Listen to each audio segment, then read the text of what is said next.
up here in the competition.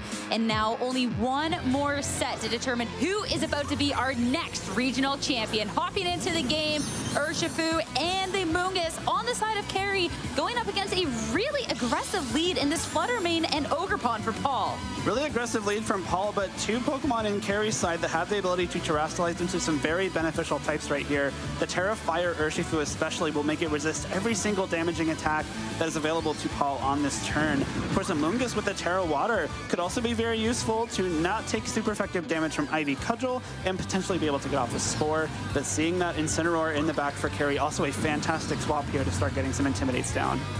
It's kind of a little bit of a pick your poison as well, because a lot of these terrestrializations for Carrie can be really pivotal in this match and is what is going to be most beneficial in this moment. And as determined, Amoonguss has other ways to stay safe. You want to make sure that Urshifu can go ahead and get the most attacks out as possible and not take a super effective hit from this Fluttermane. The Fire Terrestrialization, a great way to do that. Amoonguss protect, so any sort of Ivy Cudgel is going to just completely be stopped in its tracks. Moonblast the first hit, but look how well this Urshifu is going to take that, and any sort of follow-up, not even directed into that slot, instead into the Amoonguss. So very little damage done from Paul's side of the board, and in return, Carrie's doing a lot. Going into this, though, it's going to be close if it's going to be for 3. I think it will, and sure enough, Ogerpon goes down on the very first turn of the match. Huge start for Carrie. Getting rid of that Fire-type Ogerpon means that Amoonguss is so much safer for the rest of this match. Incineroar is still left, but isn't necessarily as big of an offensive powerhouse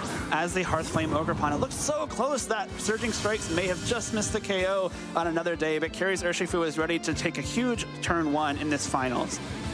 And that Hearthflame Ogerpon being gone is so nice. As you called out, the Amoonguss is in such a better spot, and with that terrestrialization for the Urshifu, you'd even fare against, pretty good against the Rillaboom. The one thing that this Rillaboom does have is a ground type attack.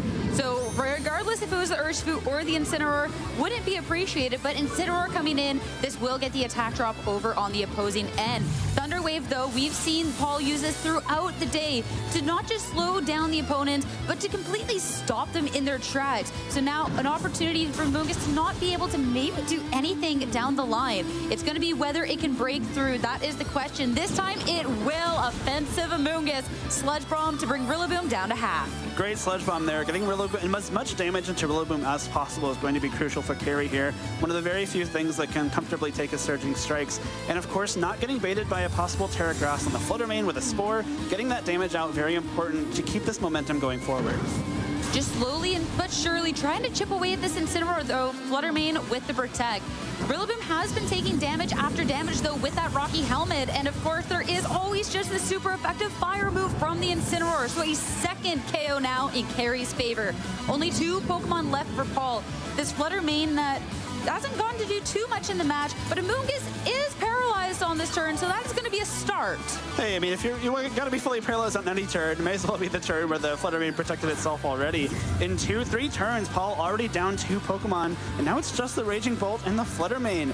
What can take down this Amoonguss? You need a few Calm Minds, maybe some Icy Winds to help out, but Amoonguss is looking so good, especially when that Hearthflame Ogerpon went down. Knowing Paul's remaining Pokemon, Amoonguss is going to be a big hill to climb.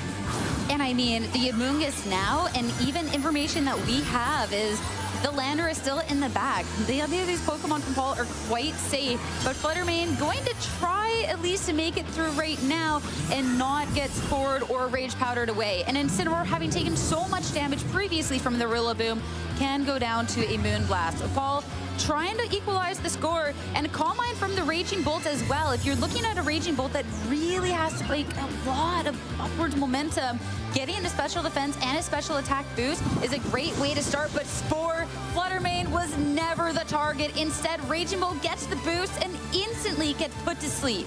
Crucial Spore there for Carrie. Raging Bolt going to sleep means that it isn't threatening any damage next turn. Urshifu can come in, safely go for an attack into this Fluttermane because it terrestrialized into the Grass type already. Close combat will be neutral. If this Urshifu breaks through Paralysis, this could be a huge KO. So many times throughout the day, we've seen Pokemon stopped in their tracks with the Paralysis. Raging Bolt, of course, this is the first mandatory turn of sleep, but can the Pokemon break through? They will. Close combat, critical hit into the Fluttermane.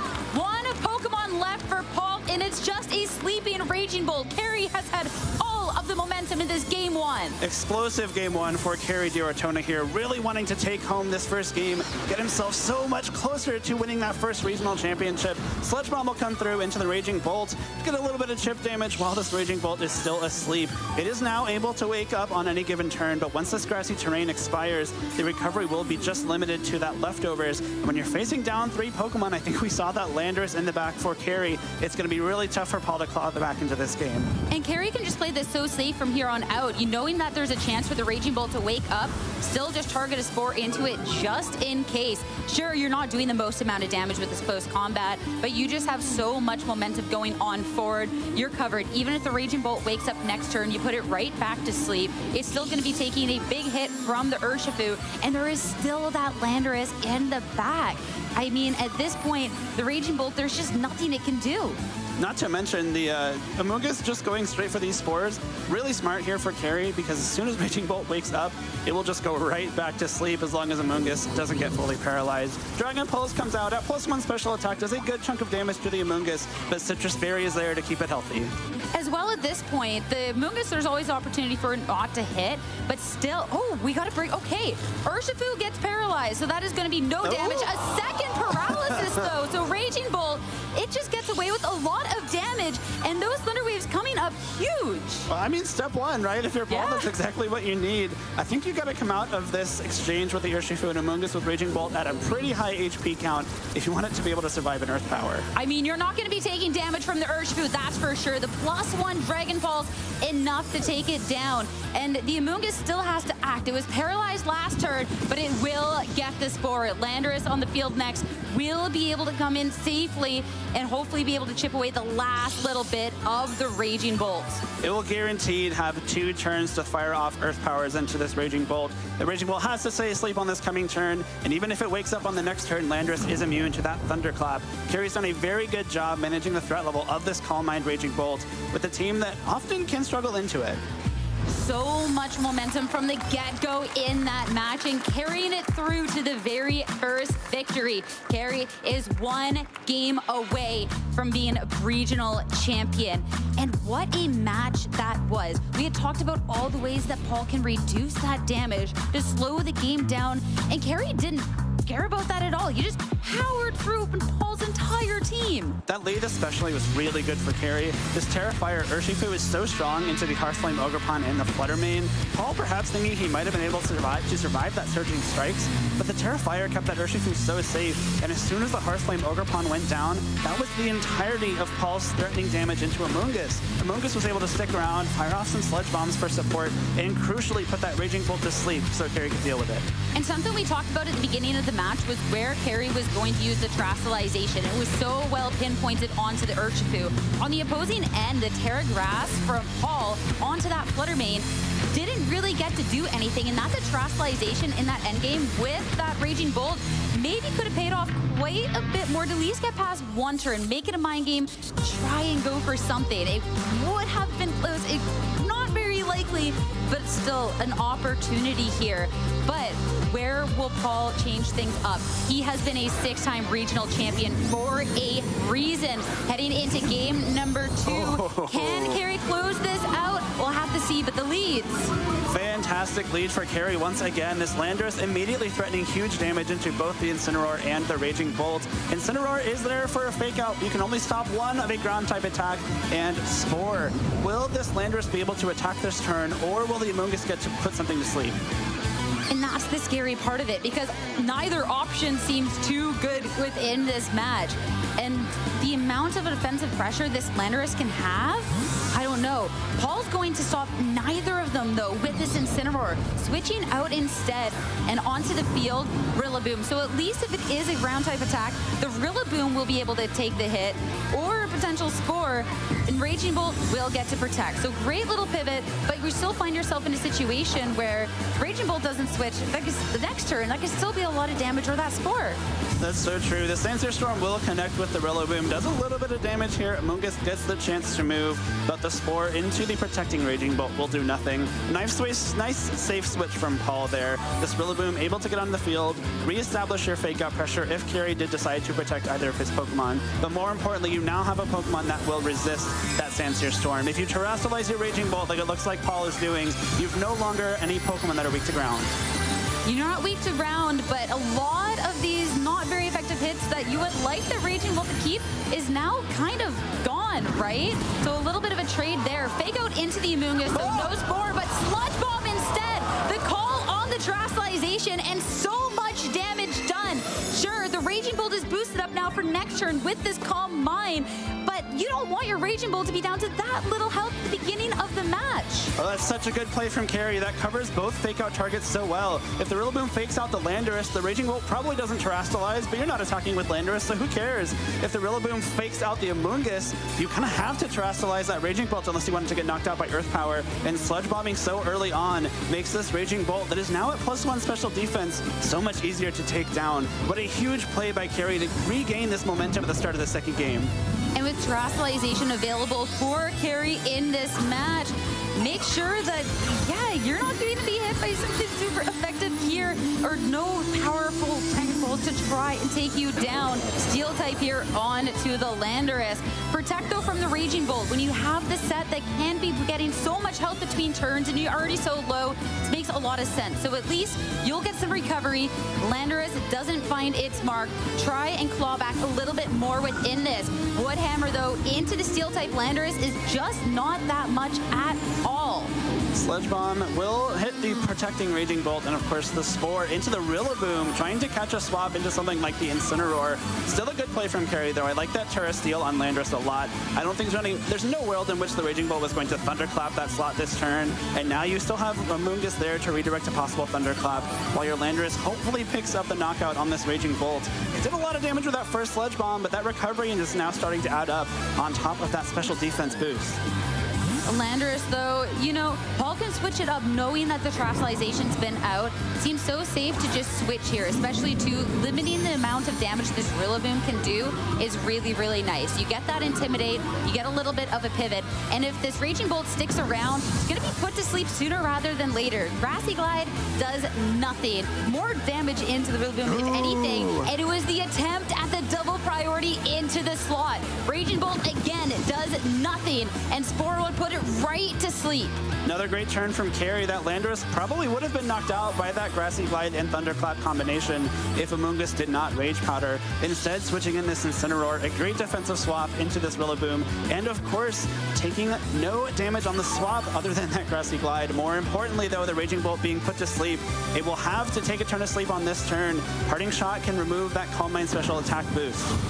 High horsepower, -1 Rillaboom. Essentially nothing done into this Incineroar in the first mandatory turn to sleep from the Raging Bolt.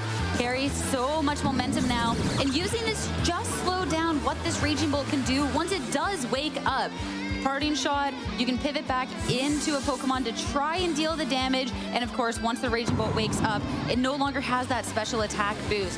Landorus will be the one of choice. You're not as threatened now by this Pokemon with the Rillaboom taking that attack drop, and again, just kind of pin the slaughter any swaps.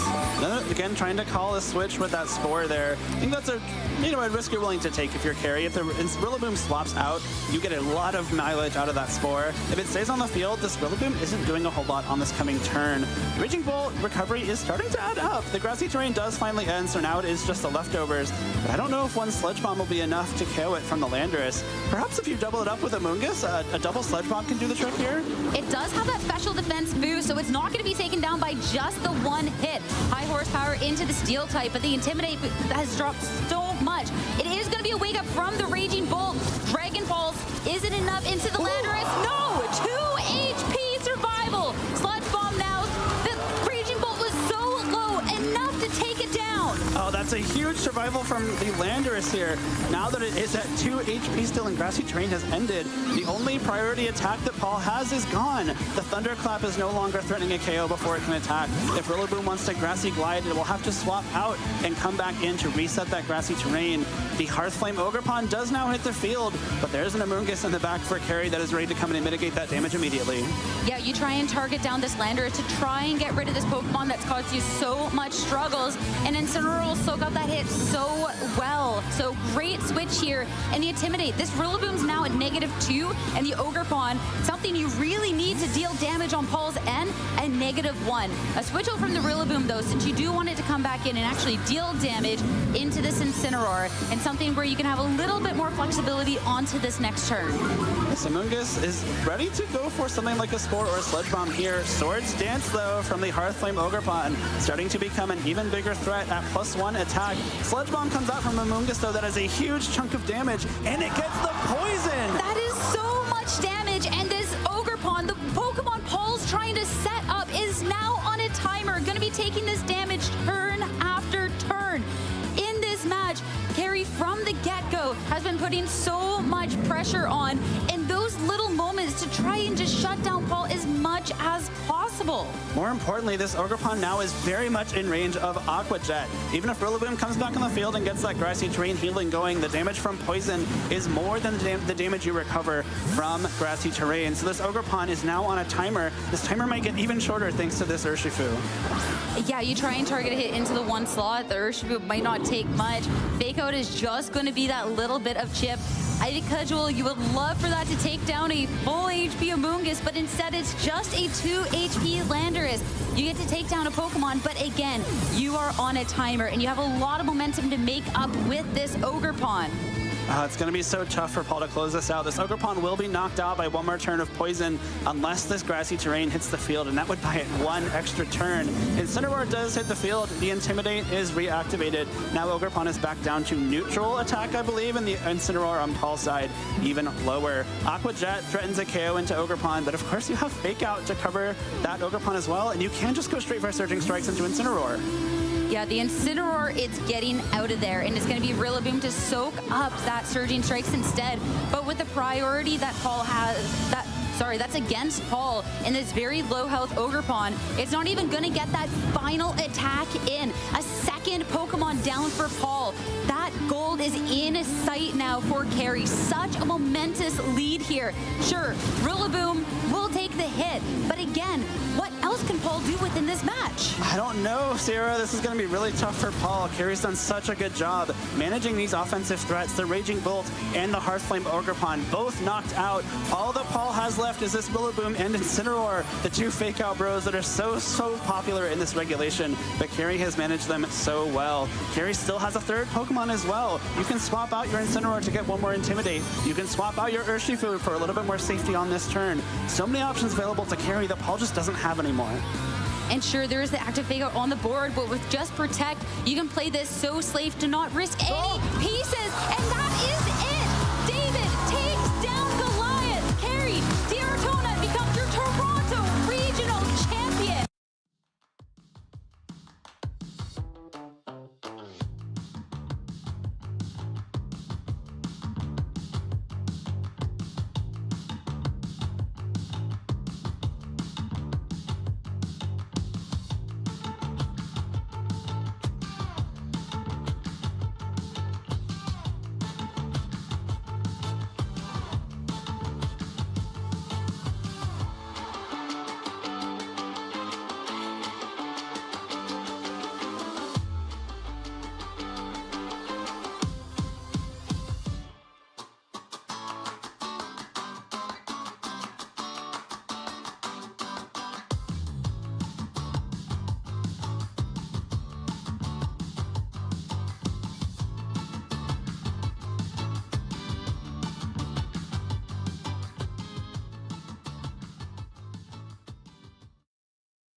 Applied with that Fairy Zone on the Lily. Oh, you ready to just give up the game? It's over! You've been patient. You've been waiting all this time, but you ready. You've been putting in that grind, so let's go. Champions are hard to find, but you know the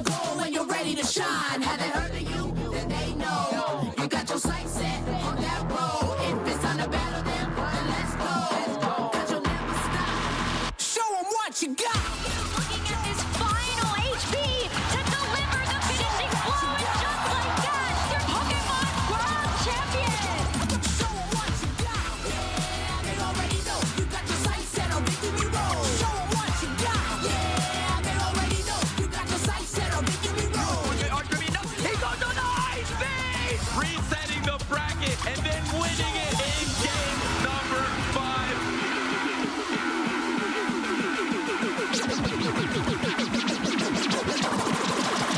Show 'em what you got. Yeah, they already know. You got your sights set on victory road. Show 'em what you got. Yeah, they already know. You got your sights set on victory road.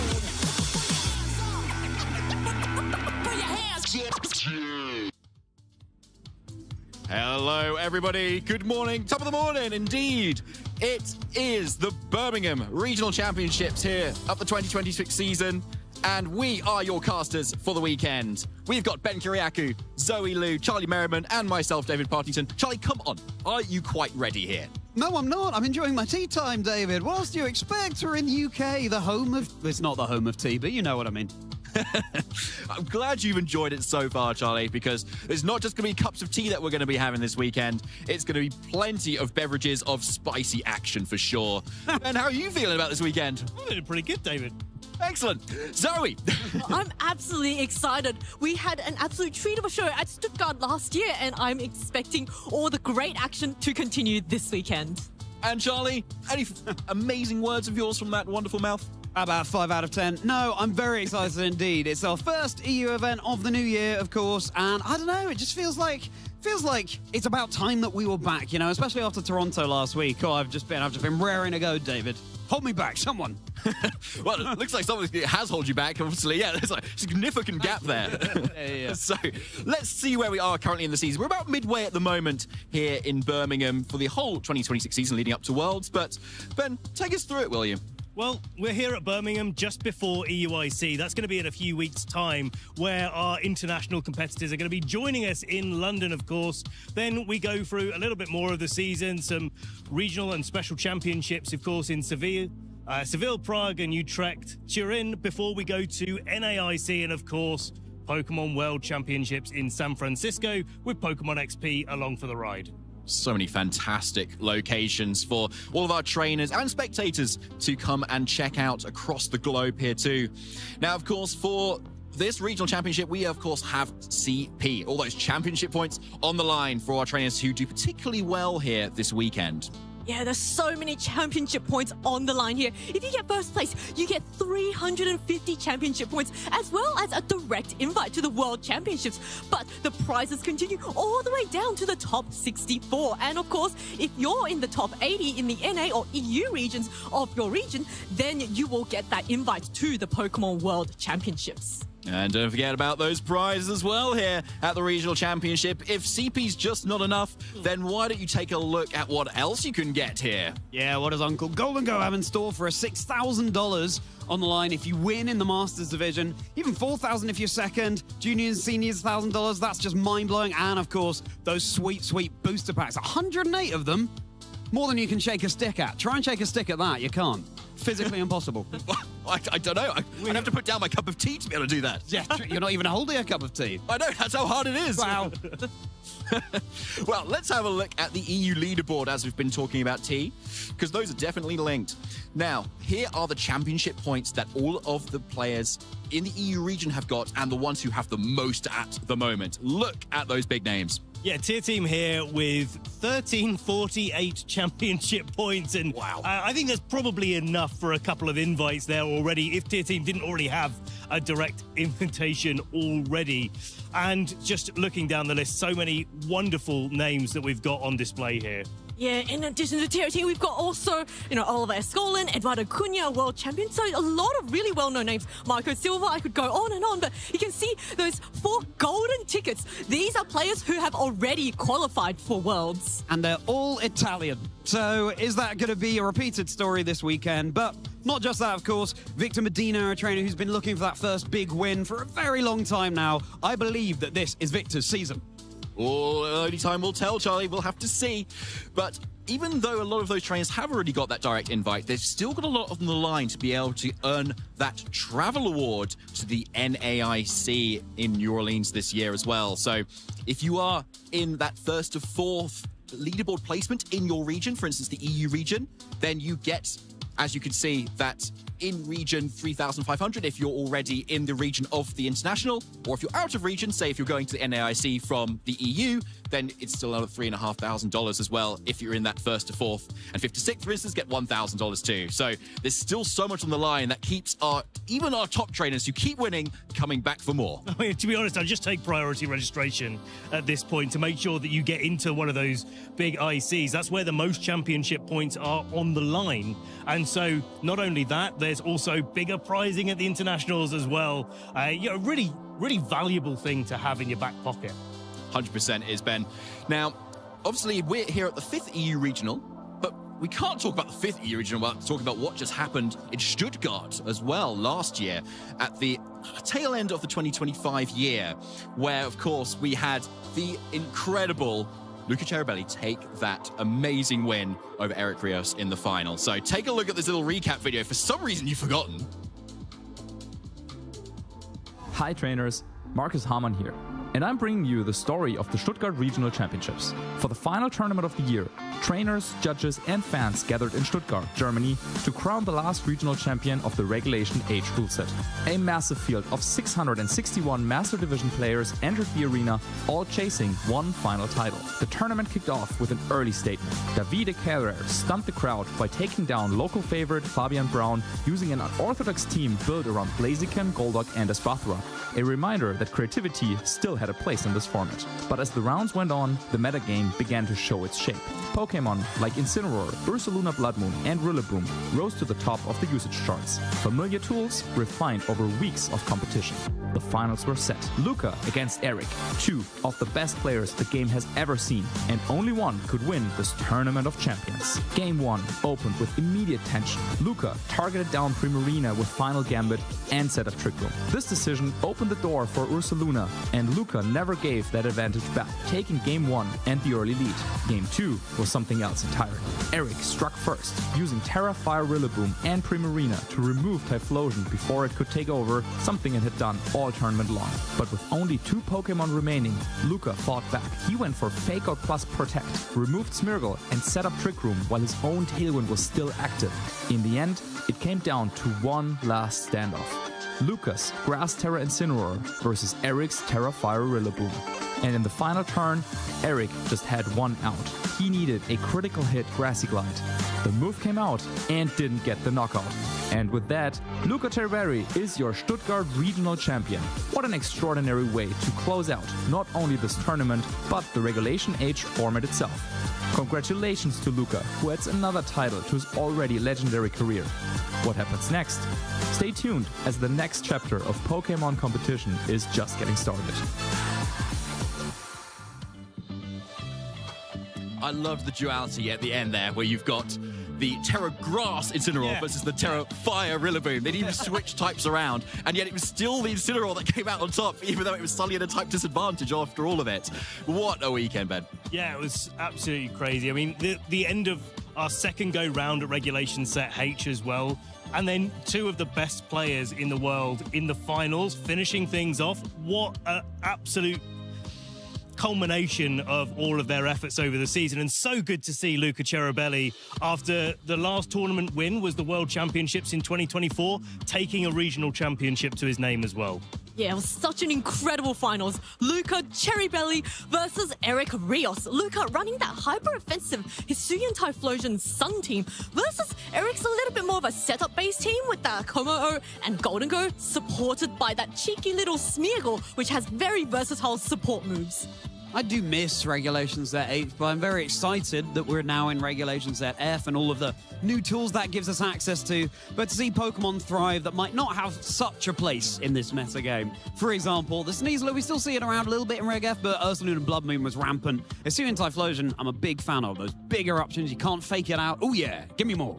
Oh yeah, and we had more of that, obviously, if you went and saw LAIC just a week before Stuttgart, where Yuma Kinugawa won with, again, that Hisuian Typhlosion, almost the exact same team that Luca Cherubelli won. But it did actually turn out that Luca was kind of working on the same team separately to Yuma, but they just both came to the idea quite separately, and obviously they both won their respective tournaments, just to show the power of the trainers, but also the power of that Pokemon and the incredible power you could just get with not even bothering to set up. Just click the move that's really good.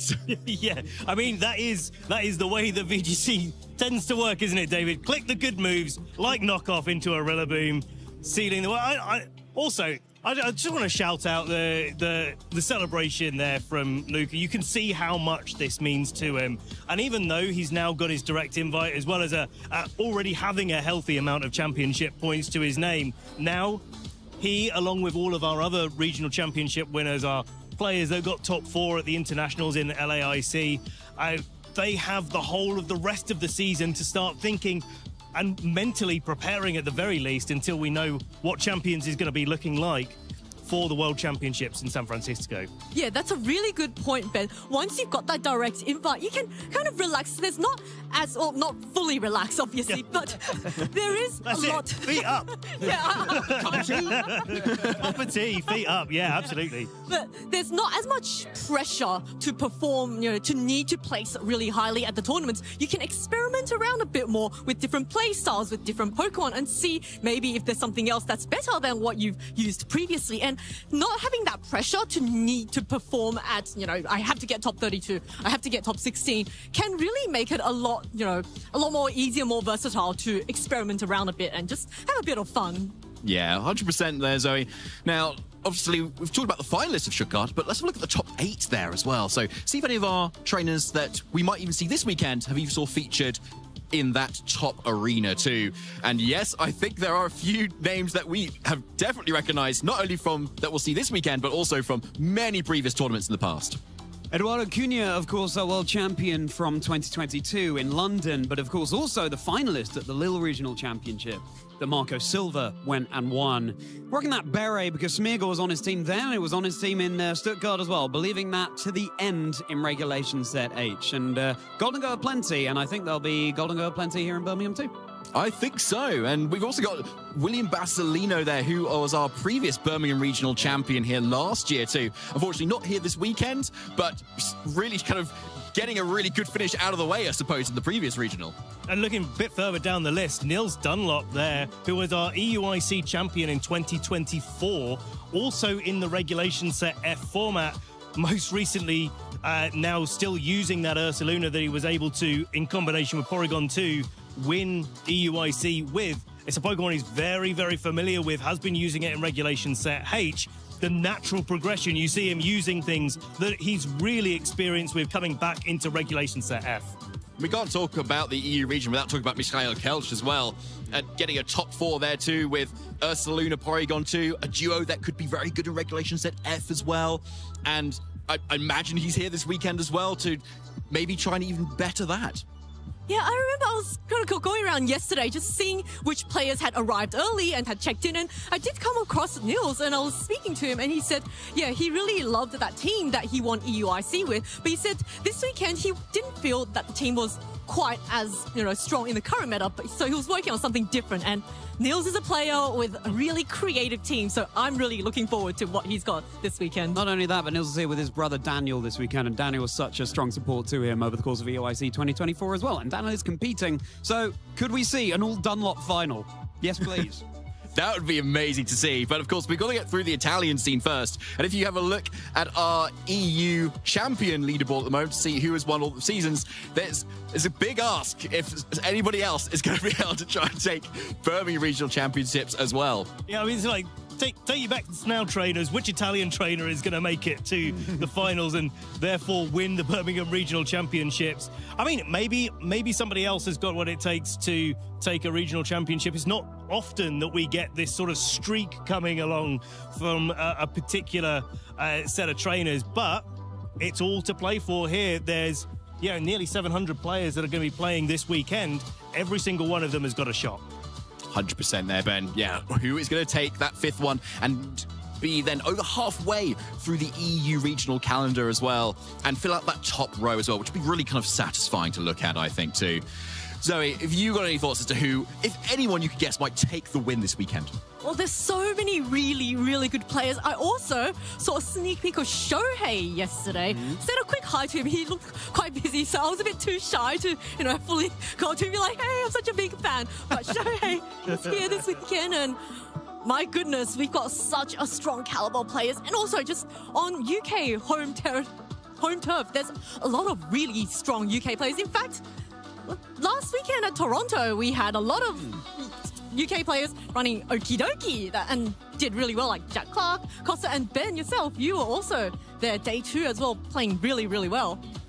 Right in Toronto you were, Ben, and of course we need to talk about that because that was only last week and it was the regulation set F that we'll be playing this weekend, and I'm sure so many players are taking a lot of influence from what has happened across the pond here. Our 2 finalists and our winner, of course, Carrie Diortona, taking his first regional win here with a really cool team. That Roaring Moon, not so popular, and Paul Chewer just not quite making it yet again for another regional win.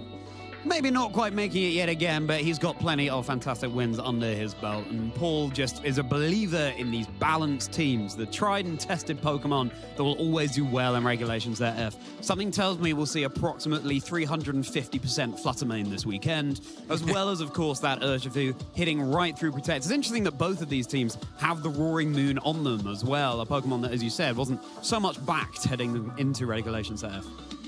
And I believe there was a Raging Bolt on Paul's Chewer's team there at some point as well. But yeah, Carrie's team was able to really show off the support that the Breaking Swipe Roaring Moon, for instance, was actually using here, rather than something like the Acrobatics, which we can more commonly see. So that really literally broke through the meta, to be honest. And we saw it on stream how it really slowed down Jack Clark's team, for instance, where he was trying to set up with Ogerpon Wellspring, for instance, and it just couldn't get past the damage mitigation that Carrie's team was really kind of putting out. It's funny because it seems to always happen in Toronto that Breaking Swipe Roaring Moon comes back in full force. I mean, last year, our own Jamie Boyd got to top 4 with a Breaking Swipe Roaring Moon, and then the meta completely changed after that when people actually got on board with that particular set.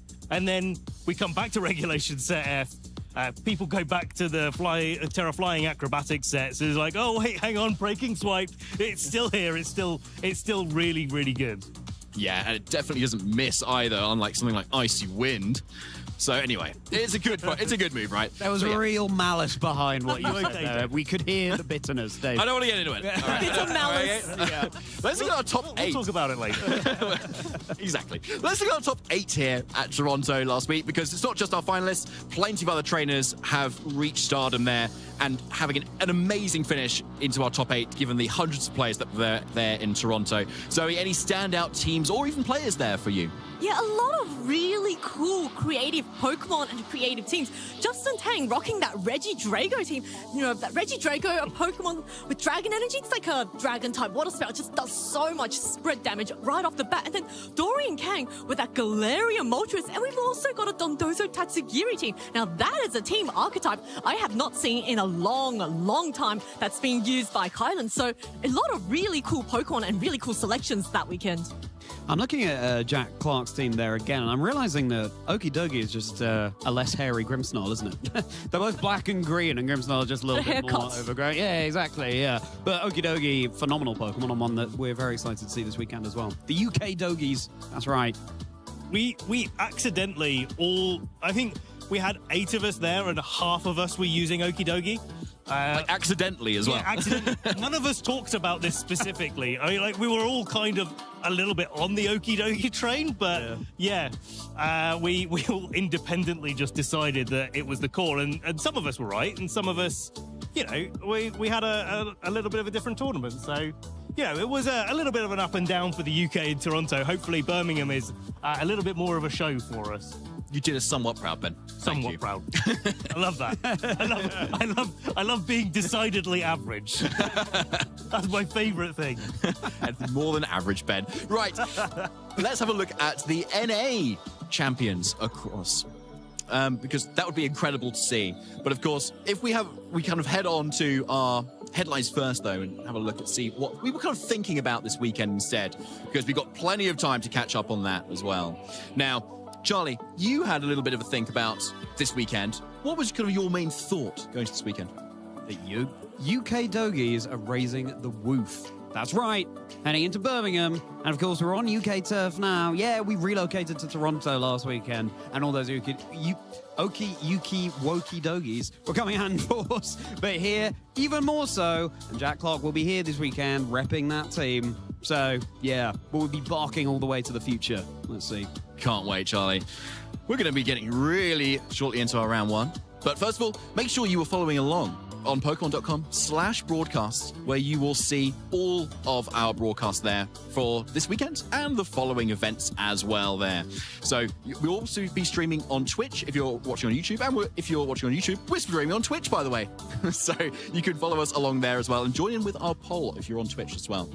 And of course, follow along on the channels too, with that hashtag PlayPokemon on Instagram, that @PlayPokemon on YouTube, and that /PlayPokemon on Facebook, and of course the hashtag or the on X too, where if we sometimes might feature some of your socials. If you post them in and use that hashtag, we might be able to feature them.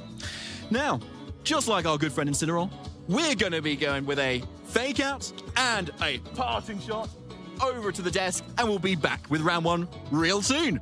Let's go.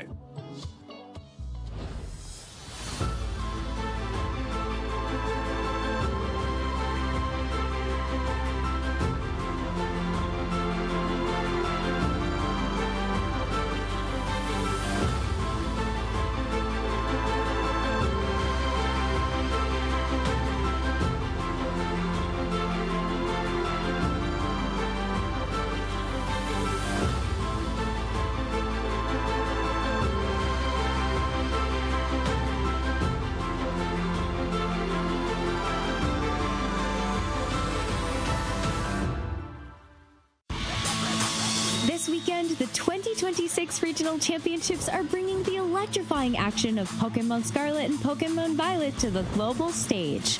Top trainers from across the world have gathered to compete for a share of over $125,000 in cash prizes, travel awards, and the all-important championship points that could secure their spot at Worlds 2026 in San Francisco, California. The journey to the top is a true test of skill and strategy. This two-day event kicks off with Swiss rounds, where trainers face off in best-of-3 matches using an open team list format. In this format, each Pokemon's Terra type, ability, held item, and moves are fully visible to the opponent, making every decision crucial. To advance to Phase 2, trainers need to rack up total match points to exceed the threshold for their division. In Phase 2, the pressure intensifies as the remaining trainers face off in more Swiss rounds to determine who advances to the top cut.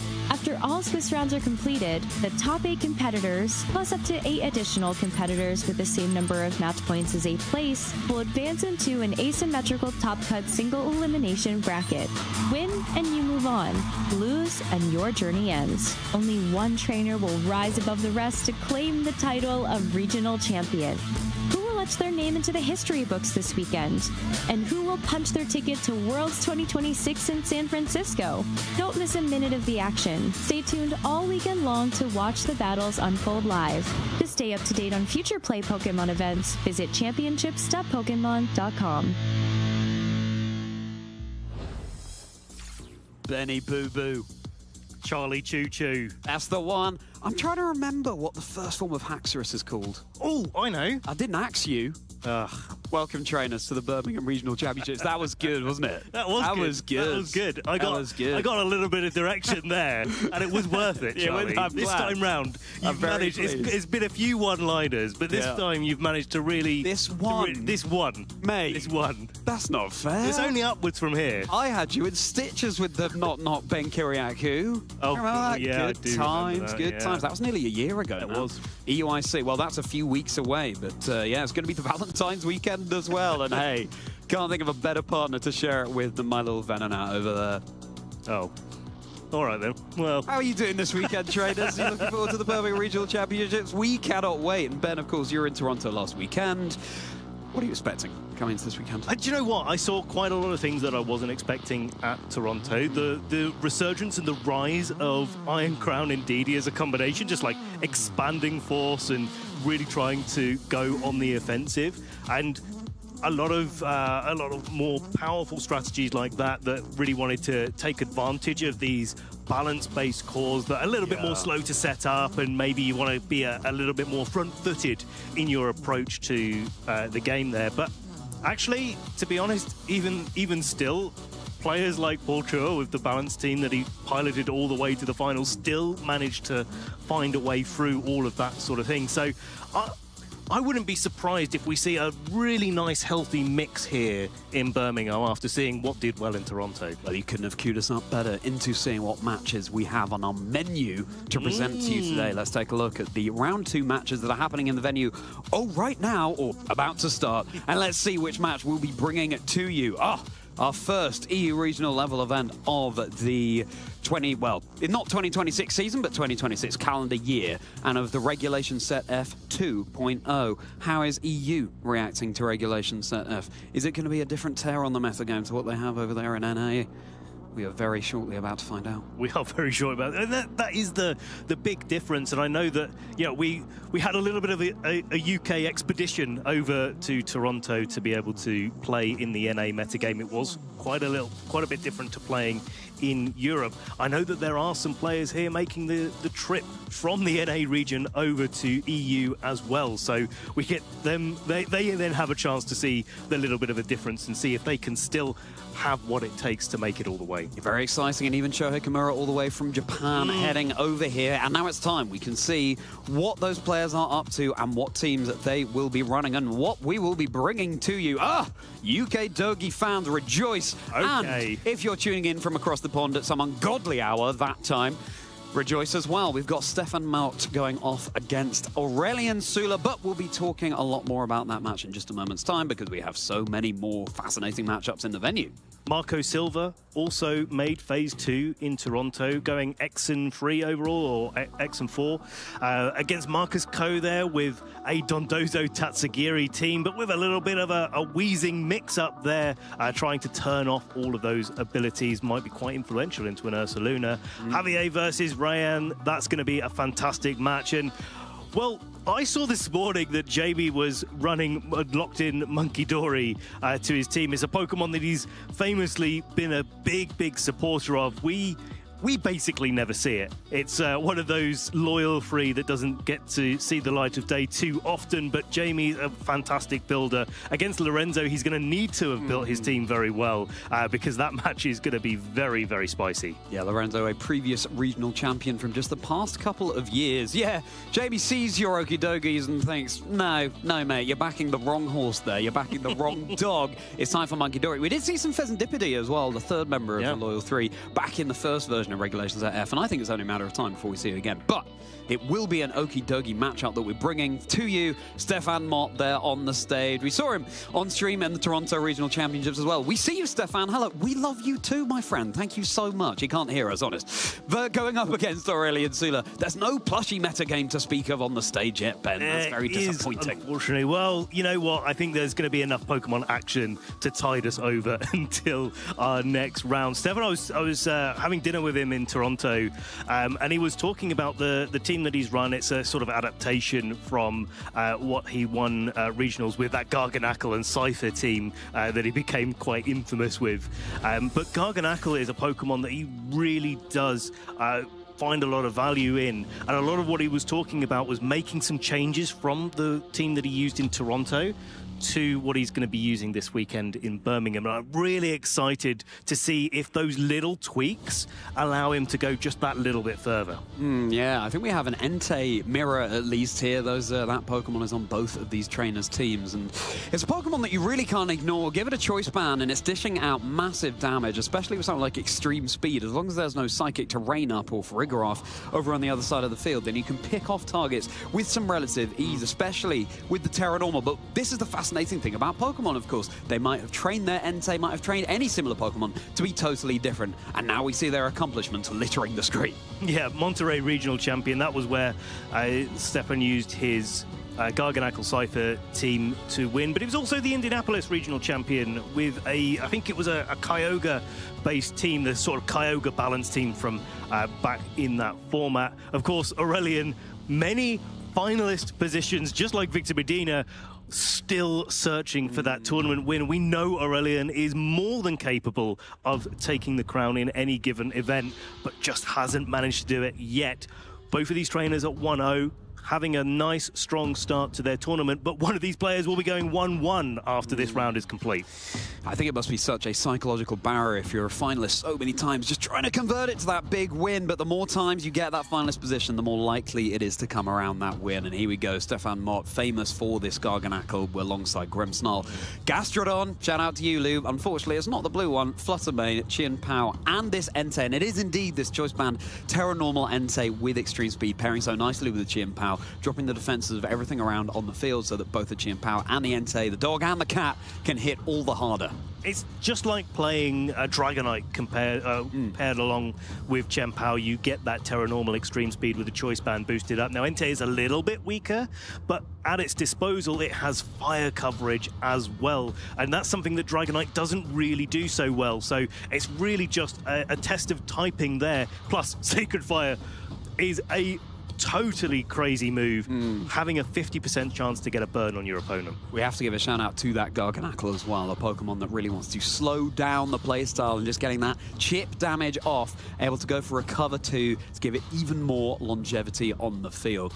Stefan really is Garganackle's strongest soldier. I think so. I mean, yeah, we had a period where Garganackle in certain formats was really, really good, and it's fallen off of favor. But with the Moranga Berry, very, very difficult to take down. Now it is Aurelian piloting Entei, Golden Go, Okidogi upon Grimmsnarl, Roaring Moon. And if you thought that was familiar, that's because it absolutely is. This is the composition that Jack Clark used to get top 4 in Toronto last weekend. And I'm glad to see Aurelian has actually kept the Hex. Yes. On the Golden Go, combined with the Thunder Wave on the Grimmsnarl, you get speed control, but that Hex actually doubles in power if it targets down a Pokemon that's got a status condition. And so Golden Go turns from, Shadow Ball, yeah, it's good, but it doesn't really get any KOs. Hex, on the other hand, really does get a lot of KOs. And you mentioned Sacred Fire earlier, Ben. That's another move that's going to pair so nicely with Hex, because Sacred Fire has a 50% chance to burn. It's not 100% accurate, but when it hits, there is a good old chance you'll be burning your opponent. Not only is that going to mitigate your opponent's physical attack damage, but again, it's going to mean that Hex is hitting all the harder. Now, one of the things we've got to look out for in this matchup as we see the pairings between them is the Ogerpon on Aurelian's side. Now, that is carrying Sword Stance and not Follow Me. It is going to take a lot more damage from Salt Cure recoil if Stefan is able to get the Garganackle into place, get the Salt Cure up. But moves like Sword Stance and other boosting moves are really something that Garganackle does not like to see too often. Now, Salt Cure, yeah, it will chip away at your Pokemon at the end of each turn. And correct me if I'm wrong, Ben, I believe it does more damage to Water and Steel types. Water and Steel types, yeah. So Golden Go and Ogerpon are going to be really threatened there. And you might be wondering, what on earth is a Moranga Berry? And that's fair enough. Again, correct me if I'm wrong, Ben. I believe when the Garganackle's lower health, it gets a boost to its special defense. When it gets hit by a special type move. A special type move, a boost to its special defense. Well, there we go. When we got special type moves on the field there in the form of Golden Go, there is that shiny Garganackle. I think if you're known for a particular Pokemon, you're going to have to shiny hunt it. So props to you, Stefan, for doing that. And so immediately we get Stefan trying to get this Salt Cure going. The Grimmsnarl's going to be supporting the Garganackle there, but make it rain. Just going straight off the bat there. Big damage from Aurelian into Stefan's team, but that Moranga Berry is now going to activate. If this Garganackle is going on the defensive, going for a cover, it's going to be so much more difficult to take down. Oh my goodness, couldn't have been a better advert for Moranga if we tried, but the Spirit Break now from the opposing Grimmsnarl, and Stefan's Grimmsnarl has a taste of its own medicine. Goodbye, see ya, cheers, make it rain. Aurelian's laughing all the way to the bank, but now Stefan is able to get this chip damage racking up and up with the Salt Cure. I think Stefan was going for the idea that maybe Aurelian was going to go for the nasty plot, get the Golden Go boosting up, and then start to deal the damage before that Moranga Berry activates. But Aurelian's saying, hang on a second, if I just take the Garganackle down to low HP, something else will be able to do the final bit of damage. Worth noting as well, Garganackle's ability makes it take half damage from Ghost-type attacks, so only really Make It Rain is going to be relevant in this part of the matchup. Yeah, wisely considering a protect here in this situation is Stefan on that Garganacle. Another make it rain, even with that special attack drop. And that Garganacle's off the field. This is another Steel Weak Pokemon, Ben, that Stefan has brought out in the form of the Chien Pao. So Aurelian is looking really good with this Golden Go. Yes, like this is the real strength of Stefan's team, is because if you manage to get those Salt Cures down and the Garganacle in a pretty healthy spot, it's so difficult to take down. You can just wait for it to be over. Now Icicle Crash misses on the Entei on the switch in. There's a Spirit Bake from the Garganacle. Okay. Going into it, and it's surviving on just 10 hit points. 10 HP. Is it going to be a recover? It certainly is. Okay, so Stefan has a little bit more breathing room here. Went from nearly 2 Pokemon down in as many turns to just the 1 loss, and this Garganacle looking healthier, not than ever, but certainly much more so than the previous turn. Aurelian got off to a really good start here, a really powerful start, but now it looks like Stefan's in the driving seat again because of the fact that the Garganacle has its berry activated, but it's also now got a good chance to recover lots of HP. Entei comes in for Stefan. Entei and, of course, Aurelian facing down with their own Entei here as well. The Sacred Fire, of course, is not going to be any burns onto the Entei. You can't burn a fire type, but Entei takes a good amount of damage from that. Now Garganacle, here we go, trainers. And the health bar goes all the way back up to full. Yes, there was the Icicle Crash miss before on the Entei, which wasn't ruinous for Stefan by any means, but every bit of chip damage can count. It certainly can. It's just one less turn that Garganacle's Salt Cure needs to go off. I mean, Grimmsnarl's not offering too much on Aurelian's side, and the Entei coming in will put some pressure on. I think Aurelian's playing this longer-term game plan of isolate the Garganacle by knocking out all of the partners, and then we'll deal with the Garganacle in the end game. I think that's the only option here for Aurelian. Thunderwave, which is fast becoming the status move de rigueur of this format. Will this Entei be able to move? First, can it take another Sacred Fire? Yes, it can. And it can't. The full paralysis. Stefan is not having the luck go their way this game. What with the full paralysis, the Icicle Crash miss, and here comes now that Salt Cure that can start racking up on this Grimmsnarl. Yeah, the paralysis there, not really too nice for Stefan. He needs to play back aggressively into Aurelian's team, but this is the yellow magic that comes out from Thunderwave here. Not only is it dropping the speed of the Entei, but it also gives an opportunity for Entei not to be able to move this turn. Certainly not going to be able to move in this game as Sacred Fire knocks it out. What a great move animation that is, but Stefan is going to have to rise the Chien Pao from the ashes here. Will this Garganacle have what it takes to turn the game around? And to be honest, if there's one Pokemon that can do it, it is Garganacle. Just sitting here, racking this damage up and up and up. Of course, the Salt Cure in itself doesn't do that much damage, but with every Pokemon Salt Cure taking that chip, Aurelian will be saying goodbye to some of them relatively soon. The important thing about that full paralysis here on Stefan's side is because Salt Cure doesn't have a lot of PP. That means Stefan still has to do a little bit of work making sure that the Pokemon can't switch out and remove that status. It's not like something like Fire Spin where it does residual damage every turn, but then traps the Pokemon in. Yeah. As you're seeing here, Grimmsnarl can switch out, and any of the other Pokemon can switch out while Aurelian has those resources in the back. Okay, so Okidogi is barking all the way out of its kennel, and it's hit the field. I wonder how many of them we will see this weekend as Chien Pao just scouts out. Sacred Fire targeted down into that Protect Shield, of course, taking no damage there. It's worth noting, too, that Sacred Fire not 100% accurate anyway. Salt Cure, it's a good thing it's super effective against this Entei, because that's respectable damage, and combined with this chip that it's about to take, this Entei might be barking all the way back to Johto very soon. Couple of dogs staring down a rock in a hard place over on Stefan's side of the field. And Chien Pao looking like it's in finally a good situation to actually start going on the offensive here, even in front of the Okidogi. Now, Stefan does have to be a little bit wary of going for a move like Sucker Punch, because Okidogi carries that upper hand that can block priority attacks. But if Stefan can get some attacks off here, try to knock out a Pokemon, restrict the ability for Aurelian to switch, this Garganacle still can take things home for him. And Terra Dragon is so nice for Garganacle here. Of course, it means it's going to be resisting those elemental Fire, Water, Grass moves. As the Sacred Fire just misses the KO onto the Entei. But Chien Pao is brought down to a Focus Sash. Is there going to be a residual burn here, though, from the Sacred Fire? Fortunately not, but the follow-up from the high horsepower Anu. So now it really is this Draconian Garganacle against the world. Wow. That is a big survival. Really, Stefan wanted to have that Entei knocked out that turn, not only because of the damage that it can do, but also more crucially because of the fact that it restricts Aurelian's switching options. Now, Salt Cure does finish the job there. The Salt Cure goes down onto the Okie Dokie, so there is the Golden Go in the back that's still going to be affected by it. But equally, I mean, I think it's still going to be a little bit of an uphill battle for Stefan if there is enough turns left in the game for this Salt Cure to be able to take it all the way. Yeah, well, at least you're no longer taking super effective damage from the Make It Rain here. It's now time for Aurelian to go all sparkly, and it's going to be going all the chips into this Golden Go now, which is going to be becoming a Terra Dragon of its own.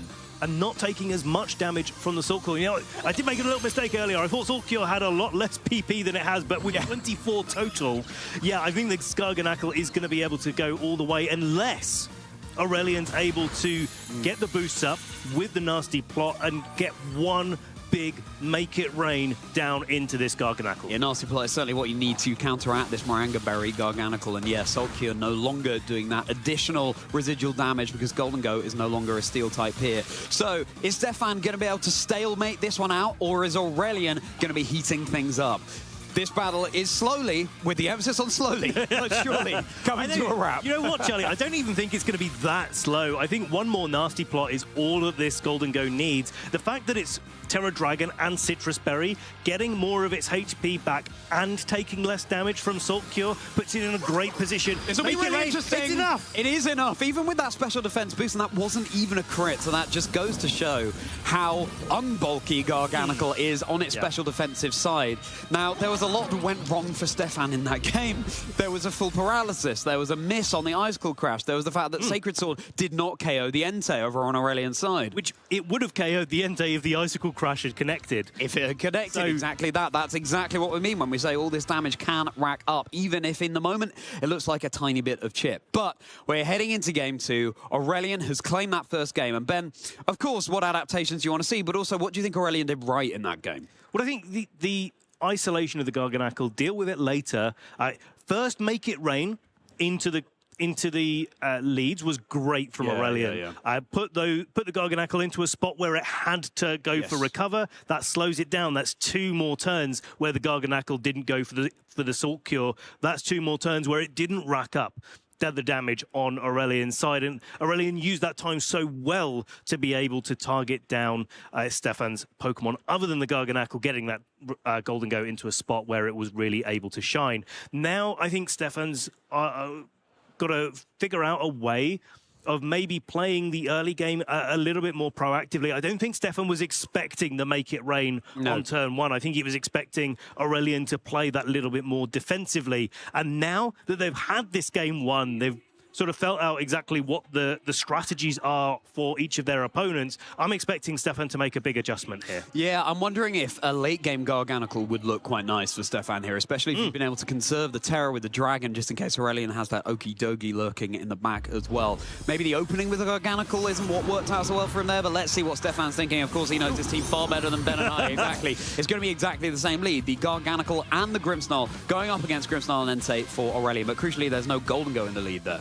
There's not, and now I think Stefan's got a good opportunity here to start getting those screens up that he didn't in game 1. That's going to start with the Reflect there, making sure that this Grimmsnarl is going to take the Sacred Fire relatively well, but still get burnt for its troubles. I think the big thing here is that the Garganacle is not getting a lot of damage taken on turn 1, as the Grimmsnarl actually does go down even through the Reflect. Yeah, of course, the disadvantage of keeping Garganacle in the back is that it can't start racking up the Salt Cure early, and this is something that Stefan wants to do. Get that revolving door going over on Aurelian's side, so they have to switch out. Stefan can predict a little bit better, as now Entei takes that chip damage. So Stefan already lost 1 Pokemon, but crucially got the 1 screen up. Now Entei coming in, and I think Stefan really wants to try to press the advantage in this spot, try to get that Garganacle into a great spot, try to really use that Salt Cure value that he's accrued. But Aurelian's tactic seems to be completely different in this game. Instead of trying to get that early damage on the Garganacle, it looks like Aurelian's pretty content to actually just maybe go for that endgame Golden Go that won him game 1. It's what I said in the intro, but Grimmsnarl really is just a Hero Okie Dokie, isn't it? Look at that, look at that. They're essentially the same Pokemon there. As the high horsepower, super effective into the Okie Dokie. Of course, being a part poison type, and now Grimmsnarl is going to be taking that sweet, sweet salt as well. Okay, so the Okie Dokie coming in is still going to be now under pressure. Stefan played the prediction game really, really well. If you hit the Entei with a super effective move, it goes down. If the Okie Dokie switches in, it takes super effective damage. I think Stefan's identified something here. If that last Pokemon on Aurelian's side is the Golden Go, everything's weak to ground.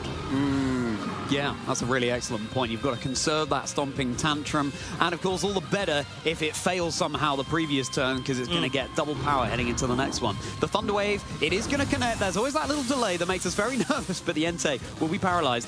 But this game, will it be able to stay limber enough to be able to move on this turn? The Drain Punch targeted into the Entei's direction. A little bit of recovery. Drain Punch, such a powerful move, and one that Okie Dokie makes it all the more relevant. Is Entei going to be moving? Here it is. The Stomping Tantrum is going to be the super effective hit again into Okie Dokie here. And now another Salt Cure. Not very effective in itself, but again, here comes that residual salt in the wound damage. Yeah, there's definitely the residual damage. Nobody's really too worried, although Salt Cure did do quite a bit of damage to that Entei on turn 1 and sort of speeds up the process of it being knocked out, especially since there's no Intimidate on either side of the field here to speak of. So now Aurelian's got a decision to make. Do you go a little bit more on the defensive, try to play some screens, try to play some pivoting? And is Stefan able to capitalize on those switch-ins and keep that Salt Cure damage going? Okay, Spirit Break is not very effective into the Entei, and the 9 HP, so can Entei move here with the special attack drop? That doesn't matter, physical attacker. The Stomping Tantrum once more. Okay, that's going to be the Okie Dokie now taken care of, which is something you definitely want to deal with sooner rather than later, so that Drain Punch can't just heal that Okie Dokie right the way back up to full. Now we're in a different spot to game 1, where Stefan's able to take a lot more early KO, keep that Salt Cure going, but also that's going to restrict Aurelian's switching potential. That's going to make it much easier for Garganacl on Stefan's side to just keep that residual damage going over and over again. And not just that, while Aurelian has to think more about switching because they can only switch one Pokemon at a time, that gives the Garganacl more space to recover its HP as well. But important to note, as this Golden Go has entered the fray, that the Moranga Berry has yet to be activated. And based on in game 1, one nasty plot would probably be enough to get this Golden Go into a position where it could maybe even just knock out the Garganacl clean. Garganacl, Regisalt, whatever you want to call it, it's very threatened by this Golden Go here. Going for its Terra Dragon, meaning that it's no longer taking super effective damage. Chien-Pao is going to be reducing the defenses of everything around it on the field. But can the Garganacl have what it takes in the face of another Gen 9 counterpart Pokemon, this Golden Go? Well, for now, it's just gone for the Protect. Aurelian knows Golden Go has a target on its back. It's a Pokemon that Stefan wants to remove as quickly as possible. But the Spirit Break targeted now into Chien-Pao. Crucially, the Focus Sash broken here. Special attack drop once again, not mattering. Another physical attacker, but the Salt Cure again targeted down into this Golden Go would have been doing more residual damage over the course of time. Stefan really wants to get Aurelian down to just the final 2 Pokemon. That is the board state that Stefan loves to see using this team. I love the way that Aurelian's playing this as well. Actually slow-playing the slow-playing team and protecting on the Golden Go, making sure that it's not targeted down this turn, just to get that crucial either KO on the Entei on Stefan's side, but if Stefan did switch in the Chien-Pao that he brought in game 1 as well, breaking that Focus Sash with the Grimmsnarl, that's kind of low value in this environment until the Garganacl goes to Terra Dragon. Then you want to preserve it for the super effective Spirit Break damage. No miss from the Icicle Crash this time, right into Aurelian's Entei, saying, I can play your own game, I can catch on the switch in. These make it rain. You can see the dividends that Terra Dragon pays onto this Garganacl. Now Aurelian has done to Stefan exactly what Stefan wanted to do to Aurelian and got him down to his final 2 Pokemon. But the health bars are dwindling over on Aurelian's side of the field, and now Garganacl, having been hit by that special attack, has the boost from its Moranga Berry and is able to get off this bigger Salt Cure into the Golden Go. Look at the amount of damage that this... Yeah, I say bigger. Bigger. Not that much damage, but this is the damage that really matters. I mean, a Rock-type move into the Golden Go doing that much is a pretty nice to see here. But Aurelian, again, does have the Pokemon advantage here now and can really use it. Aurelian only has Salt Cure on the Golden Go, which means that can switch out. The Enteis are facing each other down, but one of them is paralyzed, and Entei on Aurelian's side could just go for an extreme speed to make sure that Stefan doesn't get an opportunity to go for extreme speed of his own, which will bypass that paralysis speed drop. This could be Swiss round 2 coming to a wrap, and yeah, that will be extreme speed taking out Stefan's Entei. So once again, it's Garganackle against the world. Let's see if it has what it takes this time. It's certainly closer than it was in game 1. Super effective Salt Cure here, and yeah, again, you just want that revolving door of Pokemon, and the Salt Cure is not quite going to KO the Entei here, but one more active Salt Cure, one more click of the move Salt Cure and it would. But again, Stefan can now recover too. I think Stefan is all too familiar with this board state of having just Garganackle alone and then being able to keep getting Salt Cures. But now Spirit Break super effective. You can see how bulky Garganackle is in its physical defense. Yeah, this is the really difficult thing about these end games is you've got to be confident about when and how you're going to click the recover button. Sometimes it's right to actually just go for Assault Cure again on Pokemon that are going to be switching out so you can recover the next turn. Those small intricacies is something that Stefan's really, really familiar with, and I'm not surprised to see him, you know, clicking the right button at the right point in time here. The Spirit Break into the Garganackle, of course, it did even less damage because the Reflect was still up, and it's just expired now. Goldengo, a special attacker, but the Grimmsnarl, now the Spirit Breaks will be doing all the more damage. It's time for Aurelion to go for their own Terror here, again, so that Goldengo doesn't take as much residual damage from this Soul Cure, and it looks like we could well be coming down to a Garganackle versus Goldengo endgame. Salt versus Gold, which is going to be the superior element. The coins are going all over on the field, and crucially, the Goldengo is going to be reducing its special attack too. The follow-up Spirit Break, how much damage is it going to do this time? The 10 HP, but was it a recover locked into by this Garganackle? It was, but it could just be a mountain that's too steep to climb for this Garganackle, not able to cash in those checks against Goldengo. Yeah, so I think this is definitely difficult for Stefan here, but the time that it takes to go for the recover will have that residual chip damage on onto the... Actually, is there any Salt Cure in play right now? I don't think there is there? Salt Cure, I feel like maybe it's been switched out this time around, so Stefan has even more of a steep climb ahead, especially as a nasty plot is able to be set up by the Goldengo. Another Spirit Break in there. Garganackle is just taking too much damage before it can deal it in this situation. Only able to go for another recover here, really, but you're so right, Ben. Stefan is going to have to find a way to weave in these Salt Cures to be able to get the chip damage going, and it looks like chip is exactly what's down, as Aurelion is going to be stabbing their ticket with an undefeated record into round 3.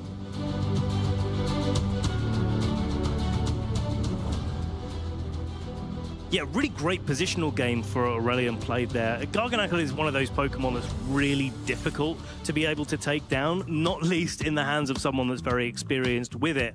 But I think Aurelion had such a great strategy going from game 1, where they played so far on the offensive to be able to put that Garganackle into range, make it take time to recover, have to not Salt Cure straight away and get all of that residual chip damage going, but then was able to switch it up in game 2, actually start targeting down the partners a little bit more, just say, hey, this Garganackle's not doing so much. Yeah. Maybe my strategy instead should be to focus on the partners a little bit earlier and then be able to have an end game with Terra Dragon, Nasty Plot, Goldengo against this Garganackle. And even with its Moranga Berry defenses in play, just not quite enough defenses to be able to deal with it solo. You kind of want to run 5 moves on that Garganackle, I feel like. The move that we didn't see there that I believe it has access to was Helping Hand, and I can obviously see why that's very useful, but you want a move that also just does good damage. You want, like, I don't know, a Rock Blast, Rock Slide, God forbid, should it miss,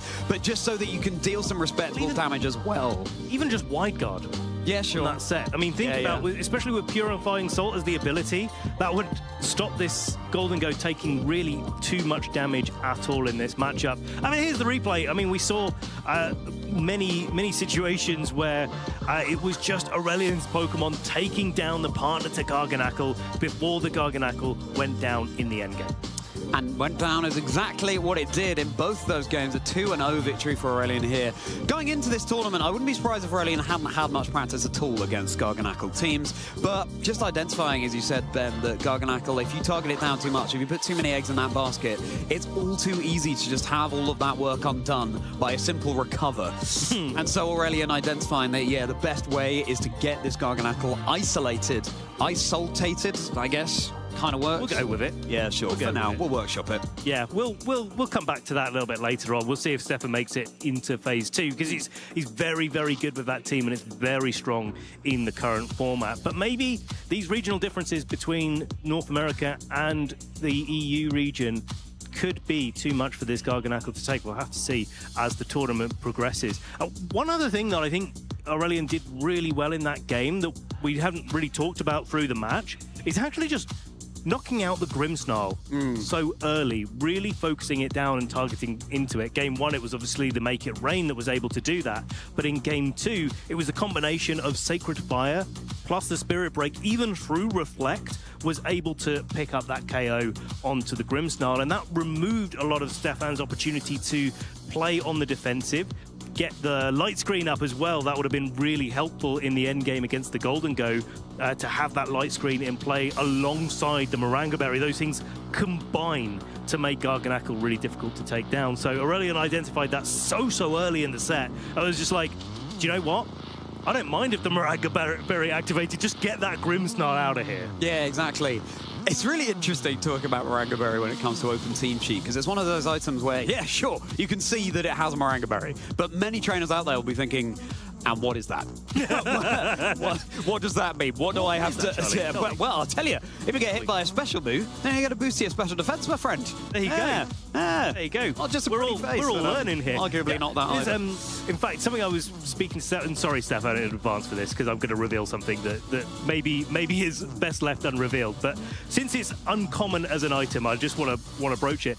If a Landorus, Incarnate specifically with Sheer Force, uses Earth Power onto the Moringa Berry Garganackle, even though it's a special move, there's some interaction with Sheer Force that actually means the Moringa Berry does not activate. Oh. Really interesting little piece of tech there. Because Sheer Force ordinarily, of course, removes the secondary effects of moves and channels it all into more power on whatever damaging move that Pokemon locks into. So I guess it's something to do with that. Yeah, okay. Well, yeah, Stefan is going to be hoping that no one who's out there playing against him was watching that segment just then. Well, this is it. I'm just protecting it for the moment for Stefan's tournament run. But yeah, really interesting. And I didn't actually know that until Stefan told me about it last week. So there you go. Thank you for illuminating us, indeed. But I think we're ready to hear from Aurelian. So, with an undefeated record heading into Swiss Round 3 locked in, it's time to talk to Aurelian Sula, who, of course, got the win.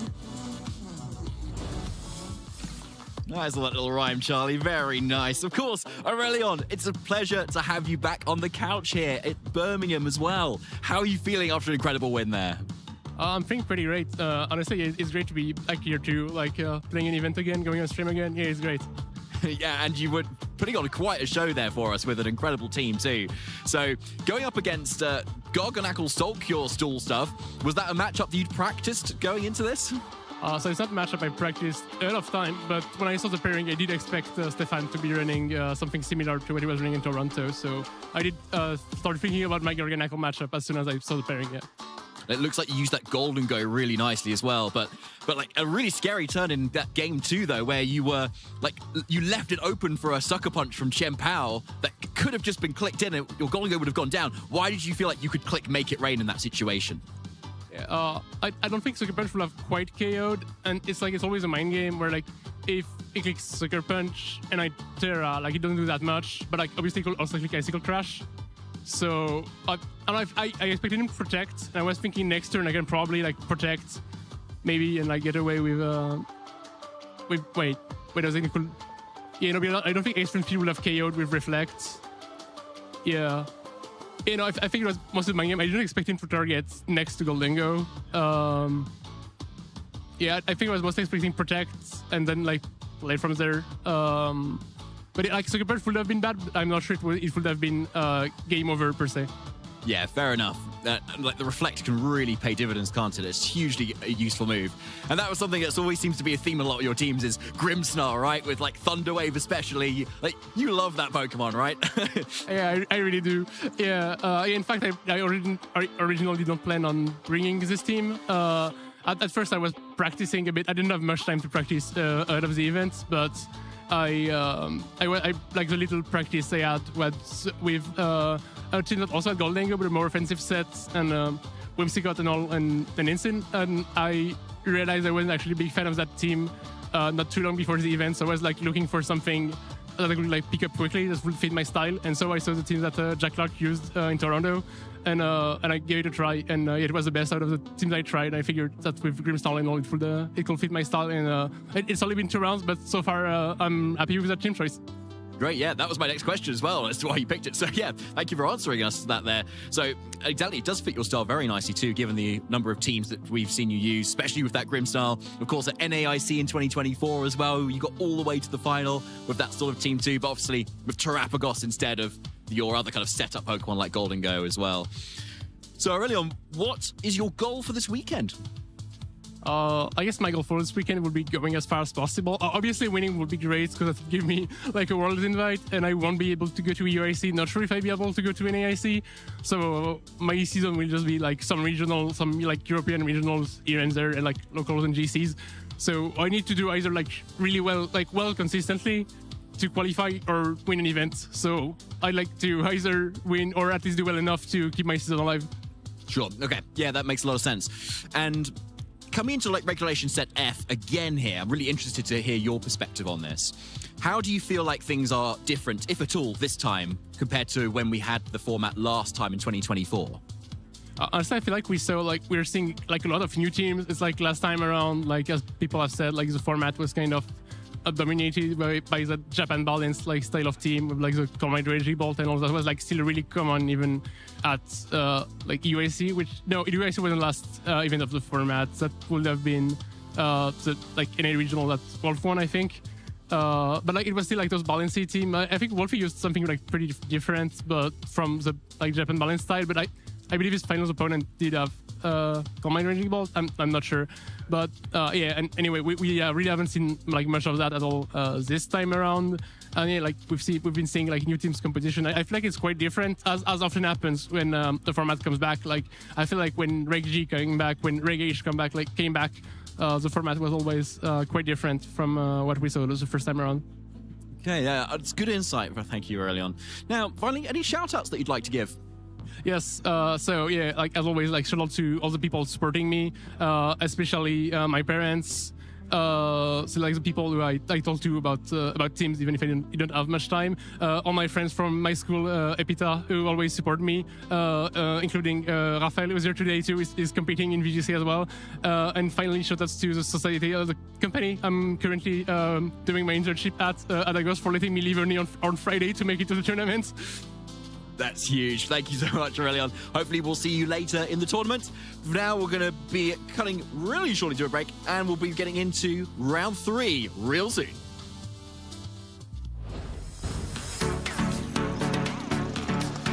I would call my partner Rosemary. Well, she'd also be there, so she would know. So I guess the first person I'd call would be my dad and my sister, probably. I have 3 answers for this. So Corviknight's my OG favorite Pokemon from when I started playing. I used him a lot. He was always really good for me in Sword and Shield. Not so good anymore. I've kind of grown to really love Golden Go over the last couple of years. And Kyogre, of course, is my favorite restricted Pokemon. It's given me a lot of success. Probably the World Championships in Yokohama. Or Hawaii. Those are both pretty far located. Or OCIC in Melbourne. I've gone to a lot of places.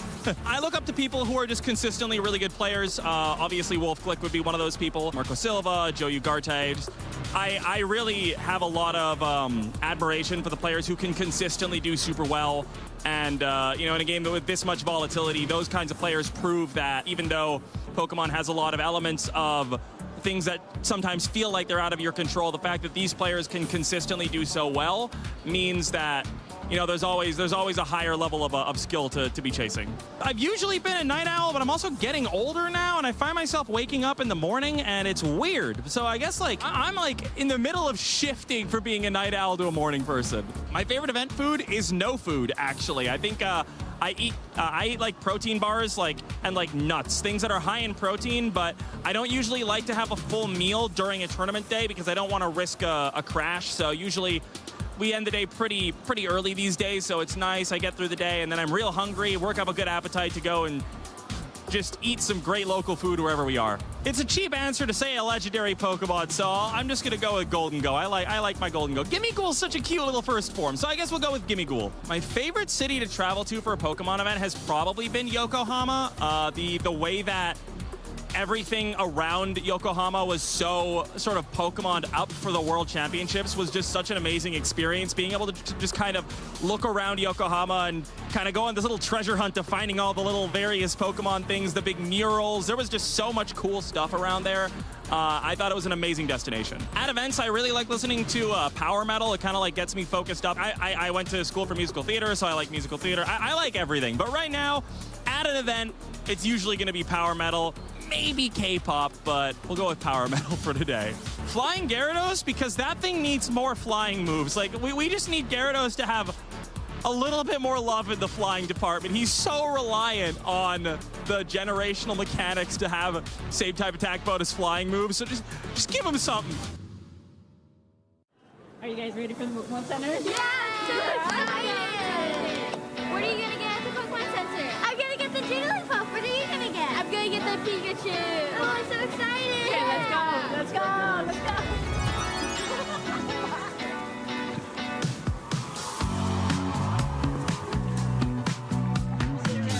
Yeah, let's go!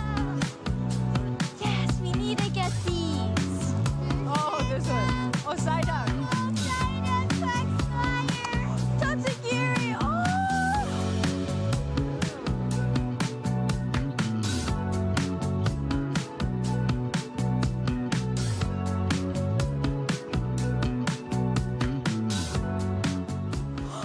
It's a Pikachu.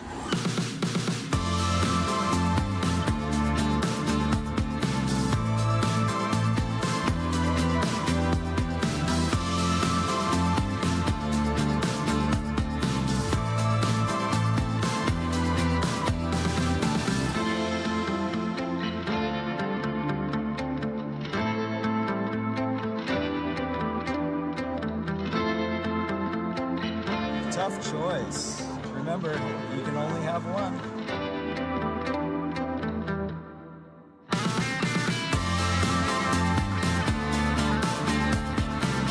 What did you get from the Pokémon Center? I actually got something for you. Thank you. That's so cool. I actually also got something for you. I got a Pikachu. Thank you.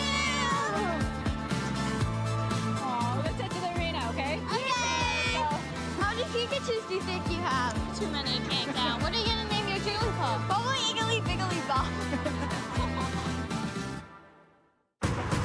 Kevin Hahn, this is his first year in the seniors division. One game away from being a world champion for the second time. Double KO! Absolutely incredible. My name is Kevin Hahn, and I'm from Philadelphia, Pennsylvania. I'd like to say that my first game was Sword and Shield because my brother didn't play for me. Not my first tournament. It was more of a family vacation. I got top 8, but it was a 7-player regional, and my only win was the bye. I put that experience on the side. Until 2022, tournaments were starting to pop up again, and my brother really wanted to go to Secaucus. Then we made it a family trip. I actually made top 8, and it wasn't a 7-player regional this time. When my brother won NESC, that's when it really kicked in. I was like, wow, that's so cool. I want to be just like that. That World Championship, my parents convinced me to go. I ended up making it to top cut. I think that was the beginning of my Pokemon era. My brother helped me with every move. But after that, I started to practice on my own, and I kept pushing and pushing, and here I am today. During 2023, I put high expectations on myself. It didn't end up working out the way I expected. I got second at Orlando, which is really good. I was just so focused and tunnel visioned on just winning. I even threw my medal on the floor, which is really, really bad. In the moment, I was just so sad because I was so close. At Worlds that year, I didn't do very well. It was very tough for me. Seeing my brother so happy felt a little weird because I felt like I couldn't enjoy competitive Pokemon like others did. I talked with therapists and family members about it. They all told me to keep going. There's always next year. Try to put less pressure on yourself. and it did. The 2024 season was amazing for me. Don't overwork yourself. Don't force yourself to practice. You should really enjoy it. That gave me a new sense of fun and enjoyment from the game, and then that's what pushed me through. At UIC, NEIC, and even Worlds, I won them all, which is insane to me. My #1 goal this season, I thought was pretty ambitious, was to win a regional. After Atlanta, I was like, okay, I can enjoy my first year being a senior. My team has not an amazing matchup spread into most of the field, but it gives you a lot of options, and there's never an unwinnable matchup. You have First Scarf Miraidon, which can make a sort of speed sandwich. You're faster with your Miraidon outside of Trick Room, and you're faster with your Calyrex Ice inside of Trick Room. Kevin Hahn is undefeated and now just one match away. The energy here has just been electric. My toughest match is probably finals. There's so much nerve up on the stage. He was the junior world champion. So much pressure to come now into this new age group. It's one of the matchups where playing safe doesn't get you anywhere, and it's the easiest way to lose. I had to get a lot of predictions right, and whenever I practiced it with my friends and my brother's friends, I got destroyed. The most memorable moment was when Calyrex picked up the 2 KOs at the end. That is the Glacial Land! Wow, flawless victory from Kevin! So much noise, so much screaming. It felt unreal. I had done it. I had become a back-to-back world champion. It still hasn't sunk in, but I feel like I've done something amazing.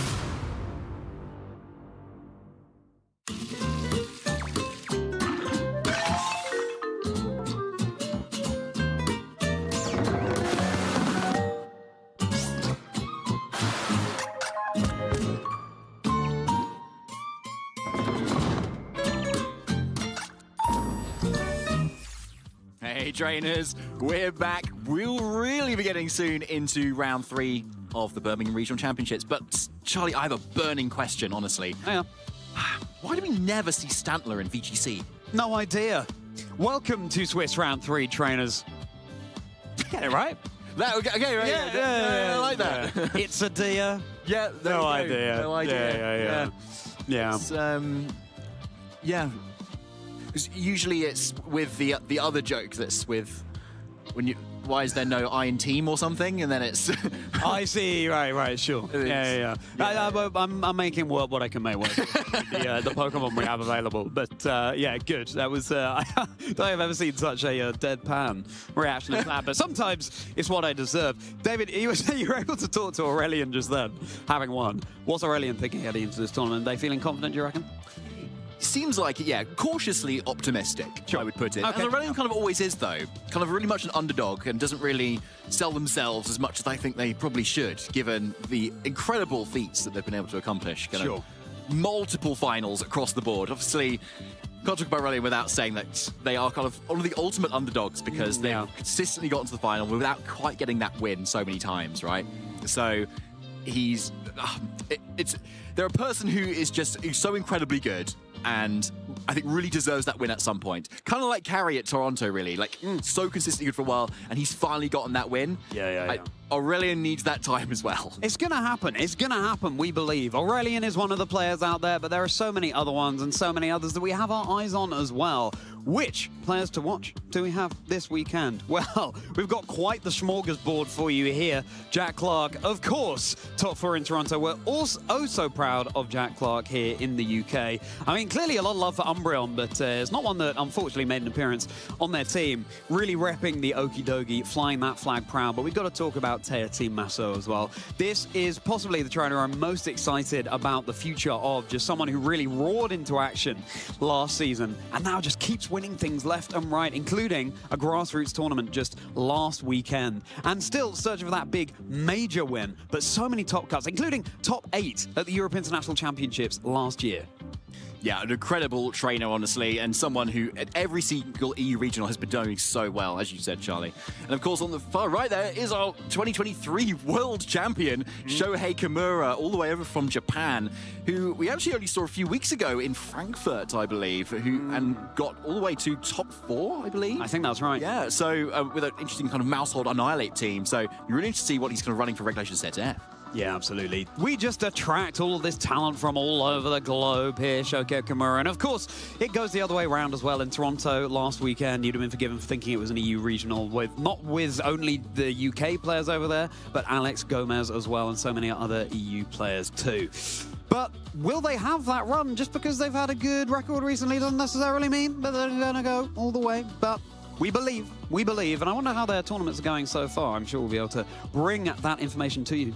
Oh yeah, we definitely will. But I do want to see, though, how popular some of our Pokemon are, though, this time. And see it, definitely comparing that to Toronto specifically as well. Like, you said on the couch earlier, Charlie, I think you were predicting, what, 350% of Fluttermane? Yes, I think so, roughly. Yeah. When you think about it, it doesn't make sense. Like, what is 350% Fluttermane? That would mean, like, we'd have to have a 7-day regional with Fluttermane appearing, because, like, lots of people are going to have Fluttermane. But speaking of Pokemon, let's take a look at the ones that are doing particularly well. Which are the Pokemon that trainers have brought to Birmingham?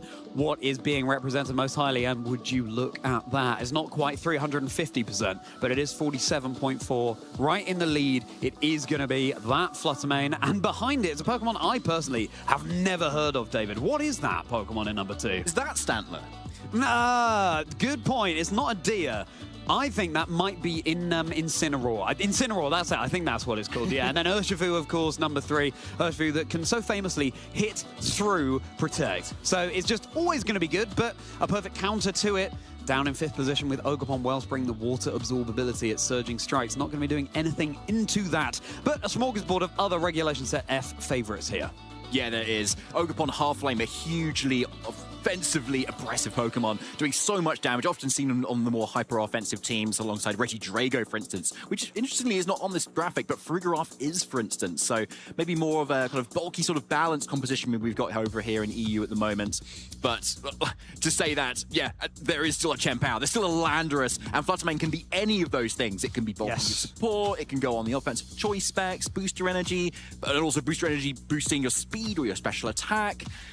And that's not even to mention Raging Bolt. Raging Bolt, yes. Raising its head above the clouds, but it's got to get out of them sometime and look lively on the field. But if you're going for those calm minds, then that's exactly what Raging Bolt is going to be doing. It's going to be chilling out and getting a boost to its special attack and special defense. And yes, it's something that people were talking about, theorizing heading into the return of Regulation Set F. Those Raging Bolt mirrors, the calm mind setups, and which one is going to be doing more damage. Is it going to be Dragon Pulse? Is it going to be Draco Meteor? Is it going to be Snarl? It could even be Assault Vest. Yeah, they are omnipresent. They certainly are, yeah. And Pulchua almost took it all the way as well. All of our trainers were fearing when Regulation Set F was announced again, would it be the Raging Bolt again? Raging through all the tournaments with that calm mindset. And yeah, it was Carrie Diortona who put a stop to that very firmly with kind of a Landorus and Moongus duo, which seemed very strong into just the whole position. Yeah, absolutely. Yeah, Moongus, you just cannot understate it. Yes, it's known as the annoying thing that puts your Pokemon asleep, but also, of course, it can redirect things so masterfully going for that Rage Powder as long as the target is not a Grass-type Pokemon, just to enable those heavy hitters like your Landorus. And, of course, the Swords Dance on Ogerpon is something that's been rising up, too. We sometimes see Focus Energy on Ogerpon as well. Of course, Ivy Cudgel has a boosted critical hit chance as it is, but then with Focus Energy, all the more so. But Swords Dance means that you're getting more reliable big damage turn after turn, as long as you can find the position to be able to weave it in, set it up. And a lot of them have been pairing up with that Rillaboom to get that Grassy Train online so you can use those Grassy Glides. And with enough investment, enough attack investment, you can like one-hit KO Fluttermanes with Grassy Glide, which is quite something, right? So it's those Fluttermanes have to watch out, especially if kind of those grass types are coming up, which is not something normally you worry about what's super effective against you, right? But if you've just got raw stats and just raw attacking power, then that's enough of a super effective hit for me. Yeah, that's exactly my mentality heading into future tournaments and Regulations there, David. I'm really loving this Chiyu Fluttermane combination, just reducing the special defense for everything around it, then hit hard. Iron Crown in DD. Just click buttons, don't think too much, just big damage, good. That's my playstyle. Yeah. I love it, Charlie. That's right, yeah. Okay, right. I'm not about this slowing the board state down. Yeah, Incineroar's great and Polishot's great, but listen, that's just a few of the Pokemon, and I tell you right now, Rillaboom and Incineroar, they are not on my caster predictions, but I've got some spicy Pokemon for you, David. Oh, yes. I would argue probably the spiciest of the four of us, but we've got some interesting diversity going on here. We do, exactly. So I thought, I've got all dark types, yes, but I just thought there was just a bit too much Golden Go for my liking in Toronto. Right, It should have stayed in Reg F where it is, and yet it's back again. So much Make It Rain. So here are 4 Pokemon that do well into Golden Go, okay? Do you want a Moltres? That's pretty good. Snarl, spread damage, good special defensive bulk. Tinglu, lowering the special attack. Super effective moves on dark and ground options. Chiyu's a Chiyu, and of course there's King Gambit as well. Oh yeah, do you want to lower its damage with Intimidate? No, you can't. Defiant says no, and yet you can still hit those Golden Goes back for really good damage. So there's your answers there. I've got slight bee in my bonnet, I think. Clearly. Yeah, also about Icy Wind, clearly, from the couch earlier, too. What I like is that between our predictions here, David, we've covered the legendary birds in some way, shape, or form. Because I've also got Galarian Zapdos there, as well as Cantonian Articuno. So, hey, shout out to you, Articuno, Zapdos, Moltres. We see you all the way from Pokemon Red and Blue, even if you're looking a little bit different these days. Galarian Zapdos, of course, a fighting flying rather than electric flying type, which is so nice into a metagame that has Urshifu and the Ogerpon so omnipresent, the flying type damage great into grass and fighting type Pokemon, and just like with you in King Gambit, the Defiant ability as well. Articuno, David, of course, we've got to cast our minds back a couple of years to Utrecht, where we were casting over the finals that Nick already won with that Articuno and the Alolan Ninetales composition. So much fun. The sheer colds, the blizzards, oh my goodness gracious me. And there was an Articuno that made day 2 in Toronto. I hasten to add, all of the Pokemon on my predictions there, they all made day 2, yes, including Iron Boulder. You might be thinking, what on earth is this washing machine? It's actually a Pokemon, and it's called Iron Boulder, and it can hit through Protect with its Mighty Cleave move. It's not just Urshifu that can do that. Oh no, and Mighty Cleave, a rock-type move. Rock is really good offensively. Think of the things you're hitting for super effective. The flying, the ice, the fire, what with all the Ogerpon half flames around. Rock and Psychic is a really interesting combination there. But anyway, I'm waxing lyrical about that. We had a couple of Roaring Moons from Ben and Zoe there, and yeah, I can see that. I can see why that's got potential. Yeah. You kind of convinced me actually on the Iron Boulder, really. Have I? Yeah. Hey, good job done. I'm off. I'm glad. Yeah, I mean, and I'd love to see an Articuno actually. Yeah. That would be maybe not so great for the person who's facing the Articuno potentially, but for us at home, we love it, don't we? Yeah. So, David, we're not at home. I guess we're in Birmingham, so we're on a home turf. But yeah, true. Yeah. Home sweet UK home. Reggie Drago. Let me just go down for a nap here. Is that how you nap? Yes, it is. I don't actually nap. I don't know how you do it.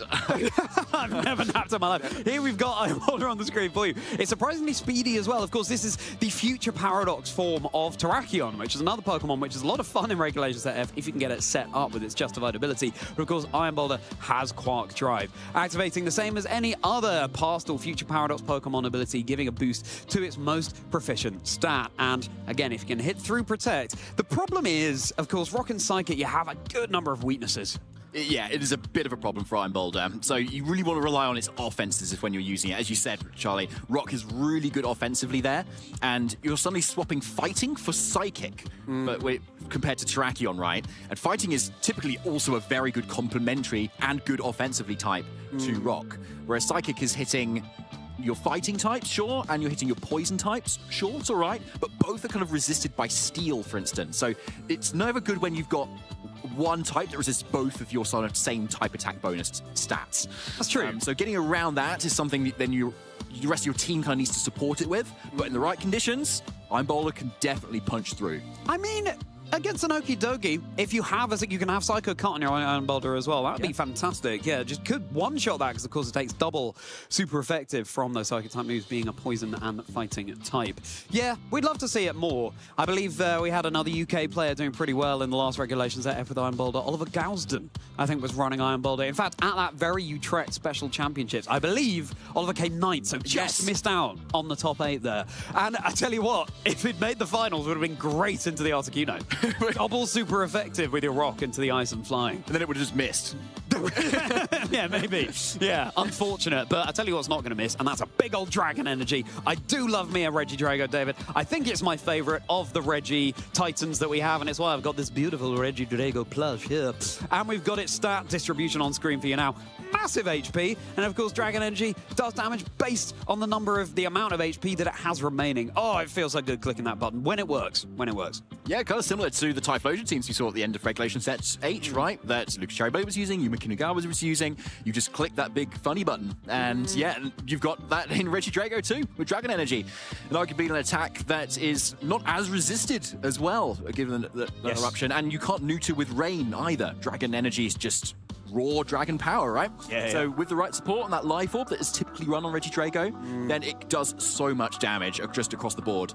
And we're in a regulation where not many trainers run Wide Guard to block it. Yes, exactly that. Wide Guard will go a long way in this format, but it's interesting the Life Orb Dragon Energy thing, because they could be seen as kind of anti-synergistic. Because Life Orb, of course, you're going to take a little bit of recall damage at the end of each turn, and of course, Dragon Energy does damage based on the amount of HP Regidrago has remaining, but I think a lot of players are just saying, listen, a big Life Orb boosted full health Dragon Energy, I just need one, that's all I need. Let me just carve a hole through, let me just sweep through, and then you can follow up with an Earth Power, Draco Meteor that it also has access to. You don't necessarily have to rely on it, but of course the Dragon's more ability as well. Boost the power of Dragon type moves. It's just Dragon, Dragon, Dragon, and it's an amazing design. Well done, Regidrago, 10 out of 10, recommended 5 stars. Okay, well, that's the second Pokemon on my team then. Iron Boulder Regidrago. There you go, perfect. Thank you, all right. We could theory craft this. I'd be interested to try and build an Iron Boulder Regidrago with you. Yeah. That would be a lot of offense, honestly. Maybe a lot of offense. A lot of offense. I can't think about that too much, though, because like, there's a lot of Pokemon to think about. There are. Now I've got Stantler on the brain as well from earlier. Yeah, exactly. We've got another dragon, actually, that we can talk about, and it's a past Paradox Dragon. We've got the Roaring Moon, of course, and this was a Pokemon that was on the Toronto Regional Championships winning team last weekend, piloted by Kerry D. Ortona. And it's interesting because back a year or so ago in Regulation Set, what would it have been? The G? Yeah, I think Regulation Set G. We had, for example, Justin Tang winning in San Antonio with this Roaring Moon that was Terra Flying, acrobatics that synergizes so nicely with the booster energy. But actually, it was a different kind of Roaring Moon in Toronto, wasn't it, David? Yes, it was. So it had that breaking swipe and knockoff with the Tailwind to protect. So, but very fast still, though, to kind of make sure it's outspeeding as much as possible. Because if you're suddenly going first in the turn before you use breaking swipe, for instance, you're getting a lot more use out of that move rather than if you're going before everything in the turn, right? So that makes a lot of sense for that perspective. And so, obviously, Tailwind as well, because you're not Prankster Tailwind. You need that actual natural speed to be able to go for that Tailwind instantly. And then you're able to get up the speed for your partner instantly as well. Whereas something like Whimsicott doesn't need to rely on that speed as much if they're already going to go first because of their ability giving them that speed. Exactly that. It's such a cool design as well, isn't it, David? Goodness gracious me. It's possibly my favorite Paradox design. Okay, yeah. Nice. That's how it does it. The Roaring Moon dance. Fantastic, yeah. Get your Pokemon impressions. Post them. We'd love to see them. You hashtag play Pokemon. Film yourself doing those where you've got the Incineroar going as well. Yeah, very nice. Good. But, Dave, what's that? What's that? Go on, you got it. You know this. Looking like a space hopper. What is that? Oh, Rillaboom. It's Rillaboom. Yeah, there you go. Yeah, I just need that drum. But, David, we've been waxing lyrical about Articuno as well. I love me an Ice Time. Articuno, I think, is my favorite legendary. A lot of players are running it with the Snow Cloak so that when the snow weather condition is set up, Articuno is all the harder to hit. Some, particularly cheeky ones, might even run it with a Bright Powder to make it even harder to hit too. You know, you can have powerful moves all you want, but if they're not connecting, then you're not going to be doing much health bar mitigation there, are you? Typically not. And often, obviously, combined with the Alolan Ninetales to set up that snow so you can obviously make the use of it. And then, typically, Articuno then carries Terra Ice as well. Yes. So that you can maintain that defense boost that the Ice gives you when you then still go for the Terra. And then that obviously boosts up your Ice-type moves, which often it only just uses Ice moves. Usually Blizzard, Freeze Dry, Icy Wind, and, of course, Sheer Cold. Sheer Cold, yeah. The more times that you don't want to see it, but the more times you click it, the more likely it is to hit. Yeah, it's just a one-hit KO move. If it hits, that Pokemon is going down. Boosted Garganackle, no problem. I don't know, an Alolan Muck that's minimized to Oblivion, as long as it connects, it's gone. That's right, Sheer Cold. It's just that big old delete button. And yeah, again, a Pokemon that when it did win in Regulation Set F 1.0 back a couple of years ago, no one saw it coming. And that's exactly what these Pokemon regulations can do. Just a bolt from the blue. Lovely. We're going to get really quickly into round 3 super shortly, but grab a drink and we'll be right back. Let's go. The 2025 European International Championships was the largest VG event to date. Let's take a look back at what went down during this historic event.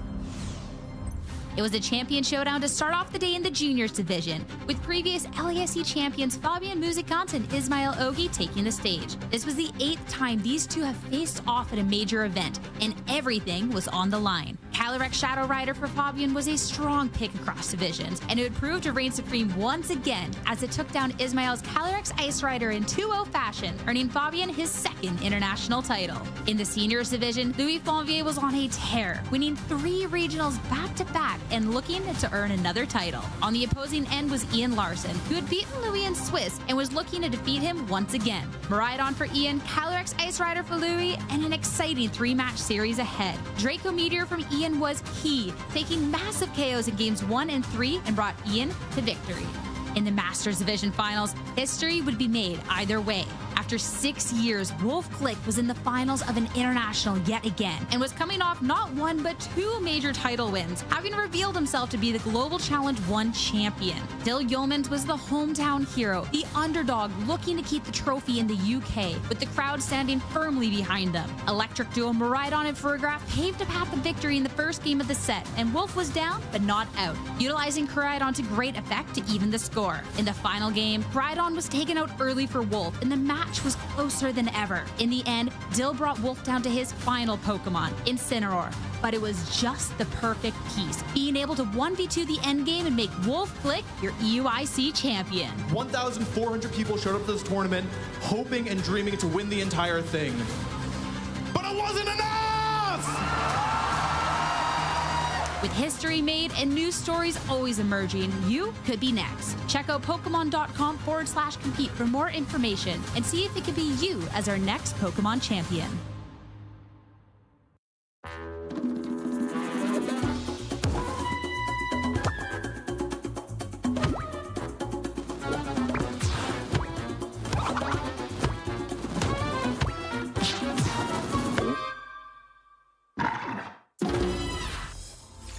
David, I've competed in EUIC before, but the prep I did, it wasn't enough! And I tell you what else, being in that venue when Wolf won the Europe International Championships last year, my goodness gracious me, EUIC 2025 was one, every IC is one for the history books, but EUIC 2025 par excellence was one for the history books. My goodness me, I've never heard a crowd go so crazy for one competitor as they did for Dill Yeomans in the EUIC last year. The chant of "Let's go Dylan." And I think just for Wolf and for any opponent in that situation, hearing basically everyone being on the side of the other person, to have to try and shut that out and keep your mentality strong and firm is just what Wolf was able to achieve there, especially because it was a 3-game set. I believe it was Wolf who lost the first game, lost game 1, I believe, and then to come back and end up winning the entire tournament. Oh, wow. Yeah, it's a movie. EUIC 2025 is a movie, and that's just one storyline. We heard about the juniors and seniors there as well. Ismail Ogi and Fabian Musicant. The 8th time they went up against each other, and it was a fairly even record between them, and then Fabian went ahead and won and wasn't able to use the Indeedee in their game, and so I'm monologuing now, wasn't able to use the Indeedee in their game, and still with a 5 Pokemon to the 6 that Ismail was able to use, went ahead and won the entire thing. Mate, oh, cinema, I believe the kids say. No. Yeah, it sounded incredible, honestly. I was at home watching, and it was, a final to behold. I wish I was there. And you had front row seat, which must have been incredible. The moments and everything from that final, and just the whole tournament, honestly. I wish you were there as well, to be honest. I had Ben yapping in my ear, as always. It's all right, Charlie. Oh, Charlie. Thank you, yeah. David, we haven't casted together since Lille October 2024, so Lille 2025 season. What? Unbelievable. Totally, and it feels so good to be back on the desk with you. And, yeah, absolutely. I always enjoy our height difference as well, so much. I can't wait to be casting with you very shortly. Of course, it's always the way, trainers. Earlier on in the day, the rounds will take longer to complete. All of the trainers are out there, and listen, we've been talking about it. Regulation Set F, the Raging Bolt mirrors going crazy in the venue, potentially, who knows. Listen, we'll be bringing round 3 to you very shortly, but we've got so much more that we can digest. Exactly. For instance, I have another Pokemon for you to guess. Oh, yeah? That's Urshifu. Yeah. Urshifu Rapid okay. Strike. I need to find Very something good. harder than that. No, it was good. Okay. because last year we played this game, Costa and I thought that Charlie Donnelly, the person I was playing with, was going for an Urshifu, but it was actually Dragapult, because Dragapult is kind of like this. And Urshifu is more like that. Oh, okay. That kind of would put you off, wouldn't it? Yeah, it would. It's hard to kind of like do justice for the super wide head that Dragapult has. Exactly that. Yeah. Perfect. Someone. Make a meme out of that, Wait, or no, make a react or something, an emoji. But we don't have any Dragapults on the team we're about to show you. We certainly do have an Urshifu. There's a team that's been doing fantastically in Regulation Set F, and it's a fairly balance-orientated one, and it's, of course, the one that Paul Chua used to reach the second position at Toronto just last weekend. Ogabon Hearthflame, Fluttermane, Incineroar, Urshifu Rapid Strike, Rillaboom, and Raging Bolt. And you can see all the different modes that you've kind of got on this team. Often people will call this like the Carmine Raging Bolt kind of squad, basically, because you've got double fake out, which is usually quite critical if you've got any sort of setup, and especially if you've got those two Pokemon available in Incineroar and Rillaboom, then you've already kind of got a good foundation for that.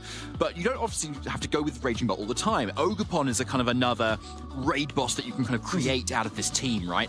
Where you could, as soon as you've got that support, you can get it into a position where you get an body aspect once you've gone for that Terra, that super powerful attack boost, and even into things that resist it, it's taking so much damage sometimes, often usually 2-hit KOs. Especially into like Incineroar, for instance, as well. You kind of bypass that Intimidate with that attack boost. But you can also flip it around completely with Ogapon and use Follow Me to actually then use that to support the Raging Bolt at the same time. So that's not even talking about Urshifu as a Pokemon, which we, of course, we can always talk about but like day in, day out. Yeah. But it just makes this a really rounded team and something that everyone needs to prepare for when you're going into a Regulation F tournament. And just notice there, here, trainers, the 2024 usages of this team as well, from Tim Edwards, the finalist, of course, at EUIC, then losing to Nils Dunlop, and Yujian Wang in Perth, too. It's a team that's always going to be good because it has the tools it needs to succeed. Now, as you say, David, Urshifu we could talk about forever in terms of how it can hit through protects, and that's, of course, what it's most known for. But, for example, Surging Strikes as well, guaranteed critical hit, so it doesn't matter if you have a Reflect set up on the other side of the field, for example, you're still going to be getting the same amount of damage. But, of course, that can also be a drawback. Surging Strikes is never going to do more damage than you're expecting. You're never going to be clicking that move thinking, oh, well, if I just get a crit, then I win in this situation, because it's always going to crit. Yeah. You always know that you're just going to fall short if you're in a situation like that. What's interesting about this team, though, is because it's so prevalent, and obviously Paul Chu has shone the spotlight on it yet again from last week, is that I'm thinking that we're probably going to see a little bit more few answers to it this weekend as well. So, like, for instance, Rain could be on the cards for a lot of trainers this weekend as well, which we've seen hardly any of in Toronto, because suddenly you can shut down the fire options that the Incineroar and the Ogapon provide, and none of this team has a way of actually setting up the Sun or denying that Rain as well.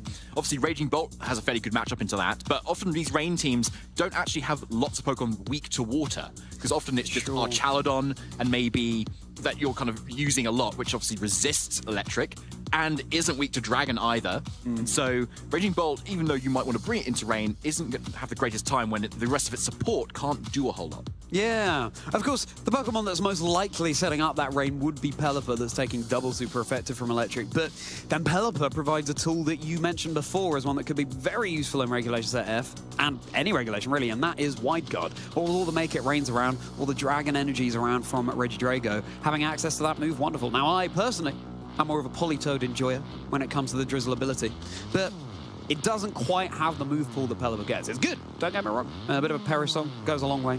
But yeah, Pelipper does have not only the Wide Guard, but also the Tailwind, so you can get the speed advantage. And yeah, I wonder if we'll see more.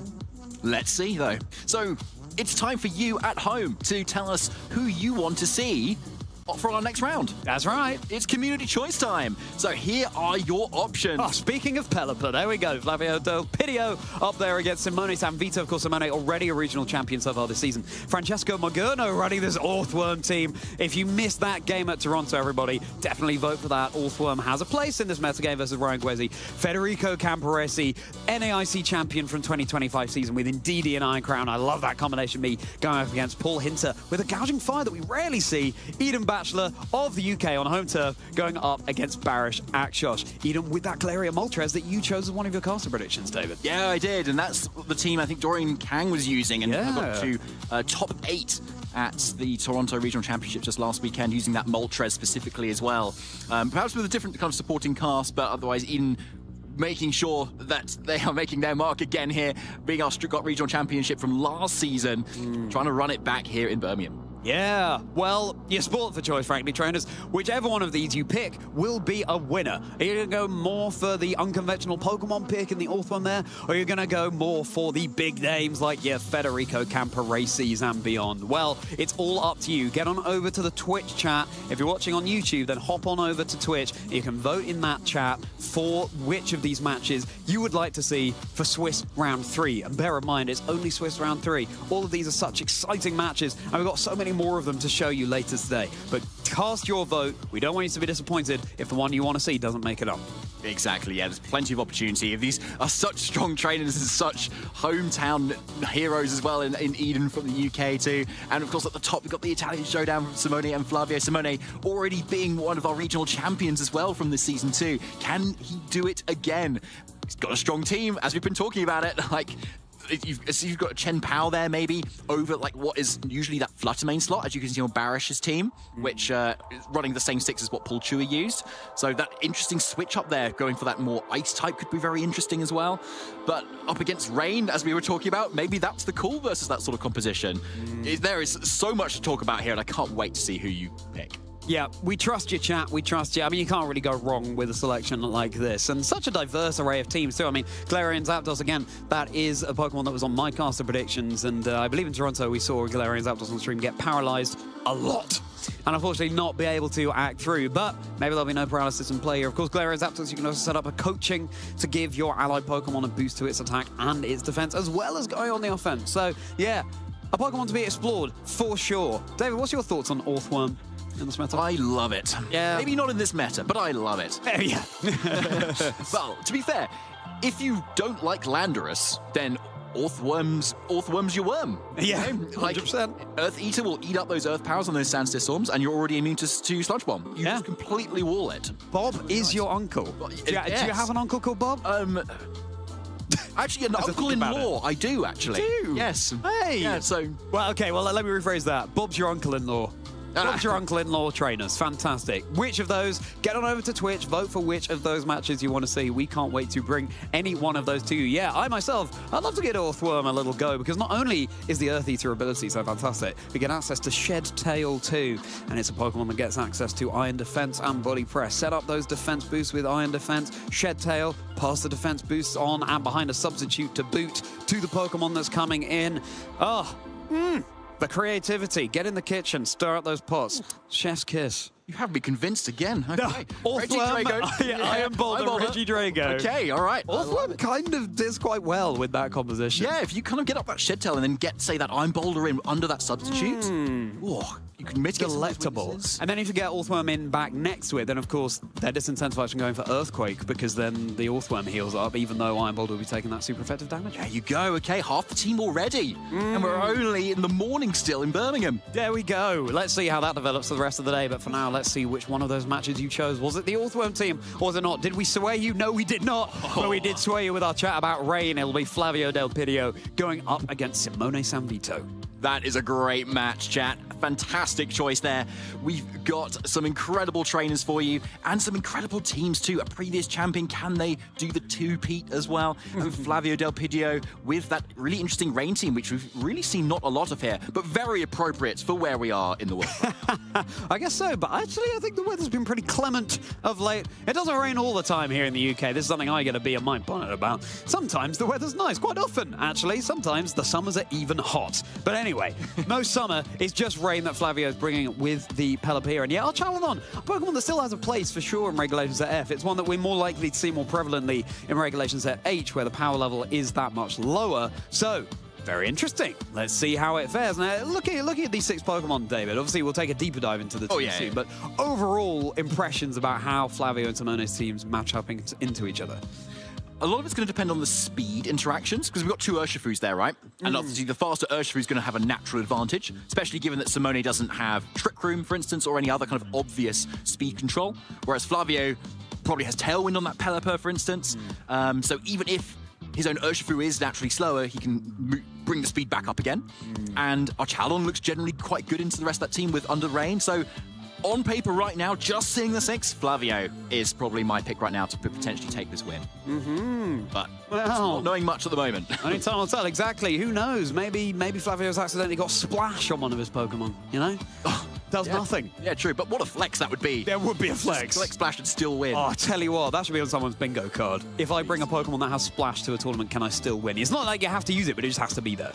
Well, back in the Z-move days of Ultra Sun, Ultra Moon, you could run Z-Splash, which would give you +3 attack. That is so good. Sometimes see that on Solgaleo, of all Pokemon. That is so as well, good. which was so Love cool. it. So you would see this kind of like huge line flopping around for a bit, and then get this huge attack boost. Then you could use like Flame Charge and get a speed boost. Yeah, of course. Yeah. You've reminded me. I love the fact that Z-Splash was a thing, and the fact that it had as much of an effect as it did. That's so funny. Z-Splash +3 to your attack. Not often that we get a +3 to your attack move. Speaking of that, Simple. What an ability that is. I tell you, double boosts and double drops for sure. But if you use Swords Dance with like a Bibarel that has Simple, you got +4 attack, my friend. You just sweep through. Phalanx. Okay. Back in the day, right. I say back in the day, in a previous regulation, you could have Latios next to Phalanx, Simple, beam it, give it Simple, use no retreat and get +2 to all of your stats. And then you can sweep through there as well. Stat boost goes such a long way in a playthrough. Casual playthrough of Pokemon in a regional championship, it's all about finding the space to be able to weave it in. And of course, we see some Agapom with Swords Dance and so on, but again, that's taking the place of another move like Follow Me, for example, that could provide more support to the rest of your team. So all of these calculations, team building decisions, they have to be made very carefully. Yes, you do. Very well put, exactly. And like, I'd love to see if we can get any sort of those stat boosts going in our future games as well, especially when they get really big too, because there's not a lot of haze going around anymore. Dragonite was very omnipresent with it, and I think due to the lack of it, it's kind of why Carlin Van Severen from Toronto last week did so well with Dondozo, getting top 8 with the Dondozo Tatsugiri, right?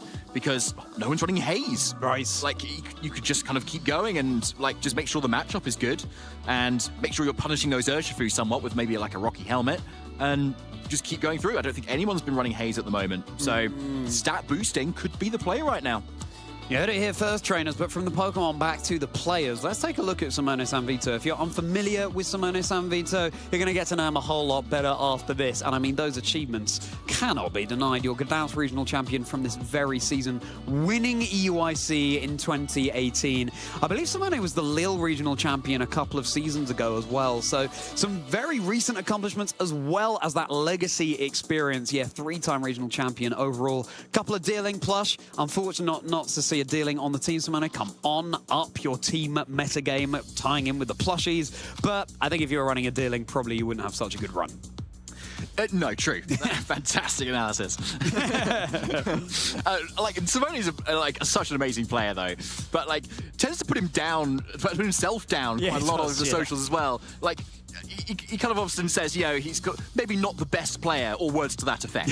Sometimes. So sometimes in even more colourful language. Indeed. And obviously that's definitely not the case given these accolades, right? And also still recent accolades too. Still doing so well. Still getting regional championship wins as well. So, like, it's a player to watch and a player to fear as well. Absolutely. Especially given a very powerful team like that. Yeah.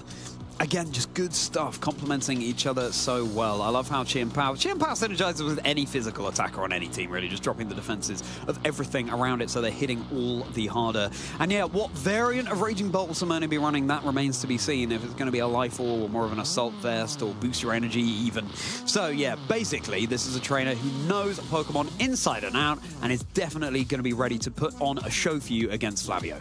And I believe when he won Gdańsk, it was maybe that Volcarona Basculin team that he used as well. So quite of a similar, actually, team if you kind of look at it, really, where you've got a kind of very powerful fire type that you're kind of setting up and wanting to get into position. You've got an Oakapon half plane for that here, but you've got a Volcarona on that previous team. And then you've got a powerful water type in that Basculegion that we had before. And then we've got an Urshifu now. So in some ways, still got all the pieces are there. So I wonder if this is kind of a comfort team for Simone, that he feels like it's familiar. Even though it's a completely different regulation, you've still got the same pieces and how to move things around. I think you raise a really good point there, David. It's all about finding what works for you from what went well and then adapting it to whatever regulation you find yourself in now. And let's hope that that's something that Flavio Del Pidio has been doing as well. Another trainer of such decoration. And again, if you're not so familiar with Flavio, hey, we got you covered. Flavio, come in, have a cup of tea with us here in Birmingham, and we'll introduce you to this EUIC champion from 2019. Top 16 have been the results of late. Flavio looking for that next big win. Yeah, so very similar actually to Simone's actually. So both EUIC champions, one in 2018 and one in 2019. They're both three-time regional champions. Two-time regional. Wait, is that two-time regionals and two-time special championship champions? I think that just means two-time regional level event champion. I would guess. Okay, so that's 4 total? No, I think it's 2. It is 2. Yeah. Okay, it is total. All right, includes a regional and a special. So Flavio has won a regional and a special. Got it. Is what that means, yeah. Right. Still, very similar number of regionals on the whole. And top 16 at Gdansk, which is where Simone went ahead and won. Exactly, yeah. And I'm sure Simone has done well at Worlds as well. Yeah. Definitely. Top 16 in 2022. Unbelievable. And that was in London too, on home turf. It's all coming back to the UK this weekend, isn't it, trainers? But they're only going to be meeting in Swiss round 3. I mean, this could be a final in itself. And yet one of them is going to have to proceed into the rest of the day with 1 loss on their record. But, of course, in case you're new around these parts, trainers, don't worry, we got you covered, because we will explain that if you take 2 losses, you can still progress through today too. More than 2 losses, and unfortunately, you are out of contention. So there is still a little bit of wiggle room here. There certainly is. You've got a lot of time to kind of work that out, right, as well, when you're kind of going over multiple rounds, you're kind of playing multiple people as well. You kind of get to know your team a little bit too, as to how well the meta has matched your expectations too. That's kind of a big thing going in too, right? Like, has the team that you've got, has other people preparing for it? And so you got to bring a team that you know people are going to have a good matchup into or have prepared for? Or do you switch to a team that's going to be a little bit more unusual that someone hasn't prepared for? In Flavio's case, obviously, that's probably what he's hoping, right? Exactly. He's hoping that not everyone's kind of prepared for our Challenge on Rain going into this. And obviously, he's undefeated so far, so obviously that's still going well. Yeah. But sometimes you're not just playing a team, you're playing a person. 100%. And Simone is definitely a person. I've done the test, David. Have you? Yeah. I checked his pulse and it was there. We're all good. Yeah. Sometimes you've got to wonder, haven't you? These trainers do so well. Yeah, just absolutely ultra braining their way through the tournament. Our Chaldon has such utility in this regulation, and we'll be able to talk about that very shortly, because we got the trainers on stage. And David, I'm delighted to inform you that we do have some plushy metagame to speak of as well. Let's go. Simone Sanvito has ridden his Chien Pao steed all the way onto the stage here in Birmingham. Let's hope that Chien Pao plushie doesn't have the sort of irritability in itself. Let's hope that Flavio's defenses aren't being caught off guard, because he's going to have to lock in going up against a trainer as decorated as Simone. But as ever, Simone just looks like his Waterford Psyduck's back. It's just par for the course. Here's another day at the office for Simone Sanvito on stream at a regional. 100% there, yeah. Getting locked in at the moment. Simone on the left, Flavio on the right. And yeah, I was trying actually to see the plushies actually when you first mentioned it there, because Chien Pao's so well camouflaged. Snow cloak, I tell you. Yeah, the snow cloak, there it is. Perhaps foreshadowing for what we might see later today. Time will only tell. So yes, is it going to be rain? Is it going to be, well, Raging Bolt balance, I suppose, but with the cheeky Chien Pao there, which actually Simone is rocking there as the main difference on this core composition of 6 as well. Might as well get hydrated, Simone. Great plan here. Get an advantage where you can, especially when Flavio is just sitting there not drinking water. But Flavio is bringing the rain, so he's going to be plenty hydrated enough in just a moment's time. And in case you missed us taking a digest of Simone and Flavio's achievements before, there they are on screen for you again. Far more accomplishments than we can show here, I'm sure, that would extend off the screen. But yeah, needless to say, these are trainers who are very well versed in competitive Pokemon. 100% there. So if you've only just joined us, we're getting here into Swiss round 3 at the Birmingham Regional Championships day 1, and we have very talented trainers already on the screen at the moment.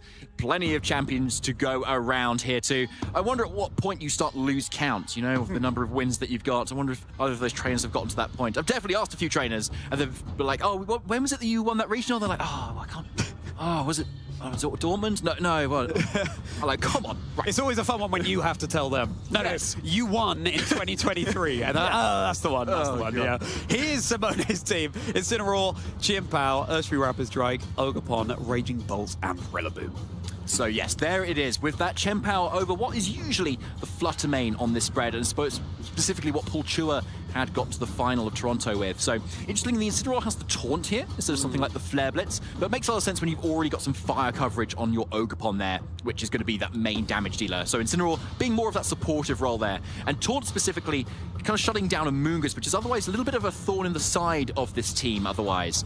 And you've got that Chien Pao with that Icicle Crash that's also going to help deal with Amoonguss, and the Ice Shard over what you normally would cover a Dark move. But again, Incineroar has the Dark coverage this time. Exactly. So you can afford to not have that. So Chien Pao offering that Ice Shard is really nice to kind of pick up those Flutter mains, for instance, that often kind of carry status moves instead, so you don't have to rely on them using a damaging move.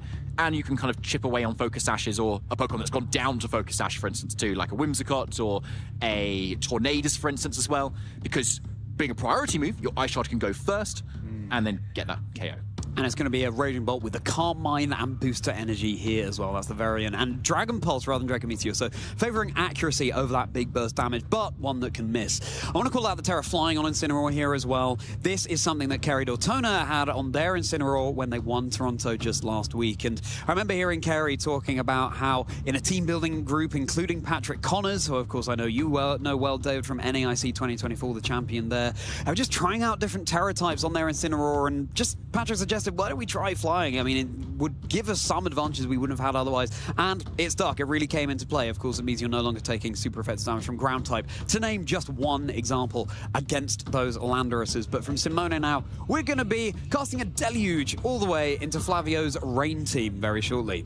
Oh yeah, 100%. And with Rain is, of course, Pelipper, with this like amazingly cool Pokemon, which looks a lot maybe weaker than it otherwise would be, but with that ability and that big beak of it, that Weather Ball and Hurricane are very, very strong. Now, interestingly on this Pelipper, you will see a move that we've already been talking about a lot about is Wide Guard, a move that we don't often see in Regulation Set F, but I think right now is very well placed, given all the Golden Go with Make It Rain, the Regidrago with their Dragon Energy, where at the moment they're just uncontested in the ability to click those moves. Suddenly with Pelipper, you definitely need to think twice. And with that Rocky Helmet, it's going to be punishing those Urshifus pretty hard, and it's going to support the team very nicely, especially that Archaludon. I've got to call out the Terra Ice on the Chien Pao here as well.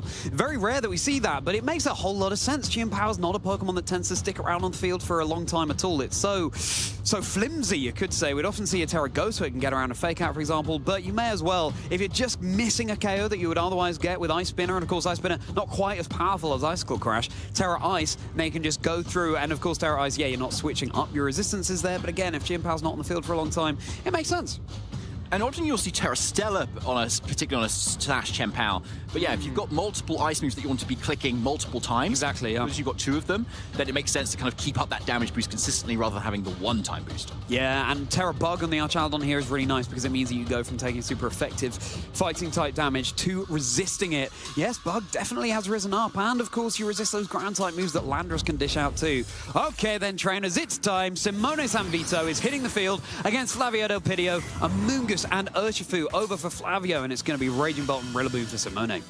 Okay, so going straight away with that Raging Bolt set up immediately out of early doors. But interestingly, it's not the leftovers, it is that booster energy, boosting out the special attack already. So Simone's like a Raging Bolt is already very much online. Because often you've got a lot of Urshifus that can kind of train to survive a Thunderclap from the unboosted Raging Bolt. But suddenly with that booster energy, now you are actually threatening it, which means that Flavio needs to make sure that the Urshifu stays safe, especially one that can't protect given that Choice Scarf, and use that Amoonguss to kind of redirect things away.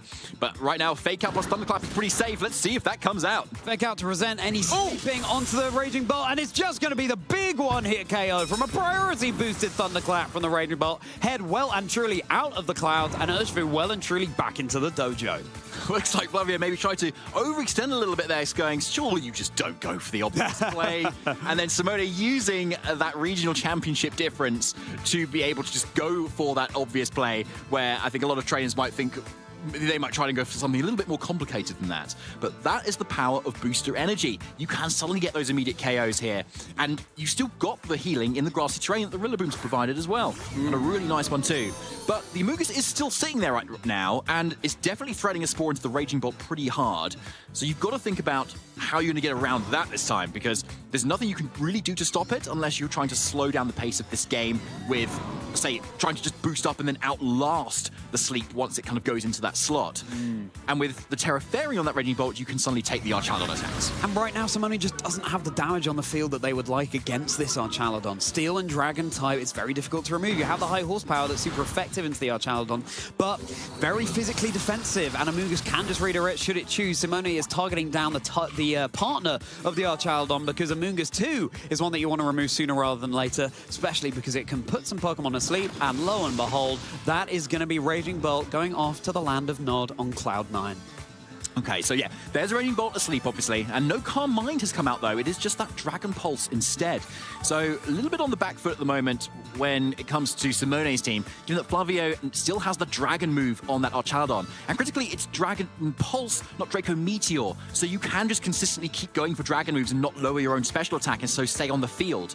Whereas if Draco Meteor gets whiffed into another slot or gets wasted, then you can't go for other Dragon moves and kind of maintain your offensive presence here. So Flavio's, despite losing Urshifu early doors, is still in a really decent position here. Like, Rillaboom's not touching either of these Pokemon very hard either. Amoonguss can still switch out and heal up again, which we're going to see here. Yeah. Also, it seems like Simone is just thinking, well, first of all, I need to get through that Citrus Berry, and that's exactly what Simone's been able to force Flavio to do. Amoonguss has had that health recovery now, meaning that Amoonguss is going to be easier to remove in the successive turns. Now, Pelipper's hit the field, bringing that Rainstorm with it, and now Archaludon is going to be able to fire off these Electro shots in one turn, and it's going straight into the Raging Bolt. Double resisted, of course. Flavio predicting a switch there, perhaps, but crucially getting a special attack boost to the Archaludon. The big Wood Hammer into the Pelipper, not quite big enough to be able to claim the KO, but the Rocky Helmet, every little bit of chip damage counts as Raging Bolt burns its mandatory turn of sleep. So it was quite an interesting play there, actually, because obviously Raging Bolt doesn't want to take a Dragon move, right? But it's likely that this Raging Bolt is probably bulky enough to take a Dragon Pulse from Archaludon, right? Yeah. It's not a booster item there. So Flavio kind of covers the fact that it could go for the Terra Fairy, because if you go Dragon Pulse, you do absolutely nothing. Whereas at least, even if Raging Bolt doesn't Terra and you go for Electro Shot, at least you're then boosted for the next turn either way. So now you're suddenly threatening a lot more damage with Dragon Pulse. That's most likely now a one-hit KO. So now Simone needs to think a lot harder this time, whether he's going to go for that Terra Fairy or whether he's going to try and call Flavio's bluff again and not Terra. Amoonguss the Sleepy joining the field. That is the perfect mark for the Mushroom. Grassy Glide, again, just chipping into the Amoonguss, a great switch there. Would have picked off the Pelipper, just the Dragon Pulse straight into Simone's Raging Bolt, and you called it, David. It's now enough just for the KO, but maybe Simone's thinking, you know what? I think I need to sacrifice this Raging Bolt now. It was sleeping anyway. I don't want to switch it out and back in. It would still be asleep lurking in the back. Maybe it's time just for a fresh start, and you do have some heavy hitters lurking in the back. Yeah, you do actually, to be fair. I mean, it's a really strong Pokemon, that Chien-Pao. That shiny looks so beautiful, actually. Yeah. Loving those colors there. So bringing this in makes a lot of sense, right? Because this is a Chien-Pao, and it does have the Sacred Sword. So it is something that can deal a lot of damage into this Archaludon, which is damage you really need, given that your Raging Bolt has now gone down. So a nice target into that slot, but you've still got an Amoonguss in front of you. Chien-Pao has Icicle Crash, though. Amoonguss can train to survive that, though. So it can most likely survive that. But a double up from Chien-Pao and Rillaboom, that's another question here. And given that Citrus Berry has already been burnt on this on Flavio, I imagine that double up is going to be enough here. Question is it going to hit is another question. And also Amoonguss for Flavio does not have Protect. So it's really fantastic. Guaranteed damage into that slot. Whether Amoonguss switches out or not, Flavio's going to have to think very hard about whether the Pelipper comes back in and you sacrifice it, but no, deciding that it's too important. The rain must come again another day, as now Archaludon going for its Terra Bug. This, of course, means it will take resisted damage from Simone's Chien-Pao Sacred Sword. But is that what Simone was thinking? The Icicle Crash, and it is going to whiff into the Amoonguss there. That is so unfortunate because now Spore can just run rampant. The Electro Shot, so another boost to this now antennaed Archaludon. And where is it going to be targeting? Breaking the Focus Sash onto this Chien-Pao here. This is probably one of the reasons why Flavio is running Ice Spinner instead of Icicle Crash on their own Chien-Pao. 100% accurate, but just not quite as powerful. Woodhammer and bonk. The Amoonguss takes it gleefully. It does, yeah. So obviously Simone knowing the calcs there, most likely big enough with that combination, but Sludge Bomb following up from the Amoonguss now, dealing a lot of damage to that Rillaboom, but crucially no poison. Poison that would have been ticking away at this Rillaboom. Of course, the grassy terrain means that it would have held it back up a little bit and sort of mitigated that poison damage. Yeah, it definitely would have. So at least you can still stick around and either way still get off further attacks, right? But here, though, obviously Rillaboom has now no grassy terrain to speak of either. But Simone needs to think about now, with such low health Pokemon, what do you need to save? Because Pelipper has taken a little bit of damage in the back, but you do need something to be able to KO it in the end here. And Rillaboom with Grassy Glide with a priority is a lot more useful than one without it at all. So you might want to consider switching out this Rillaboom here, but then what do you bring it in to perhaps take a +2 special attack move from an Archaludon? And again, this Amoonguss is still sitting here, not doing a whole lot, but at least it cannot Terra in this position. So Simone does have a safe target of that Icicle Crash into there, and may even KO Pelipper if it decides to switch. If the Icicle Crash hits again, but the Urshifu, the Tower Master, has been rising through the ranks, and it's joining us on the field here, the reveal of Simone's final Pokemon. Amoonguss is indeed switching out, getting some Regenerator active to boot, but Pelipper is joining the fray once more. This means that if Pelipper goes down on one of these turns, Rain won't be on the field anymore, and that's it. Flavio deciding that, yep, I've got my 2 Electro Shots off, I've got my 2 special attack boosts, therefore I don't necessarily need the Rain anymore, because outside of the Rain, Electro Shot will be acting over the course of 2 turns rather than 1. Here comes a third, though, able to weave it in just before the Rain expires. A third special attack boost, a third Electro Shot right into this Chien-Pao. One of the most excessive Electro Shots I've ever seen. More than enough to claim those 10 hit points on the Chien-Pao. Yeah, I think so. And a good target as well, because you want to remove that Chien-Pao that is otherwise threatening your Amoonguss here. Like, obviously, you could think, oh, it would have been nice to hit that Urshifu on the way in here, right? But you still have Amoonguss here at full health again, which is exactly what you want into the Urshifu and Rillaboom here. Now, Simone's not actually gone for the Terra yet, but unfortunately, the Urshifu isn't Terra Grass to get around the redirection either. So it's just a really safe Rage Powder on Amoonguss's end. What Simone does have in their quarter right now is still Fake Out pressure, though. So at least you can Fake Out the Amoonguss, for instance, and then start trying to get damage into that Archaludon with a Surging Strikes instead. It is Rain boosted, though, and it's no longer resisted because rather than Terra Grass on your Archaludon, which is pretty common, you do have Terra Bug instead. Archaludon also has stamina, though, so each successive Surging Strike is going to be doing less and less damage. Well, you've got the critical hits from the Surging Strikes each time. So actually, you still break through it. That's a very good point. Why so many people use this Pokemon? Surging Strikes, yeah. Urshifu, just the absolute GOAT.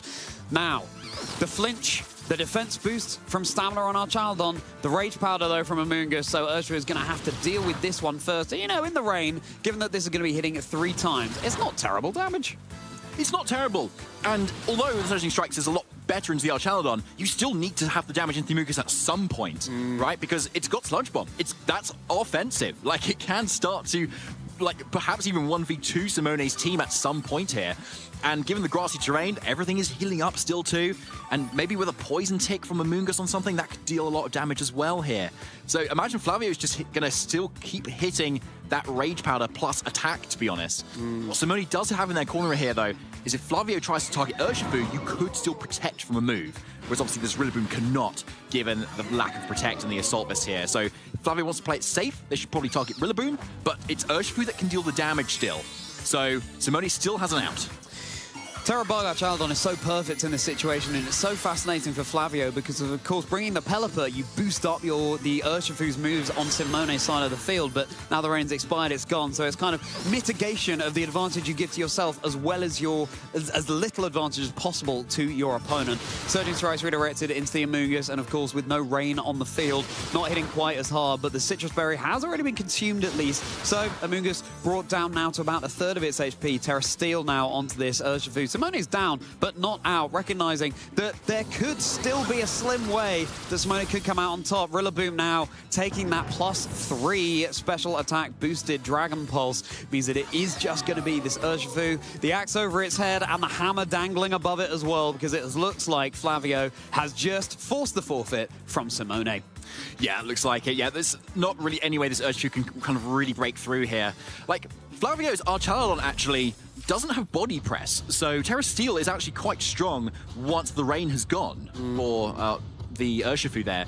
So, unfortunately, the Electro Shot had already boosted the special attack of the Archaludon twice earlier in the game, so it was definitely not going to win the 1v1, especially with Amoonguss taking at least another load of surging strikes there as well. So, well played to Flavio there, honestly. Like, losing Urshifu turn 1 and then still bringing that back was pretty impressive.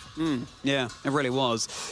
Some of you might have just glanced at Flavio's team and wondered what on earth is that item on the Fluttermane. It's not one we tend to see too often. Fairy Feather is just one that boosts the Fairy-type move that Fluttermane has access to, but would have been great into the Raging Bolt, but Flavio showed that they had all they needed to deal with it anyway, as long as that Archaludon, as you say, David, gets at least one boost to its special attack, thanks to using the move Electro Shot. And the big question for Simone, of course, is going to be, how do I deal with this Archaludon effectively? And what are your thoughts on that, David? It might not be as much as how do I deal with this Archaludon, but how do I deal with this Amoonguss as well. True. That kind of duo was really strong there. Now, obviously, we saw an Icicle Crash miss, to be fair. Yeah. But obviously, Amoonguss could have gone for the Terror at that point as well. So, like, not only were we trying to call an Icicle Crash into that slot, we were trying to also go, right, Terra Fairy could just come out here instead, and suddenly it does half as much as it would have as well. So we might have looked at a slightly different game if it had hit, to be fair, but you also raised a good point, Charlie, in that, like, assuming Amoonguss does go down at one point, then how do you deal with the Archaludon, given there's no obvious kind of, like, a ground-type move on Simone's end? We'll just have to find out. I mean, you said it before, David. Flavio calling that maybe Archaludon is good into this meta right now, and I mean, it's certainly proving to be the case. Simone, again, just questioning how to deal with it, and these are the pair that worked so well for Flavio in Game 1. Amoonguss next to Archaludon, alphabetically up there, versing Raging Bolt and Rillaboom. I mean, the alliteration all around on the field.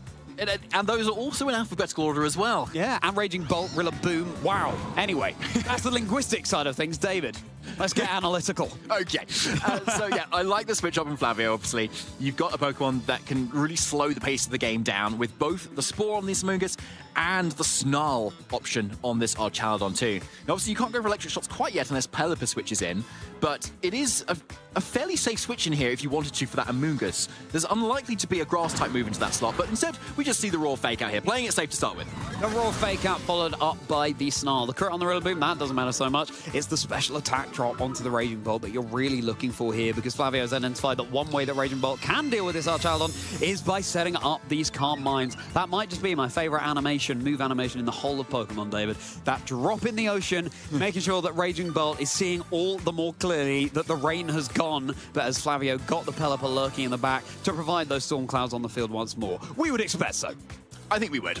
Now, Calm Mind has also just gone up this time now, so Special Defense is looking a very nice boost right now.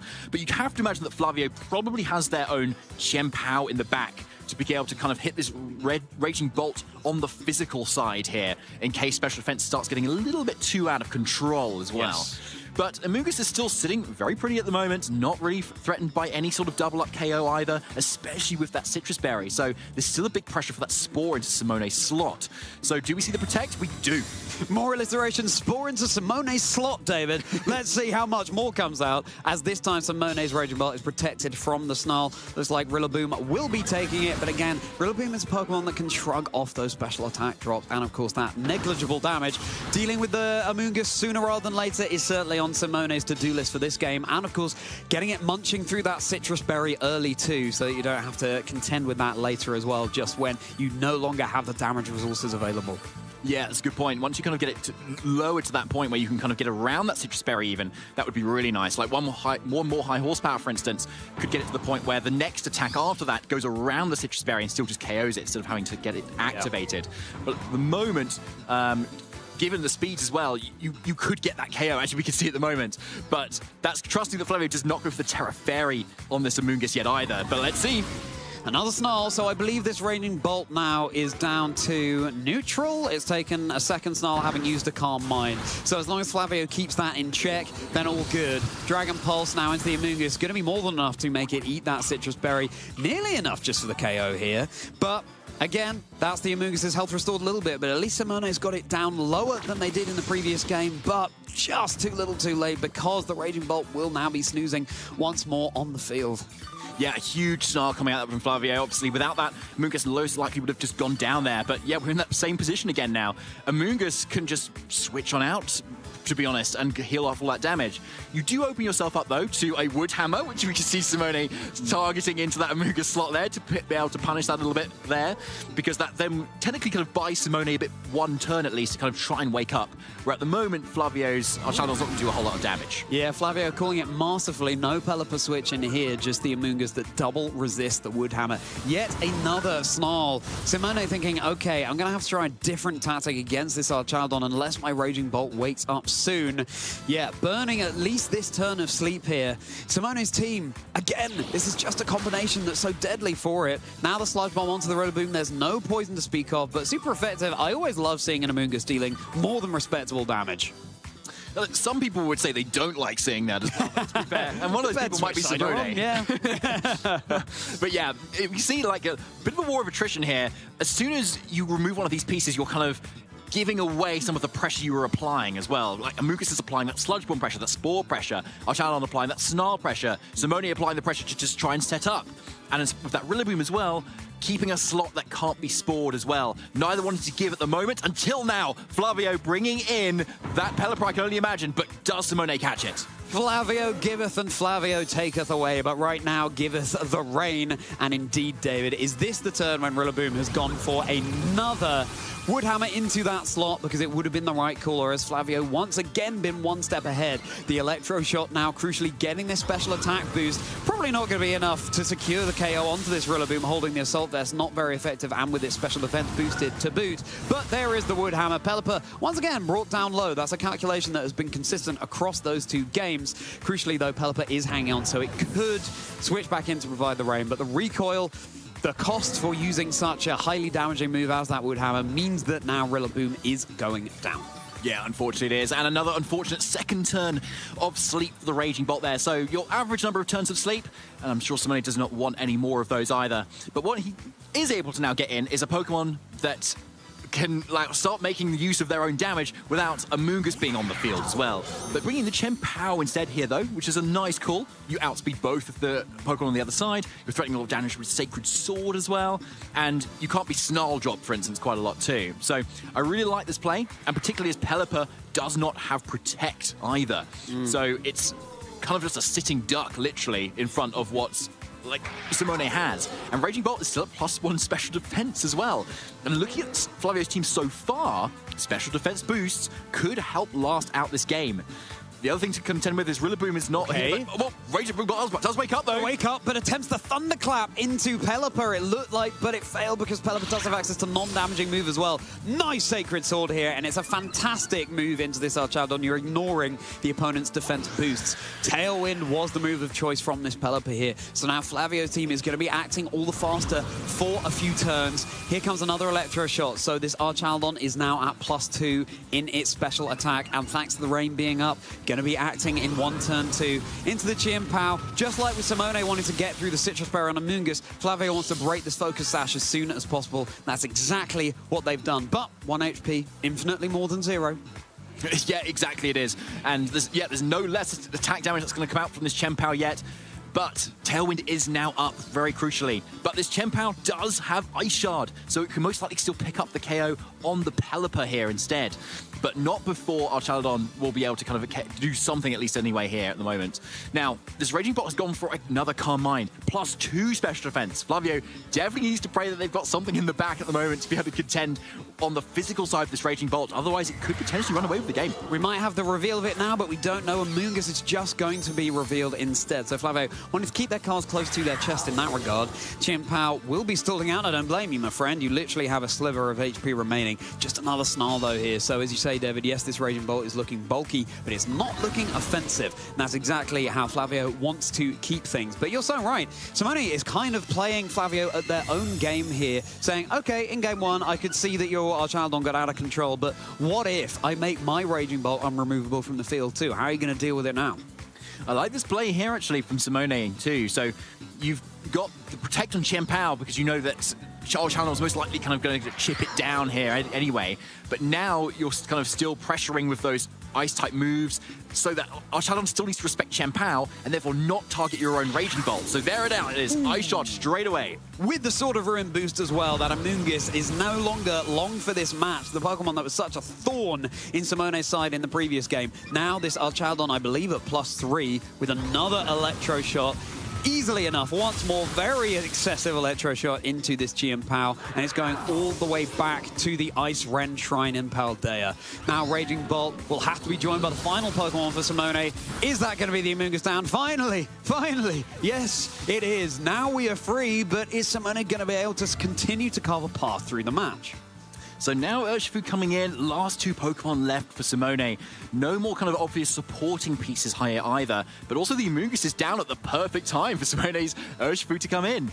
Neither team has Terra'd yet either, which could really throw a spanner in the works for either of these players if they choose to target into it and expecting it not to come out, for instance, too. Now, we need to see that Pokemon that can deal with this, Raging Bolt at some point. And the tricky thing about the Pelipper, even though you want to bring it in with that Hurricane for the Urshifu in the Tailwind, is that it's still such low health, it could probably go down to an Aqua Jet from this Urshifu too. So you need to get rid of this Urshifu to save your Pelipper, but then you've still got a Raging Bolt there, which is a huge problem too. So now Urshifu coming in for Flavio. This is that Choice Scarf, but it is Terra Grass, which is a very nice Terra at the moment to be able to take on the Thunderclap and the Surging Strikes from Urshifu here. So I wouldn't be surprised to see that come out right now. But what do you do? Do you Surging Strikes into the Raging Bolt, predicting a Terra Fairy? Or do you Close Combat, predicting it as well? I mean, or not even. So it's a really tricky position, and Flavio has to look into something here. You can't wait either. And so we do see that Terra. Okay, which is going to be the target of choice here. Raging Bolt now from Simone has become a Fairy type. No longer Dragon Electric. Is now immune to the Dragon type moves that Archaldon has access to. Does have Flash Cannon though, so it would be super effective there. No Terra still from Flavio. That could have been a great opportunity just to close combat the Archaldon. Get rid of it. The Thunderclap though into the Choice Scarf Urshifu, calling it, and the Urshifu down really low. Could have been a switch into Pelipper to avoid all that damage, and then no, nothing would happen because Thunderclap, the opponent, has to be locking into a damaging move. Pelipper is going to be joining the fray once more, is on such low HP. Slowly but surely, Flavio is putting all of the eggs into the Archaldon basket, and here comes another boost to that special attack. This bridge is certainly bridging the troubled water, as at +4 is going to be taking on all sorts of things in its path. It doesn't matter that the Urshifu protected there. Again, you get the boost. The rain has just expired, just a turn too late from what Flavio would have liked if he wants the rain remaining on the field, but frankly at this point maybe you don't, because then you're just boosting up your opponent's Urshifu. Yeah, indeed, and boosting up that Aqua Jet critically too. So now we're in a position where Pelipper might actually be able to survive an Aqua Jet from this Urshifu. I think it's going to be very close if it does, but we'll see. And this Pelipper could be a little bit more bulky too, because it's that Rocky Helmet set too. We'll have to see. And what I really loved about that play that Flavio did by going for the U-turn was that he could delay what his Urshifu's going to lock himself into and see how Simone responds first, because he can bring it in later now. Now Simone's that already committed that Terra as well, which is a really smart thing to do here. So now you know the Terra Fairy is on that Raging Bolt, so you know you can target it with Surging Strikes. But that being said, it's taken so much damage that it's now in that Thunderclap range. So as soon as it's on the field, it will just go down. Right, time for Terra Bug once more onto the Archaladon. Flavio, it worked so well for him in game 1, but Simone has done such a masterful job of adapting to what seemed to be such an unbreakable team from the previous game. Thunderclap now into the Archaladon. Again, a little bit of chip damage goes all the way, and these highly skilled trainers know that better than anyone. The Surging Strikes, that looks like it's going to be enough. The Terra was not enough, in the words of Wolf from EOIC, like we saw just before this round. That's Archaladon down, that's the Terra down as well. So unfortunately, that is the Terra option spent in vain for Flavio.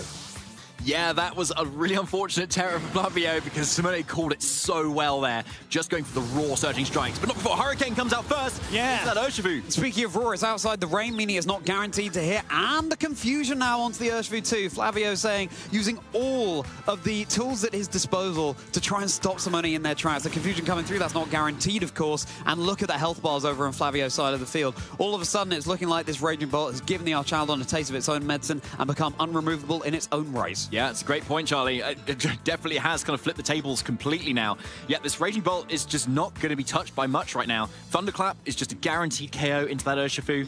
Unless the Aqua Jet comes out, I suppose, because it's priority versus priority. Very nice. That's Urshifu going down, and now Raging Bolt, Terra Fairy, exactly the Pokemon you want in this situation. The Hurricane, is it going to be connecting this time? No, that's the thing. Only 70% accurate outside of the rain. Dragon Pulse now is taking all those snarl drops, but the health bars are so low on Flavio's side. Simone doesn't mind that one little bit. I don't think so, yeah. And even though Aqua Jet does mean you can avoid the Thunderclap, you are locking yourself into Aqua Jet at the end of the day, which, as you can see, is not doing nearly enough to KO this Raging Bolt. It just sort of won for glory. Well, take that, Raging Bolt. Annoying Raging Bolt that I couldn't deal with in the end game, because now Simone's taken us to a game 3 in this fascinating Swiss round 3. Again, I just think it's so masterfully done from Simone, because watching that game 1, Flavio gave us a clinic as to how to deal with Simone's team and how to keep their own team so very safe. But Simone realizing that, listen, Archaladon can boost up, I'm going to have to go for some boost on my Raging Bolt as well, and that was the piece. So for Simone, it's how you break through the Amoonguss and the Archaladon. For Flavio, it's how you break through the Raging Bolt. It is, exactly. And I think we saw there that the fact that Simone was able to get up a Calm Mind early on, and therefore that special defensive boost means that versus what Flavio brought, it just really wasn't going to be enough. I mean, yes, you brought the physical attacker in that your own Urshifu, but Raging Bolt's typing combined with its Terra typing means it can resist both of the same type attack bonus attacks that Urshifu loves to go for. And once the rain had also expired, because you've got a team that's quite bulky and it can last a long time, then the damage mitigation also just completely went out the window too. And so once the Archaladon was dealt with, Raging Bolt had a field day. But what Flavio could potentially switch up to, again, is that Chien-Pao, which we've not seen come yet. And with that Ice Spinner, can hit on the physical side, bypass the Calm Mind boost, do a lot of physical damage and special attack damage, and also critically remove the grassy terrain, which would otherwise kind of heal up the Raging Bolt and keep it around for longer, and also get rid of the grass type priority from the Rillaboom.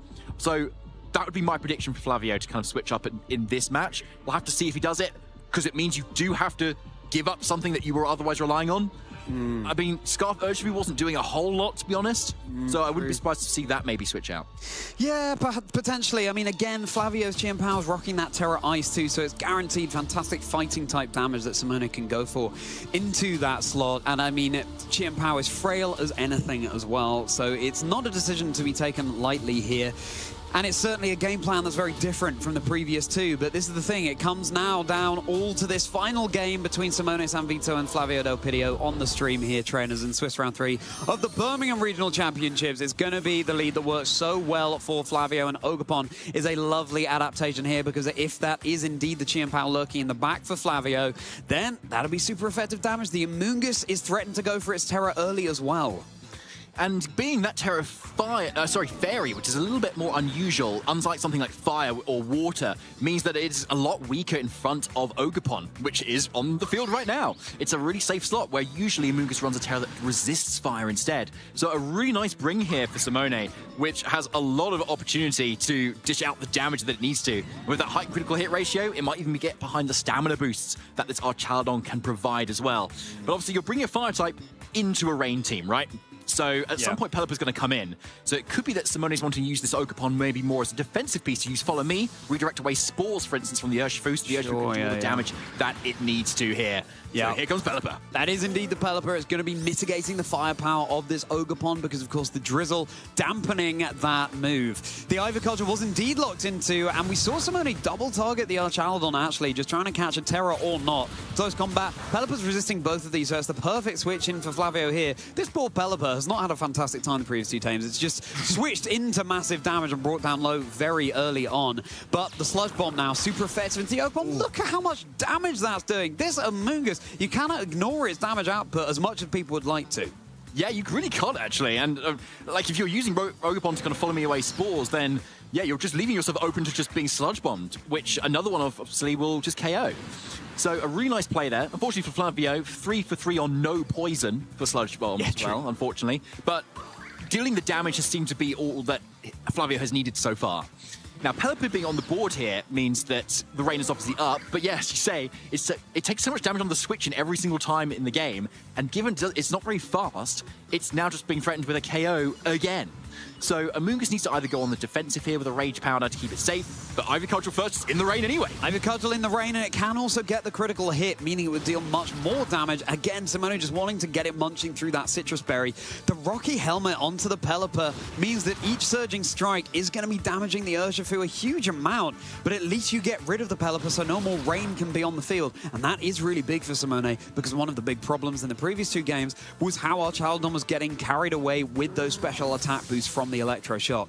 And Flavio is much more disincentivized from going for that move if the rain is not up, because of course it will take 2 turns to activate. But Amoonguss is able now to send Simone's Urshifu packing all the way back to bed.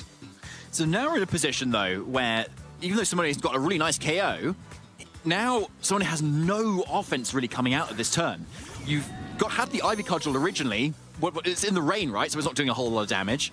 And you've got otherwise grass moves, which just can't touch either of these targets. And Urshifu has to take a mandatory turn of sleep. So if Monet wants to kind of turn on the offense, some switching needs to happen right now. So Archaldon's just in a very nice position now to start throwing out Electro Shots, start boosting up, and start becoming the raid boss that it was in Game 1 as well. So Electro Shot, Dragon Pulse, all looking very strong. But you've got to call what is maybe in the back as well. Can you do enough? And we get a glimpse from Simone here as to what he's brought to. So can Flavio kind of position himself well here? And can Ogerpon kind of get a KO on this Amoonguss with this Ivy Cudgel? It only with a crit, it might be able to do this at the moment. But right now, Flavio is in the driver's seat. It'll be a big crit as well, and Chien Pao, of course, so good into Amoonguss as well. Whether the rain is up or not, still got its Focus Sash intact, but that might all change as Flavio wisely retreats that Amoonguss so that it can use the Regenerator ability to get it back up to full HP, as Urshifu wants to take advantage of the rain as well. Time to Terrastallize far earlier than we saw in the previous game. Which one of the Pokemon will it be? Going to be the Ogerpon Half-Flame, getting that attack boost as well. So even though the rain is up, it means that Ogerpon's Ivy Cudgels are going to be doing so much more damage. But of course, you've got an Urshifu now in place of that Amoonguss, so it's no longer super effective. The Ivy Cudgel does have a boosted crit chance too. So you were talking about not very effective moves, David. It could still be big, but unfortunately not this time. Yeah, a great switch from Flavio there. And now Electro Shot coming out as well. There's the boost that it was so good at getting here. But has it gone into this Ogerpon, which might even just KO it? The Electro Shot now targeted into the Ogerpon. It does indeed claim that KO. That mask has gone from big to going home. Unfortunately, that's the Terra option spent for Simone here as well. Really love that adaptation of bringing the Ogerpon, but given that Flavio didn't bring the Chien Pao in the back, it's one mark against it. The Amoonguss in the rain all the safer as well. And now Simone really has to wonder how about keeping this Chien Pao safer to be able to deal with the Amoonguss effectively that's lurking in the back. Yeah, it's a really good point. The Amoonguss is so it's healthier, right, as well as just in the back still. And given that your Ogerpon is down, it didn't do really the job it needs to do here. Like, as in dealing with that Amoonguss, right? That was probably the main reason why Simone wanted to bring it. And he put so much effort into, like, just going for that Terra, going for the call that the Amoonguss was staying, and it didn't. Great play from Flavio, great defensive positioning here. And now because this is Urshifu is here, and not the Chien Pao, as I was suggesting, it's actually looking at a decent spot. Because we saw how the Urshifu was actually able to survive a Thunderclap at some point in the match when with enough kind of drops on this Raging Bolt. So it is probably pressured to go for that Terra, but with Surging Strikes, it most likely can KO that Chien Pao. Yeah. But Chen Pao this time just going to be switching out. Urshifu is going to emerge once more from the Isle of Armor, and now the Terastallization coming out from Flavio. The Archaladon is so much safer to go for this Terra Bug now that the Ergogon Half-Flame has been removed from contention, but let's see if it has enough going for it as those antennae crown its head. Raging Bolt will just be scanning out for this turn, of course. Whoever wins this game will be progressing through to Swiss Round 4 with an undefeated record. The loser will have to take one of those losses. The Aquajet dealing meaningful damage in the rain here, boosted, of course, by that weather effect. The Dragon Pulse just trying to be connected into that Raging Bolt. Again, the Archaladon at +1, so dealing all the more damage than it would have done otherwise. So really good information for Simone there, and a good switch too from then that Urshifu, which has kind of gone to sleep, not really doing a whole lot. Yeah. So, but it can do something if it's switching into attacks to kind of take hits from the Pokemon that don't want to take it, right? It's still doing something there. So with it on the field now, it can try and wake up, obviously, and if it does, great, but if not, it's okay. But your Raging Bolt is now a little bit left open, but at least Flavio has committed again to that Aquajet instead, and you know it has too. So Dragon Pulse is looking a little bit safer into that slot now to be able to deal with it, but you obviously can't go for Thunderclap either, so you're probably not going to getting a KO. So Flavio playing it nice and safe, and Aquajet can also KO this Urshifu in return. And it does indeed, yes. Urshifu being a faster Pokemon, Aquajet being a priority move, Thunderclap only damages the opponent if the opponent's going for a damaging move, but if the damage has gone off faster than the Thunderclap, then it's not doing anything. Well, I hope that that quick explanation was understandable for you trainers, as the Raging Bolt is brought down to just 6 HP. But again, 6 HP, infinitely more than 0-2, and the responding Dragon Pulse able to get rid of the Urshifu. It's 2 Pokemon apiece for Flavio and Simone, even if one of them is literally living on a hope and a prayer. Okay, Mungus is in again, so healthy. And Chen Pao coming in as well. So, most likely, this Mungus can take the double up, basically. Going for that Rage Powder will keep this Archaladon safe again from the Ice Cube Crash plus another move. Question is, around the Citrus Berry, can it be enough, though, to kind of get that KO? Ice Cube Crash obviously needs to hit on top of that, too. And then Archaladon can kind of go on the offense and start dealing the rest of the damage that it needs to. Because we've seen this Archaladon outspeed the Raging Bolt. In theory, the Amogus only needs to take a Chen Pao attack. And being that Terra Bug, it's not going to be taking a lot of damage either. So you're also in a position where Amogus might not even need to go for the Rage Powder either.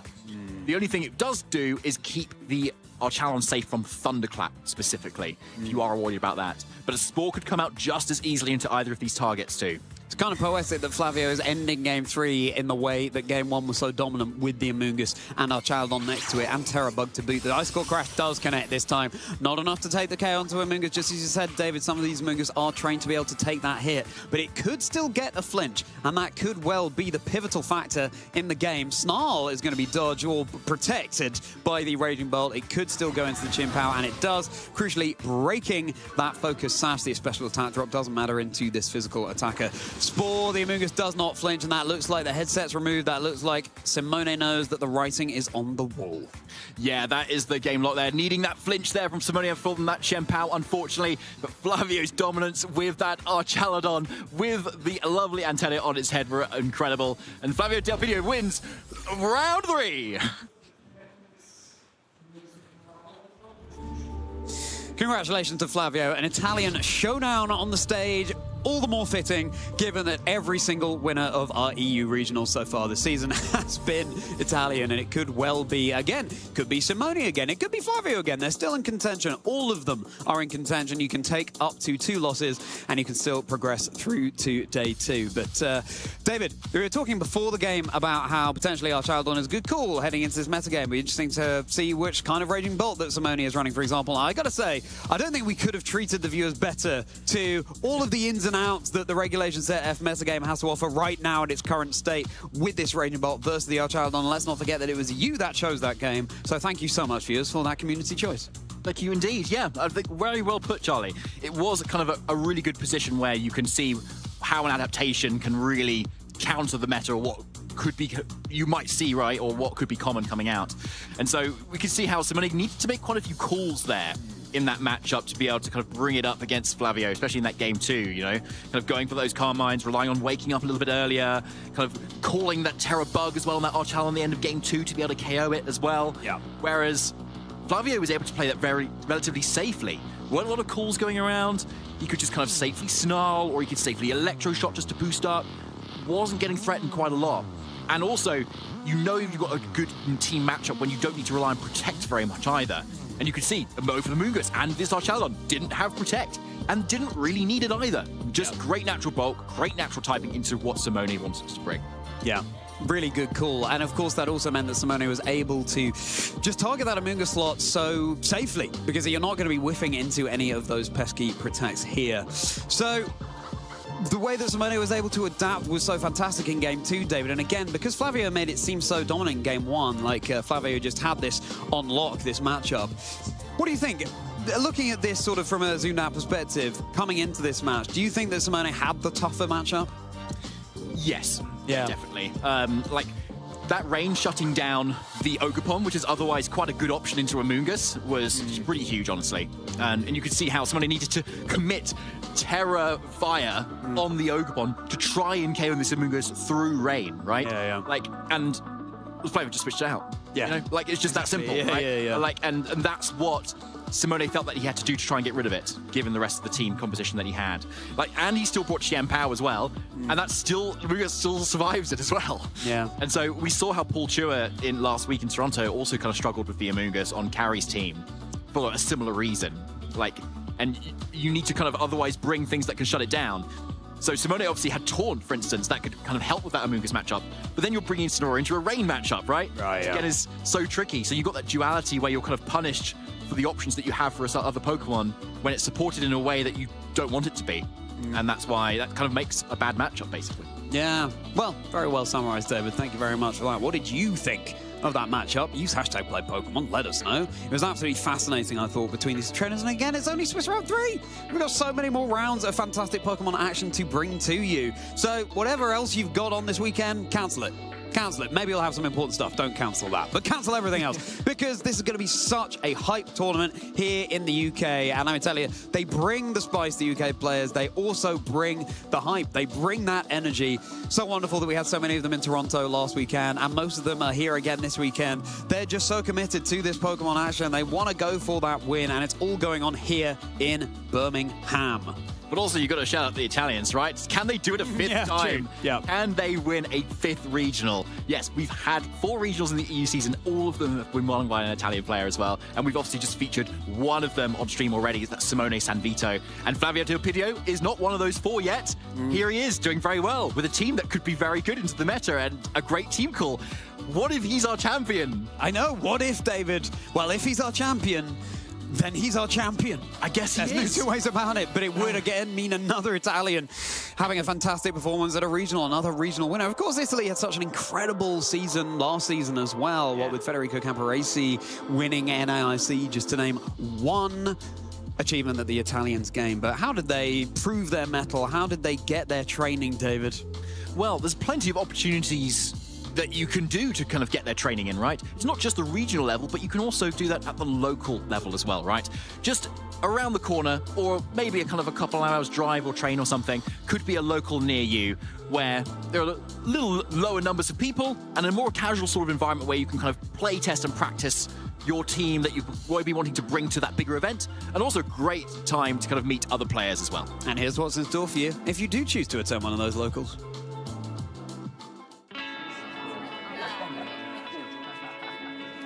Hey, do you want to play? Yeah.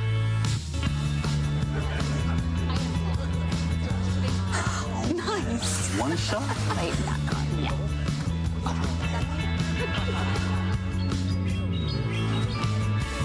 I'll use twin cannons. Great game, guys. Bye. See you next week. Come play at your local Pokémon League. It gets me every time, that. Great game, guys. We all need that paternal figure leaning over us at a local. Wonderful scenes, yeah. Make sure you go and attend one of those local tournaments. As you say, David, it's not only, just to get the lay of the land and see what other trainers are bringing and use that QR code, scan it right now on screen to find your nearest local. But it's a place to practice with some teams that maybe you're not sure if they fully work or not. Just put that team together, bring it along to the locals, see how it fares up against the meta game, and of course, you'll get a good idea from other people there. You say, oh, that's a good idea, I should run that on my team. It's a fantastic way to just double the efficiency with which you practice. What I love is what can happen sometimes at locals is you create your own locals metagame. Yeah, right, yeah. Often you have the same sort of people who come to the local, right? And so you've got a lot of people who just love to use one specific Pokemon, you know? Yeah. Like someone who just loves Iron Boulder, you know? Yeah. Or someone who loves using Stantler. They'll always bring it. And so then you want to know you need to counter that for your team for that specific local. And then there's a counter for that as well. How do they adapt to that? And so you have this whole like goofy, completely different meta going on that's really fun to play in. And that kind of enlightens you as to like what other Pokemon are actually out there that you can use. And sometimes you go, actually, this isn't just a little local favorite. I can maybe bring this to a regional. Exactly. I love that you call that out, David, because it may well be that through developing that local metagame, you realize, hang on a sec, this team is so well placed into whatever won the previous regional championship. This is what I should be bringing to the next regional because I think it counters things perfectly. Yeah, so much fun is in store. Make sure you go along. Ben Kiriakou and I went to definitely not a local in the literal sense for us. We went to Belgium to play in a local a couple of years ago when we had Regulation Set F the first time around. Very much enjoyed using a Frostmoth team. Yeah, we don't see it often, but Frostmoth, Tinglu, Porygon 2, definitely not the playstyle I tend to go for, which is just hyper offense, let's hit things hard and fast. It was very bulky and pivoty, and you know, I ended up third at that local, which I was pleased with. Yeah, thank you very much indeed. But again, Frostmoth, maybe it wouldn't have had a place in the regional level stage, but it's something you can bring to the local, and then maybe you come away thinking, that Pokemon would do better as an XYZ, and then you fill in that slot there, and you, attend the local that way. What about your local run, David?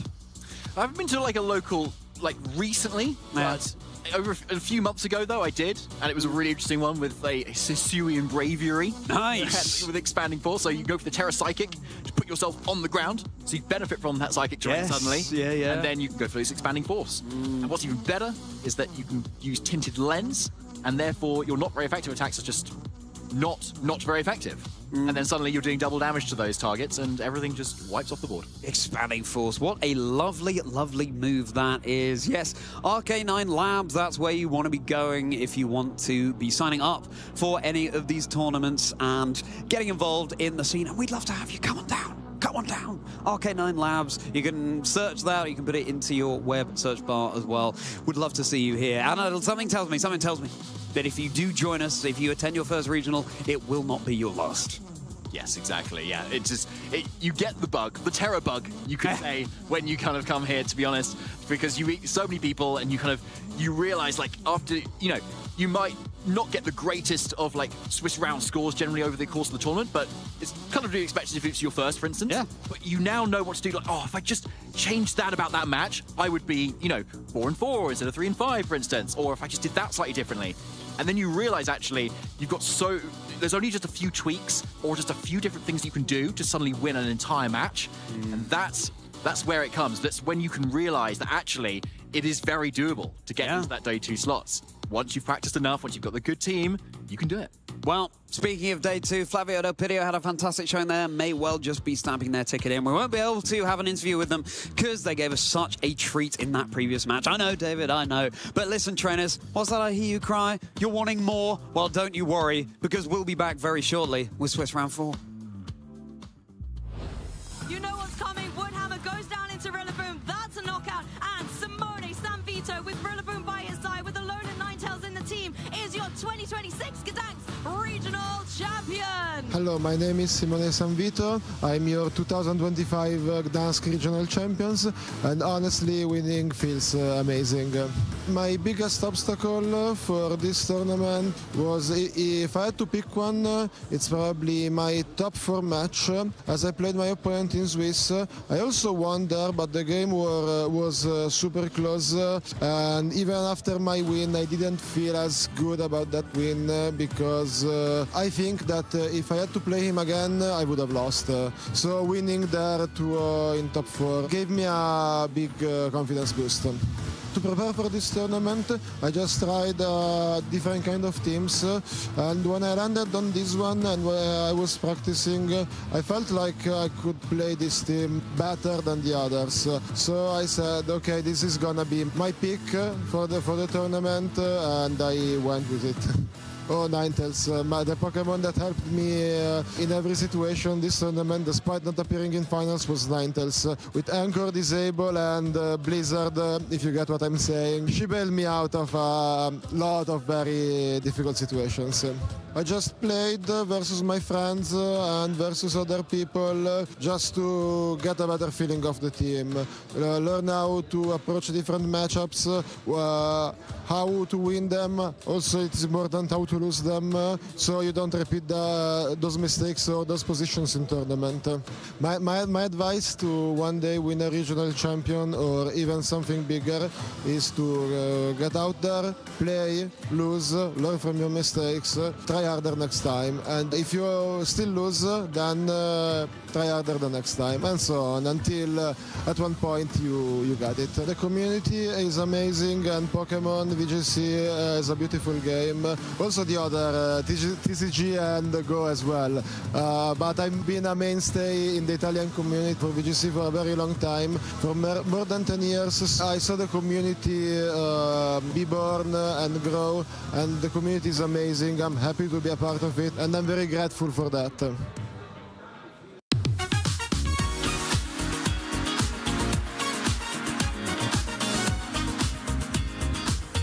One thing I would tell a new player before they do their first tournament is to watch previous tournaments. You have access to high-level players competing with one another, and you get to see a whole lot of cool ideas to build your team around. Like, for example, the team that I'm running today was based off of Lawrence's team that I used at EUIC. A piece of advice I would give is definitely to sit down and talk to the person across the table from you. They're not always going to talk back, but more often than not, someone sitting across from you is just as nervous potentially as you. And every time I strike up a conversation, it eases a lot of nerves and it helps you play a little bit better because you're less in your head and you're more so having a good time playing Pokemon. So something I would tell a new player for their first tournament is definitely reach out to the community. There's so many awesome people in this community.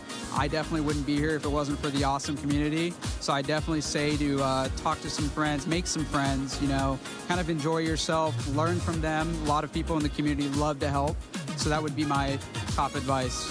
What I would tell a new player at their first regional is just try your best to have fun, stay as positive as you possibly can. Even if you lose your first match, first two matches, feel like you want to drop, there's side events, but you practice for this, just do your best to have fun.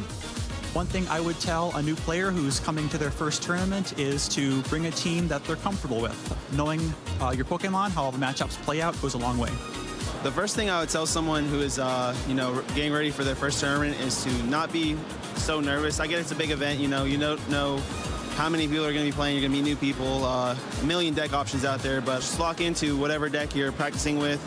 Bring some extra sleeves in case you break a sleeve, whatnot, and maybe a water, some snacks. Other than that, just have some fun.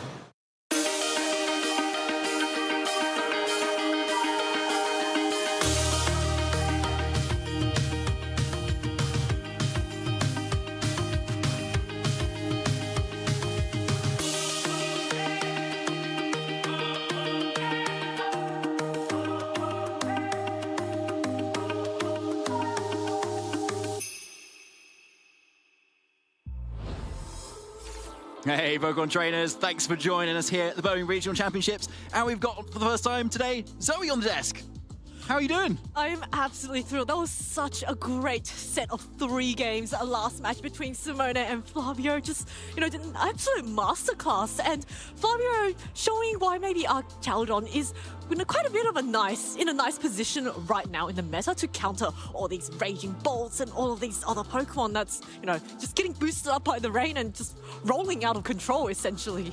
Yeah, I mean, who'd have thought of it? Just this hugely powerful bridge Pokemon that we've seen terrorize tournaments in past of Regulation Set H. Who'd have thought it'd still be good now, right? I mean, you've got other dragons, of course, Walking Lake, Gouging Fire, Raging Bolt, Roaring Moon, but why not go for the big old bridge again?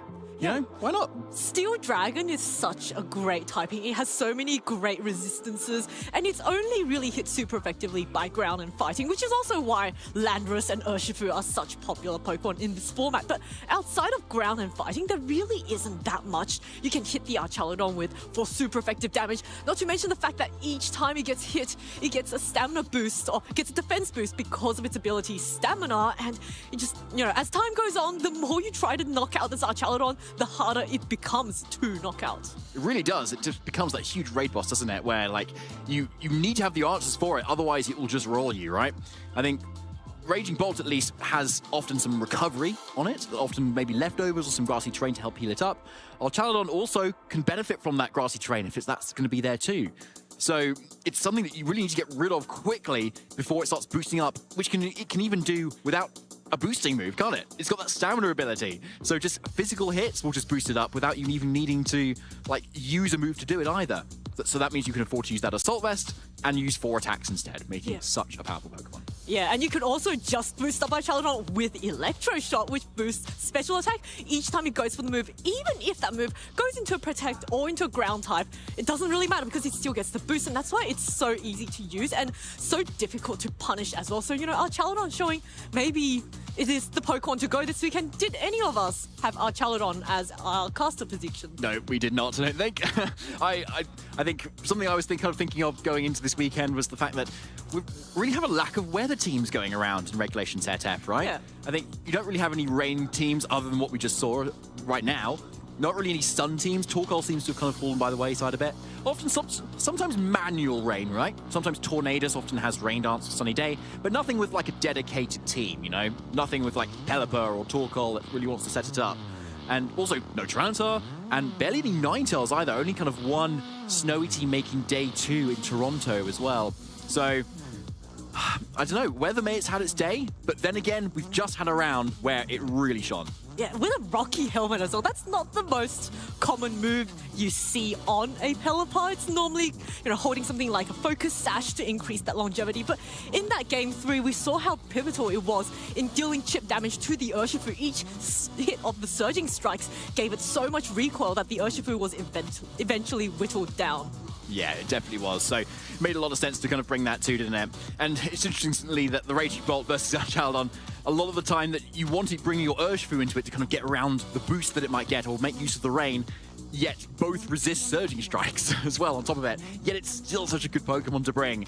So it makes a lot of sense, right, that you want to bring it.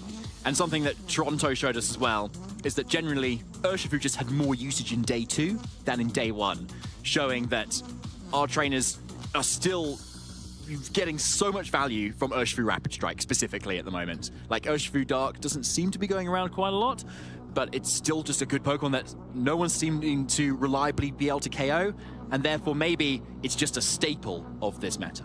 Yeah, we haven't seen quite that much Urshifu Dark. I think it is one of those Pokemon that's a little bit more situational depending on the team composition, because Dark typing isn't the greatest offensive typing, but it's, and also defensive as well. With all the Fluttermanes that's running around, it really struggles with dealing really big damage. But on the right teams, especially against Side Spam, which isn't also quite as popular, I don't think I've seen much Side Spam teams in this regulation, but it is one of the things that Dark, the single strike Urshifu, is most well known for, just being so threatening against those kinds of teams. So true. Those Side Spam teams often consisting of Iron Crown that we have to see at the moment, being the notable expanding force user that really then benefits from the Indeedee that we often see as well, that sets that psychic terrain.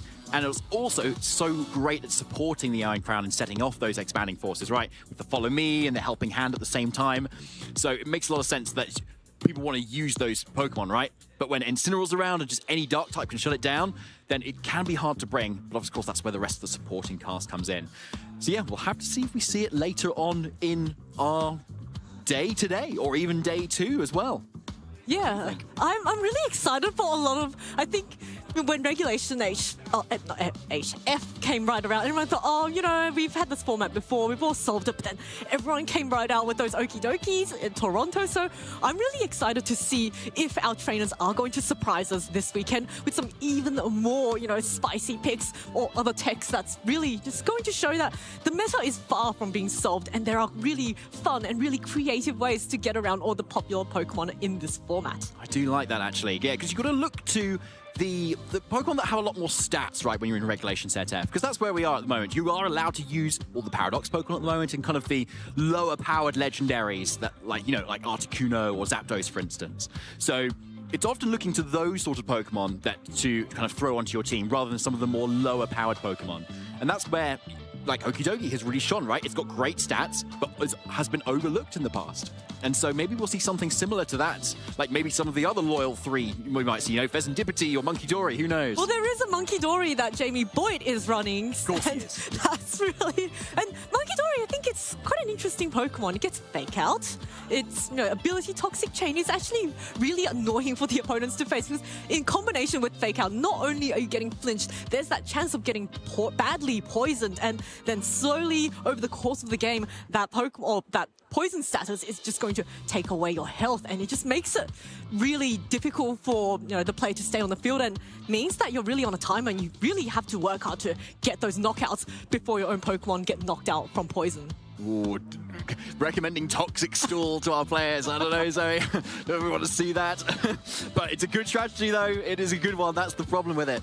But yeah, I'm really excited to see who we will be featuring, though, for our round 4 Swiss match here at Birmingham Regionals in our phase 1 at the moment, because we've already had such great matches already.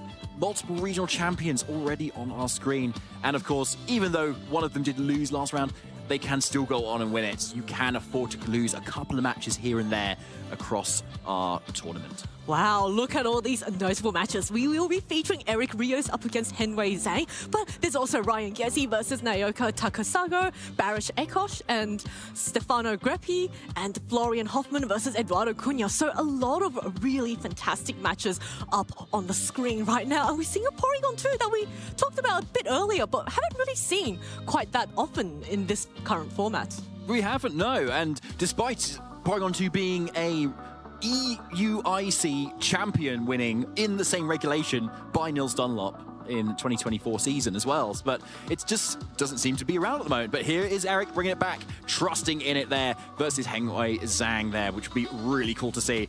But yeah, got to obviously shout out the other matches that are going on there too. A lot of Raging Bolt balance stuff going on at the moment. It does seem it is quite consistent. Eduardo Cunha, another world champion on the bottom there too. And then Ryan Guedzi, a French player who has a lot of championship points right now as well. Definitely up in the upper echelons of our leaderboard at the moment. Running back the Golden Go there too, alongside Eduardo as well. Golden Go is just such a great Pokemon in this format. Fantastic typing, Ghost and Steel, and also a fantastic ability. It means that he's completely immune to all those spores that so many Amoonguses in this format are running. In fact, if you're running an Amoongus, it's guaranteed to be carrying Spore, because why else would you be carrying that Amoongus? Which, of course, Eric is running. And you can see Eric has this very heavily Trick Room-centric team, but it is also supported by a speedy Fluttermane and a Wellspring Ogerpon. And his opponent, Henwei, on the other side, does have that Indeedee, and we haven't seen that much Indeedee in this current format, but it's got a fantastic ability setting the Psychic Terrain, and also, most crucially, has Follow Me. In fact, Henwei also has an Ogerpon, which potentially has a Follow Me, so I'm not sure if he's got double Follow Me on his team, but you can see that Size Spam and that Regidrago, so much spread moves coming out on that team. Yeah, really, really strong team there from Henwei, so it makes a lot of sense. We've seen Henwei before on stream. He's always running really interesting teams that also have like so much offense behind them as well. I believe back in the Regulation Set I and maybe Regulation Set G when the Legendaries around, he was bringing the Ho-Oh stuff as well, which was really cool to see, getting all the way to the upper echelons of day 2 to it too. So we'll have to see how this matchup goes though. We've just been talking about that Psychic Terrain, Zoe, and how powerful it can be. And that spread damage into something that really wants to set Trick Room as well could be very strong, but often those Trick Room setters are resistant to Psychic themselves, making it a little bit dicier. But we've got Porygon 2 here instead, so maybe that's something that could drop. Yeah, this is going to be such a cool matchup. You've got really strong spread moves, hyper offense coming from one side. And then Eric is a player that's quite well known for having really balanced teams, very defensive. He's a bit more of a positional player, likes to get his Pokemon into the position before they can do damage. And you can see this is the perfect team for him. And Eric's achievements up on the screen right there. We've seen him up on stream time and again. EUIC champion, Stuttgart regional finalist, World's Top 8, and 4-time regional and special champion. Yeah, that's an incredible feat there. Again, very similar to the accolades that we saw in our previous round, where we had 2 EUIC champions facing off each other. Here is a 3rd EUIC champion for you at home, trainers, for our round 4 as well.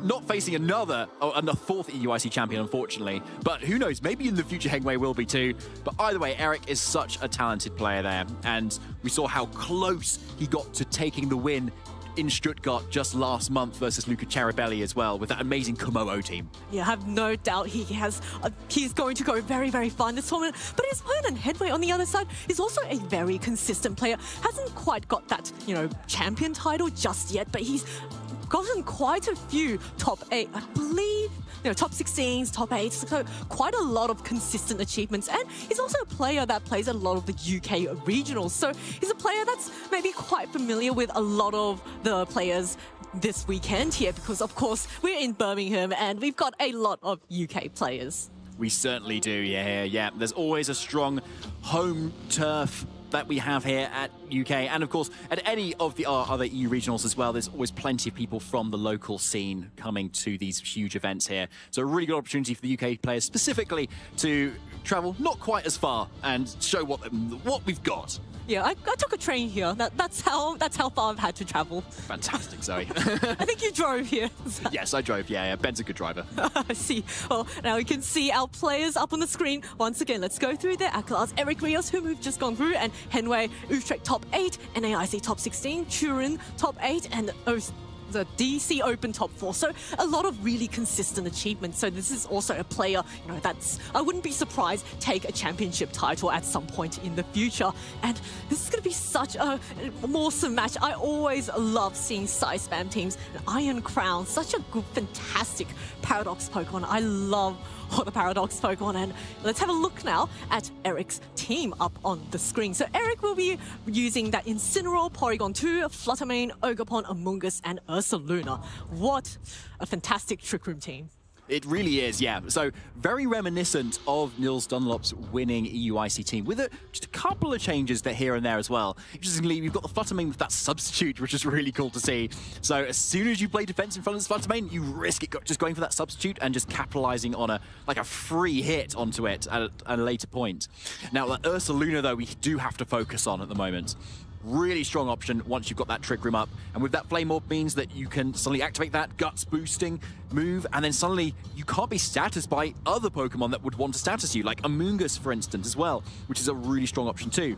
That option isn't on Hengwei's team, unfortunately, so not hugely useful from that point, but what is there is that Expanding Force that we've been talking about, supported by that in DD. And if that wasn't enough spread damage, you've got the Dragon Fan Dragon Energy from Regidrago. Yeah, wow, look at this hyper-offensive team on Hengwei's side. Urshifu, Indeedee, Tornadus, Iron Crown, Ogerpon, and Regidrago. That Tornadus with the Prankster Tailwind means that if there's no Fairy types or Dragon resists on the opponent's side, you can just immediately go for that Tailwind, and then Regidrago holding that Dragon Fang, boosting the power of its Dragon-type moves, and then suddenly firing off a super powerful, full-powered Dragon Energy. That's basically a Dragon-type water spell, and everyone who's played in formats with Kyogres know just how much damage a really strong, full health water spell can do, and this is exactly the same, but with a Dragon-type move. And if you try to, use a Steel-type to try and counter those Dragon types, well, there's an Urshifu with Fighting-type moves, and there's an Ogerpon with Fire-type moves. So a really nice, offensively balanced team, and you can see our trainers,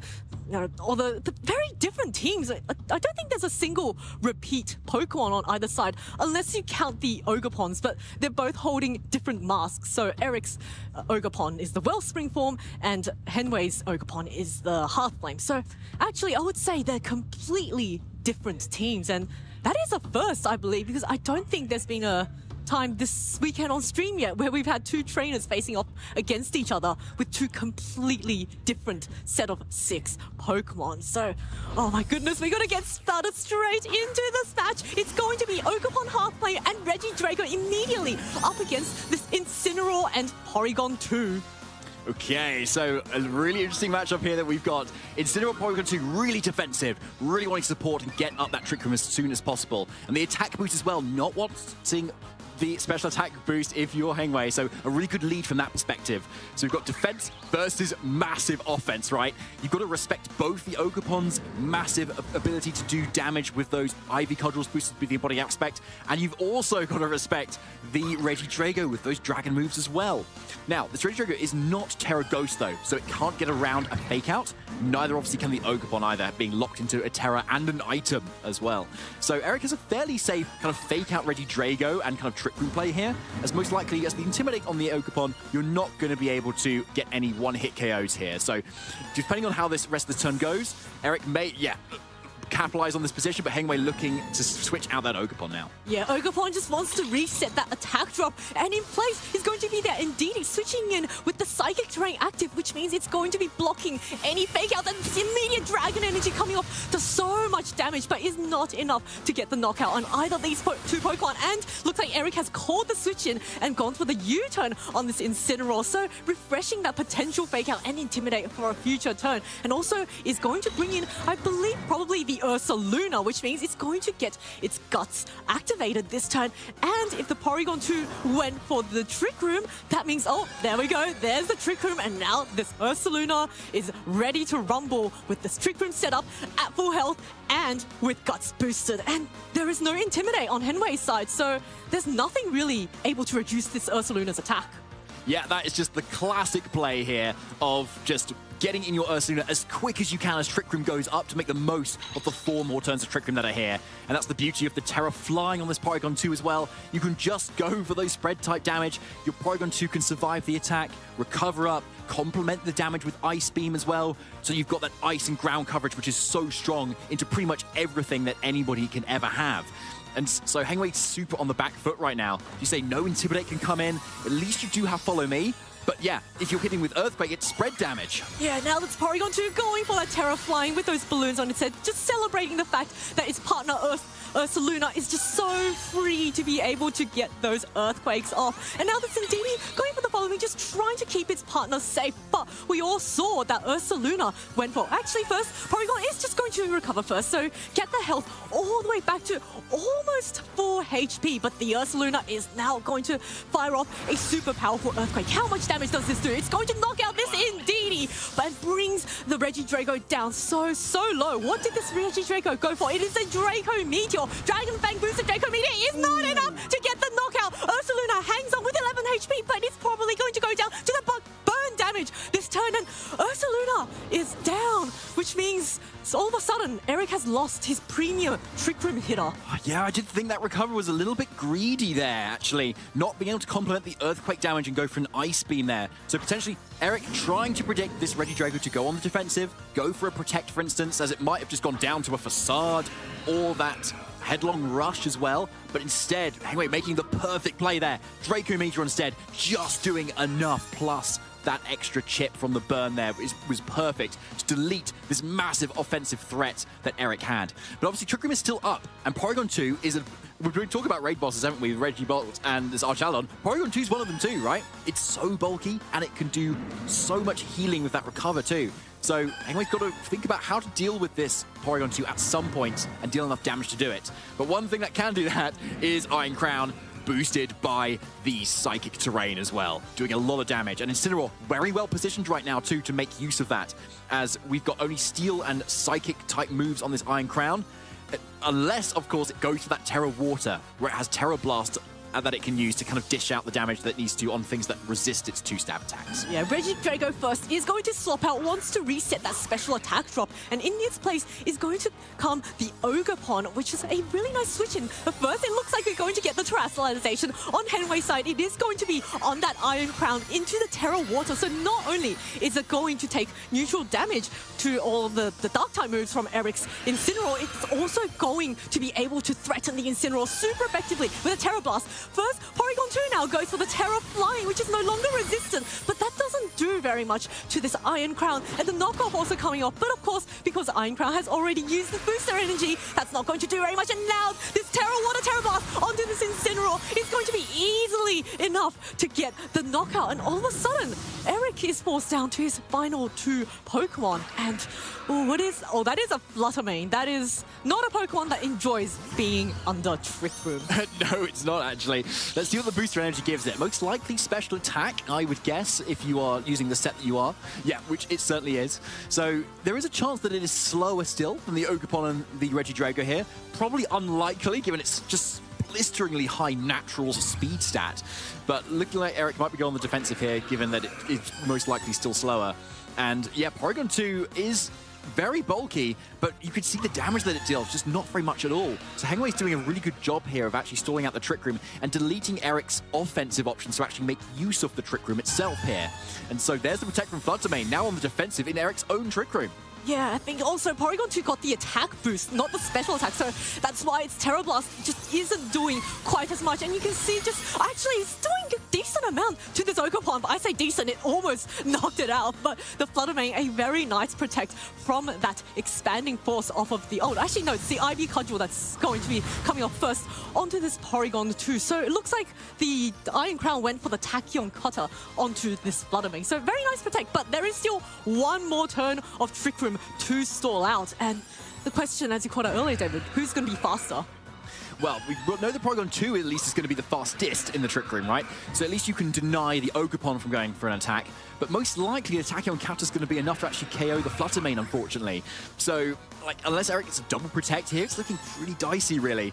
But if Fluttermane can come out of this turn alive, then at least it can probably KO everything that Hengway has, because everything is so chipped down. Yeah, that Ogerpon going for the spiky shield, just trying to stall out the final turn of Trick Room. Fluttermane goes for the protect, but fails the double protect, which gives the Iron Crown space. First, Porygon is just going to recover, get back all the way back to full health, and now we're going to see the damage from this Tachyon Cutter easily enough, super effective, onto this Fluttermane. And Fluttermane is down, so it is with a very unnecessary critical hit there. And now it's going to be this Porygon 2 trying to clutch out the 2v1. Now, it is going to be able to knock out the Ogerpon with the Terra Blast.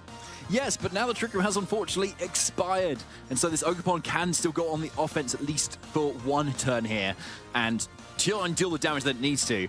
I think if you're trying to play for an endgame here, if you're Hengway, to get your Regidrago into a position where it can just go for that Draco Meteor. But there's critical hit! That will help. Yeah, critical hit from the... Now the Tachyon Cutter is not going to be enough to get the knockout. It is not enough! Porygon survives on the 6 health, which means the Trick Room is going to go up. But at this stage, is Recover going to be enough to save this Porygon 2? Yeah, like, unfortunately, you're not a Garganacl, like, with something that has Salt Cured on it, or you're not a Dondozo where you've got Toxic Spikes in the opposing team. You can't heal and deal damage at the same time, and Eric realizes that. Yeah, Eric, maybe wanting to conserve all of that thinking for the next game. And it was actually quite close, I would say. There were several moments, had the Fluttermane managed to get that double protect off, it would have been a very different endgame. But, of course, that was just such a thrilling game. And David, if you were the players, what kind of adjustments would you want to see in Game 2? Well, I think we saw from Eric the kind of the misplay that he maybe did in that first kind of couple of turns, really, was just not respecting the Regidrago enough to kind of deal the damage into Ursaluna that it needed to. Now, that could have been a damage roll, because obviously if Draco Meteor does slightly less damage... Or if it missed. Or if it even missed, obviously. Then Ursaluna survives the burn tick of damage and can do another round of attacks. And so that's still pretty good, right? But it's not something you want to rely on. So you've just got to be basically playing more carefully, and maybe Eric's got a bit more of a read on how Hengway plays. Maybe they've not played each other too often, whereas Hengway might be familiar with how Eric plays, given all of his accolades. So he might want to play less aggressive, a little bit more safe play, a bit more pivoting, and maybe even use that Amoonguss to kind of support the team a little bit more with that Rage Power that looks quite strong into Regidrago as well, but not obviously so strong into Ogerpon and Iron Crown at the same time, but with a Terra Fire can definitely turn things around. So I think there's still a lot of options that Eric can go for here. In Sin, Porygon 2 is still a very strong lead. I think it's just the way he plays it that could be a little bit different. Yeah, I agree. There was a lot of different options for Eric and also for his opponent Hengway. So, taking all of that into account, I think our players maybe doing something a little bit more differently, but I really like how, that turn 1, that Regidrago was just able to dish out so much damage, and all of that residual damage that the Regidrago was able to do then kind of put Eric on the back foot, and he wasn't really able to position his way out of it. So that being said, I think in this game too, Eric is going to be a lot more careful with that Ursaluna if he does choose to go with that mode. So this is so tight and so close. I'm really, really excited. I think our players are almost ready to be getting into this game too. So it is going to be Iron Crown versus Regidrago versus Incineroar and Porygon 2. So same leads from Eric, but a little bit of a switch up on Henway's side. Yeah, you definitely still want to apply the offensive pressure if you're Hengwei, right? And Regidrago obviously was a great job at doing that. Just kind of really puts everything in range of everything else. And then you've got Iron Crown that can actually do the same here. Now, that Terra Water looked really strong on Iron Crown once it was committed, but if you want to commit it this early, I don't know if you're Hengwei, but like a switch to Indeedee plus that Dragon Energy really worked out well for him last time. Even though Eric, in theory, got the perfect play, right? Going for the super effective U-turn into the switch to Indeedee, and the Trick Room went up, Hengwei was still put in a decent position to get that KO on Ursaluna. So there's not a lot of reason to go for anything different right now if it plays out the same way. So Eric might want to kind of switch things up a little bit here, and I think we do see him do that. Yeah, it looks like the Iron Crown is actually just going to sacrifice the boost from that boosted energy, and it's going to swap in the Indeedee to try and block a potential fake out. So now the battlefield gets weird, of course. Psychic Terrain is set up, but Porygon 2 also gets swapped out. This time it's going to be for that Flutter Mane. So no Trick Room first off the bat, and maybe Eric deciding I don't need Trick Room just yet. I can save that for in the late game where all the options on Henway's side has been whittled down, and now we're going to see what this is. No, the fake out onto the Regidrago. So a fantastic switch in, and now this Dragon Energy is going to come in. Flutter Mane absorbs that easily because, of course, it's a fairy type, but Incineroar is not going to enjoy taking that and loses nearly over half of its health from that powerful Dragon Energy. Yeah, it looks great that Flutter Mane has switched in on Dragon Energy there, but because of Flutter Mane's moveset, it doesn't have Dazzling Gleam. So now this Regidrago supported by the Indeedee just can't be touched by Flutter Mane still. So even though Flutter Mane can't really be damaged by it in return either. So this Hengwei's Drago can just still do another Dragon Energy and KO this Incineroar, which can't do anything about it. And that's exactly what Indeedee does, just tries to keep its partner safe with a Follow Me, but Flutter Mane does not fall for that. It is going to put in a substitute, which makes it even harder to knock out in subsequent turns. First, another Dragon Energy coming out. Henway just wanting to prioritize getting rid of that Incineroar. So Incineroar goes down, but Flutter Mane does manage to go through this turn fully healthy, well, almost fully healthy, just lost a little bit of its health to that substitute, but now it's in a very nice position. Neither the Regidrago or the Indeedee can really touch this substitute Flutter Mane. No, it's true, but Flutter Mane isn't actually supporting what's next to it either, so you could get to the point where Hengwei can just eventually just bring in the Iron Crown in the back and just deal with it, right? Like, there's not a lot that this Flutter Mane can really do. Like, it can Shadow Ball once the Iron Crown comes in, but again, they're all single target attacks. So Eric needs to get into a position where this Indeedee can be dealt with so that the Flutter Mane's really freed up to actually do the damage that it wants to, because Indeedee can just sit there at the moment, taking hits left, right, and center with its pretty good special offensive bulk. Porygon 2 is also not going to do a whole lot of damage either, unfortunately, but at least what it can do is start forcing this Indeedee to start going for Follow Me, so this Regidrago start to run out of Dragon Energy, basically. Yes, run out of energy for the Dragon Energy. But once again, this Indeedee is going to go for the Follow Me. He's just wanting to keep his partner safe. That Moonblast now will be coming off from this Flutter Mane. Does quite a bit to this Indeedee. This Indeedee is not going to be able to take another Moonblast. But first, another Dragon Energy from this Regidrago does so much damage to this Porygon 2. The Porygon 2, of course, just going to shrug it off and recover all the way back up to almost full health. So I think that was quite a good turn for Eric there, just, getting that Indeedee super whittled down. Yeah, I didn't realize how much damage Flutter Mane would actually do there. Doing over half again to this Indeedee is a really big deal, because now you can Moonblast plus do something with Porygon 2, and that could theoretically be that Ice Beam into the Regidrago to start dealing out that damage that will then lower the power of future Dragon Energies coming out. because obviously you don't want to Trick Room with your Fluttermane on the field, right? So that's probably the main play you want to do. Yeah, now indeed, once again, just going for the last hurrah, follow me. So it is going to be absorbing that Moonblast from this Floodmane. It's going to go down heroically for all of its efforts. And now all the following turns, this Regidrago is no longer safe from those Moonblasts. First, we're going to see just how much damage this Porygon 2 is going to be able to dish out. But let's see the Dragon Energy. Now, once again, I think this Porygon is going to survive it quite comfortably. And it's going to return back with another recover. So this Porygon 2 is just very content to sit on the field over and over again and go for those recovers, whilst the Regidrago is really just struggling to break through that substitute on Fluttermane. But of course, there is the Iron Crown hiding in the back. Yeah, given that this Regidrago is Dragon Fang and not the usual Life Orb, I would imagine that maybe in Earth Power is still not enough to actually KO the substitute on the Fluttermane's end. And Hengwei most probably likely knows that too. So now Indeedee being down, the support obviously being down as well, and as we can see, one turn left of Psychic Terrain means that the offense on Hengwei's end might be starting to run out pretty soon. And Eric's Fluttermane is in a fantastic position now to target super effectively into either of those targets. Of course, either can protect, and either can also Terror out of that weakness too, which will most likely see this turn. And Fluttermane obviously has to watch out for the Tachyon Cutter as well. But given the damage that we saw last time, it should survive if one of those Tachyon Cutter hits the substitute first, and then the other one then still hits it.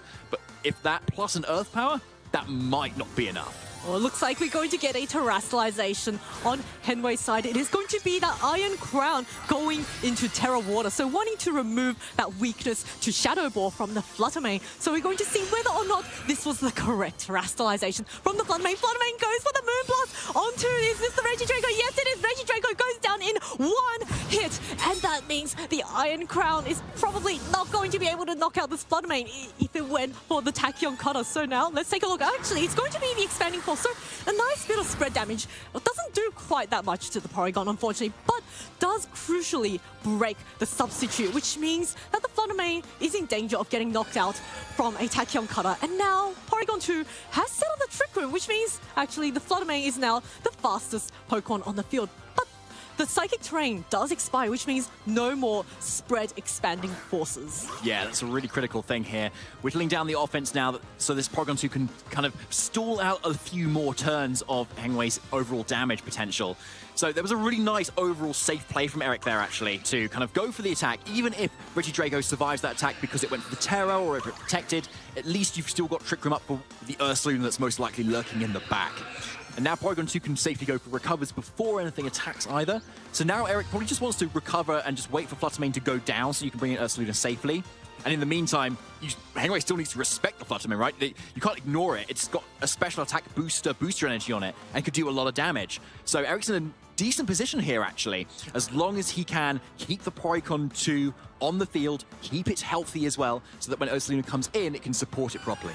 Yeah, Porygon 2, once again, I think it's done nothing but click Trick Room and recover so far, but it's just so healthy. And now the Tachyon Cutter does come off, but it is onto the Porygon. So Porygon is going to take that so nicely. And the Wood Hammer now coming off onto the Fluttermane. So Fluttermane is going to be knocked out, but I think actually Eric is quite happy with that because he gets a free switch into this Ursaluna. And Ogerpon, of course, does take quite a bit of recoil from that Wood Hammer. Yeah, so 3 more turns of Trick Room now for this Ursaluna to make use of now. So, unfortunately, because it has just switched in at the start of the turn, it doesn't have the Flame Orb activation, so it isn't anywhere near as powerful as it otherwise would be. And that means the Iron Crown will probably survive any hit, and depending on the training of this Ogerpon, that may also survive any hit too. Because a lot of them want to be quite bulky on this team, for instance, because Tailwind is already there to make you quite speedy. So it definitely depends on the training of that Ogerpon, whether it can survive or not. But Porygon 2 can obviously complement things with the extra damage it can provide, with that Ice Beam that it can do too. And of course, we've not seen a Terra yet either. So Porygon 2 can still go for that Terra Flying Terra Blast to deal the damage that it needs to on that Ogerpon, which we've seen do about 90%. And we've seen a bit of chip on that Ogerpon too, and so that might just be enough for a KO on that slot as well. Yeah, Ursaluna now just wanting to activate that Guts boost very safely with a Protect, and Porygon, actually Ogerpon first goes for the Spiky Shield, just as you called it earlier. It doesn't want to put itself at risk of that Terra Blast, but Porygon 2, once again, playing very defensively, going for the recover, so it is now going to be fully healthy. We're going to see where the Tachyon Cutter goes into. It is going to be into the Porygon 2, which takes it so nicely. But now, Guts is activated on the Ursaluna, and this Ogerpon just went for the spiky shield, so it's not going to have a very successful chance of protecting a second turn, and I don't think this Iron Crown's able to knock it out. Yeah, most likely not. Ursaluna's a bulky Pokemon right now. And yeah, Ogerpon, especially with that chip, will just drop to any sort of facade at this point. So the question is, Hangway probably needs to go for that double spiky shield, honestly, to try and get something out of this Iron Crown, deal more damage. But as we can see, in a 1v1 with Iron Crown and Porygon 2 is most likely going to win this outright, because this Tachyon Cutter is not doing a 2-hit KO in damage. So it's most likely just going to be able to free up Eric to kind of go for an attack and recover the next turn. Go for an attack, recover the next turn. And now, just to be safe, Eric's going for that Terra Ghost there as well to avoid the super effective damage from a Wood Hammer. Yeah, or from a Terra Blast from this Iron Crown. But first, the Ogerpon now, recognizing that it's probably going to get knocked out this turn, may as well keep its partner safe with a Follow Me. But Porygon 2 is like, I wasn't even targeting you. I'm just going to get my health right back up to full once again. So this Ursaluna now is going to get a super powerful facade off onto this Ogerpon and knocks it out and leaves this Iron Crown all on its lonesome self to go for a Terra Blast that's going to be neutral now onto this Ursaluna, and that does a decent amount, but not quite enough. And at this stage, maybe, I don't know, Henwei wants to go for a double protect to try and stall out the Trick Room triple protect. I mean, this is the last turn of Trick Room, so it will be able to just go for that safe protect there. And yeah, given the Flame Orb chip damage now, with enough of those, another Terra Water, Terra Blast, then this Ursaluna might only be able to get one more attack, or maybe even none, depending on any sort of damage rolls that we will see here. Because it looks really close. Yeah, look at that Flame Orb damage. Not quite getting it below half, but yeah, damage from moves is not guaranteed for a specific amount. So we may well see this Ursaluna go down to another Terra Blast. Yeah, but there's nothing stopping the Protect plus Trick Room, right? This Iron Crown cannot knock out this Porygon 2 at all, even with a critical hit. So Eric is just very safe to set up Trick Room once again. And in a 1v1 situation, I think this Porygon's even going to come out on top, even if Henwei somehow manages to get the Ursaluna's burn damage whittled down. And there we go, we see the Protect coming off. Iron Crown attempts the Tachyon Cutter into this Ursaluna, which means the Porygon is now at full HP, very free to set up a second Trick Room in this battle. Yeah, you hit the nail on the head there, Zoe. Yeah, it's just a really safe option to be able to go for that, isn't it? Now, Ursaluna has 4 opportunities to start going for an attack this time, and that's 4 times that Hangwei probably needs to go for a Protect to kind of eke this win out here. So we might see Hangwei try and attempt that, but then there's also then nothing stopping the whole thing happening all over again, right? Yeah. You can just Protect and then you can Trick Room again. Yeah, it looks like Hangwei does not want to take the chance of Protect. Maybe just wanted to see how much damage that Terra Blast neutral does. But now this Iron Crown is going to get knocked out by the facade from this Ursaluna, and we are going to go into a Game 3. What a treat, viewers. I am so excited to see a Game 3 play out.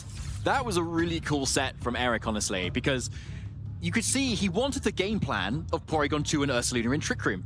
And going for it quite early doors in Game 1 obviously didn't quite work out, but actually going for it late game there was amazingly well done when the Regidrago had just been dispatched of, and that was the main thing that was threatening this Ursaluna with a lot of damage. And so with getting it out of the way from the early Flutter Mane, it just freed up so much room for the Ursaluna to do what it needs to do. And as we saw, the Porygon 2 wasn't really threatened by anything either, to be honest. Because with the amount of recovers that it was going for, yes, it wasn't doing any damage, but it was still stalling out the psychic terrain that Hangwei Zhang had going too. And that was what was boosting up the damage of the Iron Crown and preventing any kind of fake outs as well. So Eric did a really good job. As you said, Zoe, I think earlier, Eric needs to play it a little bit slower, bit more switching around, bit more slower. And that's exactly what he did. And it worked. Yeah, fantastic adjustments. And, Henwei, I think when he swapped out his Iron Crown turn 1, of course, it lost the booster energy, which was why those expanding forces and Tachyon Cutters weren't quite doing quite as much damage. And this Indeedee, of course, because it's the Rocky Helmet set, not the Psychic Seed set, it wasn't getting that special defense boost from the Psychic terrain, which meant that the Flutter Mane just had a really easy time going for the Moonblast, and he was really Henway was really forced to go for the follow me because the Regidrago was just so frail and in danger of getting knocked out in one hit by the Moonblast. So that was just a fantastic adjustment from Eric, recognizing I don't need Trick Room immediately. I can just save it for the late game, and then when the time is right, when the position is right, then that's when I'm going to go for that Trick Room. And it worked out beautifully for him in that game too. So we're going to have to see now whether or not in this game 3 between our trainers, it's going to be Urshifu and Regidrago against the Porygon 2 and Incineroar. Eric just going for the same lead all 3 games. Yeah, it's a really flexible lead, really safe, but it does mean the special attack boost now. So Hangwei most likely knowing that, but worth the trade to get Urshifu Rapid Strike back in here. And yeah, knowing that Hangwei most likely needs some super effective damage into Porygon 2, I think Urshifu is definitely a Pokemon that can help with that. Now, obviously being Choice Scarf and not being Terra Ghost either, it's the Terra Water instead. So it is just a kind of free fake out into that slot, to be honest. But we've seen Hangwei both games switching the Indeedee to kind of block that so you can do the damage that you want to do. But Porygon 2 is very bulky. It can survive that attack anyway. So I wouldn't be surprised to just see Eric just still go for the same fake out play anyway, because if it's blocked by Indeedee, then it's not 2 Pokemon attacking. Yeah, exactly. And now this Incineroar going for the Terra Grass. So wanting to resist all those surging strikes that may potentially be coming its way, indicating that he did not go for that fake out onto the Urshifu. It's onto the Regidrago. So just mitigating the damage of those super powerful Dragon Energy. But first, you can see now how crucial that Terra Grass was on this Incineroar, taking those surging strikes so well and allowing its partner, the Porygon 2, to now get an attack off, which is going to be probably the Trick Room, I would believe. Yes, it is going to be the Trick Room. And now both the Regidrago and the Urshifu are in a bit of a sticky spot. They're too fast and they can't really get the knockout on either of these two. Yeah, this is a fantastic turn for Eric. Yeah, just getting a free fake out of, even though an Indeedee switch in would have been fine for Eric still, this is still an even better outcome for him, because now you're threatening that Regidrago with a knockoff to get rid of the Dragon Fang, lowering the health, so Dragon Energies can't do much damage. Ice Beam super effective too. And yeah, Urshifu is locked into the move it doesn't want to be locked into, and it can't protect either. Eric is just so much in the driver's seat right now, but Hangwei can still do things. 2 more Pokemon in the back means Indeedee can most likely switch in, and that can help support and help sponge up some more attacks. Yep, there we go. Urshifu does not want to be on the field, wants to reset those moves. Indeedee now coming in to set up those Psychic Terrains, maybe potentially also reverse the Trick Room, because of course Indeedee is also carrying Trick Room itself. But first, the Regidrago now is going to be the Terra Fairy type, so maybe wanting to get rid of that weakness to Ice Beam from this special attack boosted Porygon 2. And also, it's going to resist those knockoffs coming from this Incineroar. So first, actually, a neutral Terra Blast is going to come into the Indeedee. Does so much damage, nearly half, but the knockoff, Regidrago taking it very nicely. But here's going to be, well, first the Dragon Fang goes off. So Dragon Energy really is not going to be doing very much, and yet you see just how well both the Porygon 2 and the Incineroar are taking with the 75% health Regidrago. Yeah, that's a fantastic play there. Yeah, again, nice and safe for Eric too. Dealing some damage into the Urshifu slot if it kind of stays there, and always securing a knockoff into that slot there. Even if it's resisted, you have that extra utility of the knockoff to remove the item here.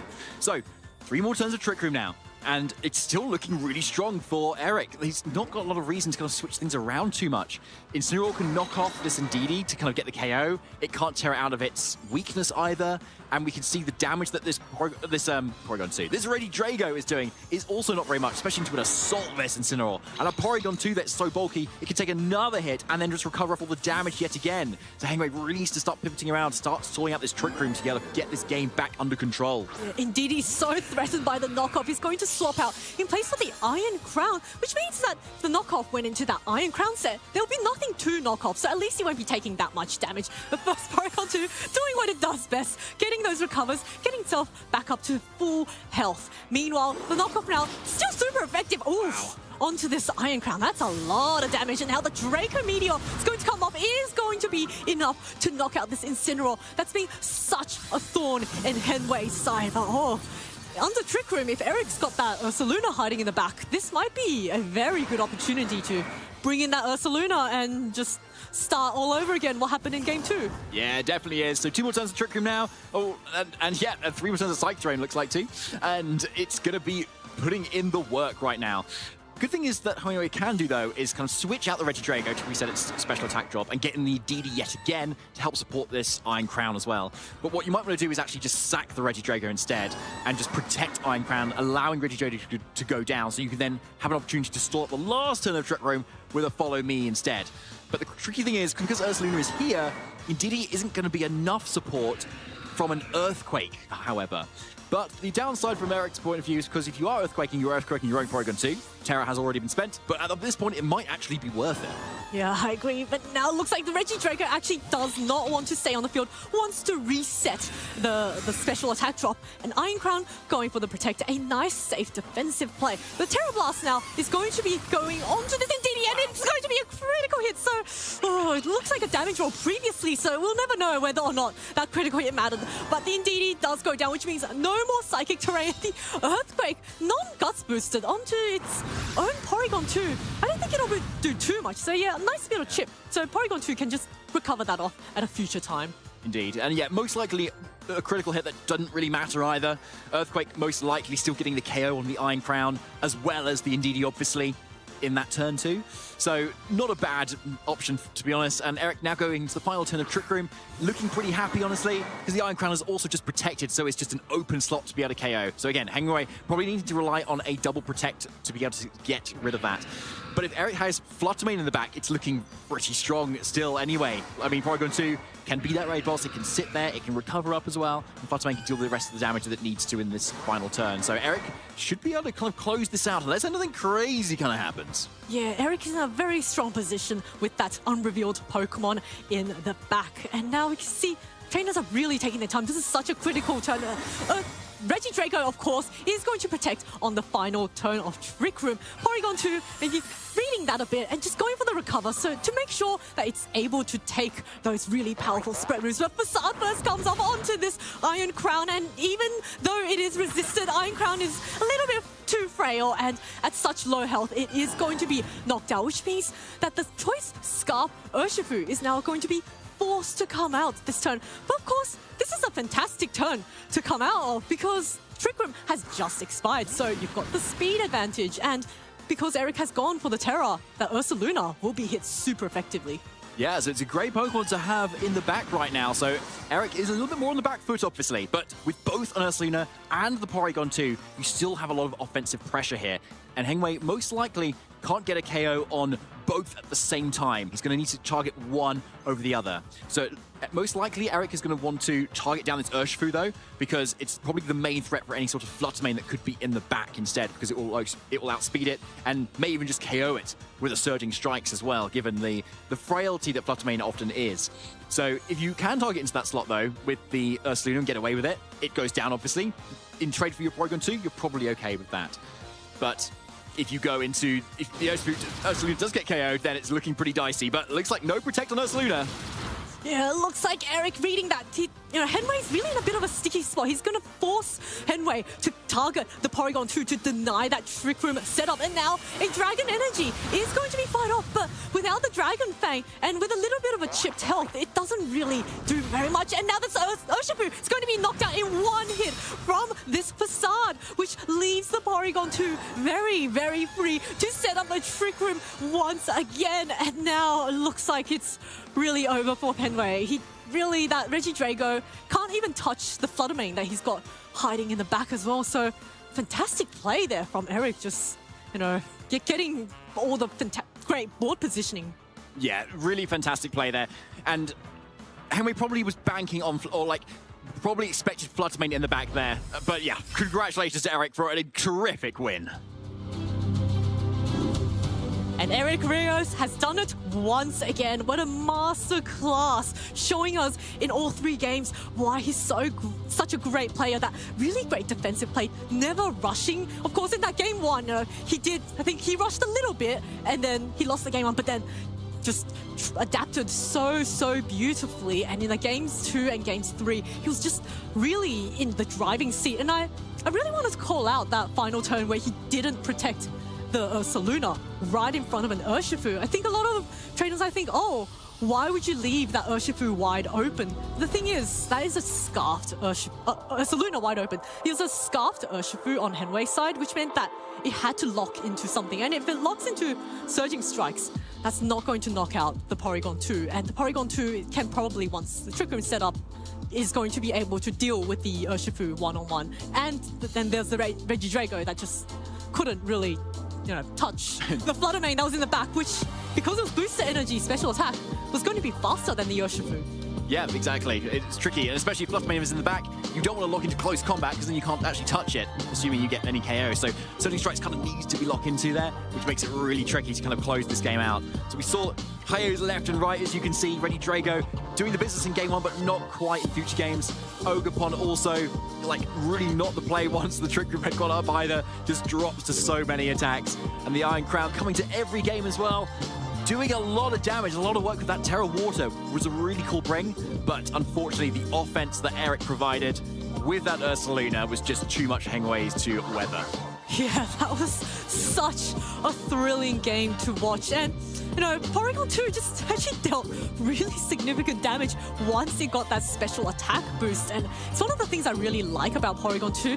It's one of those Pokemon that can run Terra Blast really, really efficiently. Most special attackers or physical attackers don't really enjoy running Terra Blast without going for the Terastallization. But Porygon 2, actually, being a normal type, doesn't actually mind not Terastallizing. You can just go for the same type attack bonus, and if it gets the special attack boost, like we saw in that game 3, suddenly it's doing a lot of damage, even with the Terra Blast that normally outside of Terra you don't expect doing too much. Yeah, definitely. It's like flying coverage seems to be on non-flying types these days, right? You got Roaring Moon with Acrobatics, Porygon 2 with Terra Blast. Where are the actual flying types? I mean, there is 20. Pelipper.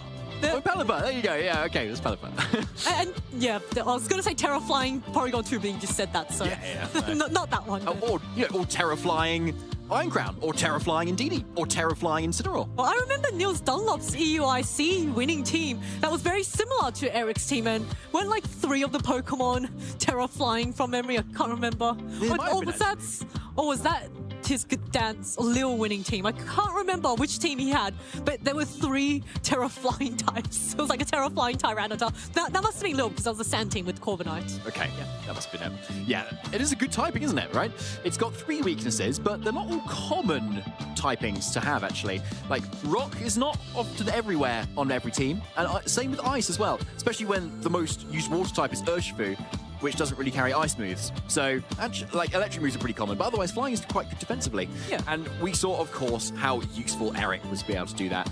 Just the classic Terra Flying and then something to Earthquake next to. And when so much of the team relies on follow me redirection, suddenly when you're facing spread moves, it is just going to dismantle that team. Such a pleasure to watch that match. And now our interview is ready, so we're going to throw it over to the couch and hear from Eric Rios.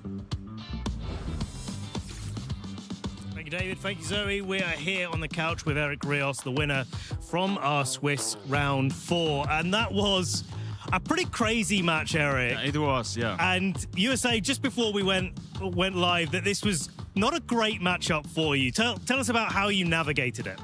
When I prepared this team, I tried first Raging Ball.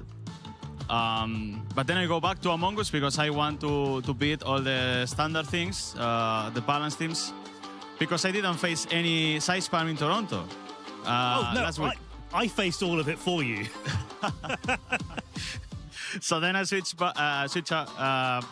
back to Among Us, and then I was thinking, okay, I think I'm not gonna face any side spam here in Europe. I don't expect that. Then round 3. I think it was round 4. Side spam. So yeah, I think this is the worst matchup for me. I have to play around in AB Insyn. But yeah, he can lead with Ogerpon like he did in game 1. Yep. Crown Regidrago and play some mind games with the switchings. It's really difficult, but if you play well, I think you can win it. It looked like a lot of the games were decided kind of on turn 1. Do you get the call right with a fake out or do you not? Even though you got it wrong on game 2, you still managed to recover it. Yeah. I fake out Crown. I was thinking, okay, I think he's gonna attack with both. I was expecting that because he can Dragon Energy, Terra Blast, Tera War into Insane, I think it could be safe. And if you expect Insane to U-turn, game 2 is over. So I was thinking, okay, I think I can fake out Crown to prevent the Taichun Cutter, and then I can switch out Porygon and put Fluttermane, will be safe in front of Regidrago. If he switch out the Crown, Flutter is fine. I can substitute. Yeah, exactly. And stall some turns, take Indeedee, and then try to win with Porygon 2 and Rosaluna. Yeah, well, Porygon 2 did a lot of work in that set. But, Eric, last weekend you were playing Toronto. Yes. That went pretty well for you. You had a good result. Yeah. How has it been different going from Toronto to now back in Europe, your sort of home territory for regionals? Is like, was Toronto much different for you in terms of what you played against, what the metagame will look like? I was expecting more hyper offense in Toronto, and I didn't face that. So that's the reason of Raging Ball on the team and the first version of the team. And then I didn't have too much time to test here because, yeah, Toronto, next week Birmingham. So I played some games and I saw, okay, I think nobody's running. Like, somebody plays Crown Indeedee, but it's not that popular. I think I want to win against the standard teams, the balanced teams, and that's why I have Among Us. And Among Us was the MVP of the last round, so... Well, there you go. Yeah. You heard it here first, trainers. Well, Eric, we're going to let you get prepared. We've got the tournament running on. We're going into Swiss Round 5 very, very soon. But before we let you go, have you got any shout-outs that you've got for people at home that have supported you? Yeah, I want to shout out David, Sergio, Gerard, have been helping me with the team during all the month, because I prepared Toronto like 1 month before. And also to all the Koi community, Kanekro, Tony, everyone who have been supporting me, friends, family, thanks to all of them. Well, just like your Porygon 2, Eric, we're going to let you recover yourself, ready for your next round. And in the meantime, stay tuned because we've got more Pokemon action coming right up. Carson Confer, no stranger to success here in VGC. My name is Carson Comfer, and I'm from Oklahoma City. I convinced my parents to take me on a 12-hour drive to Fort Wayne, Indiana to play my first regional. I had to weed a lot of gardens to do that one. Starting Pokemon that I would pick is probably Froakie. It was the one I picked when I was like 10 or 12. When I was starting in 2014, this like friend group that we had, they kind of just like took me under their wing, and they were all like a lot older than me. They let the annoying 12-year-olds stick around and kind of taught them how to play Pokemon. Honestly, I tend to get a little hot-headed, so there's been a lot of moments where I was like, okay, I'm done. Most of my friends that I've had for my whole life have been from this game. It kind of always pulls me back in because I'm like, man, I want to see my friends. It won't let me leave. I've got a lot of top cuts. I got top 4 at EUIC 1 year. My favorite memory is definitely when I won the 2016 Senior World Championships. It was one of the greatest moments of my life. The last time I won a big event was 2018 LAIC. Since then, I've gotten close, but never finished the job. Louisville Regionals, I started out 11-0, and then I kind of had a heartbreaker of a loss in top 16. Was struggling. I was thinking about not even showing up to the tournament. Since coming back in like 2022, I was 0-8 on stream.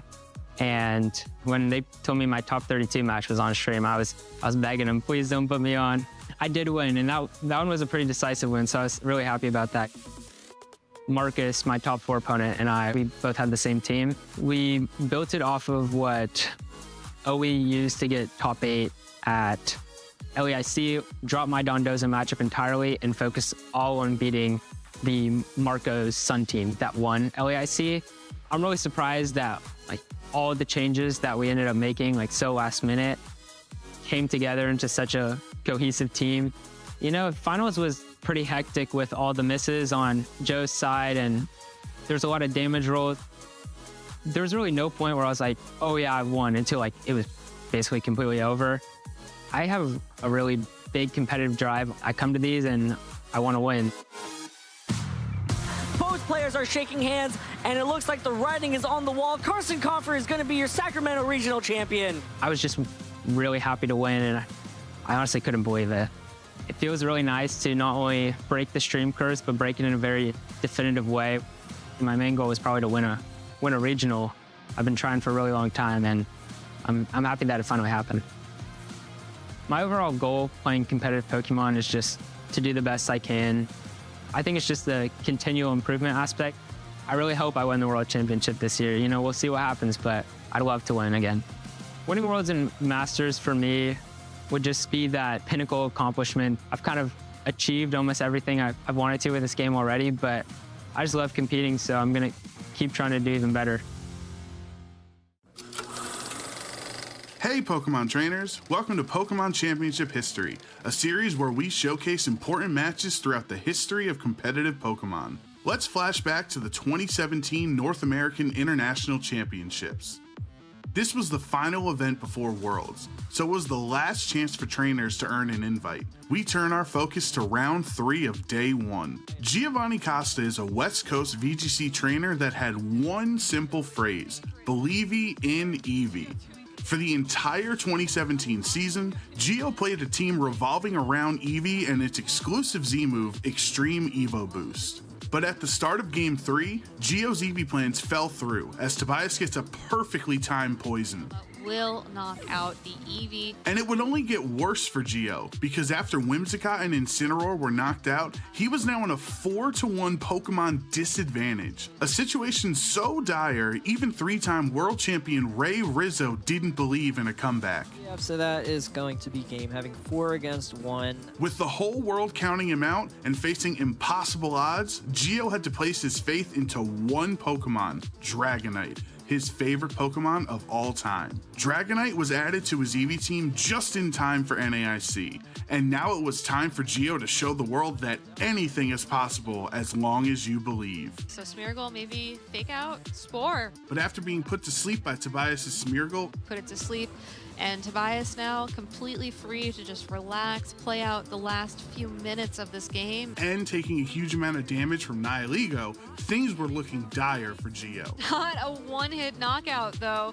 Then the unthinkable happened. Dragonite wakes up and goes for an Earthquake, targeting down this Nihilego and this Hariyama. It gets the knockout on Nihilego. It gets the knockout on Hariyama after the burn damage.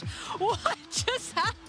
Wow. Dragonite miraculously woke up and knocked out 2 of Tobias' Pokemon with a powerful Earthquake. The Life Orb Hidden Power Ice from the Nihilego, waking up using Earthquake.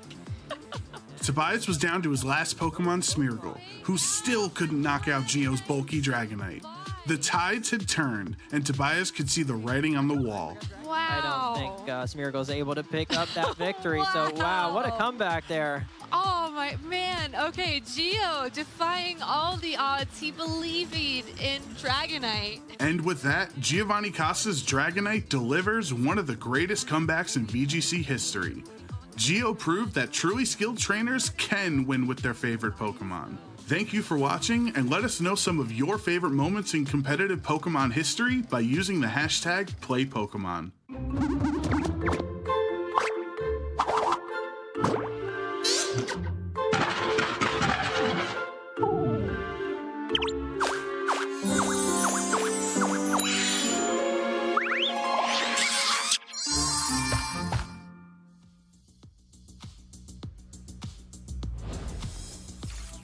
Welcome back, Pokemon trainers, to Swiss round 5 of the Birmingham Regional Championships. My name is Zoe Lu. I'm joined by the wonderful Ben Kiriakou.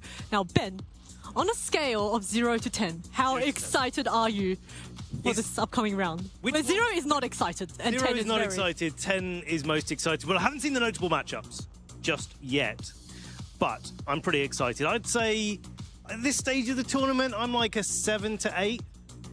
But I think that's going to improve as the day goes on. Yeah, we'll check back in later on that. We've had so many already fantastic and notable matches. I remember the community choice one. I was thinking, oh, which one do I vote for? Because they're all fantastic. I want to see all of them, but of course you can't select all of them. But man, any of those matches in Community Choice could have been a featured match. And the same for all the notable matches as well. Just so many high quality, high caliber players here. I was out in the crowd during, just after that Community Choice round. Obviously, we had an absolutely fantastic match that was on, but I think the last on the list was Barashak Josh versus Eden Bachelor. Eden won the Stuttgart Regional Championships in Regulation Set H last season.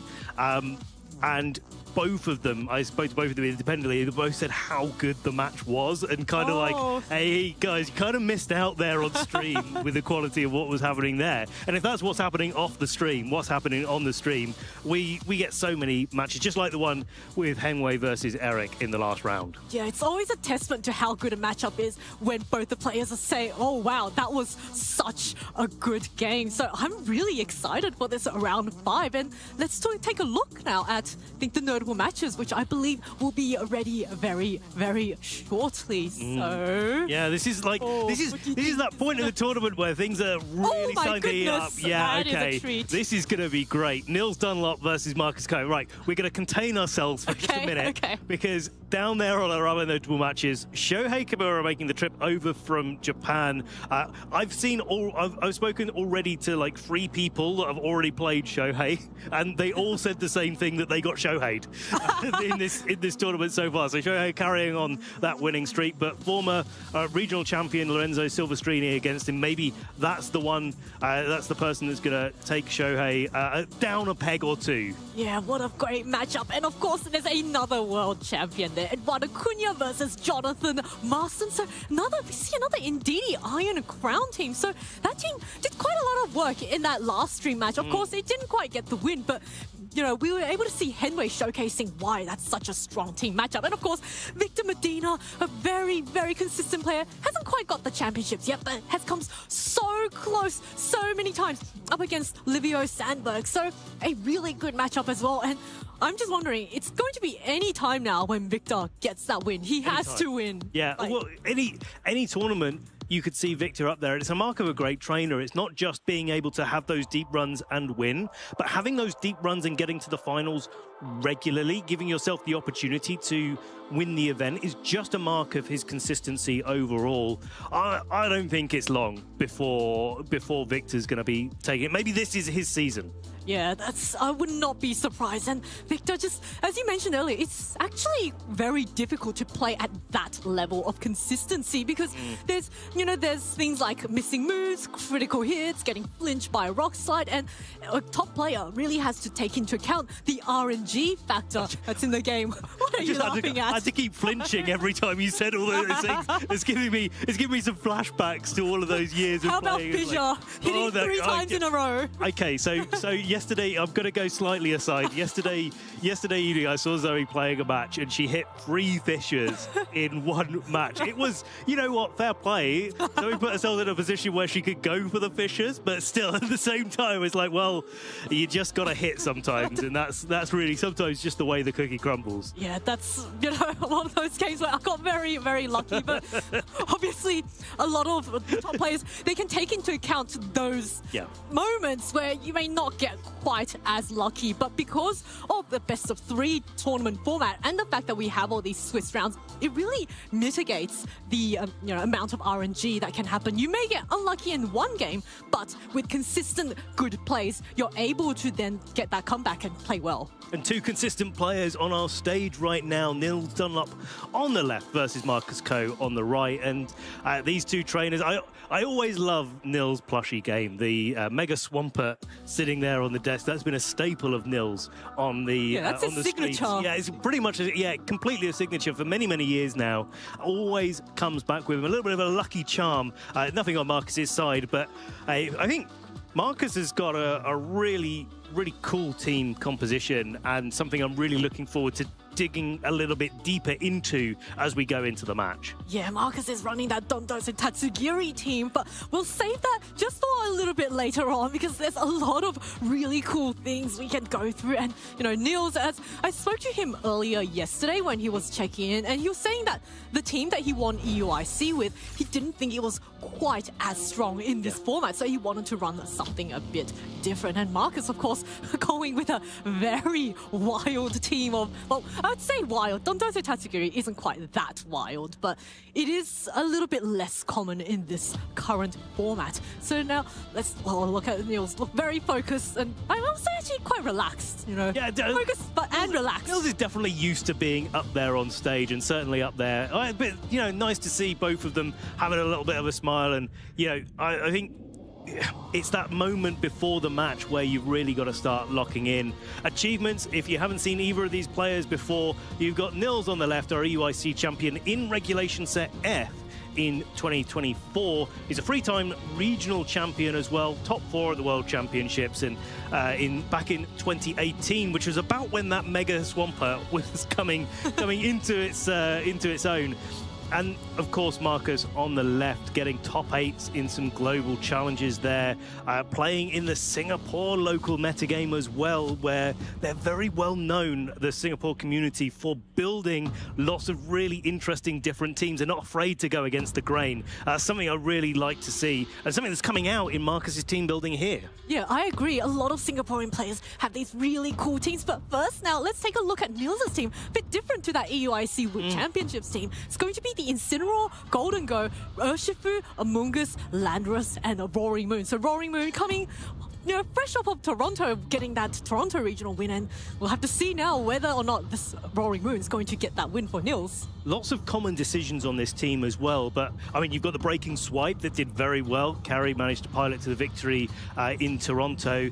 That's, I think, going to become the metagame standard overall. But then you've got the Metal Coat on Golden Go because the Life Orb is taken by Landorus, so you have to, if you want the Golden Go to do that little bit more damage, that's the kind of best bet to make those Make It Rains do a little bit more. And then Terra Fire on the Urshifu, which again we saw a little bit at the Toronto Regional Championships last week. And that's been an adaptation that allows Urshifu to just hang in there a little bit more. With the Mystic Water, does it really need any more damage to its critical hit surging strikes? I think, like, maybe it's kind of fun. It does really get you some KOs and 2-hit KOs that you don't always get. But equally, hitting it again usually does that little bit more damage. Yeah, Terra Fire just being very nice against Fluttermanes, which is Urshifu's public enemy #1. Yeah. And now let's take a look at Marcus's team, which is a little bit spicier with that Chi-Yu, Dragonite, Weezing, Fluttermane, Dondozo, and Tatsugiri. So Chi-Yu, Fluttermane, you know, a very classic combo. And then there's a Dondozo, Tatsugiri, another classic combo. And then there's the Galarian Weezing with neutralizing gas. Not just that, going for a physical set with Gunk Shot, so kind of trying to do its best Okie Dokie impression there. Terra flying as well to help with its weaknesses. But this one's interesting. Both toxic poison gas and toxic spikes on the set allows Marcus to make sure that status condition is in play so that maybe when the Tatsugiri and Dondozo combine, that residual damage is building up, allows Dondozo to muscle through some threats that otherwise it may struggle to be able to do. And if that's not enough, well, you've got the Choice Band Dragonite up there backing everything up to maybe just sort of, alongside the Chi-Yu Fluttermane, punch some holes in his opponent's team. Yeah, there's so much damage coming off of Marcus's team, and it complements that Dondozo Tatsugiri really well. And it's also, I think, when you mentioned earlier about the Weezing spreading poison damage, it's why we've often also seen Glamora on those Dondozo Tatsugiri teams. So a similar strategy, but of course, Niels has a Golden Go, which cannot be poisoned, and he's got an Amoonguss that can absorb all those toxic spikes. So I think Niels is probably not going to be as worried about this wheezing on the field. Of course, neutralizing gas is going to be quite annoying in shutting down all the abilities. The Landorus, the sheer force will no longer be active. The Roaring Moon is not going to have photosynthesis. So there's a lot of different options for both of our players that are going to get started very shortly into the match. So we are going to start off with Chi-Yu and Dondozo. Oh, beautiful shiny on that Chi-Yu, and Roaring Moon and Urshifu. So immediately, Nils is trying to go a little bit on the offensive, but equally on the defensive with that Roaring Moon. The breaking swipe will stop that Dondozo from being able to go, go crazy at the start of the game. The other nice little tech for this Roaring Moon is the Terra Fairy. So Marcus has to make a decision if he wants to attack into the Roaring Moon. Is it going to Terra or is it not going to Terra? Because if it does, then you want to use Wave Crash off it. If it doesn't, then you want to go for Order Up and start boosting up your Dondozo, should Marcus choose to combine this turn. Yeah, Nils has such a strong lead here, and as you mentioned earlier, the breaking swipe is actually a really nice tech because unlike Intimidate, you don't need to switch back in. You can just stay on the field and just keep spamming the breaking swipe. But first, they're going to get immediately combined Dondozo Tatsugiri combination. So Dondozo is going to get a commando boost from that Tatsugiri, all of those juicy stat boosts to every single stat. So this Dondozo is going to be incredibly beefy. Now, correct me if I'm wrong, Zoe, even though that was shiny, that is still the Tatsugiri form that gives Dondozo an attack boost when it goes for its Order Up. Yes, exactly. That's correct. And now the breaking swipe, just wanting to try and mitigate the damage from the Dondozos now at +2. But first, it's going to go for the Earthquake at +1. How much damage does that do? And the answer is not a lot. The Urshifu and the Roaring Moon take that very well. And now we see Nils with another tech against this Dondozo Tatsugiri. It's going to be that Amoonguss in the back. Now, this Dondozo is Terra Grass. So it can terrestrialize into the grass move and get out of the spores. But there's Nils has really strong options against this Dozo. Yeah, well, the Amoonguss has Sludge Bomb, right? So you go for the Terra Grass if you're Marcus to make sure that you don't get spored, to make sure you get more value out of your Dondozo. But then you open yourself up for being super effective Sludge Bombed, and there's the Amoonguss coming in. Nils not in any rush. The fact that the Dondozo and Tatsugiri are combined means that Marcus cannot change his position at all, cannot switch, can't do anything else against these two threats. So Nils saying, well, maybe I don't want to commit the Terror right away on my Roaring Moon. Instead, I'll bring the Amoonguss to redirect Order Ups, to redirect Wave Crashes into it, especially with the Rocky Helmet adding to the damage on that Dondozo, and maybe just go for those breaking swipes, make sure the Dondozo is not doing nearly as much work as it would otherwise. And now it's Roaring Moon wanting to knock off that Rocky Helmet on that Dondozo. Of course, it is going to be taking a little bit of recoil, but that Wave Crash now resisted onto the Roaring Moon that hangs on with just a sliver, 10 HP. So Roaring Moon is going to be around for another turn with a Sludge Bomb. So Nils trying to make a bit of a read onto the Dondozo, going for that Terra Grass, but didn't quite get there. But still, the Sludge Bomb is nice chip damage. Marcus is bringing the Rocky Helmet Dondozo to this match partially because Urshifu in the format is one of those real counters to Dondozo because it critical hits through the defense boosts that it gets when it combines. But Nils has done a really clever thing here, knocking off that Rocky Helmet, so later in the match, if Urshifu is coming in, Nils is able to just surging strikes for free without taking the recoil damage. Well, it's not later, it's right now, because there's the Urshifu coming right in. It's like, thanks, Roaring Moon, for knocking off that Rocky Helmet, because now I'm going to have a great time. You know, Dondozo does resist the surging strikes, but it's still a critical hit, and it's getting very, very heavily whittled down from all of these attacks. The Amoonguss just continuing to go for the Sludge Bombs, just, think to yourself, I don't care, I can still continue to chip you, maybe get that poison. Well, because this Dondozo doesn't have recovery, just getting that consistent damage down onto the Dondozo is really racking up. What I think Marcus is doing really well, though, is actually not committing the Terra Grass, maybe thinking that there is a backup strategy, maybe that Marcus needs the terrestrialization later in the match to be able to take victory once the Dondozo has done what it's doing best in this composition, at least for this matchup, is chipping down all of Nils' Pokemon so that Yeah, when the Tatsugiri comes back out, when there's the Chi-Yu and potentially Fluttermane in the back, everything's just softened up that little bit more. Yeah, now Niels is going to reveal his final Pokemon, which is going to be Intimidate, onto this Dondozo. And correct me if I'm wrong, this Dondozo is Oblivious, so it actually isn't going to be taking those stat drops from Intimidate. So, you know, Incineroar not quite being able to get those Intimidate drops, but does mean finally this Dondozo is going to take a little bit of a nap from that Spore from the Amoonguss, and also means I think the Amoonguss, the Incineroar, you know, such low health, they can even just whittle down the Dondozo and maybe if they time it right, get that Tatsugiri to sleep. Yeah, there's no necessary rush for Nils here. There's a guaranteed turn of sleep here from the Dondozo. So Nils is able to maybe utilize the Regenerator on the Amoonguss a little bit if he chooses to do so, or just keep whittling it down, just wait for the right position. In this situation, what we're waiting for is an opportunity for Nils to knock out the Dondozo and then do something to the Tatsugiri afterwards. Yeah, there's always that turn when the Dondozo's knocked out. The Tatsugiri comes out and it can't do anything because it was inside the Dondozo's mouth the previous turn. And that's an opportunity for maybe the Amoonguss to go for the Spore, and suddenly then Tatsugiri is forced to take another turn of sleep. And now, see another Sludge Bomb doing a nice bit of chip damage onto this Dondozo, which is going to be at neutral damage thanks to that Breaking Swipe and the Parting Shot earlier. Of course, Roaring Moon at 10 HP really is just going to go down to any hit, but Dondozo could wake up. It certainly could. It's worth noting here as well that Marcus has chosen to bring safety goggles on the Tatsugiri, so it's not going to be able to go to sleep. You can't. That combination, a pretty classic combination against Scarf Tatsugiri, that you knock out the Dondozo, put it to sleep. It doesn't quite work in this matchup, but there is knockoff that's available on this Roaring Moon, and certainly a bit of speed control or a little bit of tailwind going on, and Nils certainly could take advantage of knocking off the safety goggles and then putting it to sleep. Now, Roaring Moon doesn't want to take any damage this turn, going to protect itself, but Dondozo takes another turn of sleep, leaving this Amoonguss free to go for another Sludge Bomb, and this Dondozo has been on the field for so long, hasn't really done that much damage, but I say hasn't done much damage, it's whittled down quite a few Pokemon. But Roaring Moon, you know, it's only really got one more attack left.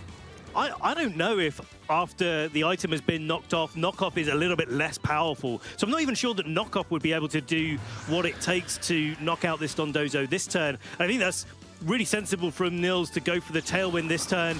Last Sludge Bomb, putting it just in range, and this is what we're talking about, having that opportunity to knock out the Dondozo whenever you want, and then do at least something to this Tatsugiri that's coming out. Yeah, so the Amoonguss cannot go for the Spore on the Tatsugiri because it's holding the safety goggles, but it can go for a neutral Sludge Bomb, and Amoonguss actually does fairly decent damage, but it looks like Amoonguss actually retreating, wanting to get that Regenerator health boost, and Urshifu coming in, so it's going to be in a really nice position because there's Tailwind. So now that the Dondozo is knocked out, and whatever's sent out in the back, it's going to be either the Chi-Yu or an unrevealed final Pokemon, the Urshifu with the Mystic Water under Tailwind is going to have quite a nice time. And of course, Tatsugiri it's not holding a Focus Sash, but I think the Tatsugiri will probably survive a Breaking Swipe. Oh, certainly survive a Breaking Swipe, yeah, absolutely. Whether it can be a close combat or not, we'll have to see. A lot of these Tatsugiris that are safety goggles do tend to run that little bit of bulk as well, so it's not like the Focus Sash ones or the Scarf ones that are really trying to be fast and offensive. There is the opportunity for maybe it to take a close combat here, but Dragonite coming in for Marcus, so keeping the Chi-Yu in the back while Tailwind is up on Nils' side. Marcus now has a completely different board state that maybe he can take advantage of, and I really like the way he's navigated this with having a lot of chip Pokemon on Nils' side and then the Choice Band Extreme Speed as backup. Yeah, so Marcus saying, I don't care if you get your Tailwind up, I have Extreme Speed, that's priority. But of course, this is a multi-scale Dragonite, so it's a bit bulkier, and we see that Extreme Speed just taking off that final bit of 10 HP from that Roaring Moon. But it now, of course, is locked into Extreme Speed, which is very useful information. The Draco Meteor is going to come off, connect, but it's not enough to get the knockout onto this Incineroar. Incineroar is able to hang on with, 20 HP, and because the Dragonite is not in a focus, it can be faked out this turn. Which would also break the multi-scale on the Dragonite as well.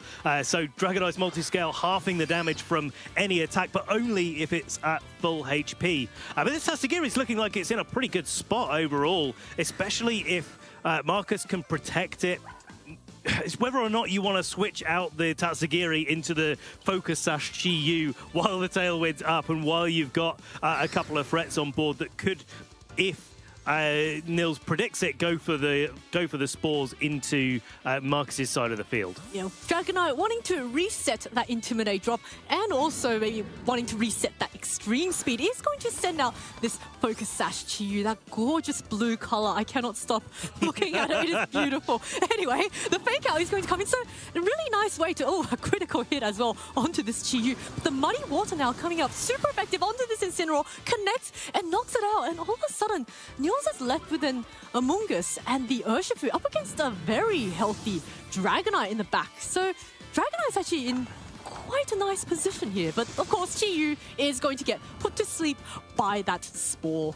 There's something quite important to note in this spot as well, that Extreme Speed and Rage Powder are in the same priority bracket, which means while they are higher priority than other normal moves, because they're in the same bracket, the Extreme Speed can go before Rage Powder, which means that this Urshifu on particularly low HP can just be picked off by an Extreme Speed this turn, as well as the fact that the Tatsugiri has the safety goggles. So, this Amoonguss, it's one of the best Pokemon in the video game championships across the board. But unfortunately, in this turn, like a lot of what it offers to the field in Spore and Redirection is actually being neutered by what Marcus has ended up with in his back free roster. It looks like Urshifu just wants to keep itself safe for this turn and allow this partner to get a move off. First, Chi-Yu is going to take that guaranteed turn of sleep. Draco Meteor connecting, or did not manage to connect, going into the Urshifu. It is, of course, Tatsugiri at -2, but Sludge Bomb does actually fairly decent damage, but also gets the poison, which means that the Tatsugiri, if it eats another Sludge Bomb, is just going to go down. Now, Marcus has not gone for the Terror yet, so, it's possible he might want to Terror something at this point, but there's a sleeping Chi-Yu and a poison Tatsugiri, so it's actually still very, very close because Urshifu on Nils' side is also just very heavily whittled as well. Yeah, it's like if the Urshifu ever goes down, the Tatsugiri is Terra Steel, and so the only damaging move that it has, the Amoonguss has, is Sludge Bomb. That would close things out pretty quick, if not for the poison on the Tatsugiri. But equally, this Chi-Yu is getting closer and closer to waking up, and I think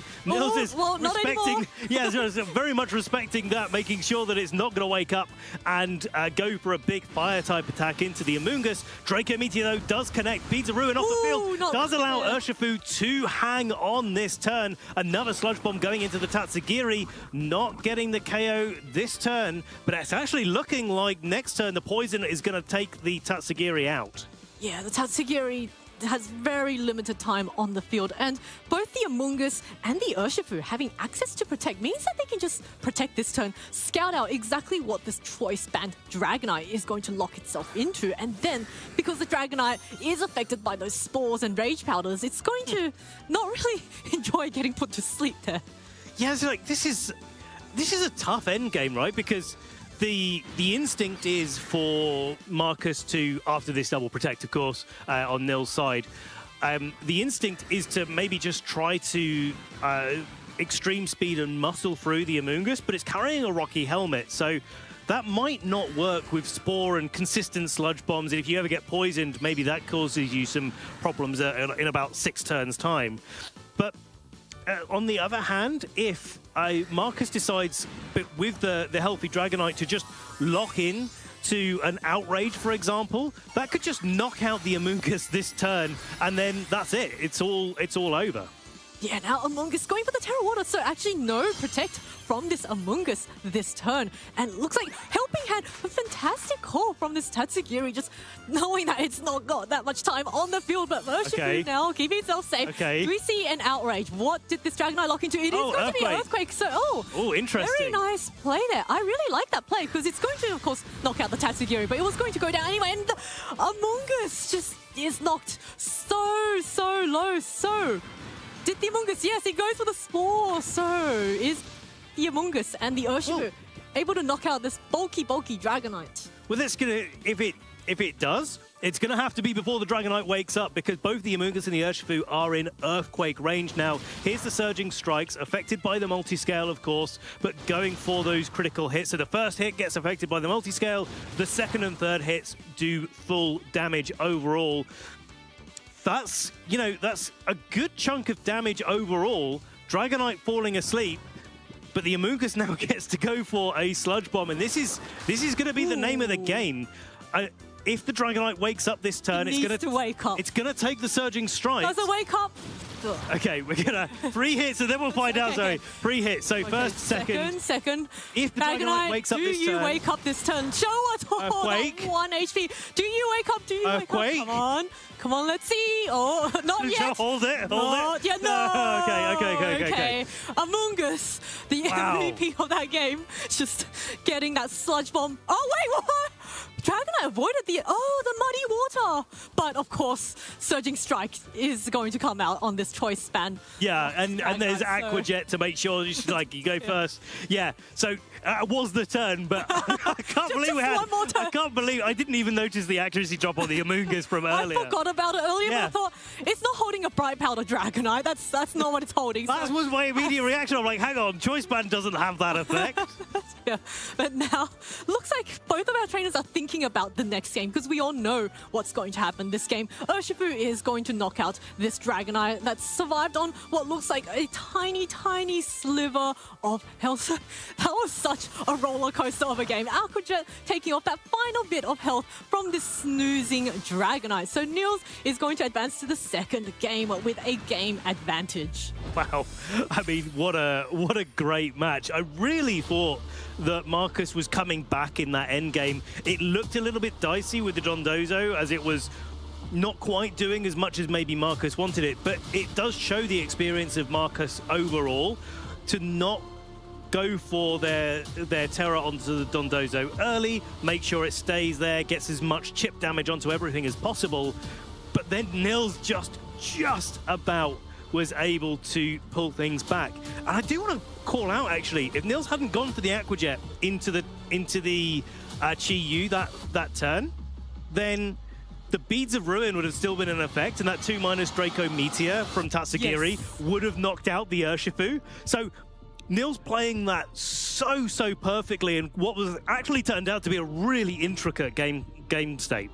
Yeah, also interesting, I don't believe Marcus ever went for the terrestrialization in that game. So if he had terrored the Chi-Yu into Ghost, it potentially could have survived that Aqua Jet. Of course, Chi-Yu is a very squishy Pokemon, so, but it was at a roughly, I would say, 60 to 70% health, so it could have survived the Aqua Jet and then allowed that Tatsugiri to knock out the Urshifu with the Draco Meteor. But of course, had that Dragonite gotten a 1-turn sleep, it also would have been a very different game result. So that was such a close game, and I was really just so thrilled to be treated to that game. Yeah, it's definitely a different match to what I expected overall. I think both of these trainers have tools for their opponents' teams, but they're not necessarily the obvious tools, right? It's not a Dondozo Tatsugiri team that just goes straight on the offensive and tries to completely muscle through, at least not in this case. And Nils has got so much experience with the game, even though that combination is actually kind of difficult to deal with quite a bit. The early Sludge Bombs putting the damage into the Dondozo, and then being able to have the right pieces on the board at the right times really went in Nils' favor. Now here's something we don't see every day. Tatsugiri leading next to Flutter It's the Roaring Moon and the Urshifu for Nils. Yeah, Tatsugiri is actually quite a strong special attacker, and paired with a Flutter first let's see now, Roaring Moon does what? It was going to get speed, and I think the Flutter also got a boost of speed if my memory serves me correct. So the Flutter is still going to be faster, and it threatens both the Roaring Moon and the Urshifu with the Fairy move. Of course, it doesn't have Dazzling Gleam, so it can only pick one target. So Nils has to be careful which one he protects and which one. But if this Urshifu goes for a Terra Fire, potentially to be able to deal with the Flutter in front of it, then you've also got the Muddy Water threat from the Tatsugiri, and so I think wisely, Nils is just switching out into the Amoonguss. Although it's not going to be able to redirect the attacks from Tatsugiri, it is going to be able to do so from Fluttermane and still put a Spore in Marcus's direction that little bit later. So here's the Icy Wind. Amoonguss, already one of the slowest Pokemon in the game, certainly one of the slowest Pokemon on the board right now, gets its speed drop. That doesn't really matter at all. Here's the Muddy Water follow-up. So that combination, if the Urshifu just went on the offensive this turn, it's a scary thing to do in that spot, right? But if it just went on the offensive, that would have been a free attack into the Fluttermane. Yeah, and Fluttermane, depending on how it was trained, could have potentially gotten knocked out. I should say, Tatsugiri is actually in a really nice position here. It doesn't care about the Amoonguss, and Water and Dragon means it doesn't care about the Surging Strikes either. So no. Urshifu is not in a really great position here. It's that Terrafire. That's the thing that makes this position a little bit tricky for both of our trainers. Will I or won't I on Nils' side? And we've seen Nils being quite willing to make a read. No changes here whatsoever. The Urshifu and the Amoonguss taking a speed drop here from the Icy Wind and a little bit of damage. But as we said before, it is the Muddy Water that wouldn't be able to pick up a Draco Meteor coming in, getting a KO onto the Amoonguss. That was such a thorn in Marcus's side in the previous games. That's been knocked out. We've seen an interaction now between the Tatsugiri and the Urshifu. It is the Tatsugiri that looks to be the faster overall, but in trade, Nils is able to pick up the KO on that Fluttermane. I actually think Marcus is probably quite happy to get rid of that Amoonguss, because that last game, it spread around all this poison damage from the sludge bombs, put a lot of things to sleep. That Dragonite would have won the end game if it wasn't asleep. So I think I'll say Fluttermane's quite a nice trade. Not to mention, the Roaring Moon has also lost that booster energy from switching out. So let's say, I would take that trade. But of course, that also means Marcus, both our trainers get to bring in another Pokemon. Yeah, this is like, if that's Dondozo coming in, and I'm just thinking, so depending on how that Dondozo's trained, without the booster energy on Roaring Moon, it can actually outspeed the Roaring Moon. But that depends on the training of the Dondozo and the Roaring Moon, whether or not Nils is as fast as possible, whether or not the Dondozo is as fast as physically possible. And so now that it's coming in, both of these Pokemon coming in, the speed tiers are going to be really important, because if Marcus is able to get an uninhibited wave crash, or more importantly, order up into the Roaring Moon, Nils could really be on the back foot here. Especially if he's got to spend some time knocking off the Rocky Helmet so that Urshifu could actually get something done with Surging Strikes. Yeah, the Dondozo Rocky Helmet is just such a thorn on Nils' side. Of course, it's also oblivious, which means that Nils can't easily just swap in that Incineroar that he may potentially be having in the back to reduce its attack. So Dondozo, really forcing Nils to kind of go target with a knockoff before he's able to go for those Surging Strikes. And we're going to have to see this +2 Dondozo. Is it going to be faster than this Roaring Moon? But first, Urshifu is going to swap out actually for the Landorus this turn. So really nice adjustment. Being able to hit the Dondozo on its specially defensive, or weaker special defensive side. And we're now going to see this Roaring Moon go for the Terra Fairy to try and block a super effective order up. So, this is quite thrilling. The first Earthquake coming off, so really nice switch in. Landorus is going to be immune thanks to its hard flying typing, and Roaring Moon, that picks up quite well. The Breaking Swipe now comes out and reduces the attack, and we get confirmation. So this Roaring Moon is not faster than Dondozo without the booster energy. Okay, so that's good information for both these trainers as well. Nils will be knowing that that's a pretty speedy Dondozo, and when you run a Pokemon really fast or really offensive or really bulky, you have to give up something somewhere else, and I think that's really good information for Nils to have at his disposal. But Nils' Pokemon are all in a little bit of a tricky spot, because most of them, other than this Urshifu that's switching in, are in range of an attack from this Dondozo. Urshifu, though, comes in, takes it like an absolute champ. Oh, Landorus now going for the substitute. We saw substitute in the last stream game on a Fluttermane. Now it's Landorus, and because it was not targeted by the Dondozo, which could have easily knocked it out with a Wave Crash, maybe Marcus getting the read wrong there, and Nils getting the better turn that game, switching in the Urshifu. But now Landorus needs 2 more turns to be knocked out. Yeah, it's like the Wave Crash won't take as much recoil into the substitute, so Marcus has at least got that going for them. But this Dondozo isn't looking like it's going to be here for a particularly long time. And I think both of these trainers have got to really think about how they're going to be setting up their overall end game. Starting with an order up into the Landorus, not taking any recoil at all, and also getting an attack boost, which probably puts that Urshifu in range of being knocked out by another Wave Crash. Yeah, Earth Power now, first coming off from this Dondozo, does a significant amount onto it, but the close combat onto this Dondozo, not enough to get the knockout. Urshifu does lose both one stage of special defense, and is going to take a little bit of recoil damage. And this Dondozo now, because there's no Tailwind setup, is actually faster than both the Pokemon on Nils' side. Back up to 2+ as well, so the Wave Crash is definitely going to be doing a lot of damage. And I think this is quite a tricky decision that both of these players have to make. Do you protect or do you not? Where does Marcus target the attacks of Dondozo? Dondozo cannot protect because Urshifu's Unseen Fist ability allows it to hit through a protect, and even with a Rocky Helmet, a Surging Strikes would be enough to pick up the KO on the Dondozo this turn. So Marcus is forced, because the Urshifu is on the field, to really want to go on the offensive.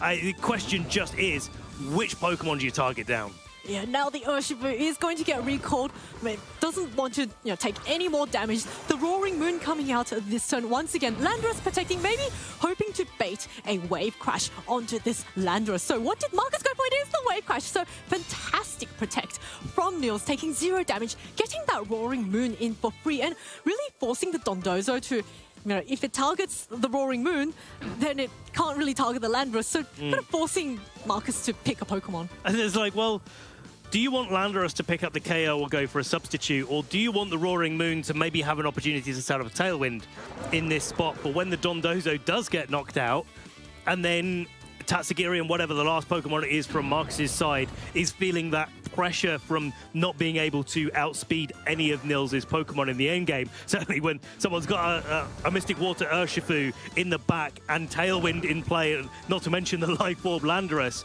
Tailwind is definitely not something that you want to be seeing, but Nils can take advantage of that pressure that he's putting on. Yeah, Nils really going right down to the timer there with what looked like 3 seconds on the clock. Maybe wanting to sacrifice the Urshifu. Oh, actually, was that a speed tie? That might be.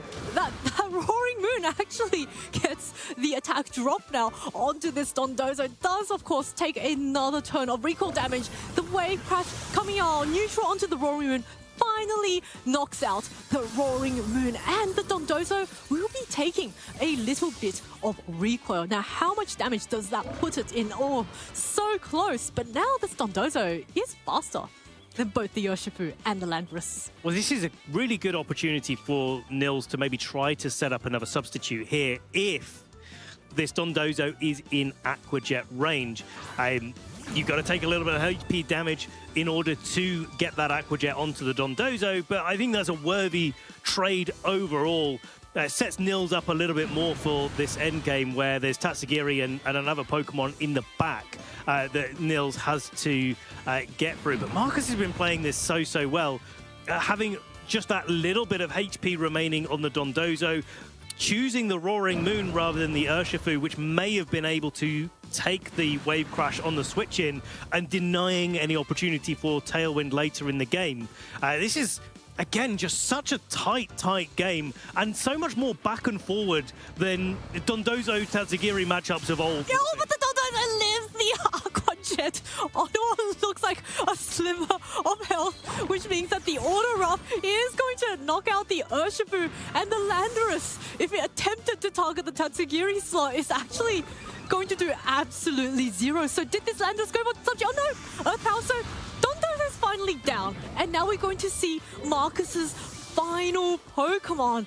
But of course, Landorus does not have a spread move, and it is a very frail Pokemon. So if the Tatsugiri can connect either the Draco Meteor or the Muddy Water, and it's a Dragonite, which Well, actually, with the multi-scale Dragonite, I think Marcus has this game. He can just extreme speed away. Well, this is it. I mean, the multi-scale on the Dragonite, the Earth Power is the strong move of choice of Landorus. Of course, that does no damage to the Dragonite.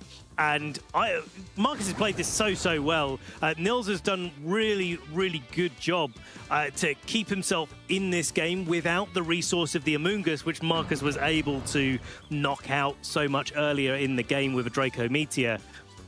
But yeah, looking like Landorus is going to have an uphill battle against two full HP Pokemon on Marcus's side. Yeah, Landorus may be a ground type, but it's having a very difficult time against this hill that it has to climb. But first, now we're finally going to see a terrestrialization from Marcus, hanging on really right till the very end onto this now Terra normal Dragonite, getting all nice and sparkly with that diamond on its head, and it's getting really ready to get that super powerful choice band. Oh my goodness, even a helping hand just to make sure that the Landorus is going to go down to this super powerful choice band, extreme speed Dragonite onto this Landorus, and Landorus goes down, and we are on to a game 3. Here we go, KOing again, says Dragonite, going for that last extreme speed. So Marcus taking game 2. We're going into a game 3 here, round 5 at the Birmingham Regional Championships. Two absolutely fantastic players battling it out. Nils won game 1, was able to navigate around Dondozo Tatsugiri, use that Amoonguss in the end game to get some spore pressure going. Marcus saw that coming in game 2, knocked out the Amoonguss and said, nope, we're playing this my way this time round. Leading with a Tatsugiri, which we really don't see that often in these sort of compositions. I love seeing when people treat Tatsugiri as a Pokemon, as opposed to like a little stat boost slot that they have on their team. Yeah. So game 3, everything to play for, Zoe. Yeah, and it's, as they mentioned earlier, it's just a mark of a fantastic trainer, recognizing, you know what, Tatsugiri is not just something that boosts Dondozo, and I can use it, and he used that so effectively to knock out the Amoonguss. Now, and of course, it was a critical hit Draco Meteor, but Amoonguss was at what looked like 51% health, so could have been also a damage roll. Well, won't be sure, but oh my goodness, this third game is... Both games 1 and 2 were so tight, and I think, you know, it's quite a difficult... On paper, you might think, oh, Nils has a lot against the Dozo, but Dondozo having Oblivious also means that it doesn't care about the Intimidates and forces Nils really to change his game plan a lot. So, my goodness, this is going to be really close. It's going to be tight. It's going to be tight.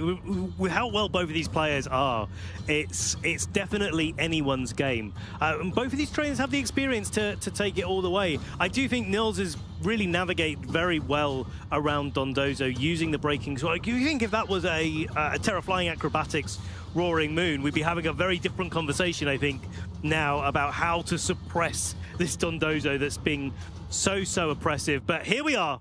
Our trainers are locking in. We're getting into game 3. Another change up in the leads here from Marcus, but also a change up in Pokemon from Nils. That Golden Go and Amoonguss versus Dondozo and Dragonite. Yeah, we haven't seen Golden Go at all in games 1 and 2. Golden Go, of course, it does a nasty plot, but actually really interesting is that Dondozo not being unaware means that the Amoonguss can put the Dondozo to sleep if it doesn't go for the Terra Grass, and the Golden Go really, well, it does have to watch out for the Earthquake from that Dragonite, so, but it's a really interesting dynamic on the board right now. Right, so normally a Dondozo's unaware, so you can't boost up against it, and any boost that you get on your Pokemon don't work on Dondozo. He's unaware of those stat changes, but because it's oblivious, the Golden Go can actually just go for nasty plot and out-damage the Dondozo. Yeah, and now it looks like Golden Go does not want to stay on the field at all. It's going to swap in for this Urshifu. Dondozo just keeping itself safe for this turn with a Protect, and it's going to be the Earthquake from this choice band Dragonite. So Dragonite locking into Earthquake gets a nice bit of chip damage onto both the Urshifu and the Amoonguss, but the Dragonite what a call. Does get put to sleep for all of its trouble. So fantastic call from Nils there, putting that Dragonite, which did so much work in that game too. In a game 3, that's a really hard call to make because Dragonite, just like Marcus played in the last 2 games, could have just switched out into Tatsugiri. The Spore goes into that slot. Unlike when there's not a Pokemon next to the Dondozo, it doesn't redirect over. So you actually have to commit to sporing into the slot, commit that the Tatsugiri is not coming in, and the Dondozo is therefore not attacking to be able to get that move off. Fantastic play from Nils. Yeah, it just goes to show why he is the EUIC champion now this time. Urshifu is going to go for the detect and force, the Marcus to see or bait a move onto it. Dragonite, of course, taking that first turn of sleep and that wave crash onto this Urshifu. So really nice protect there. Also means Among Us gets another Spore onto this Dondozo. So Dondozo also going into dreamland right now. Both of these Pokemon are just snoozing away. Where's our pillows? Where's the cover? Like, Among Us, come on, get some spores coming this way, please. It'll be nice to have a little midday nap here at Birmingham. But yeah, Nils has played this so well, where Marcus has not pressured the Among Us in the same way. Nils has tried to take advantage of that, just slow the game down and start to be able to get some damage down. Now, Nils is not in a position where he's going to be able to do lots of damage anytime soon, but that damage is going to build up over time. It allows Nils the space to reposition his Pokemon and start getting into a space where actually he's taking the advantage. Yeah, now this Roaring Moon finally switches in on the turn where both the Pokemon on Marcus' side are asleep. Dragonite could potentially wake up, but it does not. It's going to stay asleep for another turn, whilst the Dondozo takes its first turn of sleep and allows Among Us to just get some chip damage away. And there's a Sludge Bomb onto this Dondozo without the Commander boost. Doesn't really enjoy taking that, and well, Roaring Moon is also quite free now to get any attack off. It's pretty good damage overall, and now the Roaring Moon with its boost to speed is going to be able to outspeed the Dondozo if the Tatsugiri comes in here. One thing to note about what Marcus has been doing in this game, it looks like Marcus is not doing anything, but he is ticking down those sleep turns. And that could be really crucial for an endgame, knowing that actually, at the moment, Marcus isn't really under any threat. So just tick down the counter, do a little bit more damage a little bit later if you can. But more importantly, even though that Dragonite is switching out and hasn't woken up yet, when it comes in, it's ticked down enough sleep turns to maybe have a chance of going on the offensive straight away. Yeah, once again, Tatsugiri is going to swap in and give this sleeping Dondozo all of those stat boosts. Now the question is, Dondozo has taken its guaranteed turn of sleep, so there's a small chance that it will wake up this turn after, of course, all of these boosts take effect. And my goodness, this Dondozo is really a big raid boss. Breaking Swipe, of course, is going to help mitigate the damage that this Dondozo is going to do, but Roaring Moon will have to take a little bit of Rocky Helmet damage for all of its troubles. Dondozo stays asleep for another turn and allows Among Us to get a Sludge Bomb off. Most of the sequencing for this sort of turn means this is the turn where you can just go for a Protect and then go for another Spore as the Dondozo wakes up, but Nils not wanting to risk it at all, just going straight for the knockoff and the Rage Powder so that if the Dondozo does wake up this turn, its single type attacks will be redirected into the Among Us. It's going to take its own little bit of Rocky Helmet chip damage there and raise its attack back up with Order Up. Yeah, and now that the Rocky Helmet has been knocked off on Dondozo's side, Nils is very happy going to be able to use those physical type attacks, and Dondozo is so heavily whittled at this point. It's still in this health range. I would not expect this Dondozo to go for that Terra Grass. It is now back up to +2 thanks to that Order Up boost, so we'll now have to see how much damage this Earthquake does. But Roaring Moon outsped. Because of the booster speed. Of course, yes, so Dondozo now at +1 speed and no more Rocky Helmet recoil, which means this +1 Earthquake is likely not going to be able to get the knockout on either of these two. Yeah, Among Us knocked down and puts this poor Dondozo right back to sleep. Dondozo has not accomplished very much this turn. No, not so much. Nils has really navigated this very well. And although that Among Us is pretty low HP, again, going to sleep this turn, there's at least one guaranteed sleep turn. Nils has the opportunity to regenerate a lot of health on the Among Us for later in the match. Now, one thing I was just thinking about during the last turn is actually Nils bringing the Golden Go is really clever for this Choice Band Dragonite. In the last game, although it was only one extreme speed required, just the ability for the Dragonite to lock into extreme speed was really, really powerful for Marcus. And even just having the Golden Go there, even if it's not on the field, really restricts what this Dragonite can actually lock into. Yeah, and now that Urshifu will be swapping in, so allowing its teammate Amoonguss to get that regenerator health. The breaking swipe comes out once again, so this Dondozo is now neutral attack. Its attack is going to be, that's a first turn sleep because it just got put to sleep. I was thinking of the previous turn because it woke up and went straight back to sleep again. Yeah. Again, so there is a chance that this Dondozo could wake up this turn, but at this stage, it's very heavily whittled down, and it's not really an offensive threat anymore. If the Roaring Moon gets another breaking swipe off, Dondozo has one attack. And the question is when does Marcus, when does Nils actually want to knock out this Dondozo? Because there is the opportunity for Nils to go this turn for a Tailwind Surging Strikes. You're not going to be able to knock out the Dondozo with the Roaring Moon because of how well Marcus has been able to train it, but Tailwind for a little bit later, get the Surging Strikes knockout, and then put yourself on the offensive if you want to do that. Looks like Roaring Moon is wanting to give up all those booster energy speed boosts and get the Amoonguss in once again. This Urshifu now, of course, you can see how much health that Amoonguss is going to regenerate. Dondozo, unfortunately for Marcus, stays asleep for another turn. It means this critical hit, Surging Strikes, is going to be able to knock out the Dondozo, and that's a huge threat down on Marcus's team. Yeah, now the Tatsugiri is back in play. We know that the Dragonite is in the back, so again, it comes down in part to what that last Pokemon is on Marcus's side.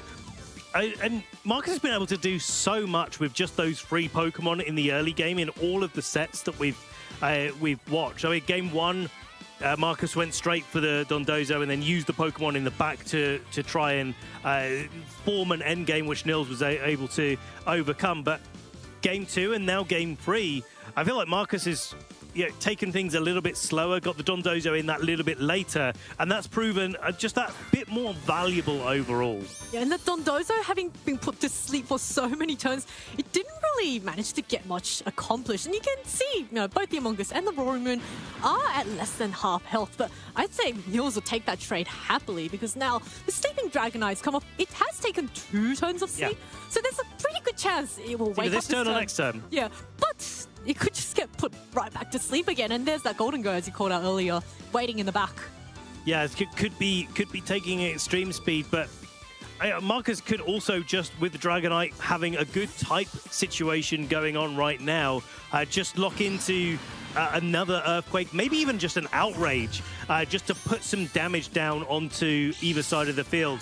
But there's the Fluttermane coming in for Marcus, getting its speed boost with its Protosynthesis, so the Roaring Moon is definitely not going to outspeed that in that situation, and it does put a lot of pressure down onto both the Roaring Moon, but more importantly to this Urshifu. Urshifu wanting to protect this turn, maybe fearing a wake-up from this Dragonite, but the Dragonite stays asleep for a 3rd turn. So good news for Marcus is at least the Dragonite is going to wake up next turn, and but it will have to lock into a move, and with that Golden Go hiding in the back, it has to be very, very careful. What do you think? Earthquake?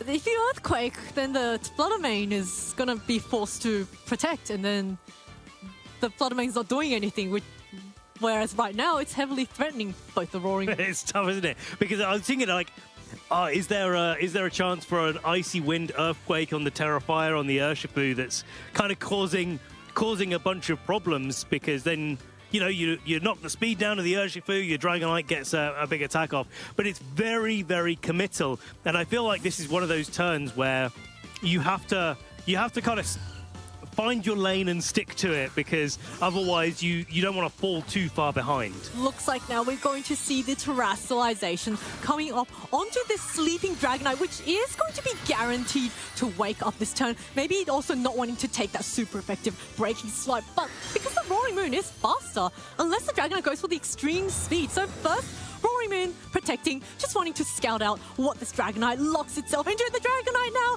does it go for the extreme speed, does ultimate this Among Us. So very nice targeting there, and that Among Us is brought down. Is this an icy win? Low. What did it go for? No, Moonblast. But no, not the Dragonite could just extreme speed right this next turn, right? Definitely.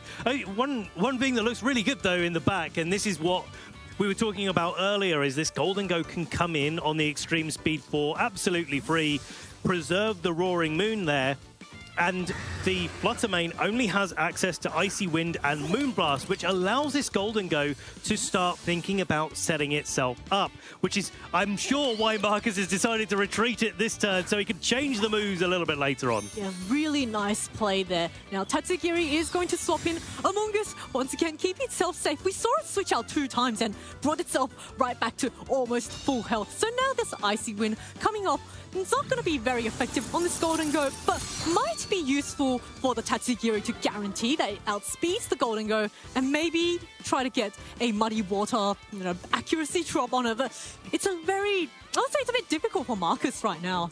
Yeah, especially since Marcus has Terra Fairy on his Fluttermane, and so you can't even get around the Metal Coat Make It Rain from the Golden Go, which is definitely not going down to a combination of Moonblast and Muddy Water overall. So Marcus can sort of play on the defensive a little bit, go for a protect, but yeah, it's a difficult position for both of these trainers to try and get the most out of their Pokemon right now. Yeah, Dragonite now coming in once again for this Fluttermane. Just Marcus recognizing it's not going to do very much. And Among Us also getting recalled, which means that when it next comes back onto the field, it will be regaining a little bit more of its health. The Roaring Moon comes out, Golden Go going for the protect. So a nice defensive turn from Nils there, but he's got quite a bit of a lead advantage. And now Tatsugiri trying to fish maybe for a bit of an accuracy drop with this Muddy Water. Does connect on the Roaring Moon, but thanks to that Dragon typing, Roaring Moon takes it very well. It does, however, get the accuracy drop. So, it's a little bit more dicey there. So, no, far from being over, Ben. Far from being over. And I think this question is like, when does Nils start going on the offensive here, and can Marcus sort of catch out all of those Pokemon in the meantime? Because the Dragonite, although it wants to lock into extreme speed, can't in front of the Golden Go very easily. But also the Earthquake is looking really, really nice right now as a way to start trying to target down this Golden Go. And Nils has no incentive at all to go for Terrestrialization on the Golden Go, because then it becomes a Terra Normal Choice Band Extreme Speed target, and it's really susceptible to those attacks. Nils definitely wants to keep that as it is, so that Marcus has to kind of think about locking into the move that also targets his own Pokemon down. Yeah, Nils not wanting to subject the Golden Go to an Earthquake. Tatsugiri keeping itself safe for this turn. A really nice protect there, because actually no! Knock off! That's big! The Earthquake coming off. That is a huge miss onto this Roaring Moon, because now the Choice Band did not get knocked off, which means Roaring Moon is going to go down without having done anything. Among Us also just heavily whittled down, and what a roller coaster of a turn there. I'm kind of wondering, like, okay, so the Dragonite would have taken a good chunk of damage there, probably wouldn't have been knocked out, but I'm kind of wondering if Marcus would have preferred the Choice Band to get knocked off after the Earthquake. It's like, oh, hang on a second, great, I didn't take all of that damage, but oh no, now I'm Earthquaking into my Tatsugiri, and I kind of felt like extreme speeding this turn. Yeah, he almost, either you let the Tatsugiri take damage, or you have to switch out that Dragonite so that it's not hurting its own teammate. Now, I wonder, at this range, is the Among Us going to go down to a Muddy Water, do you think? Yeah, probably. It's close, but I believe in Tatsugiri doing 24 hit points of damage to an Among Us. Yeah, but now this Dragonite does not want to hurt its teammate. It is going to get recalled for this Fluttermane. So Fluttermane, having switched in, does lose the boost energy. Among Us also not wanting to risk taking that Muddy Water and wanting to get some health regeneration, is going to get recalled once again for this Golden Go. And fantastic switch from Marcus there, just catching that close combat. And now the Muddy Water comes off. Does decent bit of chip. Does it get any special accuracy drops? It does not. No, and a really nice turn there from Marcus. Now I think Marcus is definitely on the front foot there, catching that attack from the Urshifu going into Flutter Mane. It's so difficult when you're a Terra normal Dragonite. There's that temptation, I think, for Urshifu to just go straight on the offensive with a Surging Strikes, which the Dragonite on the switch-in or the Flutter Mane on the switch-in would have gone down to. So Marcus making a really, really great call there to really put himself in the driving seat. And now a combination of Icy Wind and Muddy Water really looks very devastating for Nils to be able to deal with. Yeah, it is very devastating, which is why that Urshifu just swaps out immediately. Does not want anything to do with this Flutter Mane. Among Us, how many times has it swapped in this turn and just gotten so many? If this Among Us ever goes down, it's going to have taken about 3 health bars to do it. Yeah, now the Icy Wind does come off. It is super effective onto this Among Us, but Among Us is incredibly bulky, so takes it quite well. Okay. Oh, it does. I thought that was a special accuracy drop on the Muddy Water. Okay, Muddy Water now comes off. Does it connect onto this Among Us? Yes, it does connect. Oh, 3 minutes left on the battle. So, actually, we saw... That did 27 damage. Yeah, so could have been a roll, but of course, with the combination of Icy Wind and Muddy Water from this Tatsugiri and Flutter Mane, that Among Us is going to go down. So, my goodness, this is such a close turn. And does Marcus now choose to go on a little bit more aggressive and play maybe a Draco Meteor into the Amoonguss slot? Nils has showed how willing he is to just switch it out into something that's more offensively orientated. And if the Urshifu switched into a Draco Meteor, well, that's definitely going down. And then it's only the Golden Go and the Amoonguss left, and the Dragonites, of course, still in the back. And so, yeah, Nils has got to be really careful here about preserving that last resource to be able to knock out the Dragonite. This is exactly why he went for the Protect onto this Among Us, just trying to buy a turn and bait any attacks onto it. So first, this Icy Wind does come off. Oh, wait, no, it looks like it was a Moonblast. So Make It Rain, super effective onto this Flutter Mane. Is going to get the knockout. Not very effective onto this Tatsugiri. Oh, unnecessary critical hit right there on that Flutter Mane. That was going to go down at all costs. But now the Tatsugiri gets a Muddy Water. How much damage is this going to do to the Golden Go? Does it get the... Or does it even connect? That's the first question. No, it does not. It does not. Okay. Okay, so now we're going to have that conversation about time, because we've only got a couple of minutes left on the battle overall, and Nils has the Pokemon advantage.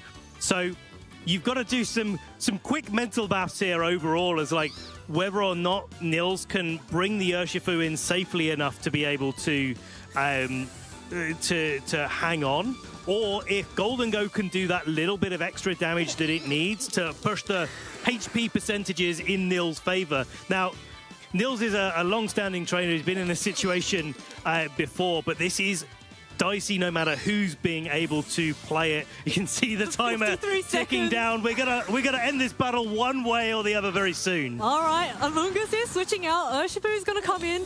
Golden Go protecting itself from any damage coming its way. So what did this Dragonite go for? It is Extreme C. It is going to be into that Urshifu. So Urshifu goes down, and I think with the HP, I think Marcus will have this with the way the HP works.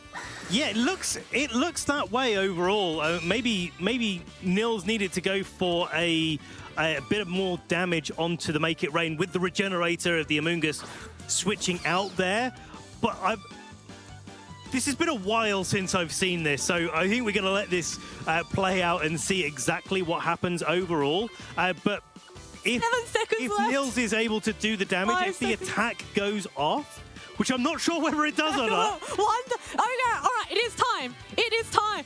Battle is over. Who's the winner? Okay, looks like Marcus. Looks like Marcus. Looks like Marcus. He's going to be the winner of Swiss round 5. That was one of the most thrilling and on the edge of the seat end games all the way through I have ever watched. It wasn't one of those matches where you protect fake, although there was a lot of protect and switching around, and the Amoonguss got loads of Regenerator going in that game 3. Actually, every single turn was kind of on a knife edge, and you see how important in that end game the choice of your choice of your targeting and your move choice, how much that makes a difference, because that Flutter Mane switched into a close combat. If that was a Surging Strikes, that goes down. Nils absolutely cleans that game up, whether it be on Pokemon Count or whether it be on the battle is over, as we saw in that game. And so I think it's a real testament for both of these players. I think both of these players were playing towards it, or certainly aware of it, was actually there is a condition where you can just end the game with a few more resources left on your side and win. Yeah, it's so interesting because you have a Choice Band Dragonite up against the Golden Go, which he couldn't touch at all. But Marcus recognizing, actually, you know what? I don't need the damage. I just need them to stay healthy and... just needs to exist. Yeah, I'm still a little bit speechless over that Game 3 and just really, really close. All 3 sets. I don't think I've seen a set this close in a really long time. And this is actually like definitely one of those games where it definitely could have gone either way at any point, and the predictions that go around it, like that extreme speed call there, and even the fact that Nils brought the Golden Go, right? You think about the match at large. The Dragonite led off for Marcus at the start of the game, and that was the opportunity for Golden Go to say, hey, I'm here. They're like, I'm going to switch out now, but I'm going to be in the back. So Dragonite, you better not lock into extreme speed and then be able to just keep attacking down into different Pokemon. But then that allowed for the game to go to time. Yeah, I do want to take the opportunity to kind of go a little bit more in depth into just how the game timer works, because it's so rare we ever see this occurrence happening where the game doesn't actually end, but the timer forces the game to end. So what happens when the game goes down to time is the player with more Pokemon left on the field wins. But if that's equal, like in the case that we just saw with that last game between Marcus and his opponent, then it comes down to the HP. I believe it's the overall health percentage. So how much HP you have left overall, divided by, we're not going to make you do this maths at home, don't worry. Get your calculators out, everyone. The total amount of HP for all 4 Pokemon that have been brought to the battle. Yes, so as you can see, because the Dragonite and the Tatsugiri was so healthy against Golden Go at half health and a heavily chipped Urshifu, then Marcus was able to win. And it's a really interesting mechanic and something that players really, just have to keep in mind. And oh my goodness, what kind of instances do you think have you seen outside of that? You know what? Not too many. Like, I've seen a few of the bigger tournaments, but actually, to be honest, most of those occurrences of time I've seen at my local tournaments. Oh, okay. And we've got a little video for you about what you can expect if you go to some of our locals.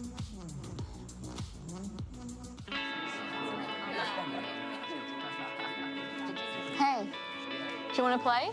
Yeah.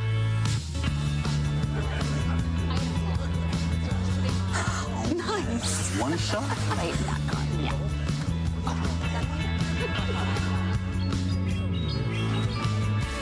I'll use twin cannons. Great game, guys. Bye. See you next week. Come play at your local Pokémon League.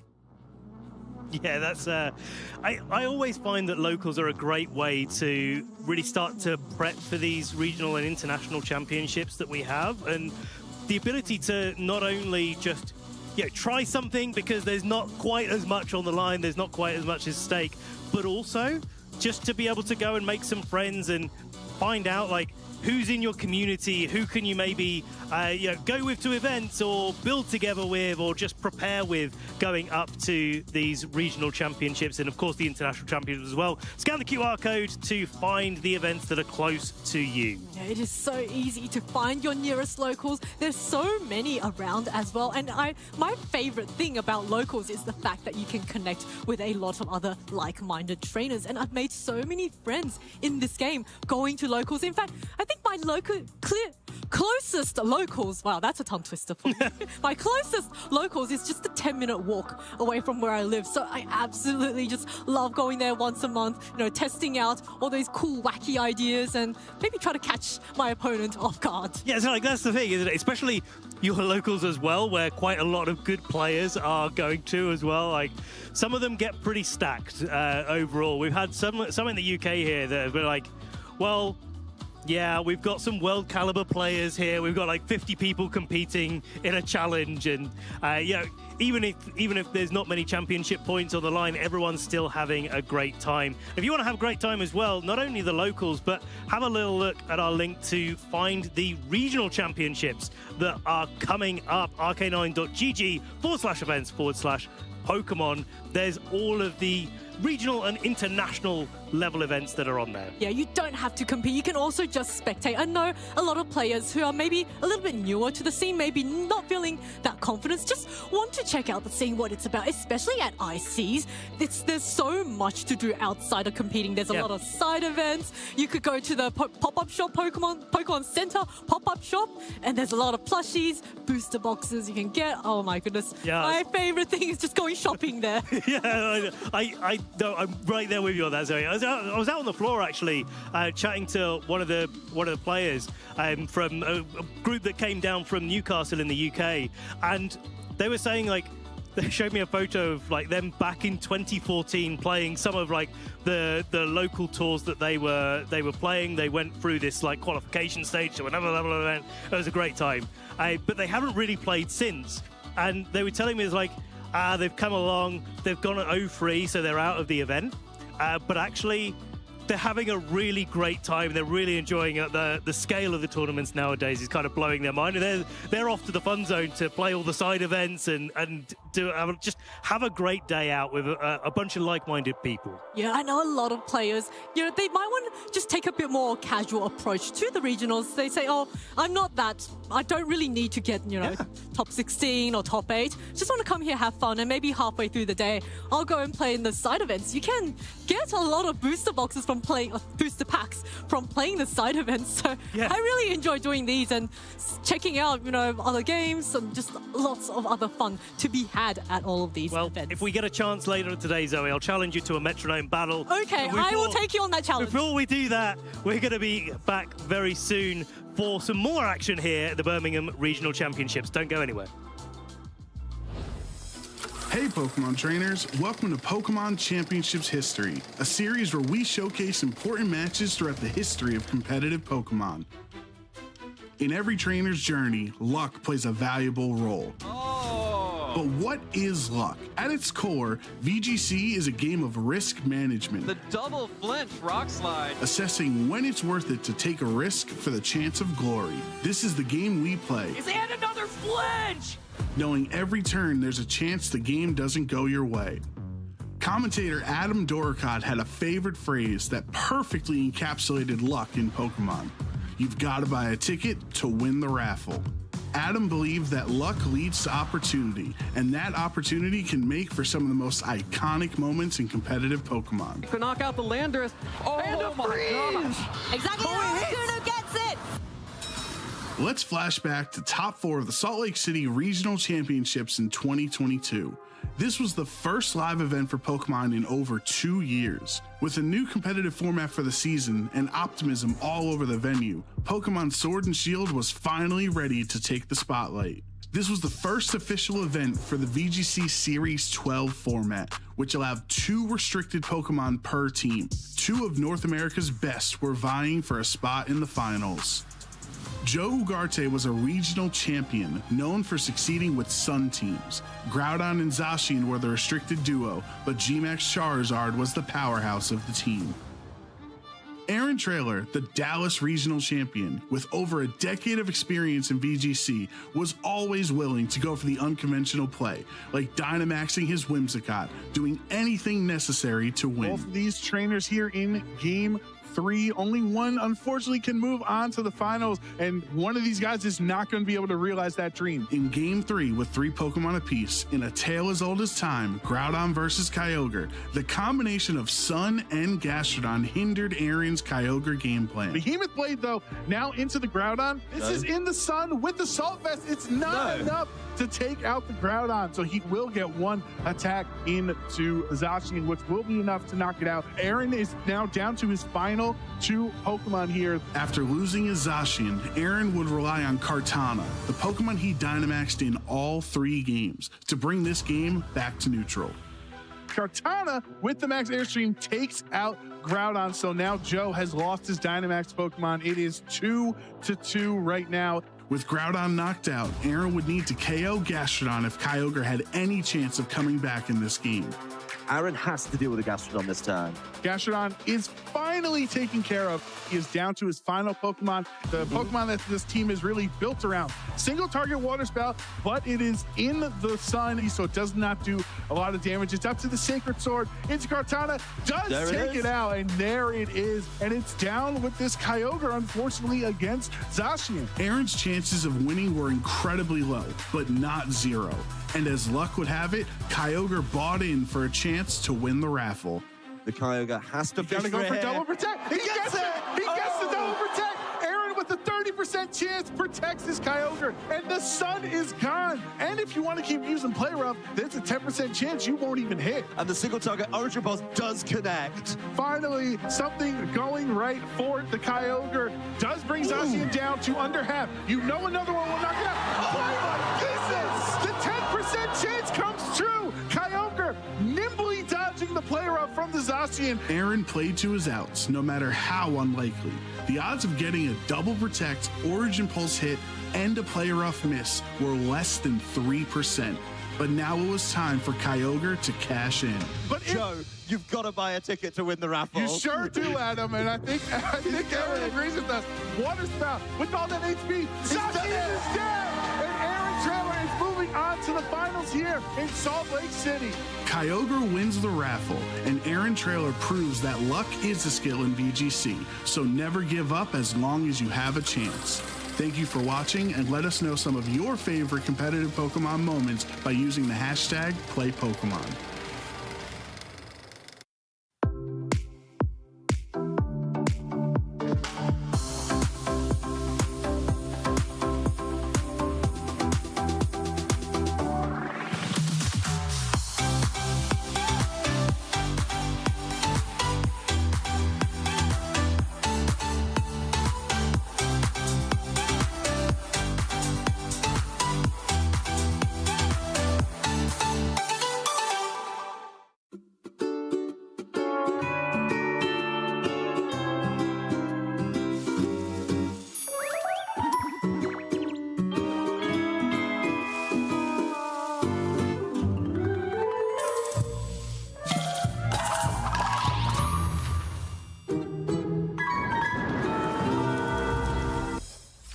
Pokemon trainers, welcome back. We're back here at the Birmingham Regional Championships where, well, Niels and Marcus took us to time in the end of that last game, but because of that, the round is very, very punctual. My name's Ben Kiriakou, joined here by the lovely David Partington, and we're here to take you through round 6 of the Birmingham Regional Championships. We definitely are. We're really hotting up now. If you've been undefeated so far, you are a very strong trainer. But it's still not over, of course. We've got more rounds today and, of course, more rounds tomorrow as well. People still can't afford to take any losses at all, really. Like, you can afford to take a couple, but you really don't want to. No, you absolutely don't. A 6-0 record means that we have some players after this round that will be guaranteed to be going into our phase 2 of competition. But of course, anyone that has taken less than 2 losses is technically still in it, and we've seen it many times in competition before. Players take 2 losses on phase 1 of a tournament and then go on to win it all. So none of these trainers are out. I know this sounds obvious, David, but none of these trainers are out until they're out. That's a great point. No. And that's what you've got to remember as a player as well. Exactly. But let's have a look at our notable matches here for this round 6 as well, because like it's really heating up and we've already seen so much incredible trainers, and there's still yet more that we haven't seen either. Victor Medina versus Rayan Glezi will be our match for you. But take a look at those other ones, though. Yeah, Lasso versus Eric, and we saw Eric on stream earlier, had a really great game against Hengwei and was able to come out on top, losing the first game, coming back in games 2 and 3. I said this last round as well, David. I've spoken to 3 people that have already been Shohei'd at this tournament round. Shohei coming over from Japan and playing in our circuit. Already played in Frankfurt, where he was able to get top 4. One of the best trainers out there in the world, but versus one of France's best as well, Adam Shafui, is going to be able to potentially take him down. Well, someone has to at this point. Or not. It's embarrassing. It's not. I mean, Shohei's a former world champion. Like, there is no shame. But let's get off that onto the match that we've got at hand here. Victor versus Rayan. Victor, of course, on the left, our consummate finalist overall. Kind of almost tying with Aurelian Sula. It's like, you know, how many finals of each of them got to their name, but not quite yet managed to take that win out. And both of them with an international level final as well. Yeah, it's true. It stings even more, of course. But of course, they are already incredible accomplishments either way. And so Victor is here on your screen right now, getting absolutely into the zone, where he's been many times before as well. Such a lovely guy as Victor as well. Takes it in his stride. Like one of the best players to kind of, if he's going to take a loss, you want to be Victor taking it, because he's such a lovely guy and he always learns from it every time.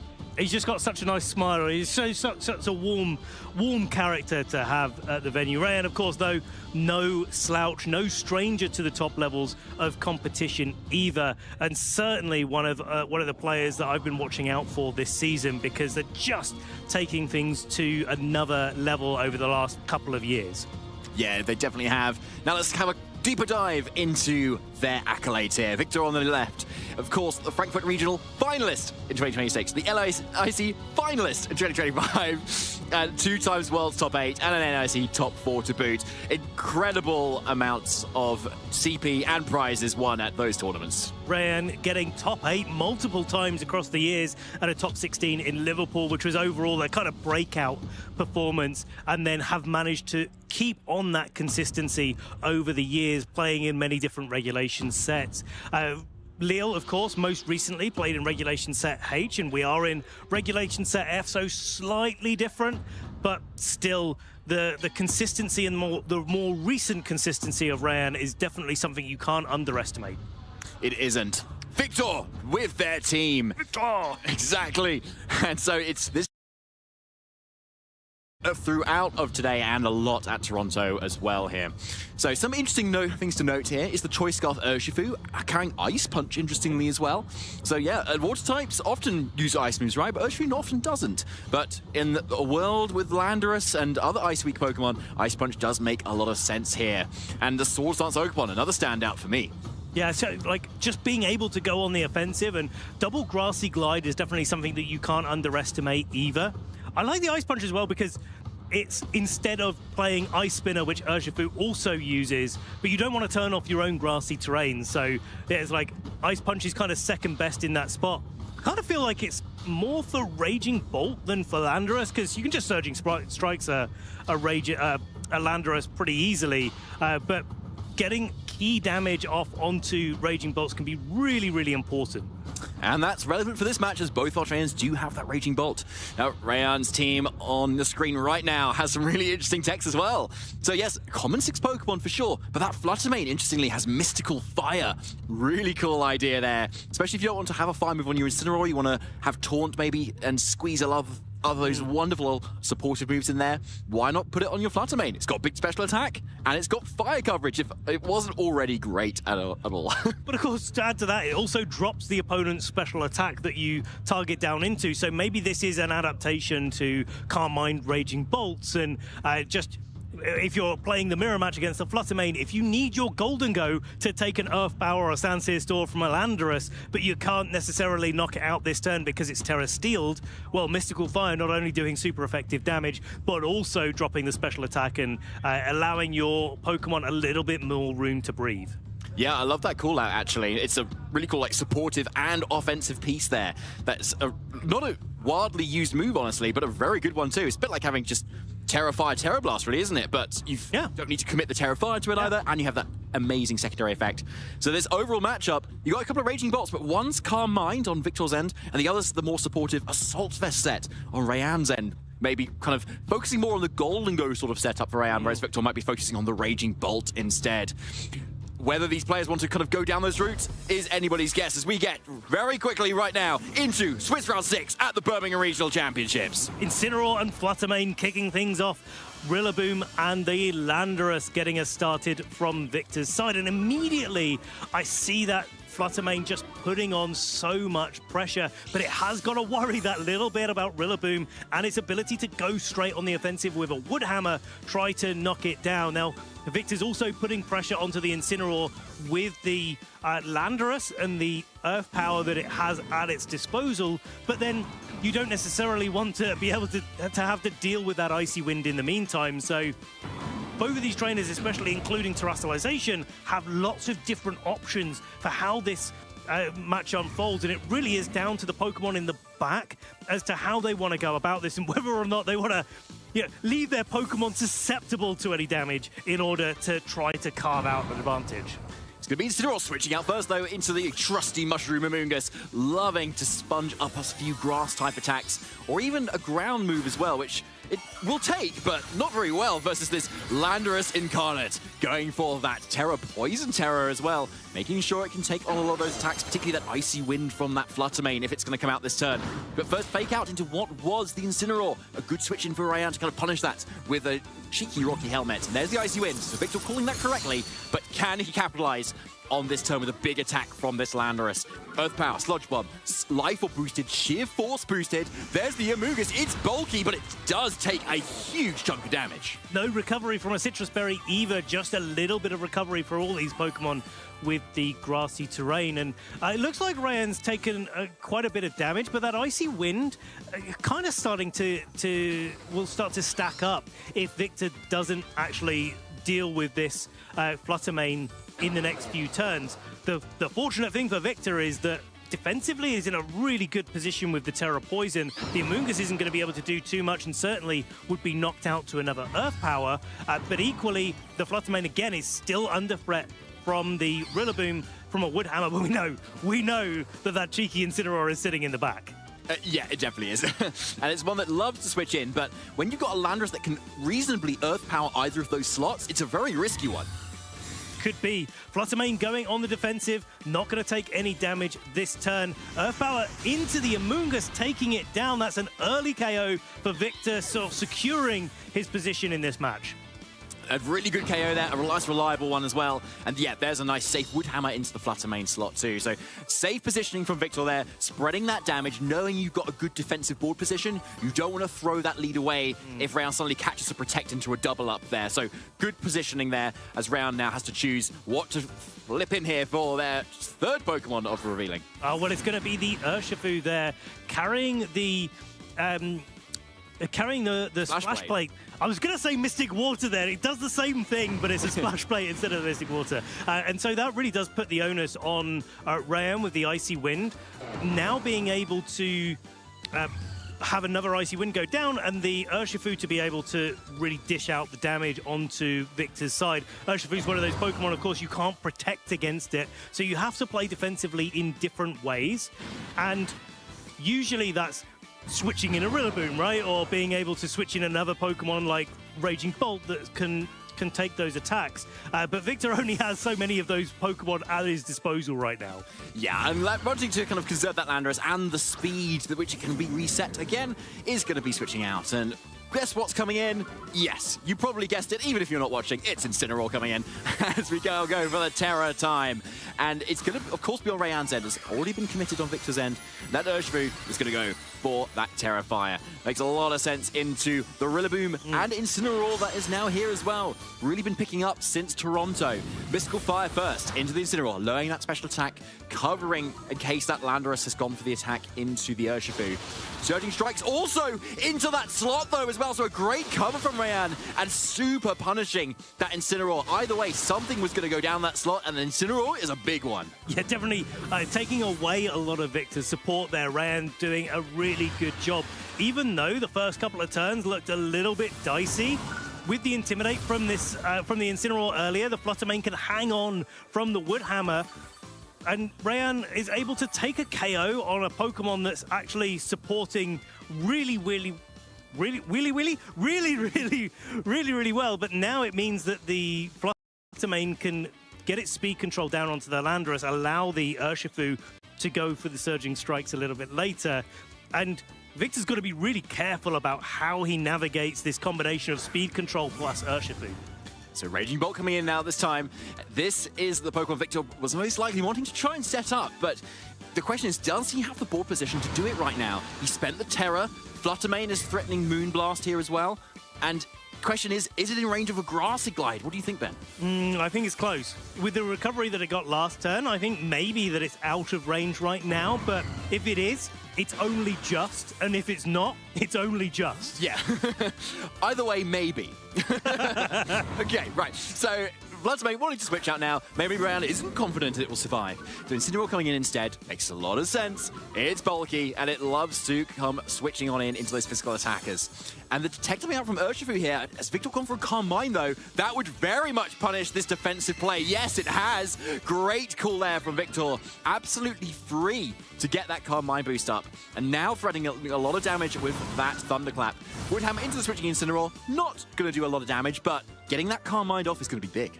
Big indeed, because the Urshifu, having been intimidated by the Incineroar and the switching, is going to mean the close combat is going to do less damage to that Raging Bolt. And although the Raging Bolt isn't necessarily going to pick up KOs turn after turn after turn, with that Calm Mind, the damage is going to be pretty high and pretty consistent. And if you're not targeting down the Raging Bolt every turn on Rayanne's side, then Raging Bolt is just going to sort of systematically put a lot of pressure on your side of the field, and to be able to deal with that. Let's not forget as well that this Rillaboom can just switch out a little bit later, switch back in, get the grassy terrain back, and get their own Victor's own fake out going a little bit later on. But instead, the Rillaboom's just sitting there in front of a Surging Strikes. So a really good play there to just kind of stay in, I guess. Rayanne maybe slightly overextending here, but then the Dragon Pulse coming out at +1 is not quite enough for the KO. So maybe Rayanne knowing that, not going for the close combats and wanting to lower the special defense, which then would have mean the Dragon Pulse would have been enough for the KO there. So actually quite a good play there for Rayanne to keep things safe, but it does mean Rillaboom is still there, and it's going to be able to go for another attack. Luckily, though, it doesn't have high horsepower. This has U-turn instead, so it may still not be able to KO this Urshifu. But instead of U-turn instead, nice and safe. That slow pivot that the Fake Up Rose are so great at doing, getting in this Landorus really safely. Yeah, and then crucially, that grassy terrain is not long on the field, and you really do want that for the Rillaboom. It's going to mean that later on, when the Rillaboom comes back in, it's going to be able to pick up the KO on that Fluttermane with a Grassy Glide, because it's not intimidated unless, of course, the position where the Intimidate comes in yet again. We've seen it so many times before. But now, with the Landorus on the field and the Fluttermane come in as well, if the Fluttermane is in range of being knocked out by a Thunderclap, which after the parting shot, I'm not sure that it is. This Fluttermane's hanging on really, really well. The Landorus is still going to be able to get some big damage off. Equally, there's that call between Aqua Jet and Thunderclap to consider between the Raging Bolt and the Urshifu. If you go for Thunderclap into that slot and the Urshifu also goes for a priority attack, it's going to fail. And so there's a lot of guessing games, there's a lot of mind games for both of these players to navigate here.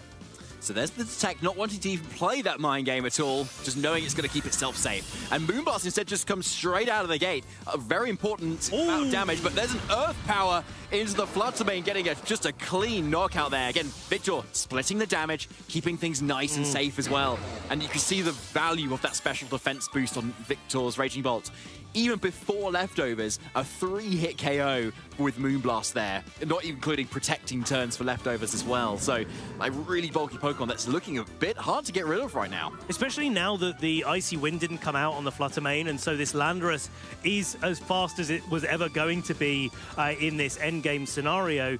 And both the Raging Bolt and the Landorus have the ability to just knock out the Urshifu after it detected itself last turn. That's a move that doesn't work time after time. You can maybe click it twice, but 3 times gets very, very dicey indeed. So Fake Out comes out first, but yeah, there's the Thunderclap. Yeah, targeting both into that slot. As you said, Ben, is a pretty safe option to do. So Rayan does lose on Urshifu, unfortunately. And although Landorus is going to flinch, it's looking like Incineroar doesn't want to face down these 2 titans of VGC. Not to mention that there's still a Rillaboom in the back, and although it doesn't have high horsepower, I think the combination of Pokemon that Victor has at their disposal is going to decide this game very, very cleanly. And really impressive, actually, the way that Victor's been able to navigate this, just getting a few calls right turn after turn. That Calm Mind was so crucial to be able to take this game to a victory here. Rayan knows that the writing is on the wall, forfeits, and now we go into game 2. Definitely do. Victor, well played.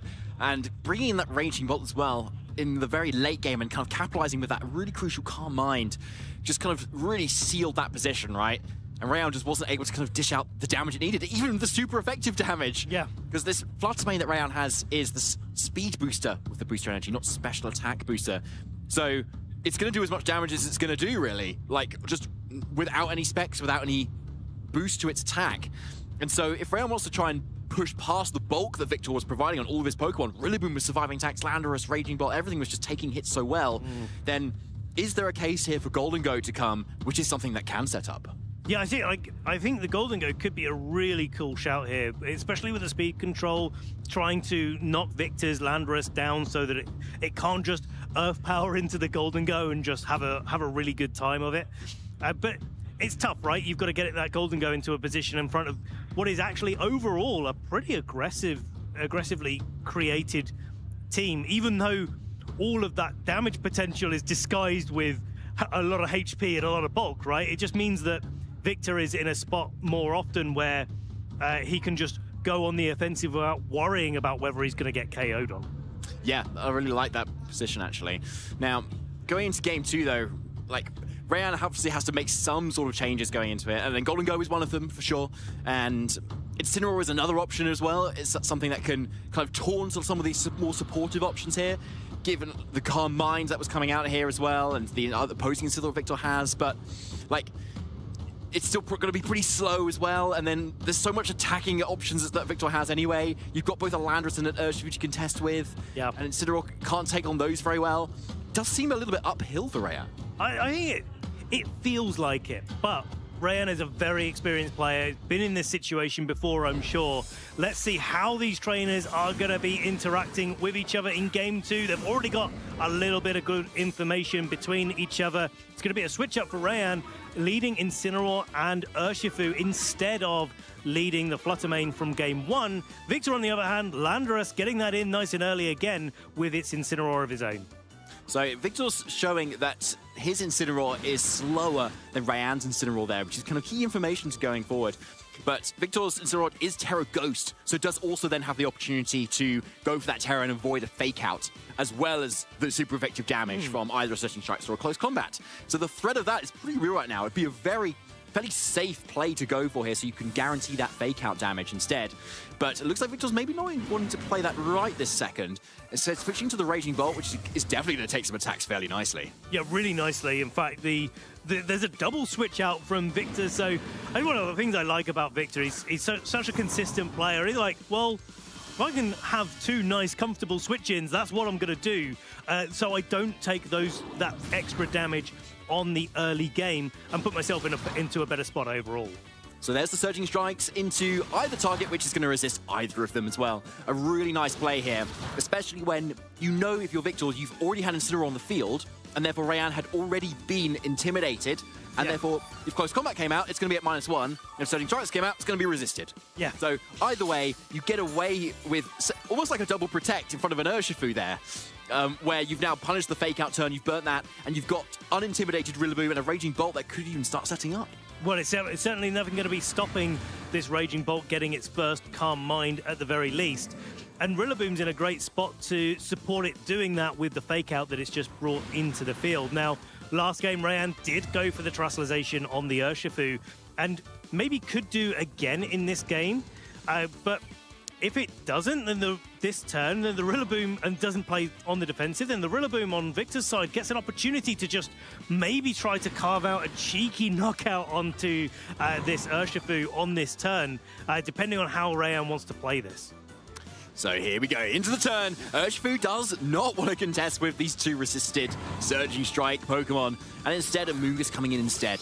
Makes a lot of sense right now, avoiding the Rillaboom there, and Fake Out does correctly go into the Incineroar, so Victor does and is able to get up at Calm Mind now, and a big boost goes a long way here. We've seen it already today. Even when a Raging Bolt has gone to sleep, it can still outlast the sleeping turns too, given enough Bolt and enough healing, especially for the leftovers that it has. Exactly, well that was the thing from the last turn. It came in, took a little bit of damage, but it's basically healed all of that damage back off of itself. And so, yeah, the Raging Bolt is in a position where it can still just go for Dragon Pulses, and if here's the gambit. If Rayan wants to put that Raging Bolt to sleep, he's not going to be able to redirect any attacks away from the other slot. And so the gambit is like, well, which one's more valuable to me? My HP right now, or the ability to stop that Raging Bolt doing anything for a few turns?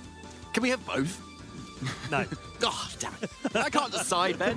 Our players are going to have to decide for us. Right, Rillaboom going just straight up Wood Hammer, right, into the Incineroar. And actually doing a lot of damage there, knowing that it's not even intimidated on this point. So Dragon Pulse at +1. Is this going to be enough for the Incineroar? Not quite there, even despite not being Assault Vest. And there comes the knockoff from the Rillaboom. It doesn't have a fire move, this Incineroar, so that's as much damage as it's going to do. But the Spore actually into the Rillaboom instead there. Wow. That was quite a call. Okay, so Rayan was doing something really proactive there, and we've got to shout it out, because if Rillaboom did switch out into the Incineroar, the combination of knockoff plus Spore would knock off the goggles and put the Incineroar to sleep. That means the Amoonguss could then next turn go for the Spore onto the Raging Bolt. And so, although in front of a Rillaboom it looks really weird to go for a knockoff and then a Spore into that slot, if the Rillaboom had come out there, it would have been a crazy good play. That's a really good point, Ben. I love that you shut that out. Because, yeah, like, Victor looks like he really wants to U-turn there, right? Because Grass Moves aren't doing a whole lot, are they? What's the Rillaboom doing in that situation? Well, quite a lot with the Wood Hammer, but equally so, this Raging Bolt is one of those Pokemon that really does like to protect itself regularly, but now the Incineroar's taken too much damage. It's in U-turn range, and so now Victor can go for the safe U-turn, be able to switch himself out, bring in that Incineroar to resist the Amoonguss Spore, and then be able to fake it out next turn. And we've got the fake out pros in full swing. Beautifully safe play, isn't it? Oh, so satisfying to see right there. And there's the Spore, as you call it, now into the Raging Bolt, of course. But going into the next turn, supported by fake out here, Amoonguss does not like to see that. And so Rayan's going to really think through this at the moment, as you can see. I mean, what do you kind of send in here? Yes, Urshifu could come in, really threaten down this Incineroar. But then you can kind of trade fake out for fake out, or fake out into the Urshifu, and then you can launch a Spore if you're Amoonguss, or you fake out Amoonguss, and then Incineroar gets the attack off. Yeah. But Victor can still Terra in this point too, so the Incineroar could just completely avoid anything there, and especially if it goes for a Terra Ghost, you can then still taunt through that and shut down the Amoonguss completely. Golden Go coming in is a Pokemon that can create a threat on the board. We've talked about it earlier, and you call it out as maybe the adaptation that Rayan needed to make in this game. I feel like that's part of the reason why Rayan made the call that he did in the last turn, to actually just get set up ready for the Golden Go, because if this Incineroar had been put to sleep, then Golden Go really does get the opportunity to start setting up its nasty plots. But now, because the Incineroar on Victor's side has its safety goggles available, which ignore all the powder moves that Amoonguss is so well known for, Victor's on the front foot, will be able to put so much pressure onto that Golden Go. It's Ryan putting everything into the Golden Go box right now. Just going, right, you're just going to target my supporter, and I'm just going to go for the boost right now. And you're just going to call the bluff and not go for the knockoff. So Calm Mind, a second one now for Victor, but where has Incineroar gone? Yes, it is the taunt into the Amoonguss. So a really nice play and a good call from Ryan to kind of make the most of a bit more of a passive turn from Victor. But at the same time, you've got a Raging Bolt now at +2 special defense this time. And so even with a boosted Golden Go, at best it's only matched it. What you've got to remember here as well is this Incineroar has got Flare Blitz on Victor's side. So now the Golden Go on Rayan's side has the opportunity to maybe go for its Terrestrialization, but Victor can cover that because it's a Terra Dragon on the Golden Go. And so a combination of Flare Blitz plus Dragon Pulse would easily be enough to pick up this Golden Go. But wait, there's a Amoonguss waiting to redirect the Dragon Pulse, right? So, especially if it can Terra Fairy. Also true, yeah, absolutely. Which is a really good adaptation to these Calm Mind Raging Bolts that can't otherwise touch it. So there's so much here going on. Rayan making another crazy call here, going for a second nasty pot, completely blind. Okay, and yeah, there's the Terra call into that slot, but still not punched too hard. Oh, there's the Flare Blitz though into it as well. Rayan overextending just a little bit too much in this turn, and Golden Go with all of those boots completely wasted and down and out. You can see the thought process there, but Victor is not taking any chances in this match whatsoever, instead just saying no. This Golden Go is a threat. It's already nasty plotted once. I can deal with that. But if it nasty plots again, I'm going to be in trouble. Or if it starts going on the offensive, maybe with a critical hit onto the Raging Bolt, Victor could be a little bit in trouble there too. So Victor just holding firm, holding their ground and going, no, this is the turn that I knock out the Golden Go. So Incineroar going for that Terra Ghost, which it could have done on turn 1, but expertly preserved until the end here for Victor. So it can get around all of its weaknesses to Urshifu's water and fighting type attacks. The responding Terra, though, the Amoonguss, going for that Terra Fairy to wall the Raging Bolt on the other end, and of course be able to take the fire move so much better from this Incineroar too. Amoonguss, with that Rage Powder, it's the perfect spot for this Urshifu, which now needs to do so much work into the 4 Pokemon that Victor has. But if it's any Pokemon, it can do it. It's Urshifu. With 1 strike and 2 strikes, it's not going to be enough. You can't get a critical hit Surging Strike on top of all the critical hits it's already getting. And so Incineroar comes out unscathed from it relatively. As now Dragon Pulse is redirected into the Amoonguss, so a good call there, but the taunt is going to shut that down for the rest of this game. Yeah, that's tough as well, because you don't see this situation that often where Amoonguss is forced to attack and therefore the 2+ calm-minded Raging Bolt is going to be able to dispatch it whenever it wants to with Thunderclaps, right? But yeah, I feel like this Urshifu has got a lot of an uphill battle to climb, and without knocking out the Incineroar that turn, you've really got to be careful about how Rayan navigates this. There's a Protect on the Urshifu. No point if you're Victor going into that Amoonguss, you can deal with that just that little bit later. But there's the Parting Shot, stopping the Amoonguss doing too much more damage. Could see a Spore here, could even just, oh no, can't see a Spore, Taunt. Could see Sludge Bomb. Could see a Sludge Bomb coming out, but there is a Landorus in the back. And the value of moves like U-Turn is that you know that the Urshifu has detected before you go for that Parting Shot. Yeah, it's a great point. But there is the poison on there, so maybe if there is enough Protects in the world, or I don't know, we might have to extend the tournament to Monday if that was going to happen. But I think for the leftovers for now, I don't know if there's a way. Can you see one, Ben? I feel like Detect is only 8 PP as well. Yeah, it is. If it was Protect, it would be 16. Yes. But this one's only 8. So, no, I think like the Urshifu would have to borrow a few Protects from Amoonguss. Yeah, okay, right. Maybe that's the mechanic for a future game. Yeah, we'll see. Do we want that? I don't know. Maybe not. But anyway, yeah, so Victor in a very strong position now. Again, the Landorus and the Raging Bolt that he closed out the previous game with are now on the field. Such a powerful combination, right? And the Urshifu, having just protected, is left wide open. But first, a Sludge Bomb doing so much damage into that Amoonguss. Zoning Strikes, though, we are confirming is going to get a KO. So Rayan is starting to turn up the damage that it needs to do. But this Raging Bolt is yet to move. Yeah, it's going to get knocked out this turn. And now Raging Bolt is going to be able to launch a big attack. Dragon Pulse boosted twice. Not quite enough to take out the Urshifu this turn. Here's a follow-up Sludge Bomb, but of course, with the special defense boost, not doing really any damage. That poison is doing more damage than any Sludge Bomb ever could. Is there a... No, yeah, right, because the Rillaboom's in and it doesn't get redirected by the... Yeah, okay, Rage Powder there. Yeah, unfortunately not. If that Rillaboom was knocked out before, this actually could be a really interesting endgame scenario where the Amoonguss and the Urshifu between them could be able to actually overcome the Raging Bolt in the endgame. Yeah. If you knocked out the Incineroar, stop the taunt, that sort of situation going on. Or if Victor's team was entirely Magikarp, then that also could be quite good for Rayan.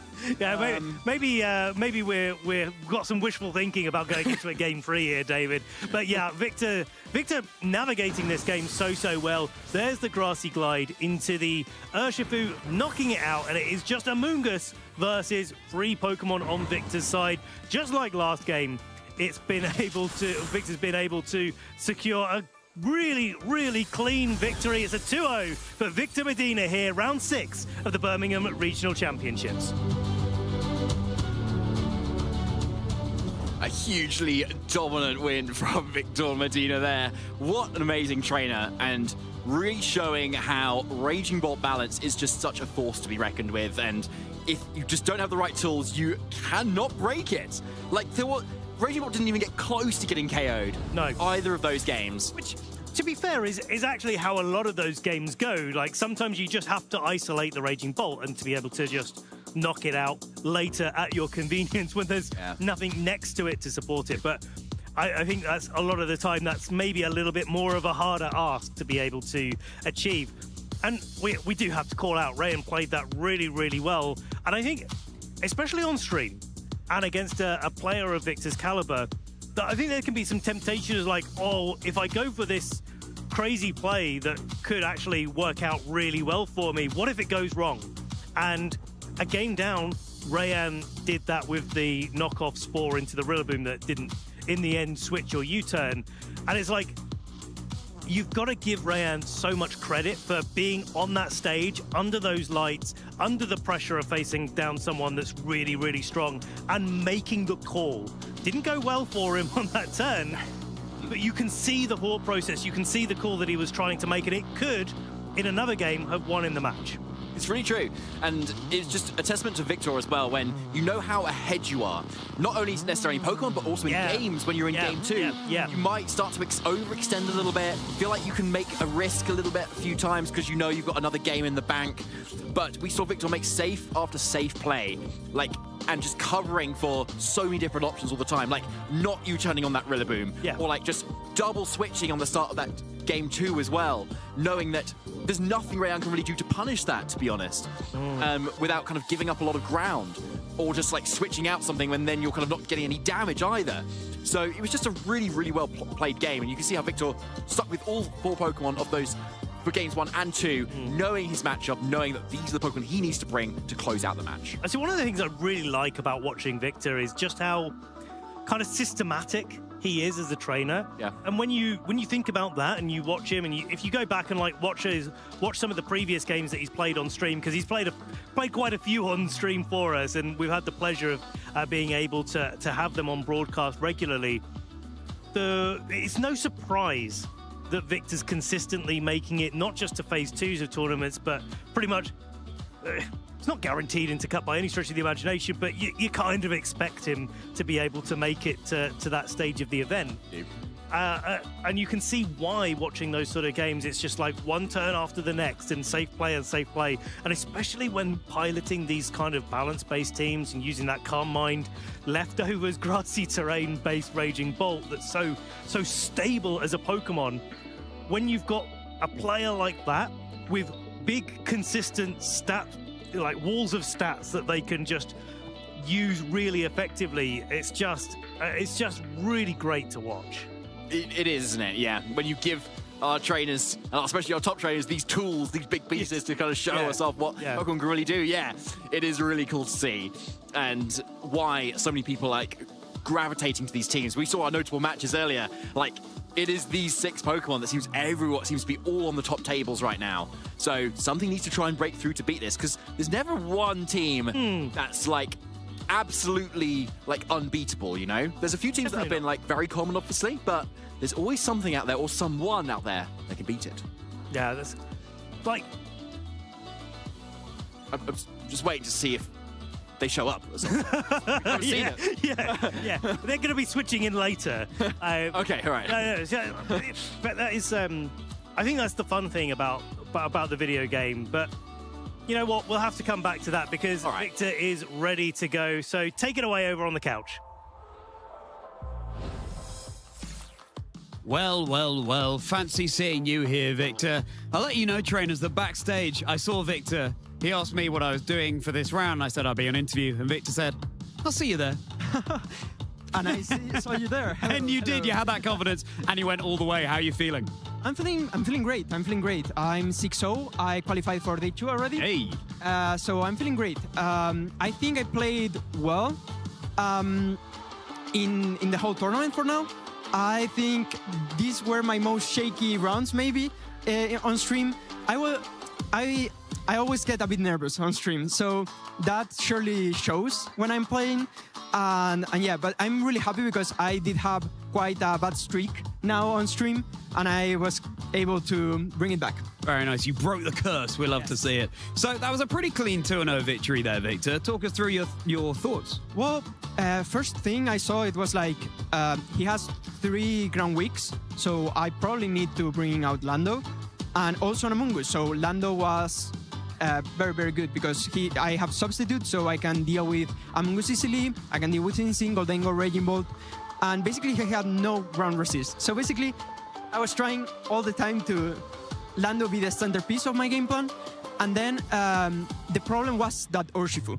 So I knew that I had to play Lando plus my supports that are Instinct Rilla, but the only way I had to counter that Urshifu is it was Raging Bolt. But the thing is, I couldn't play Raging Bolt in a way that you usually play with this team, because with this team you usually press command and fake out a lot, but he had Teferi Amoonguss, so he was able to counter it pretty well.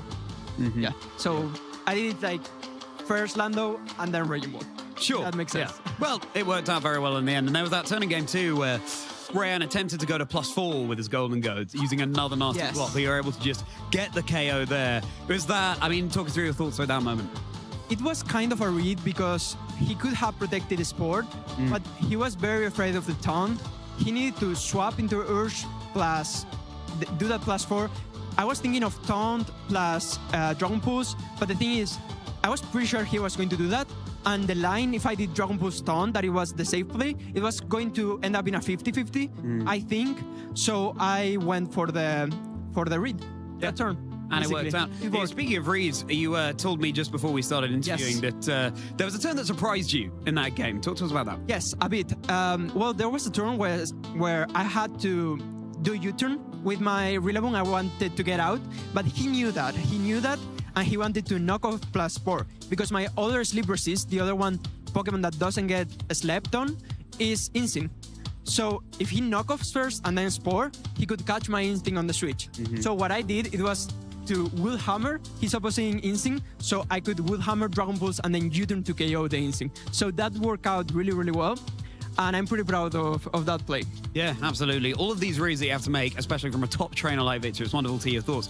So then, Victor, we need to let you get ready for your next round, but any shout-outs you want to give? Of course. First of all, shout out to the eSport team Giants, where I have this cool t-shirt, and they are all supporting me. I know they are also casting it as well, so thank you so much, Oscar. Thank you so much, Fola. Thank you so much, everyone in Giants. And then I have to do a big shout out to Antonio, who I work with always. I always work with him, and I think we really made a great prep for this tournament. And well, for now it's showing. Let's see. This can turn bad like really quickly. So I need to stay focused. But thank you. Yes, thank you to my family, to Giants, and yeah, that's pretty much it. Wonderful. As always, it takes a village to raise a Pokemon trainer. Well, thank you so much, Victor. Thank you. Congratulations to you again. So Victor's made it through to day 2, safe and sound. And very shortly, we'll bring you our next round.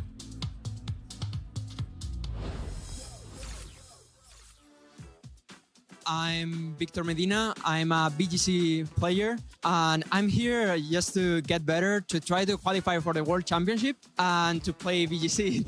My favorite Pokemon is Lantern, but my favorite Pokemon competitively is Tornadus because he can set up the Tailwind really easily and make a lot of damage. My favorite part is the people within the community. I feel like there's a lot of great players. I can call them friends now. I think it's great. All the community is very welcoming, so I really liked it. I think my favorite team I use competitively is probably the one I use in NASC 2023 that is called New Balance. It's Chiyu, Fluttermane, Amoonguss, Tinglu, Gyarados, and honestly that team has a very oppressive mode with Fluttermane and Chiyu, and also a very balanced mode with Amoonguss, Gyarados, Hans, and Tinglu. Well, there are a lot of players I look up to, but Sejun Park is the one I look up the most. It was the first finals I watched, and it was a really incredible team. He's a really incredible player, and I really look up for Sejun, yeah.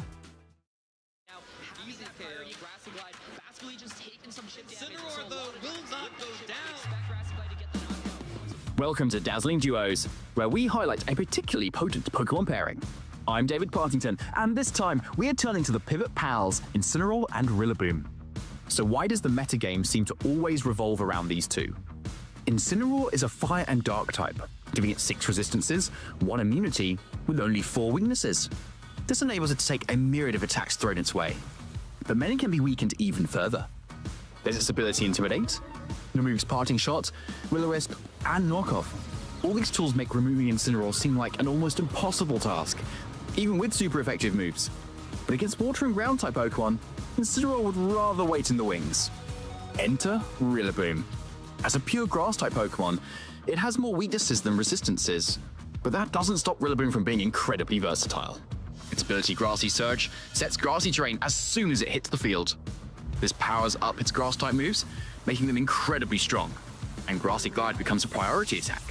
It will also override other terrains, and so puts a stop to strategies like those involving Psychic terrain, which can shut down priority moves. Put Incineroar and Rillaboom together, and you have a duo that excels at disrupting almost any strategy your opponent has. Both of them move Fake Out, which prevents one Pokemon from moving that might otherwise KO your teammate. But this move can only be used on the first turn the Pokemon is on the field. And coincidentally, both also have an ability that activates upon switching in. So top trainers will make the most of this combination by pivoting each one on and off the battlefield repeatedly. This can be done even more effectively with pivoting moves like U-Turn and Parting Shot, allowing another Pokemon to switch in after the opponent has moved, therefore entering much more safely. So how do you jam this revolving door of Pokemon? Incineroar loves to lower your stats. So using a Pokemon with the Defiant ability, such as Annihilate, turns those annoying stat drops into handy attack stat boosts. Alternatively, Farigiraf can lend a helping hoof with its ability Armor Tail. Like Psychic terrain, it blocks priority moves, but can't be overridden by Rillaboom's Grassy Surge, ensuring your attacks keep coming. And using Dragon or Fire-type Pokemon can resist the powerful Grass and Fire-type attacks this duo dishes out. So whether it's Incineroar switching into Fake Out, or Rillaboom U-turning back to your party, the pivot pals are always around the corner. By the way, make sure you're prepared for this dazzling duo at your next event. Kevin has shown us just why he is one of the most awarded junior champions in Pokemon video game history. Let's hear it for our video game junior champion, Kevin Hart!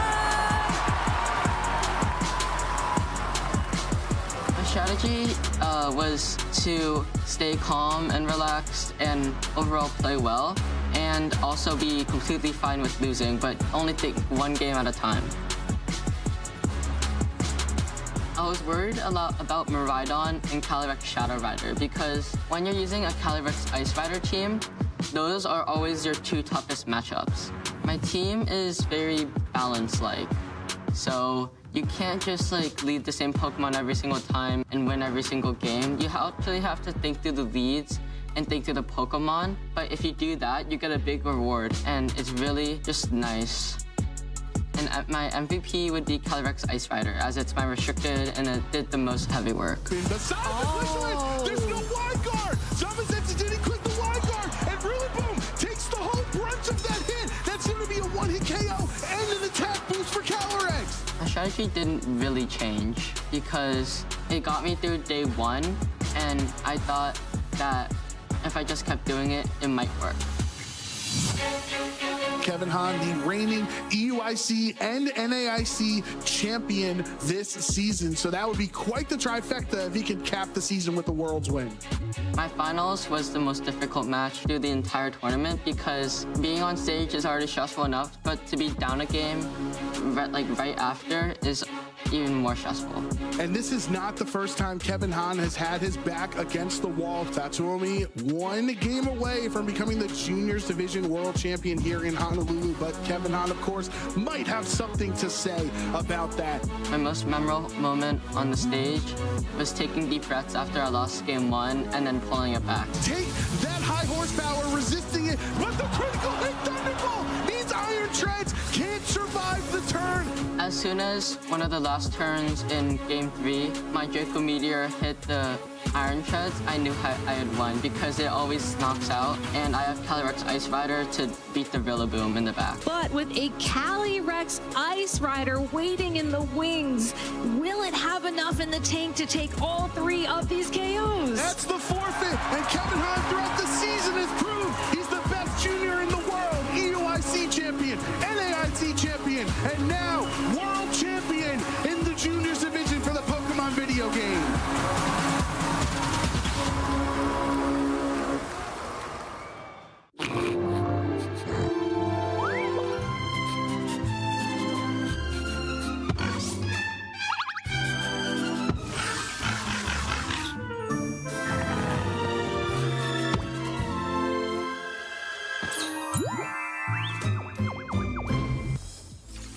David, what do you call the Dragon Master when he's cold?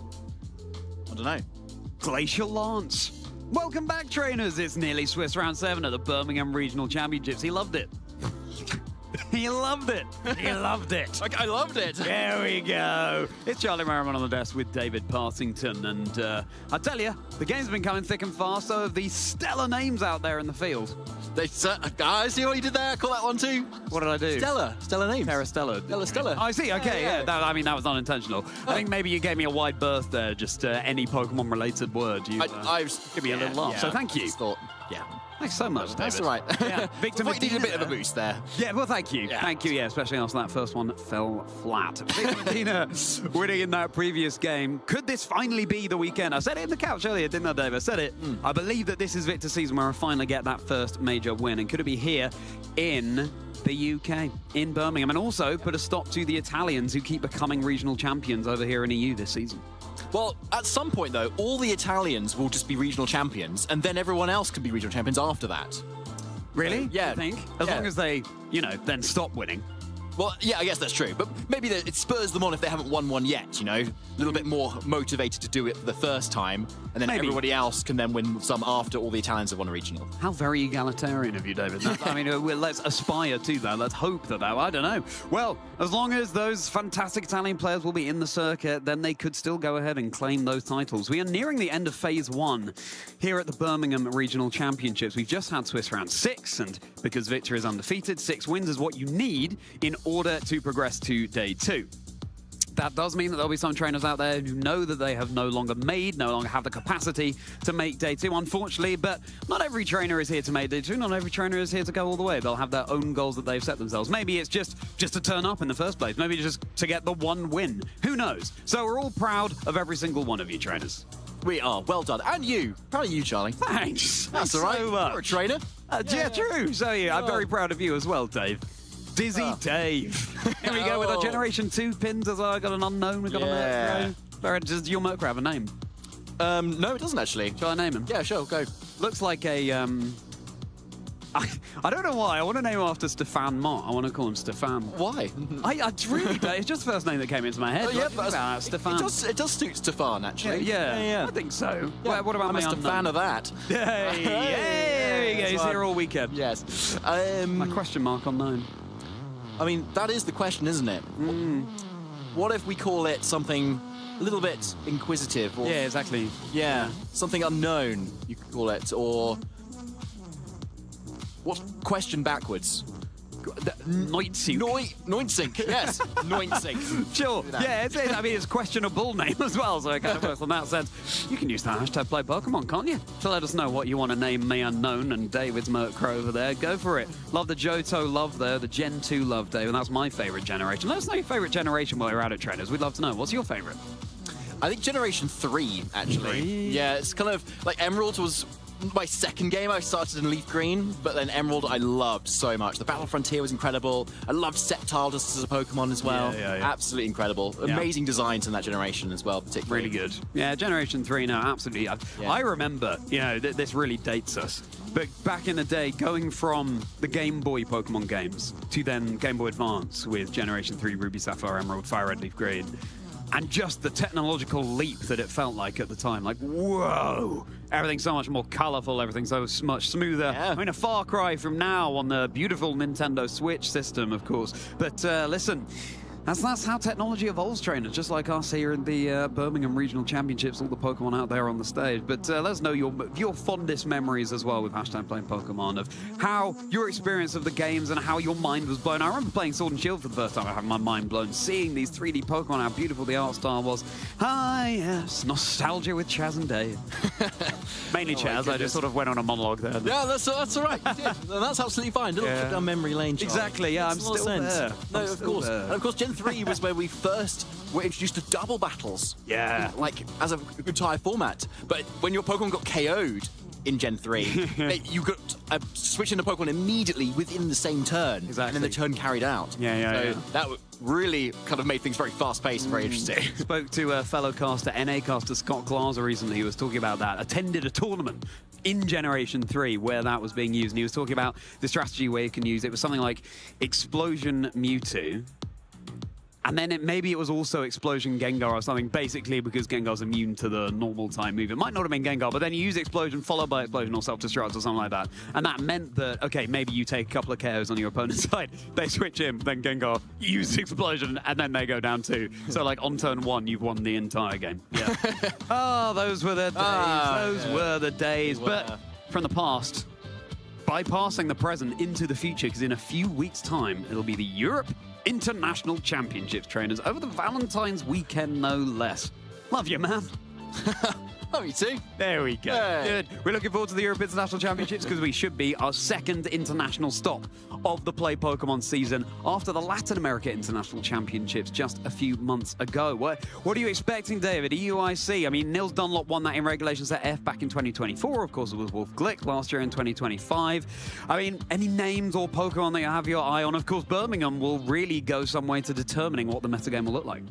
I think we're going to see some trainers switched up to some of the other Paradox Pokemon, or the ones that have still big stats, but not seen quite as much. So Pokemon like Tinglu or Iron Bundle, I think, could be really good picks at the moment.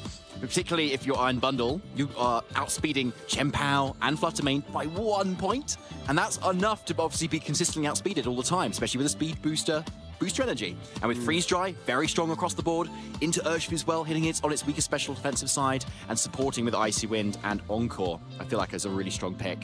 So a little bit of switch up of those Paradox Pokemon, I think is what we'll see. Not overall too much difference other than that, but I don't know everything.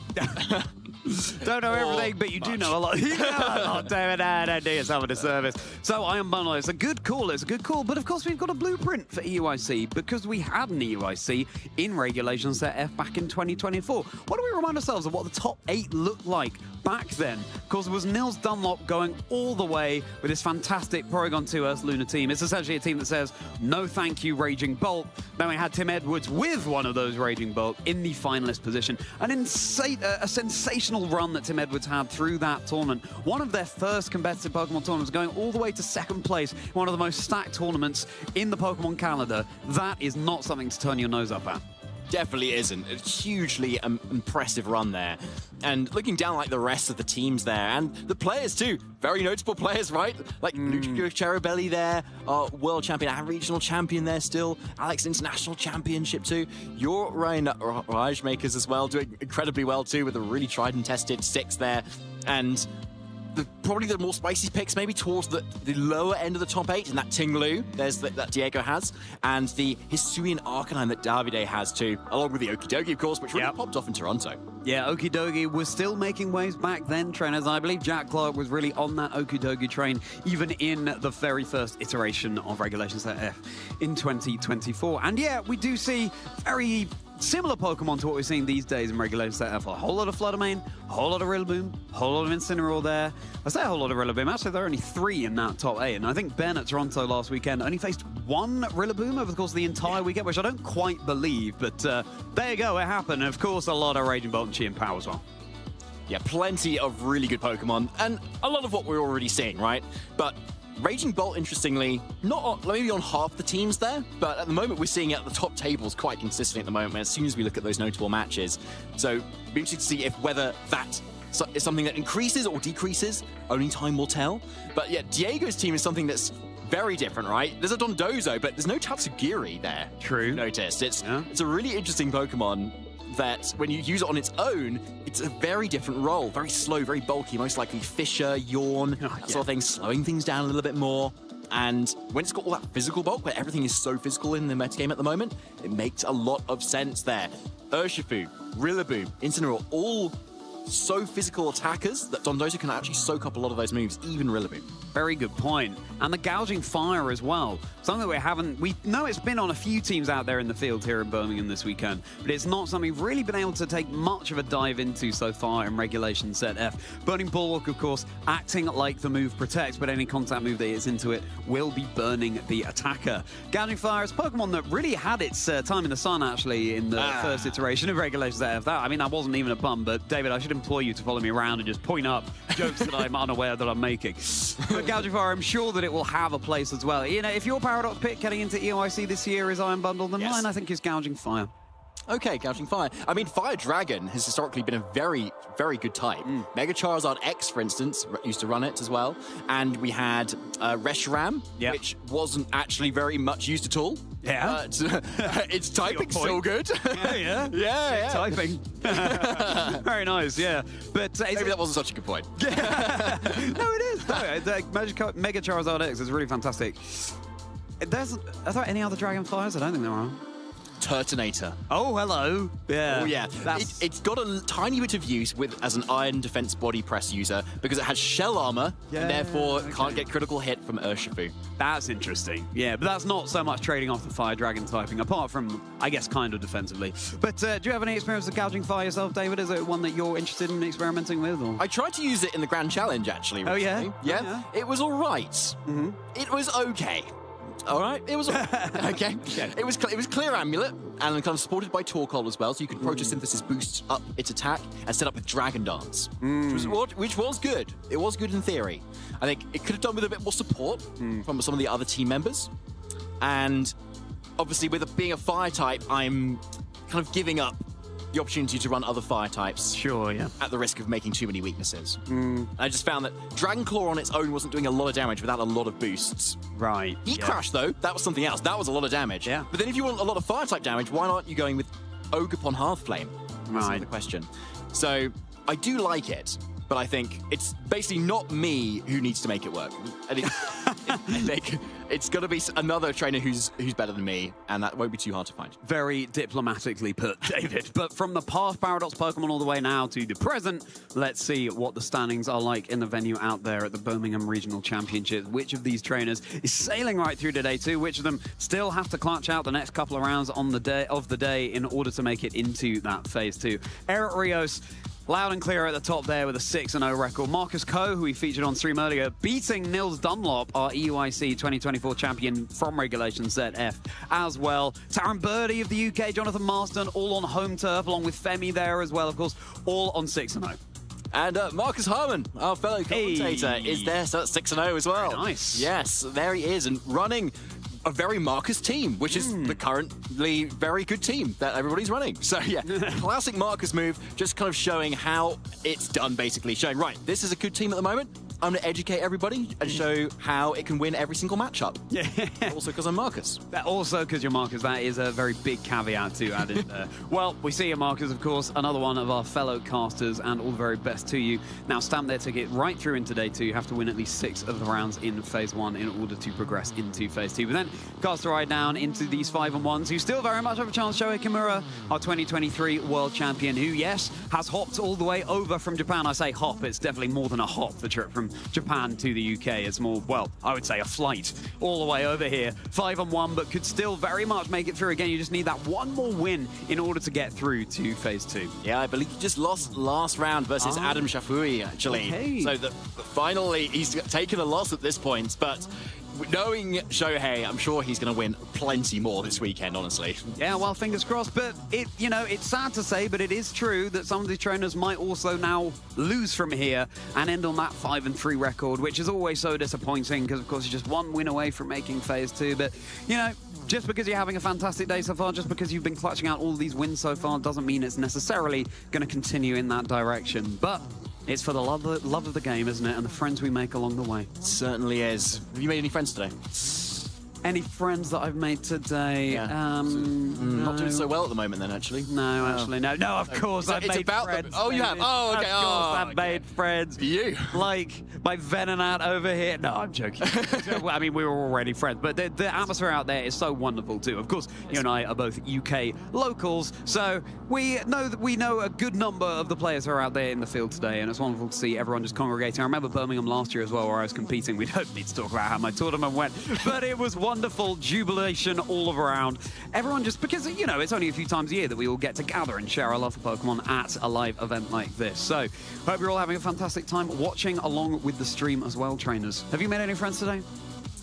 That will be my goal. If it's about making friends along the way, then yes, I will try and make some new friends. Okay, but up to now, you've just been sort of kept silent in a corner. Deliberately not talking to anyone. Yeah, pretty much, actually. Yeah, it's classic Davey P. Classic old Davey P. Yeah, it's been a bit of coffee. It's been good, actually. Coffee has been my friend. That's true. You did have a coffee next to me. It was But great. what match will we be featuring next for you on stream here in Birmingham Trainers? Because the trainers are just getting set up and ready to go for their Swiss Round 7. And it's going to be an absolutely incredible match. So why would you go anywhere? Let's take a look at the match that we'll be featuring for you. And, of course, some of the other matches in the venue along with the teams that are going to be running. Okay. That is fire. Jonathan Marston versus Marcus Harmon. And, of course, fire with a couple of Pokemon Half Flames there. But we'll dive into that one in just a moment's time because we have so many more matches going on, David. Yeah, we do. Looking further down here, there's more notable names here.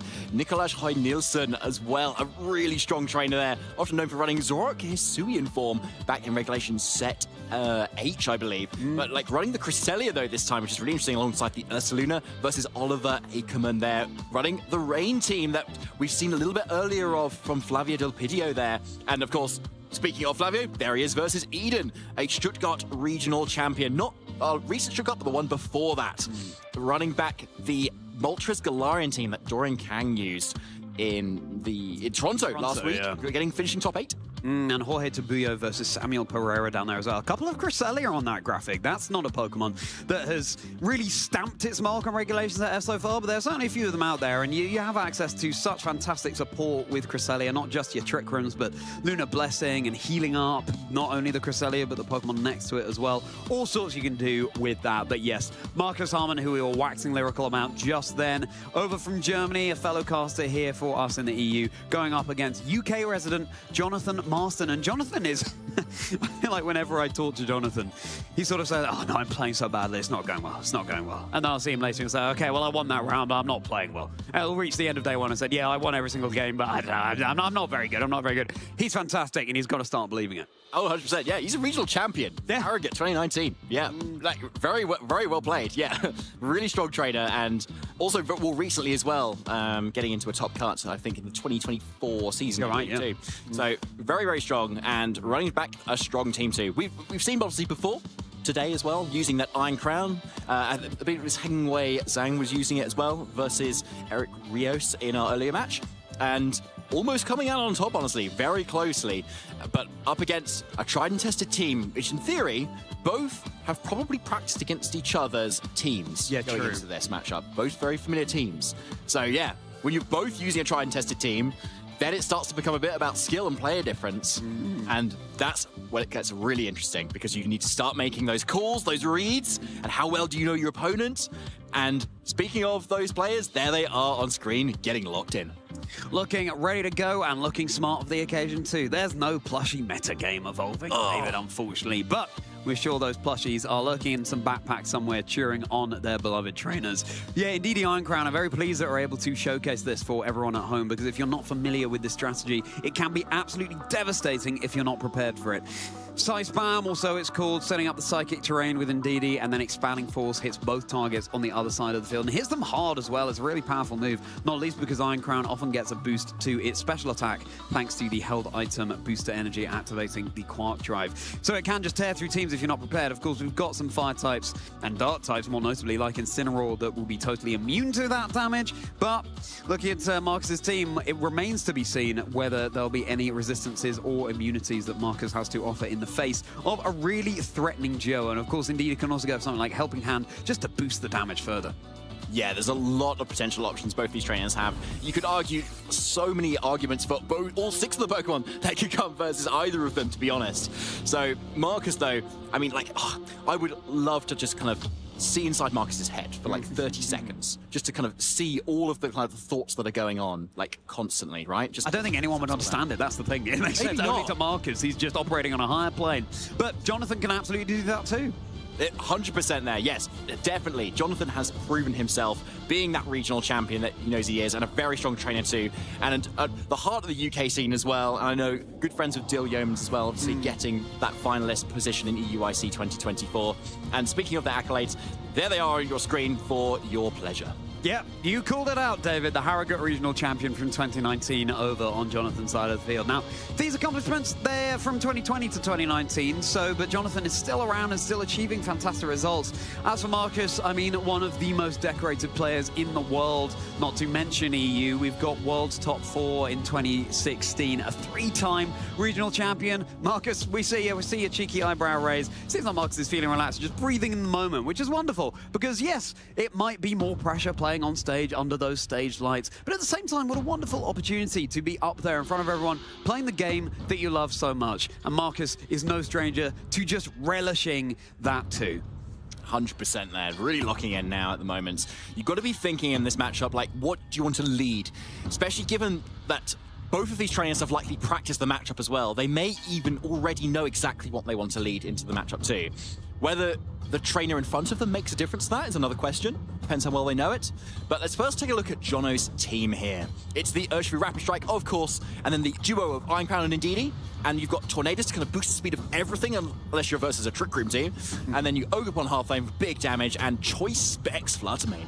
Choice Specs, of course, meaning that Fluttermane is hitting so much harder, but it cannot change up the move that it's going for unless it switches out and back in. And Double Fairy there, you've got nice spread damage with Dazzling Gleam. You've also got single target with Moonblast if you really just want to home in for bigger damage on one particular target. I want to call out the Terrastella here on the Urshifu. Terrastella, of course, gives a one-time boost to any move of a different type. So you go for Terrastella, and Urshifu using Surging Strikes, gets a boost because it's a water move. Go for Close Combat, gets a boost because it's a fighting move, but then that's it. That is spent. But of course, the benefit of that over just running Terra Fighting or Terra Water is you can get the boost 2 moves of different types here as well. It's Pokemon with Follow Me, so a more supportive one rather than the Swords Dance that we've seen before. And of course, that Indeedee and Iron Crown that we were talking about before with the Expanding Force, and it's Terra Water Terra Blast on this Iron Crown as well, which is a great way to deal with those pesky Incineroar that tend to be a thorn in its side otherwise. Yeah, that's a really good point. Now, Marcus is really like cooking here, actually, because even though you've got a really standard team of 6, you've got some really interesting sets on them. Yep. So the Fluttermane here is that Terra Grass Booster Energy set, but with Pain Split, which is a really cool move there. Fluttermane having really naturally low HP means it really benefits from using Pain Split because it basically takes the average of the combined HP of itself and whatever it's targeting, and then kind of just equalizes them, basically. And so Fluttermane is normally then taking so much HP from other Pokemon, particularly Pokemon like Rillaboom or Raging Bolt, which have naturally big high HP stats. So Fluttermane can actually stick around and heal up. Combined with Grassy Surge on this Rillaboom, it becomes a little bit like a Raging Bolt in some ways. It just sticks around for ages.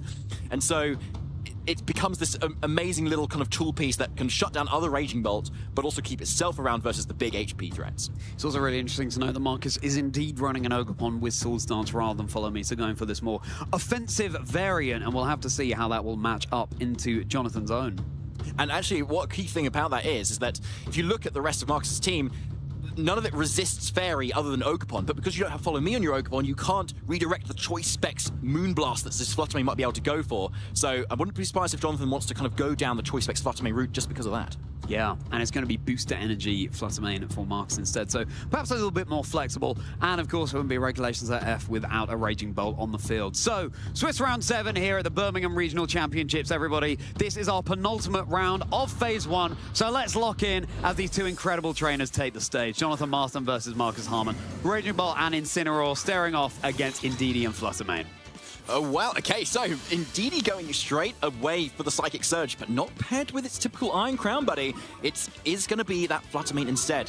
Indeedee showing it is naturally faster than Incineroar, which it normally is. But still an interesting thing to note as well. Now, Fluttermane in a really decent position here because it is that Choice Specs, which means something has to be locked into, but it could be anything right now, especially just any sort of good fire move. If you want to just be dishing out that damage, just kind of chip everything into range of what you've got in the back, could be a really nice and pretty just safe option here. None of the Terra types on Marcus's end can resist Fairy either. So just a Helping Hand Dazzling Gleam or a Follow Me Dazzling Gleam just looks really strong just to kind of get damage on the board. And Marcus can't respond with Fake Out or any sort of defensive Terra.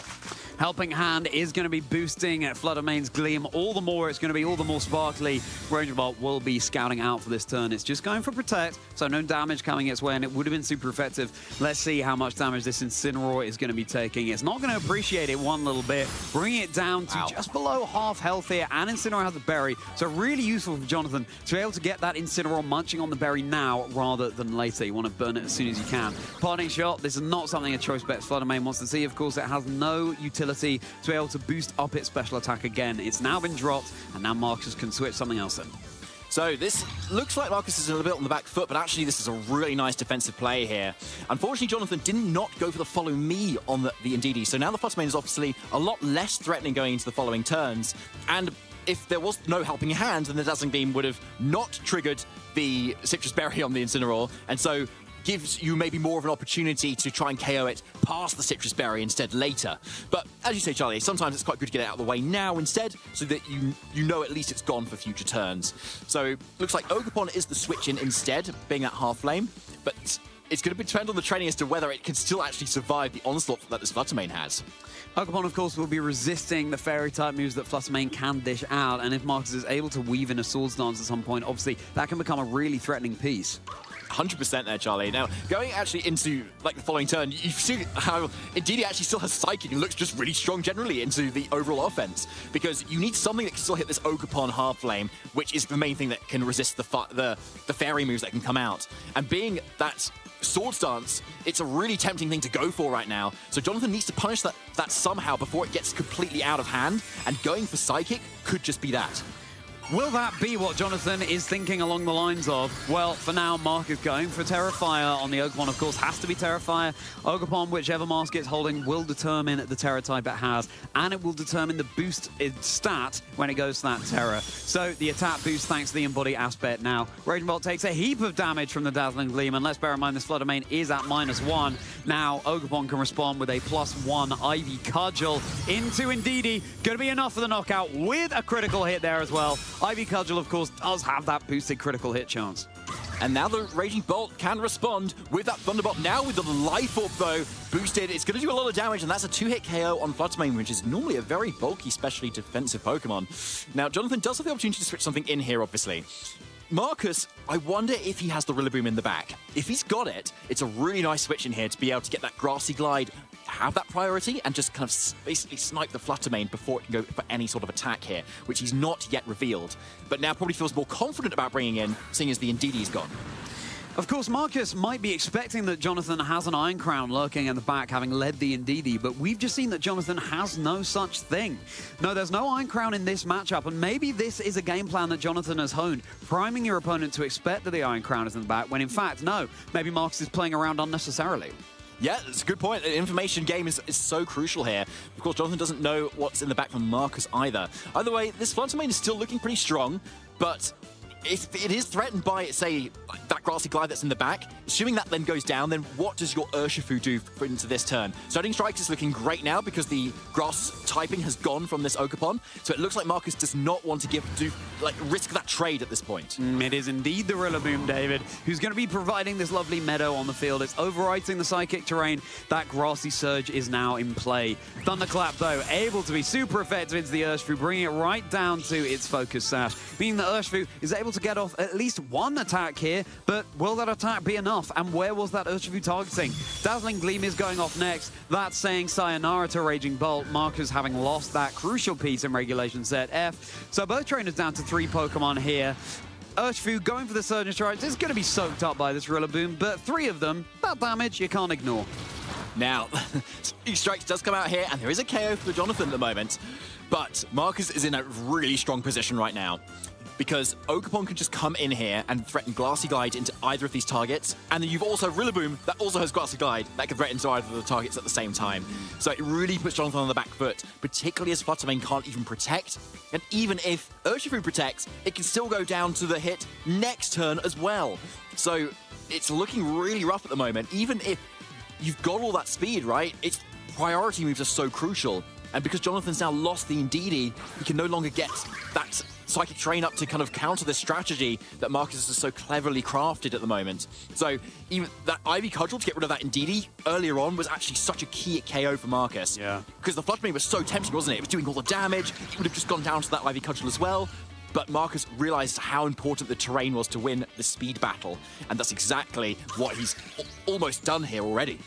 Now, there's still that unrevealed Pokemon for Jonathan lurking in the back, and Jonathan hoping that's going to be the one to be able to secure it for them. Of course, it's more a supportive variant with Follow Me rather than Swords Dance, so it remains to be seen whether it has enough gas in the tank here. Right, Urshifu will just be scouting out from behind its Protect Shield. Yes, Urshifu itself can protect, even though no other Pokemon can in the face of Urshifu. Some would say unfair, but Urshifu lost in the face of that, as Fake Out is, of course, meaning that Urshifu's not flinching here. Dazzling Gleam, now big damage again. Choice Specs, even though this Fluttermane remains at -1. A critical hit on the Rillaboom there as well. Looked like a hefty amount of damage, but crucially the Rillaboom hanging on. Now Ivy Cudgel into the Fluttermane. Goodbye, and Jonathan down to their final 2 Pokemon. Because you see Marcus kind of covering for the option of Jonathan switching out the Fluttermane into what could be an Iron Crown, for instance, because that would be a pretty good switch in for a Grassy Glide, right? Which otherwise looks very safe into both of Jonathan's Pokemon. So not letting Jonathan get into a position where he can capitalize and kind of get in a switch in for free. So Marcus chooses to kind of take the Dazzling Gleam damage, which he knows he can survive, just in case Jonathan does that switch up that could maybe get him back into this game. But now, as we can see, it's not even the Iron Crown. It is that Ogerpon instead here. It is what you want, obviously, into this matchup, but what we don't know yet is the speed interactions between the 2 Ogerpons as well. If Marcus's Ogerpon is faster here, that's a really big deal at the moment, because it can suddenly get a potential one-hit KO on this Ogerpon. Now, of course, Jonathan, you can see, has the Terra option. So defensively is the most important way that you want to play this because you want to be able to resist the fire moves, obviously, that this Ivy cudgeling Oakapon on the other side can dish out. But you need to be careful of the high horsepower that could follow up instead. So it's going to depend so much on this turn, basically. But Marcus has Incineroar in the back that he can reduce the amount of variability that could come out from Jonathan this turn. Very easy switch in here in the face of Jonathan's two physical attackers, dropping their attacks that mean they're not hitting as hard. Although the Urshifu, of course, will still hit through with the critical hit Surging Strikes. That damage will not be mitigated. Finally, time for Jonathan to go for this Terror. Really fantastic that Jonathan was able to conserve this for later in the game, just knowing which piece would be crucial in order to try and clinch the victory. Going to be very tight margins between these two incredible trainers. Can Jonathan perhaps turn it round as Oakapon for Jonathan going for Follow Me? Again, Marcus does not have access to Follow Me here. Just the Ivy Cudgel, big boosted with the Embody aspect and this Terrafire into Jonathan's own. Wow. But good thing he went for the Terastallization because that would have been a neutral hit otherwise rather than resisted and would have just cleanly knocked it off the field. Surging Strikes, of course, now enough to take care of this Oakapon, but Marcus still has the Rillaboom in the bag. Some good information kind of revealed there as well, in that Jonathan's Urshifu is actually faster than Marcus's Oakapon, which is not always the case, even though Oakapon is naturally faster than Urshifu. Jonathan's Urshifu is probably max speed, if not very close to, given the fact it's got a Focus Sash. So it is good information going forward. Obviously, that is a good advantage for Marcus to still have the faster Oakapon, right? Because that means your Grassy Glide can go before an Aqua Jet, for instance. So there's multiple levels, even with those top tight priority speed tiers, it can still do that a lot. So pretty safe turn here to kind of just double protect if you're Jonathan and go into the next turn after that. Yeah, just stalling out the fake-out turn from this freshly switched in Rillaboom here, and then we take things from there. The health bars are dwindling all over on the field, but the Urshifu looking a little bit healthier than the rest of them, as fake-out was attempted down into that Urshifu slot. You may as well go for it, just in case Jonathan doesn't go for the double protect for whatever reason. But now, heading into this next turn, we really are in the end game. Yeah, we definitely are here. So speed is obviously on Jonathan's side at the moment now, but Marcus still has the priority, especially in that Rillaboom here. And with that Grassy Terrain recovery, this Rillaboom is most likely now out of Grassy Glide range, and therefore you can't secure. You can get a Grassy Glide off and into the Urshifu and just KO it. Now, I've been talking about Aqua Jet, but actually Jonathan's Urshifu doesn't even have Aqua Jet. It's got Taunt instead to get around it. So yeah, to save this Urshifu, which is the Pokemon that needs to do the damage into the Incineroar, Jonathan needs to go for this Follow Me so that you can actually KO the Incineroar, which has now burnt the Citrus Berry from earlier. It might all come down to this turn, trainers, as Oakapon for Jonathan becomes center of attention. The Grassy Glide is not enough to secure the KO there, but it's still a decent amount of damage in the terrain. Surging Strikes into the Incineroar, it looks like that's going to be enough to secure the KO here. So Marcus is left with the Rillaboom on its lonesome. And heading into the next turn, maybe Jonathan's 2 Pokemon against Marcus's 1 is exactly what they're going to need. Yeah, this is a real turnaround for Jonathan, actually, and showing off the support that Oakapon can provide. Because going to the next turn, yeah, you can just double attack now into this Rillaboom slot here, especially now the Grassy Terrain is gone. I mean, either way here, it's just Ivy Cudgel, and it is that close combat to kind of absolutely secure this matchup here for Jonathan. Yeah. Just going to be Marcus throwing in the towel there, so huge congratulations to Jonathan for securing the victory, but of course, best of 3 is how it works around these parts, trainers. It always is for Pokemon. So, really good showing from Jonathan, even when it looked like it wasn't going in their direction. But what would you like to see, David, heading into Game 2?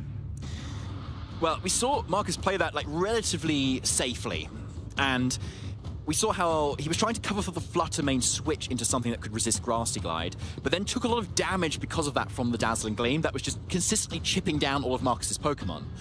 So when the option of safe targeting kind of went out the window, then he was left in a position where he was just being outsped, and the Follow Me from that Oakapon was so critical. So going forward, we need something from Marcus to be able to deal with that Oakapon basically in the end game, right? Not leaving Rillaboom, Oakapon, and Incineroar, all 3 Pokemon that can barely really touch the Oakapon Half Flame on the other end. I mean, Incineroar has Knockoff, which is the only thing that's not very effective on it, but you don't get the extra damage boost because you can't knock off the Half Flame mask, so it doesn't do much damage at all. So we either want to see more swords dancing on that Ogerpon from Marcus, or we want to see some Urshifu stuff.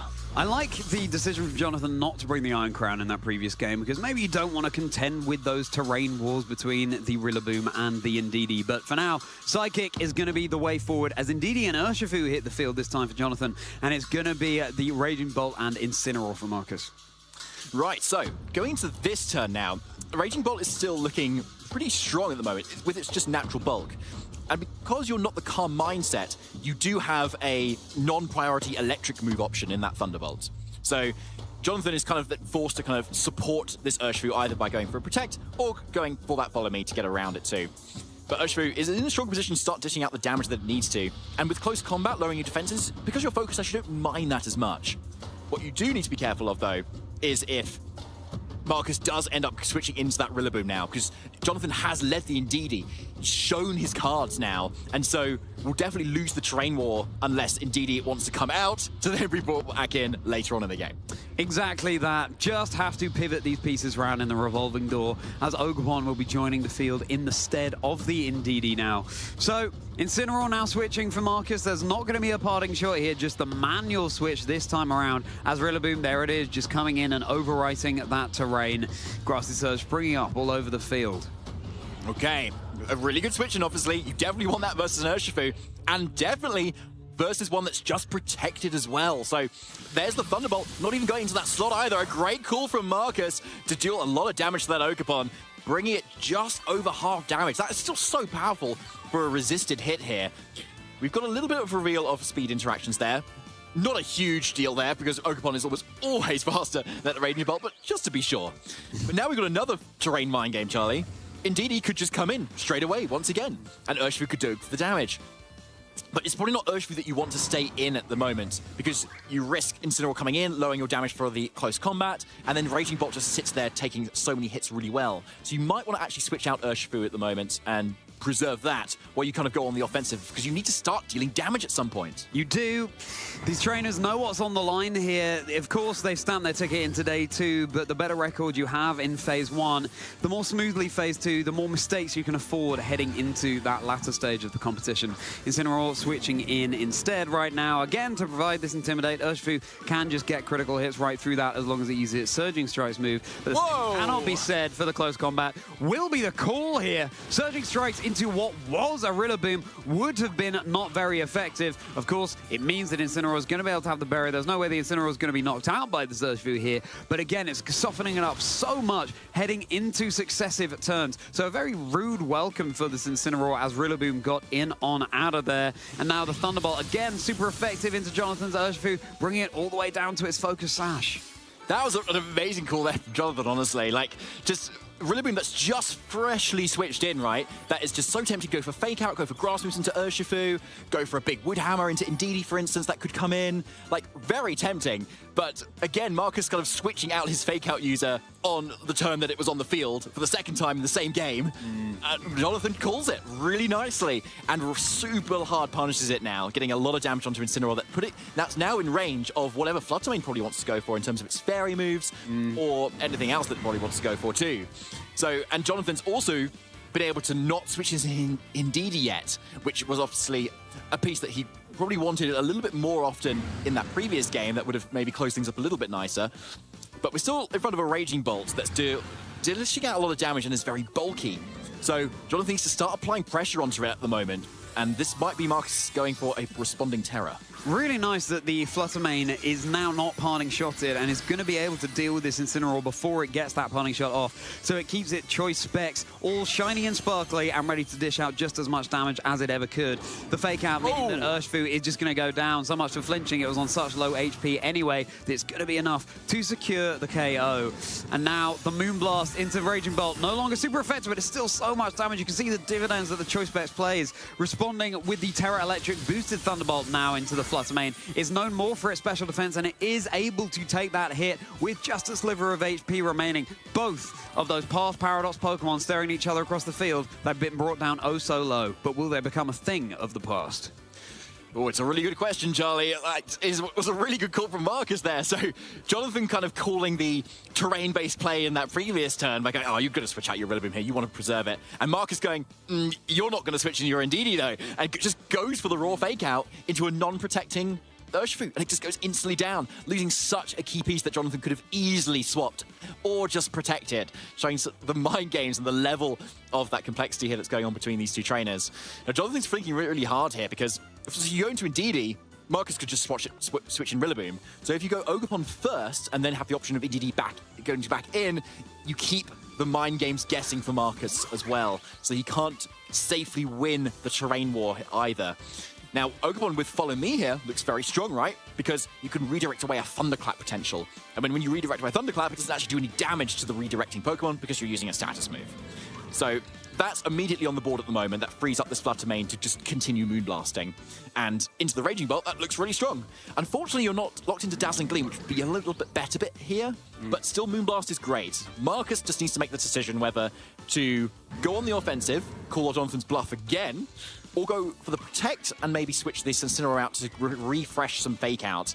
But as soon as you do that, you're giving up the terrain war again. There's so much going on, Charlie. Well, there's no Follow Me. Marcus makes another call there. The Thunderclap into the Flutter Mane. So a big KO there for Marcus, and Jonathan brought down to their final two Pokemon. And this means, of course, that Marcus has won the terrain war. The Indeedee is going to come in and set the Psychic Terrain, but after that, just going to be grassy all the way from here on out. Ivy Cudgel, of course, enough to deal with this Raging Bolt. So Marcus now with the Pokemon advantage 3-2. Jonathan won our first game, trainers, if you're just tuning in. If Marcus wins this one, then we are going to a Game 3 here in Swiss Round 7 of the Birmingham Regional Championships. Ogerpon, of course, now cannot reset that attack drop either. There's no Swords Dance for Jonathan. It is Follow Me, and you cannot switch it out. Jonathan down to their final two Pokemon.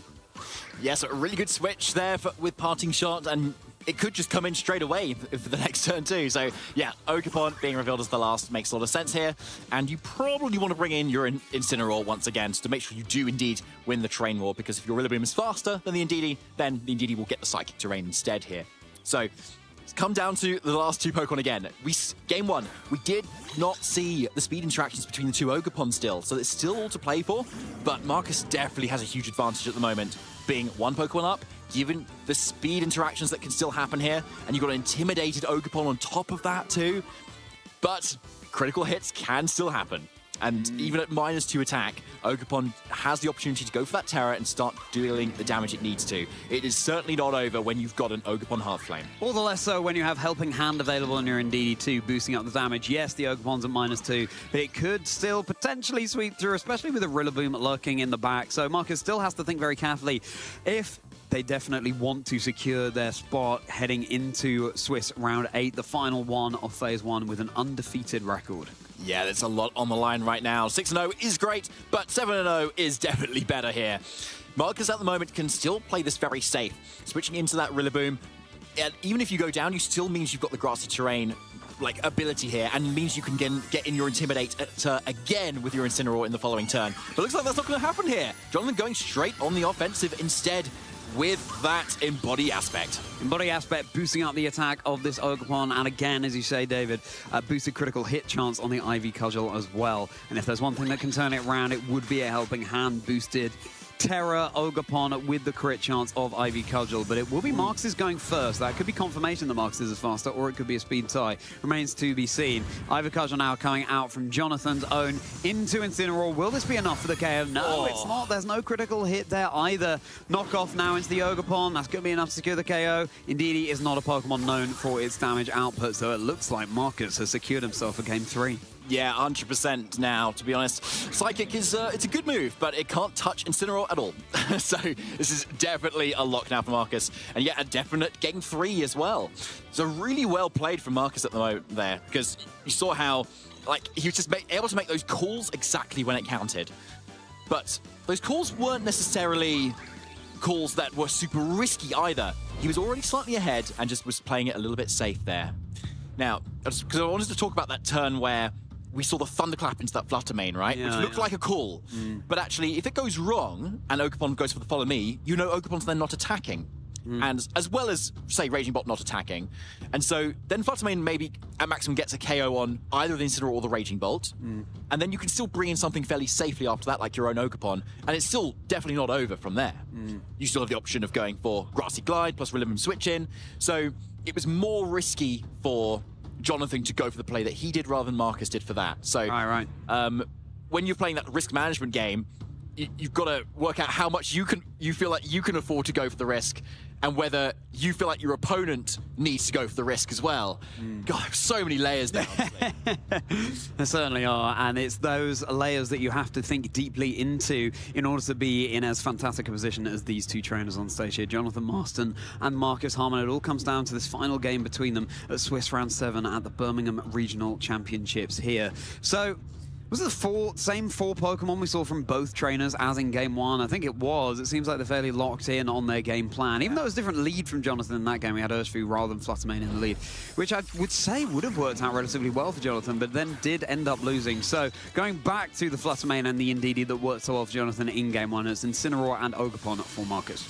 Yeah, so Marcus actually switching up for the third time in terms of his leads there. But yeah, Jonathan going back to what won him that Game 1 instead.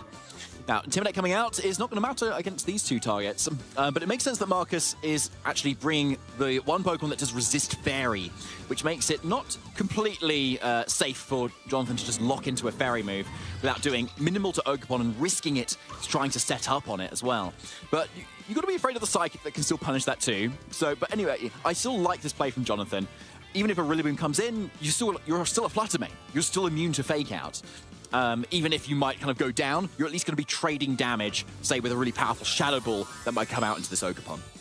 Well, Terrestrialization immediately on the very first turn of Swiss Round 7 here. Marcus's Ogerpon has gone for its Terror, and that means it's going to get another boost to its attack, just like it had done in previous games. The Ivycardle is going to be hitting all the harder, especially with that boosted critical hit chance. The Helping Hand, though, this is a play that Jonathan loves to go for, boosting up the move of its ally Pokemon. The Shadow Ball is not resisted into the Ogerpon. Will this be enough for the KO? No! The Ogerpon is hanging on. I don't know if that's a calculation Marcus knew, but seems fairly confident that it was going to hang on. Now the responding Ivycudgel, that's going to be Fluttermane down. That is a one-hit KO, and that is a massive damage dealer for Jonathan. Just totally removed from the equation, and now Indeedee just affording the Incineroar the opportunity to switch on out of there. Wow, it was a good call from Jonathan. I think like there's definitely a lot of Ogerpons that can go down to that Helping Hand Shadow Ball, but maybe there's not quite enough special attack cutting on the Fluttermane. Maybe it's just a little bit of cheeky bulk on Marcus's Ogerpon's end. But I can understand from Jonathan's perspective, knowing from Game 2 that his Ogerpon is actually slower than Marcus's Ogerpon, you might feel like it's a little bit more of a frailer Ogerpon. And so you might feel like it will go down to that Shadow Ball, but yeah, just clinging on that. It'd be really interesting to know how much of a chance that was to actually KO or not. And now you can see Marcus is able to bring in that Rillaboom when Jonathan's Indeedee is also stuck on the field as well, which is massive here. But Jonathan has brought things back before, and Ogerpon Half-Flame is in a decent position here. Going for that Terror will be able to make it resist a lot of hits going into the following turn. So it's certainly not over. And that Shadow Ball is not wasted either. You know, 90% damage is a good amount of damage. Yeah, 90%, and that Ogerpon could be out of there as well as Marcus's Terror option. So, great information heading into this next turn, as Ogerpon will be flinching in the face of the Rillaboom's Fake Out here. The Ogerpon's Ivycudgel over from Marcus's, and it kind of just has its choice of targets right now, just hitting wherever it wants, because even resisted, I mean, look at all of that damage into the Urshifu. A two-hit knockout, doesn't matter that it's not very effective. All you're trying to do is empty those health bars. Yeah, that was a lot of damage there, my goodness. So Urshifu now in a decent position here to be able to try inserting strikes to that Ogerpon, but in the face of that Grassy Glide threat, you really need to have that Indeedee switch in to make sure you can deny that. And you can definitely do that this turn, but you are still facing two grass types, not just one. So either of Marcus's targets can KO this Urshifu. So you've got a question. Do you go for that? Do you switch to your Indeedee and then KO something? Or do you predict Marcus to double up into that Urshifu to do that and protect your Urshifu to kind of catch that play and actually attack with your Ogerpon Half-Flame and get up some free damage? Well, right now it's just going to be Incineroar switching in and reducing the attack stat of the Ogerpon and Urshifu over on Jonathan's side of the field. Of course, critical hits would hit right through that, but Urshifu will just be scanning out from behind its protect now. So Ogerpon, Ivycudgel resisted into Marcus's own Ogerpon, but thanks to that big damage from Fluttermane earlier on in the game, still enough to secure the KO and still enough to remove remove the terrestrialization option for Marcus from contention altogether. So yeah, kind of a mid-ground play from Jonathan, actually. So obviously, we didn't see Marcus actually go for that grassy glide, so kind of making that call that Jonathan would kind of cover for that, and still gets in another fake-out Pokemon in Incineroar, which is a really nice play. But Jonathan, crucially, still has that Indeedee in the back, which is really nice. But something that Marcus can do here is bring in his fourth Pokemon, say that Raging Bolt, which he's been bringing all this time, and then because your Incineroar is quite slow, you can then switch to Rillaboom, and know that you'll always be switching last to get your terrain if Jonathan wants to go and switch to their Indeedee this turn.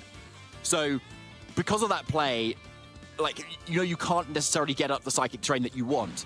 But then if you're switching Incineroar, then you're not going for Fake Out at the same time. So you might want to say switch your Raging Bolt back out instead and then go for Fake Out with Incineroar, but then you're not doing a lot of damage. So actually Jonathan with Okon and Urshifu, a very good duo, is actually in a decent position here. But without Fluttermane, your damage options into Raging Bolt is very limited at the moment. So maybe we can see Jonathan wanting to try and maybe go for a Terra Stella close combat potentially into the Raging Bolt, because otherwise you've got to rely on Ogerpon's just naturally good attack to do it. So fantastically expressed there, David. But what is coming in from the back now for Jonathan? It will indeed be that Indeedee overwriting the grassy terrain, just so that Marcus might be able to overwrite it in a successive turn, but meaning that Fake Out, of course, would be null and void if that were to come into play. The terrestrialization option now will be the Urshifu for Jonathan, going for his Terra Stella, giving a one-time boost to every individual type of move that this Urshifu could so choose to go for. With Aurora Victory, let's see if it's enough to secure the game for Jonathan here. Yep, that was the Fake Out. Indeedee, though, protected, and now a Terra Stella boosted Surging Strikes. Will it be the one that will surge Jonathan all the way to winning Swiss Round 7 here, trainers? It all comes down to this. This is our decisive Game 3. It's just going to be Incineroar down and out for the count, as long as it can hit through the recovery from this berry, and it actually might look like this Urshifu is going to just fall short here. No, just enough. I reckon that came down to literally the minutest calculation of HP there, but it does mean that Jonathan will have won the terrain war here. But Raging Bolt for Marcus, it could still turn things around. Super effective Thunderbolt into the Urshifu, and that is the terrestrialization option down and out. But maybe that Urshifu has done all it needs to.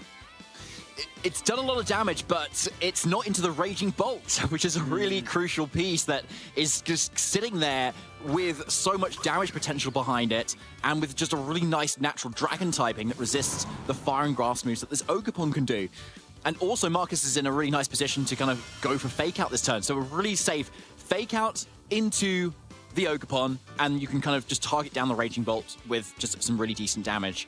Or alternatively, you can just Fake Out the Indeedee because you know it's a target that can't protect, and you can just Dragon Pulse the Ogerpon as well. So Jonathan's got his back against the wall here.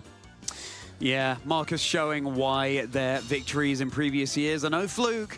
So fantastic, such fantastic skill that Marcus has access to. Yes, the Spike Shield will deal a little bit of recoil damage to the Rillaboom here. The Thunderbolt, critical hit too into the Indeedee, brought down oh so low. The Life Orb putting in work. Now it's going to have to take a Psychic for its troubles. All we can see is the neck because Raging Bolt is such a tall Pokemon. But yeah, it looks like slowly but surely this game is coming to a wrap. And Marcus has gone from losing that very first game to potentially being able to win the successive two. Again, the mark of a tried and tested trainer to be able to just not get tilted, keep their head in the game. But it's not over when it's over, because Ogerpon Half Flame is very powerful, and you can see what Jonathan's gone for there. It's a powerful option. When you've got Woodhammer in the grassy terrain that's already been provided, thanks to Marcus's Rillaboom, it's more powerful than an Ivy Cudgel here. And into a Raging Bolt that's maybe not protecting, this could be enough. The Indeedee, the grassy glide means that it's going to be going down. Everything comes down now to this Ogerpon Half Flame, and this could be, you can see Jonathan with hands clasped together. Is this going to be enough damage in the grassy terrain? The Woodhammer! It's enough for the KO, and Marcus head in hand with the critical hit to boot. I would not be surprised if that Woodhammer mattered. Head in hands for totally different reasons on either side of the table. Jonathan in glee, Marcus in disappointment, as now the Ogerpon has an incredible matchup, of course, into Marcus's Rillaboom. Wow, what a topsy-turvy game, David. It's just gone left and right. The ship has been swaying this way and that, but maybe now it's finally settled in Jonathan's favor. Yeah, it certainly has, and Marcus knows it. Jonathan Mustard is your winner.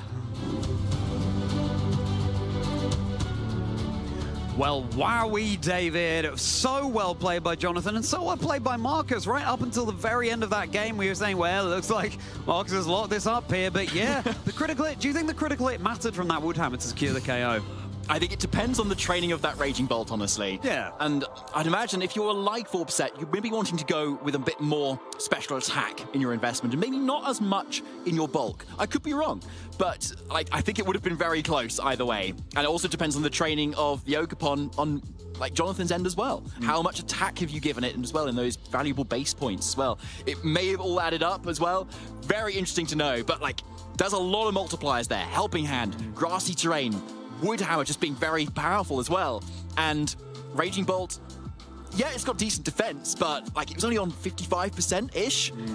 It may well have just dropped. Wow. Oh, wow. And it just goes to show you've just got to play to your outs, because Jonathan there could, on a turn earlier than that or a turn or two earlier than that, decided, okay, no, this is just going to be a wrap here.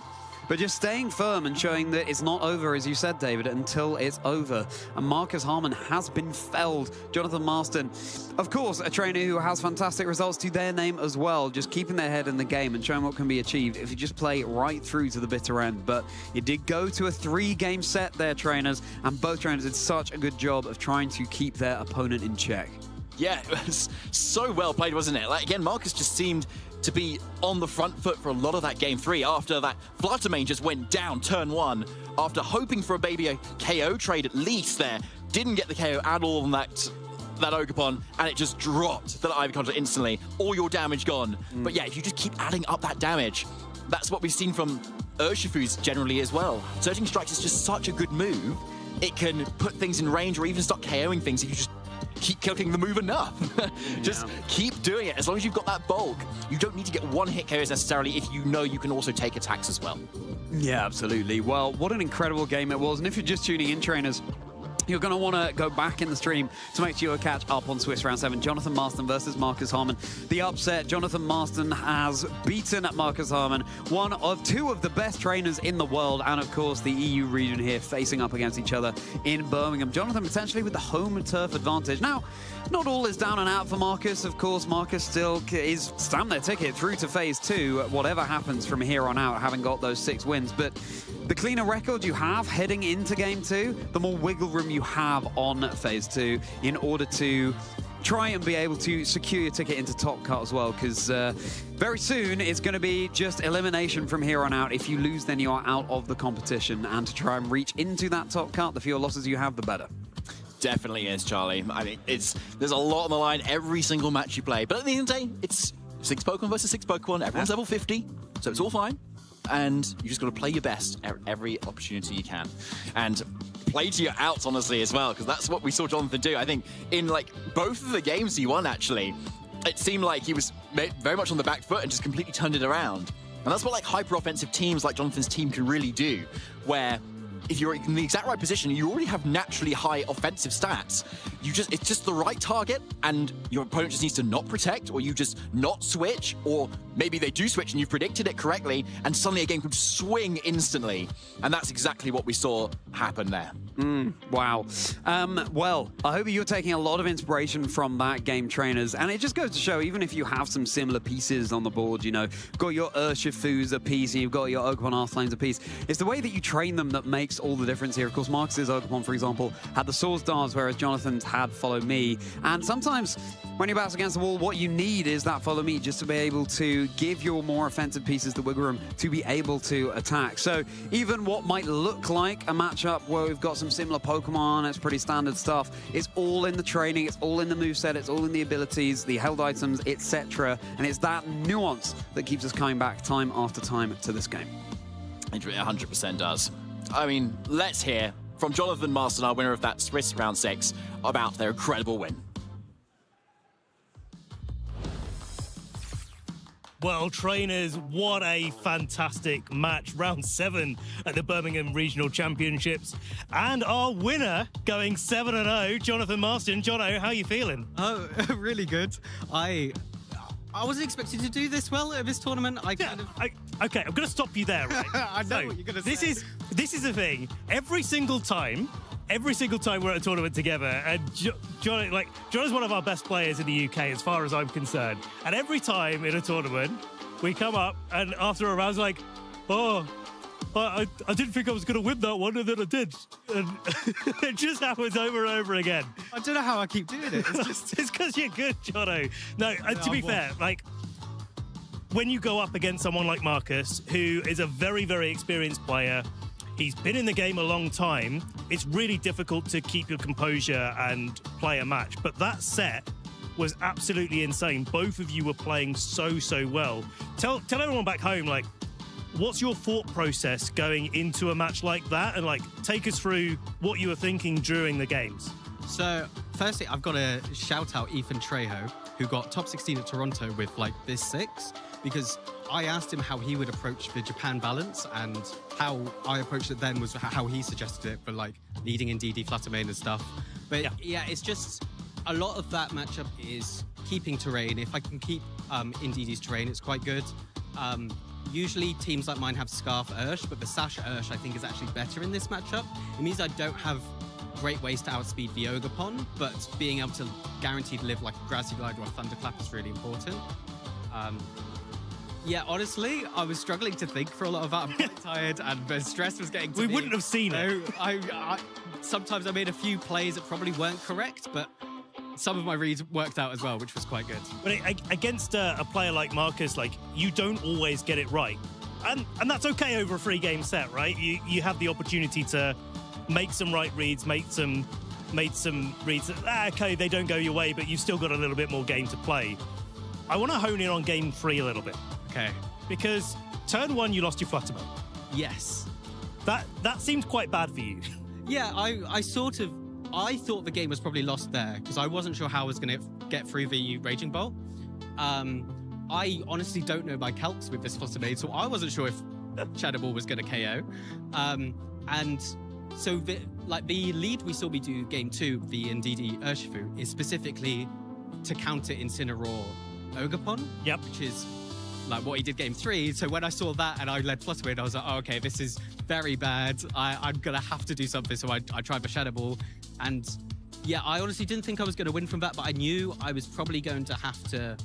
I actually thought I was probably going to have to terror the Ogapon, but then I got in a position where it felt like terroring the Urshifu was the only way I could stay back. And just knocking out the Incineroar that turn, like, through the Citrus Berry, where the Incineroar is designed to be able to take a normal surging strikes from an Urshifu with the extra little bit of HP that it has. I mean, that was absolutely crucial. And we were watching, Zoe and I were watching backstage, and in that last turn of the game, the helping hand Woodhammer in the grassy terrain was, we were just like nail biting like the whole way down. You did get the critical hit, but like me and Marcus are both not sure if it mattered. I think it was probably a roll. I don't know if it was a roll in my favor or his favor, but yeah, that turn, I think, what am I thinking? What are you thinking? Yeah, that's a good question. Tell us. The crits onto my DD actually made me feel like I was forced to do that play. Yeah. Whereas otherwise, I was maybe going to be able to live a Grassy Glide. Yeah, so you take the Grassy Glide, then follow me again for the redirection. You get 2 attacks into the Raging Bolt. Yes, so that's sort of what I was going for.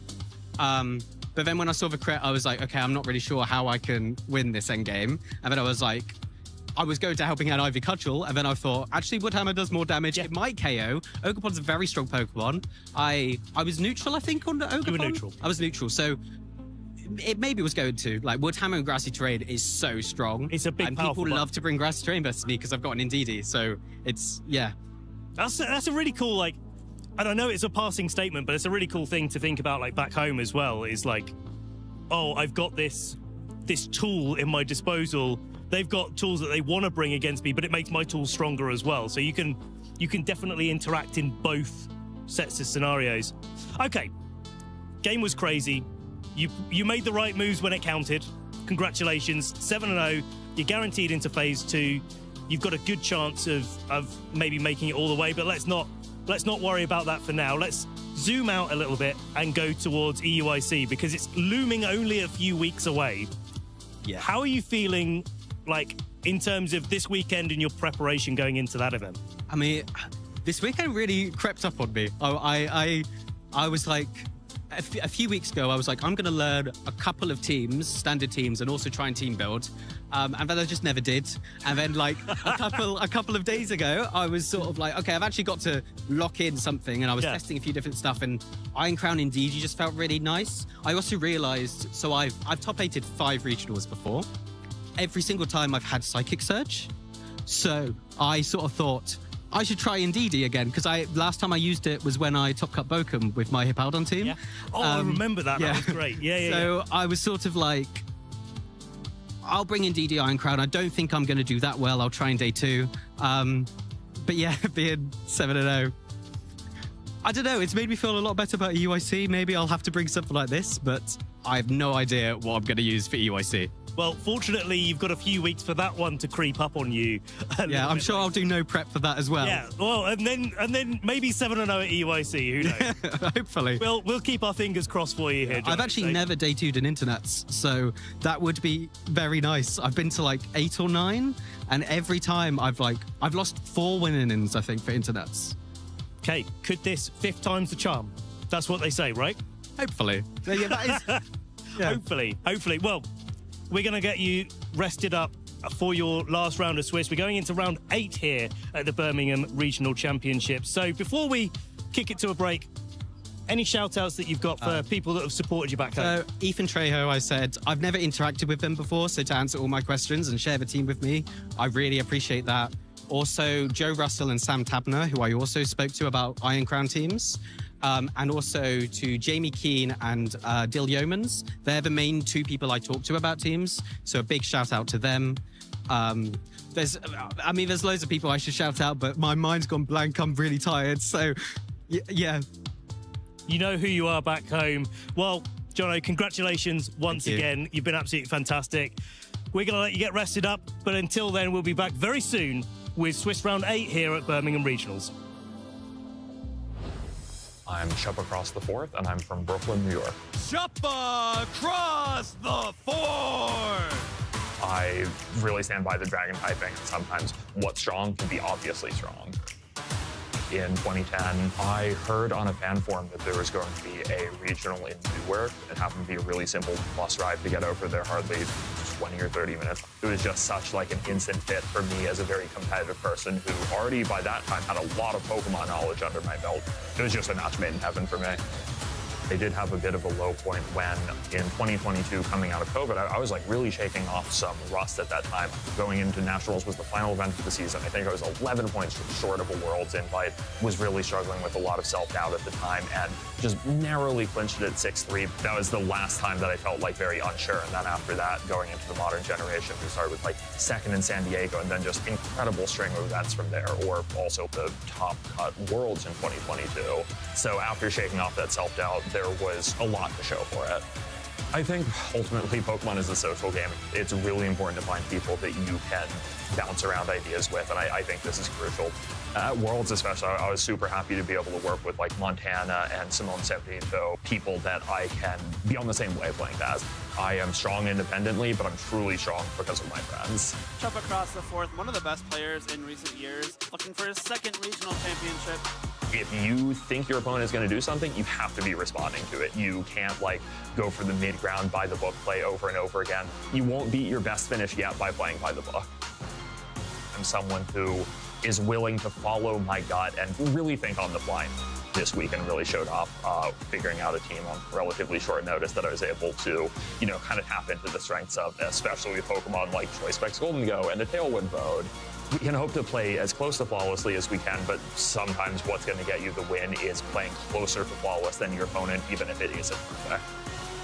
For finals, I really thought my opponent was going to be going for a trick room strategy. I was like pretty worried about as a team with like a lot of relatively like middling speed Pokemon, and I really didn't expect them to go with the Tailwind approach. It meant that I had like kind of a lot of recovering to do in game 1 after they're like, nope, Volcarona Archaludon, we are going the Tailwind route, and I left my Dragonite at home.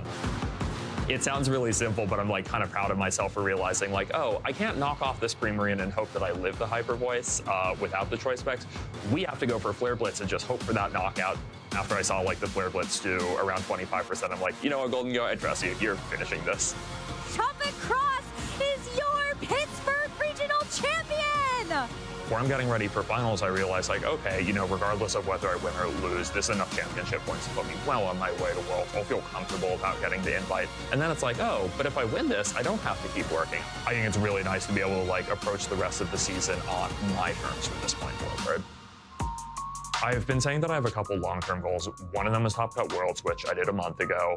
I'd kind of like to aim for an even better Worlds finish, but also like getting a top 4 internationals and getting a trophy after falling, you know, short in top 8 twice. The thing that I'm most looking forward to in San Francisco is definitely going to be that we're playing on Champions. I think it's so exciting to be able to move into a new game. I think being able to stand at that absolute top echelon of the scene is like one of my goals right now, and I think a Worlds win or even a Worlds trophy, there's no better way to prove it than that.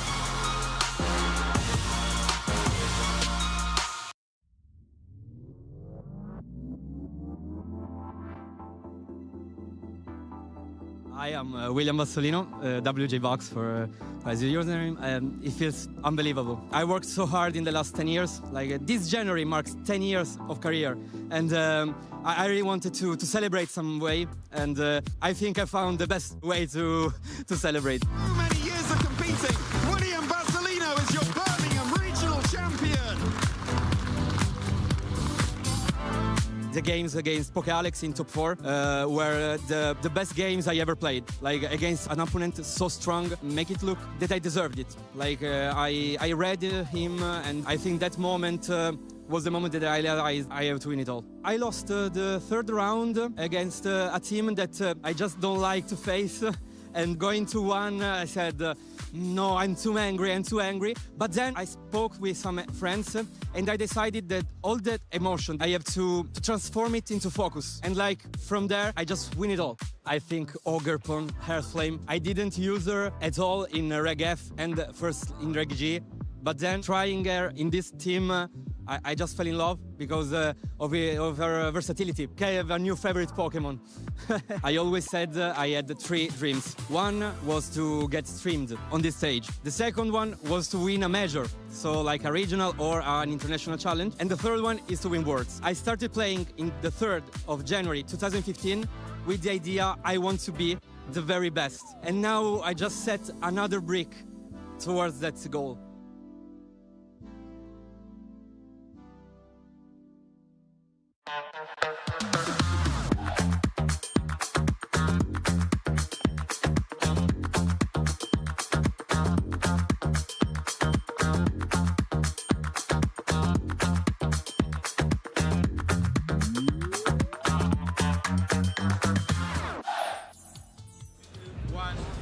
Think you know Pokemon names? Think again, trainers. What if we scramble them up? You've heard of Pokemon, you've heard of anagrams. What about Pokemonograms? Charlie Merriman here, and I've got Emily Foreman, trading card game caster. We're going to be seeing how well Emily can unscramble these Pokemon names. Play along with us at home. How are you feeling about this one, Emily?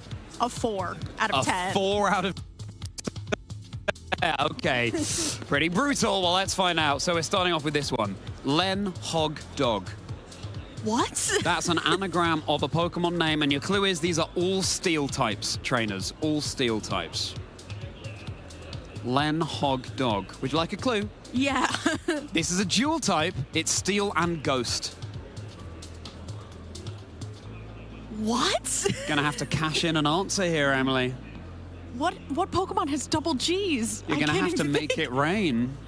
Golden Go. Golden Go. That one's good. Now, that one's good. Okay, we're seeing how this works. That's your teaser. That's your pilot. But now it's time for number 2. Okay. Smart Egos. Unscramble the Pokemon name again. These are all steel types. Smart Egos. The first thing that came to my head was Iron Treads, but that's absolutely not definitely it. Not that. That's definitely not that. There's no I in that. Now I'll give you another clue. Great. Another dual type. This is Steel and Psychic. Steel and Psychic. Let's think Generation 3. That's one of my favorite gens, too. Okay. Well, there's only one Steel and Psychic. I got it. Yeah? I got it. Is it Metagross? Metagross. Congratulations, Emily. Okay, this is good. But this is hard. Yeah, it's hard, but I think you're working these out pretty well. I reckon that now you've got the hang of it, I reckon you'll sail through these next ones. Let's see. How are you doing at home, trainers? Let us know. So, number 3, Eglestia. Egglestia. Which Steel-type Pokemon is this? Unscramble the name and see what we get. Would you like a clue? Yeah, I'm going to need a clue, Charlie. Okay. So this is a pure Steel-type, but I'd argue this is the quintessential Steel-type Pokemon. Generation 3 again. I'm making a fool out of myself, Charlie. No, you're not. No, you're not, Emily. No. Everyone at home, whether you're screaming at the TV or whether you're right with Emily. What do you reckon it is? Okay, Generation 3 Legendary. That helps, doesn't it? Part of a Legendary trio. I got it, Charlie. You got it? It's Registeel. Registeel. Very good. Well done, Emily. We've got one more for you. Let us know how you're doing with that hashtag play Pokemon. Lexiest. What? Lexiest. That's your anagram on Scramble, and let's work out what that Pokemon's going to be. Now, would you like a clue? Yeah. Is it also type? Generation 3? It's not Generation 3. It's a dual type. It's Steel and Ground. Steel and Ground. Steel and Ground. This is introduced in Generation 2. 2? It evolves from a Generation 1 Pokemon. My brain went Togetic, and that's not right. It's not Steel. That's not Steel type. Steel. Jazzelia. Tell me. You're throwing in the towel. I'm throwing it in. It's Steelix. It's so easy when you know, but that's the nature of quizzes, isn't it, trainers? Well, that was fun, wasn't it? Thanks so much for joining us. We'll get back to the action very shortly. Test your friends with some of those Pokemonograms.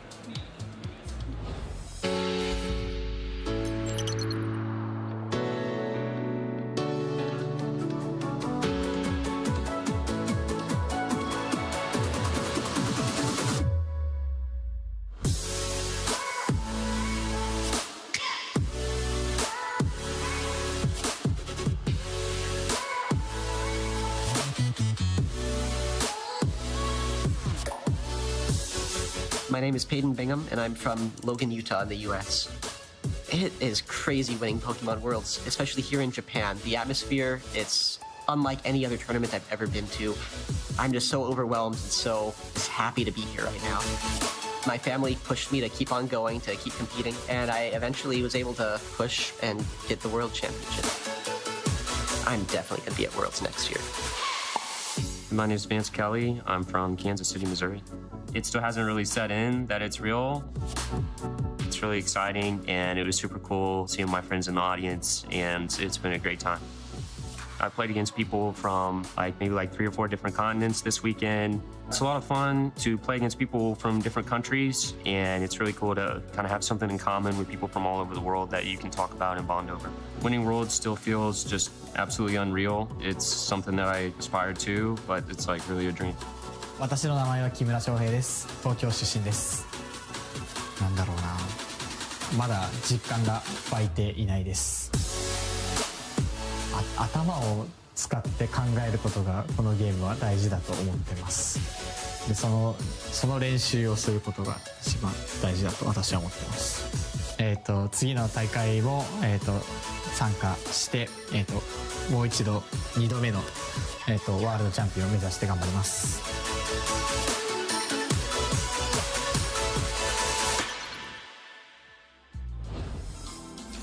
How did you get on at home with those Pokemonograms, trainers? We were trying to do it alongside. On a few. Yeah, we got a few. We got Metagross. We did get Steelix. I did not get Metagross, though. You had to give me the hint. We were working together as a team. So here we are in round 8. What we're going into here in Birmingham, and wow, what a tournament we've had so far. That last game between Jonathan Marsden and Marcus Hamann was absolutely incredible. If you cut that out of this tournament and said that was the finals, I'd have believed you. Yeah, that was such a great game, especially in that game 3. First I thought, oh, Jonathan's got it, absolutely. Yeah. And then Marcus made some really good reads and went, oh, actually no, Marcus has this. And then Jonathan made some really good reads, and all of a sudden the momentum swung back all into Jonathan's favor. And my goodness, that was such a great game to watch. I just remember seeing the going, I think Marcus has it. Then it was like, oh wait, no, wait. But what if? And especially talking to Jono afterwards, he was thinking, especially in that game 3 where he lost his Fluttermane on turn 1, he was thinking, hey, yeah, maybe this is just over. Maybe I can't win. But I think there's a really great example of how to dig in and you know, especially in these high-pressure matches, there's always some sort of a way to try and carve out a little bit of an advantage. Sometimes things don't go your way, of course, but you can if you just keep battling on, keep trying to find those win conditions. Yeah, it's not over until it's actually over, folks. And that was such a great game from two top trainers. But we've got more top trainers coming. So for this final round of Swiss, we are going to give the power of deciding which pairing you want to watch up on stream to you, the viewers at home. It is going to be a community choice. So we've got 4 pairs of absolutely amazing matches. Seb Benham versus Santiago Molina. Oh my lord. Brian County versus Eduardo Cunha. Ben, take us through. Francesco Piovero versus Javier and Adria versus Yol. There's some fantastic matches here. I'm going to give a quick shout out to Sam, who I've been playing VGC with since 2012. Very, very long-term competitor. Still making it potentially into our phase 2 of the competition. All of these trainers, I believe, should be around X1, X2 in this situation. So this is very much their chance to be able to make it into the second phase of the event. Yeah, there's some really cool teams. You see that Theory and Formlander is not common at all in this format. And then, of course, there's also a Teal Mask Ogerpon. So that means this Ogerpon can actually hold something besides a mask. There's also Hisuian Arcanine. And, of course, another Iron Crown team that's we've seen quite a few times on stream today. So a lot of really fantastic matches up on the screen. And, of course, if you want to see someone piloting these sort of more balanced compositions really well, Eduardo Cunha, our 2022 world champion, is definitely a worthy option. But all of these, I'm sure, we're going to see some great matches. We've got a 50% chance here of seeing a Regidrago just clicking Dragon Energy into their opponent, and whether or not their opponent can withstand the onslaught of that really, really powerful Pokemon. You know, especially with the variation of teams, I wasn't expecting to necessarily see all of these different archetypes and all of the different strategies that these trainers are going to be going for. But I'm so happy in Swiss Round 8 that they're still hanging in there and still have an opportunity to make it all the way. This goes to show that this format is not solved at all. Players are continuing to find these really creative, really innovative ways to play around the format, these top-tier threats. We saw in Toronto, the Okie Dokie. This weekend, didn't quite see that much of it on stream, but there's also a lot of Regidragos and Iron Crowns that we didn't see quite as much in Toronto. Definitely not. So if you're in the Twitch chat right now, go over there and cast your votes. Get them in as soon as possible. The votes are only going to last for so long. If you're watching on YouTube, go to Twitch, cast your votes, and then come back if you want to prefer to watch it on that broadcast. But it's only going to be Twitch that are going to be counted here. Vote for your favorite players. Vote for the player that you want to see or the matchup that you want to see.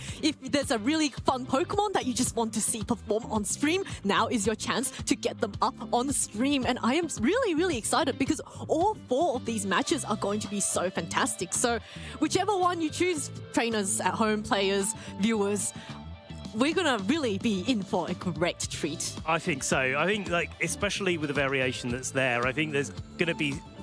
And there's not really any sort of mirror matches where things can get a little bit dicey. It's quite hard to know, and like the way that Pokemon are trained get really, really important, because if you're all using the sort of same tools, those little variations in how you've built your team really do come into play. And it's so hard watching it, trying to like unravel all of these things, and you're seeing the trainers kind of unravel all of these things at the same time. But this time, no sort of mirror matches. We get to see 2 trainers trying to execute their strategies as well as they possibly can. Yeah, from what I can see, all 4 of these games, the matchups are fairly even. There really isn't a very overwhelming advantage that one team faces over the other. So it's really going to come down to the skill of the player, how well they pilot those teams and how well they can read the board state, get into their opponent's minds and make those really great reads, like we saw in that last round where Jonathan really got into Marcus's head and just managed to play his way out of a corner. Yeah, to say the least. I mean, that is,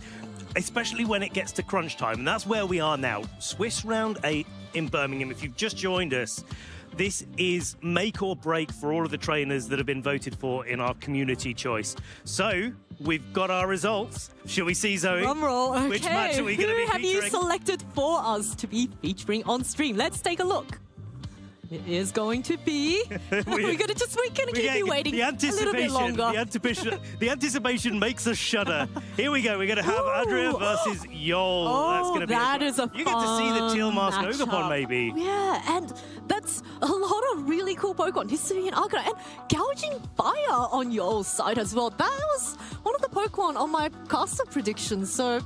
You know, Gouging Fire, we haven't seen it at all today. Not on broadcast, no. A lot of Raging Bolts, but not so many of the Entei Paradox. And it's cool as well because Yol is running the Dondozo, but without running the Tatsugiri, running this sort of infamous Tinglu Dozo composition. So we'll get to that when we get to the match. But all of these matches, I'm really looking forward to seeing the results of. And thank you very much for everyone that casted their vote in the Twitch. We're really looking forward to this match, and before long, our players will get set up on the stage and we can get things kicked off here. Yeah, I'm just still in awe of the great level of play that we've seen this entire weekend. I know I constantly say, oh, it feels like every match is in a finals, but the reality is that it is, because the caliber of play that we're seeing, especially in, you know, the modern day Pokemon, the skill level of all of our trainers is so high. It's just really thrilling to watch. And when you see some games, you can think one trainer has it, but all of a sudden they can make a very, very aggressive read, and suddenly the tide of the battle is turned. And I'm sure we'll be seeing something like this happen in our upcoming match. So Ben, what are you excited for on the matchup? Which Pokemon would you like to see come onto the stage? I do want to see how that Gouging Fire interacts. I mean, the Tinglu Dondozo combination, it's one... Let's talk about it now. Let's take the opportunity while our players are getting set up to actually talk about it. Because if you haven't seen it before, it kind of looks a little bit weird. But Dondozo, we know in the combination with Tatsugiri is a really bulky Pokemon. But Dondozo is really bulky in its own right. Does have access to Fissure. And I think that's probably... So does Tinglu. So does Tinglu. There we go. There's You went on the broadcast before when we were talking. So we played a match last night and fissured 3 times against their opponent. So clearly it was very skill based. Maybe it's foreshadowing for what we're about to see. But they learn Fissure, which is a great move when they can't be knocked out very quickly, and that's the whole core of the strategy. Some of the other UK players were running Tinglu Dozo, and they were talking about like how much they enjoyed actually just clicking Yawn and Sand Tomb. So you Yawn, which means that the next turn you're guaranteed to go to sleep, but then you use Sand Tomb on Tinglu to trap your opponent in. And unfortunately for them, this time round, and also in Toronto, the Sand Tomb was... sometimes it gives and sometimes it takes away. Accurate. It's not the most accurate move in the world. So, but that sort of trapping strategy where you trap in a Pokemon that can't really do any damage to you, then you put it to sleep, and then you play around a little bit. Maybe you click the Fissure button, maybe you click the Wave Crash button. But it's a team composition that really likes to slow down a match. There's also that Gouging Fire, which I almost wonder, is it more of a supportive Gouging Fire? Because Gouging Fire does get access to Breaking Swipe, which we saw earlier on stream on a Roaring Moon. That was able to successfully reduce down the attack of its opponent. And Gouging Fire's signature move, but Burning Bulwark, is kind of like Toxapex's Toxic Bunker, where... Baneful Bunker. Baneful Bunker, where if your opponent attacks you, if you use the Burning Bulwark, you get burned. And that's really, really risky for a physical attacker, because no physical attacker, unless it's Ursaluna, wants to get burned. Yeah, it's like... It's one of those Pokemon that's really indexing on being able to reduce physical incoming damage with Breaking Swipe as well. Also, Heat Crash, it's a powerful Pokemon in its own right. Usually uses Howl, and I quite like the sort of duality of that, where you've got the slow Ting Dozo mode, but then you've also got the opportunity to speed things up with Howl and actually go a little bit more on the offensive. But again, as we said, we won't go too far into that before we get into our team preview. I'm looking forward to seeing what Adria's team composition is going to be able to do in response, because it's a little bit more of a balanced composition. And so sometimes that can struggle, but sometimes it can break through. And yeah, we'll get to that a little bit later after we have a little check back in on our standings coming into round 8. Yeah, so let's take a look now. Which players are still undefeated in this game and which players are excellent? Look at these. Marcus Coe, whom we featured on stream earlier. Eric Rios, who was also on stream earlier. And Jonathan Marston, Taryn Birdie. So quite a bit of UK representation there. Adam Chafui, Victor Medina. So Shohei, my goodness, look at that list of all of our undefeated trainers. And it was Adam that was able to defeat Shohei Kimura. So he did not get Shohei'd. He did not get Shohei. No, Shohei got Adam'd? I guess that maybe. I'm not sure.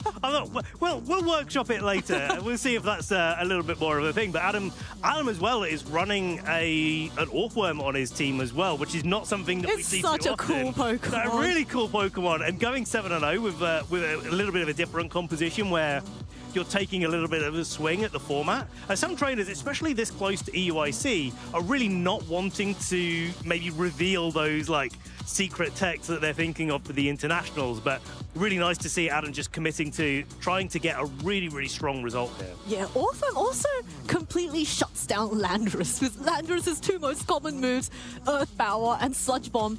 Orthworm's ability, Earth Eater, actually allows it to gain health from absorbing a ground type move, and it's part steel type, which means it's immune to poison. And Landorus Incarnate, one of the top tier threats in this format, is really unable to touch an Orthworm. So I can see why he brought it. Maybe a very goofy looking Pokemon, but there is a reason behind bringing it's this little face and the very blank smile. It kind of looks like a Ditto. Like if I looked at it, I would have said, kind of. It's a Ditto that's pretending to be. I can see What does a Ditto Orthworm look like? Like an Orthworm. Okay. Ditto eyes. I see. I think. I don't know. Don't quote me on that. I haven't seen it myself. Okay, all right. Well, next time I see an Orthworm, I'll be a bit careful trying to, tease out the disguise from it. Okay, so we've got our players getting ready on stage to play their match.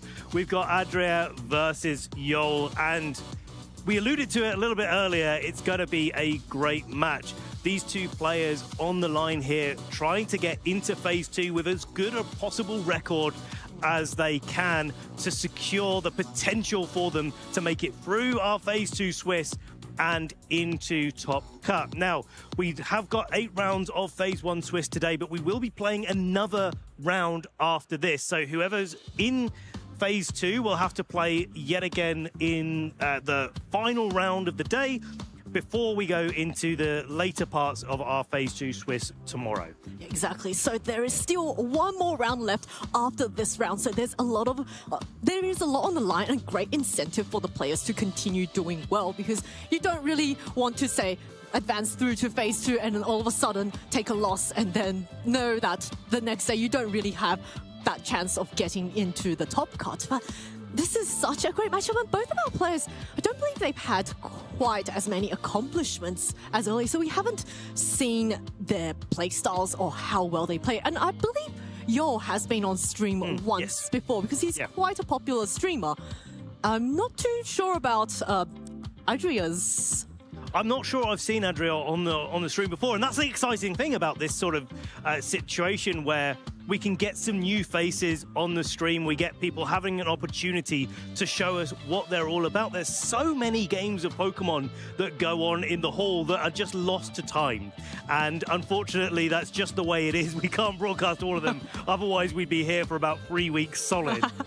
But what we can show is as many great trainers as possible. And that's one of the other joys of having the community choice, is that you guys at home get to vote on who you want to be able to see and support. Yeah, it's such a great way also just to be able to interact with the stream as well. And, sometimes we get to see now what the audience likes to watch. And I'm really excited for this match because there's a Hisuian Arcanine. That is a Pokemon we don't really see in this format at all because of all the Urshifus running around. Yeah, not since like regulation set D or E, where it won basically like every regional championship.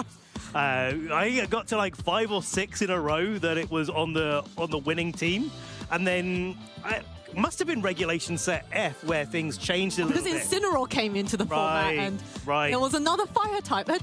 So basically what I'm hearing is fire type Intimidate good. Yeah, pretty much. That's what I'm hearing. Yeah, well, if you didn't know that already at home, this is it. Wise words coming from the broadcast this time round. It's at the end of the day. Don't hold it against us. But yeah, like it's gonna be great to see how that interacts with the matchup because it's looked pretty good overall. Yeah. Like getting the Intimidate down is great against Pokemon like Chen Pao, and this Dragonite won't be affected with it from the inner focus, but there is that Teal Mask Ogerpon. So that's going to have the Defiant ability and be able to raise its attack if the Intimidate comes down onto it. Exactly, and it can also hold an item. That's the great advantage of using Ogerpon with an item. That's not a mask. Yeah, exactly. I think Jamie Boyd once used the Teal Mask Ogerpon at an earlier Toronto regionals, and he managed to get into the top 4 with that Teal Mask Ogerpon. Yeah, I think it was Toronto last year, and then Eric Rios managed to get top 4 at NAIC, I think, with a Teal Mask Ogerpon in Regulation Set I, I'm going to say confidently. Well, my memory is a bit blank on the Regulation Set I, so I wouldn't be able to tell you. But let's take a look now at our trainers up on the screen. So they have had some previous accomplishments. Adria with the Frankfurt Regionals top 64 and Yo with Stuttgart Regionals top 32. So a real, some nice solid accomplishments. And both of these trainers at 5 and 2, I don't know how many rounds they've been on the bubble for, but effectively they're playing the bubble all the way up through Phase 2 Swiss. If they make it through this round, the player that loses this one will be out of the tournament. And so this is so important for both of these trainers to carry on. Let's have a bit of a deeper dive through Adria's team. We've got that Hisuian Arcanine, Single Strike Urshifu, Fluttermane Ogerpon, Raging Bolt, and Landorus. This is the first Single Strike Urshifu we've seen on stream today, and also paired with that Choice Band Arcanine. This is another Pokemon that can use extreme speed. We saw a Banded Dragonite earlier with the extreme speed. This one is an Arcanine, and it's paired with a lot of great offensive options. That Fluttermane with a lot of supportive movesets like Thunder Wave and Taunt. Then there's Ogerpon with the Follow Me, and paired with that Raging Bolt and the Landorus. Really hard hitters on Adria's side, and also that Urshifu, being Urshifu, just Yo can't really protect against it. Well, he can, but they're just the wicked blow is just going to go straight through. I mean, that is the strength of Urshifu, isn't it, overall? I like the amount of speed control that Adria has at their disposal, because it allows these powerful heavy hitters like Choice Band Arcanine, but the Single Strike Urshifu and the Landorus to really get in, weave in big attacks and try and take advantage of a board state where they are going before their opponent. Not to mention the Electro Web that we hadn't mentioned on the Assault Vest Raging Bolt. There's so many options on that particular set of, like, do you play Snarl, do you play Dragon Pulse or Draco Meteor? Like, so many different decisions. So Adria's going on the speed control option here. It looks like his opponent, Yo, has no speed control, but a lot of priority, like the Extreme Speed Dragonite, the Sucker Punch Chen Pao. But it's also paired with a Gouging Fire, Ogerpon, Ting-Lu, and Dondozo. So very physically heavy team, but you can see it makes sense because it's on a team with Chen Pao that reduces the defense of all Pokemon on the field. And then there's that Gouging Fire, doesn't have Howl, but it's got some great supportive movesets like the Breaking Sword. Oh, I know it does have Howl, sorry, I thought that was a Protect for some reason. I saw the normal type move. Yes, so it's got Howl, so it can raise the attack of every single physical attacker on your side, and you don't want to miss all of them. Yeah, and you can't really bring Intimidate because the Ogerpon's got Defiant, so and the Dragonite's got inner focus. Yeah, so it doesn't care. Oblivious on the Dondozo as well. So it's all physical, but very Intimidate resistant as a team overall. And I wouldn't be surprised to see Yol starting off with that Ting-Lu Dondozo combination, because it's just so stable. It's so difficult for a trainer to really try to knock out.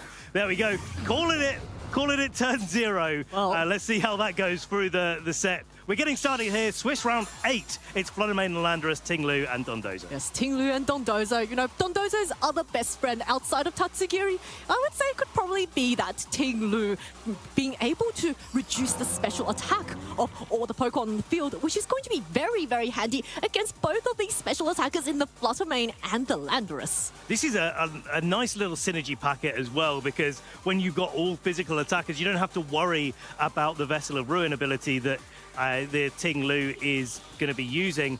Not to mention, it's also got that rocky helmet, so it was resisting lots of different types of physical damage, but Fluttermane going to go on the offensive very early, just try to remove that Ting Lu as quickly as possible, but it's so bulky. It's able to take those hits. Ruination comes down, does 50% damage into the Fluttermane, followed up by a heavy slam. That's going to be a KO for Yol on turn 1. Yeah, you're going immediately on the offense, just ditching all of these yawns and all these sand tombs, just wanting to get that Fluttermane off the field because it's a really big threat to the team. Not to mention, you can also spam a lot of Thunder Wave, so I can see why Yol was prioritizing getting rid of that Fluttermane there. Definitely. Now the Urshifu comes back in. Single Strike going to be doing quite a bit of damage. The Ting Lu is definitely on its last legs, but this Dondozo at full HP is likely to be able to tank another hit from both of these Pokemon. So Adria's got to kind of consider how they're going to target down the two Pokemon in front of them and whether or not to risk the Sandsear Storm coming out from the Landorus, missing one of the targets that's crucial to get some damage down into. Looks like that Ting Lu does not want to be on the field at all and is going to be replaced by a Dragonite. Now the Landorus is going to connect the Sandsear Storm on both the Pokemon. Well, of course, the Dragonite is flying, so it's going to ignore that. And that Urshifu's Wicked Blow, critical here, guaranteed onto the Dondozo. It's knocked down so low, but allows the Dondozo to get a super effective Wave Crash, a one-hit knockout onto this Landorus. A critical hit, but that didn't matter. Landorus is not the bulkiest Pokemon, and all of a sudden, Adria's down to his final two Pokemon in a very explosive early game. But this Dondozo is going down to the Wave Crash recoil, so Adria is doing just enough damage to keep the keep it a little bit even here. The Ting Lu, although it is still available for Yol to use, has been taken so low that any attack will be able to knock it out. Now the Arcanine comes in. The Intimidate not going to be so effective on the Dragonite because of that Inner Focus ability, but having Inner Focus means that you don't have multi-scale. Precisely. And so, yeah, like crazy reads going on here. And so this Dragonite is definitely very susceptible to Arcanine, who is naturally faster than the Dragonite and carries a Rock-type move that would be able to do lots of different damage to it. But the Dragonite's Terra Steel. The Terra Steel, however, will be hit super effectively by the Urshifu if it chooses to go for the close combat. Now, this Urshifu is Focus Sash, so it is guaranteed to survive at least one hit at full HP. It looks like Arcanine just going to go immediately on the offense with a Rock Slide, super effective onto this Dragonite. Does that flinch the Dragonite? Actually, no, Urshifu is just going to not want to take the risk, get rid of the Dragonite with that Wicked Blow, and it's going to be Yol now down to his final two Pokemon as well with the heavily chipped Ting Lu. What does this Ting Lu go for? Is it... I think it flinched. Oh, I see. Well, then, that was quite not a great turn for Yol. But now there's a Chien-Pao. Focus Sash, so Chien-Pao does carry Icicle Crash. There is the chance of a flinch. There is, there's still chances for Yol in this game, but what's happened is Adria's taken the early deficit on Pokemon count to make sure that Ting Lu is damaged as much as he needs to, so that the offensive Pokemon in the back are able to attack through the final Pokemon. And Chien-Pao can only target one Pokemon at a time. If the Ting Lu takes another Rock Slide, it's going down as well. And let's not forget... It doesn't connect the Rock Slide, though. It has to connect. There is the Terra Grass available for the Hisuian Arcanine as well. So there is a call here about whether or not you go for Icicle Crash or Sacred Sword into the Arcanine this turn if you're Yol. Yeah, Chien-Pao now going for the Terra Stellar, so wanting to boost up the damage even more. This is actually a choice banned Chien-Pao, so it's going to be hitting incredibly hard. But a returning Terrestrialization on Adria's side, this time onto his Arcanine, so maybe wanting to mitigate any super effective fighting type moves from this Sacred Chien-Pao that can use Sacred Sword. So let's take a look now. Okay, Arcanine going for its Terra Grass, and it is the Sacred Sword, but Arcanine is able to hang on there. It is a Rock Slide, it is connecting with the Ting Lu. Chien-Pao goes down to its Focus Sash, and now it's going to be the opportunity for the Wicked Blow to come out in combination with that Rock Slide to be able to knock out this Chien-Pao. Yeah, this will be the most unnecessary critical hit ever on this one. Oh, actually, it's a close combat on 1 HP Chien-Pao, yeah. A very strong Pokemon, but didn't quite manage to pull the game through. But that was quite an explosive game, I would say. I don't think any of these trainers wasted any time getting the action going here, but it was Adria that was able to take things out. And I really like the way that Adria was targeting down that Ting Lu early and removing it from play. Yol, on the other hand, played a little bit more aggressively in the early game, and especially because the Flutter Mane on Adria's side was a Terra Grass rather than a Terra Fairy. That's why that double up happened with the Ruination and the Heavy Slam, to make sure that the Heavy Slam was KOing the Flutter Mane that turn. But because Yol gave Adria a little bit of switching momentum and didn't terrestrialize the Ting Lu in the early game, it just allowed Adria to have the damage left over in the end game to be able to finish things up. Yeah, things could have been very, very different if you all say went for the Protect on the Ting Lu and then the Dondozo went for the Heavy Slam. Right. That is pretty much a guaranteed one-hit knockout onto this Flutter Mane.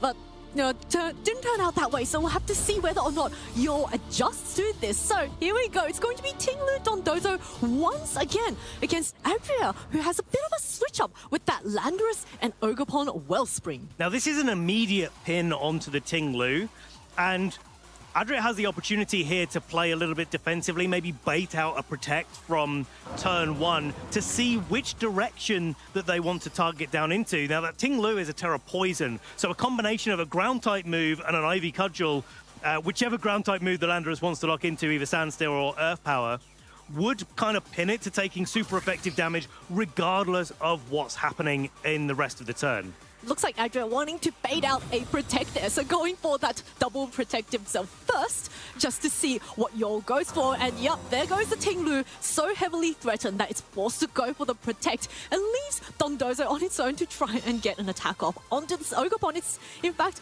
going to take a little bit of a no recall, so it looks like a Yawn into that slot. Yeah, makes perfect sense, especially against the water absorb Ogerpon. But now Adria is definitely on the front foot. Now, you can make the prediction here if you're Adria, there's okay, now I can get the knockout on the Ting Lu, but if it has to switch and removes its Vessel of Ruin from play, is this the opportunity for Adria to target down into the Dondozo? Oh, a terrestrialization now, which is going to come off onto this Wellspring Ogerpon, so it's going to become the pure water type, and it's going to get a boost to its special defense, which isn't going to be that useful at the moment, but it also means that Ivy Cudgel gets a lot more power. So this Ogerpon now, it is going to go for the Ivy Cudgel. Which target did it go for? It looks like it is into this Dragonite, which resists it, and it's a very, very nice switch in. Did the Landorus go for the Earth Power? It looks like it has. So fantastic switch from Yol there, and a returning Wave Crash onto the Landorus. One hit knockout, easily enough to get that knockout, and Yol's got quite a nice turn, I would say. Should be quite happy with that turn. That's a really, really big turn. Yol has made that prediction absolutely perfectly. Not over-predicting, not thinking, hey, I need to kind of get a little bit fancy here. I want to knock out the Landorus, and I want to do that while preserving my Ting Lu in the back. Perfect switch in Dragonite to those two attacks, and now it does allow the Flutter Mane to come back in. But I think especially with the Landorus now knocked out, a Terra Poison is looking great on Yol's side for the end game to just try and have a Pokemon that really just Adria is going to struggle to knock out quickly. I agree. There's a lot of really bulky Pokemon on Yol's team now, and Ting Lu is going to be a really nice complement to all the Pokemon that he's got remaining on the field. Flutter Mane, of course, is still a really big threat, and it can go for those Thunder Waves, and we've seen how often those Thunder Waves, if it paralyzes a Pokemon, it can get just fully paralyzed that same turn and just do 0 damage because it just cannot break through the paralysis. So that Flutter Mane is, I wouldn't be surprised to see Yol trying to target it down and get rid of those support options. Yeah, certainly. There's also just the opportunity for the Flutter Mane to just go on the offensive and do a little bit of damage. There's no Ting Lu on the field. Moonblast is a pretty strong attack, especially into the Dragonite. I feel like Yol is feeling the pressure of that Moonblast and just wanting to play defensively, get a Scale Shot going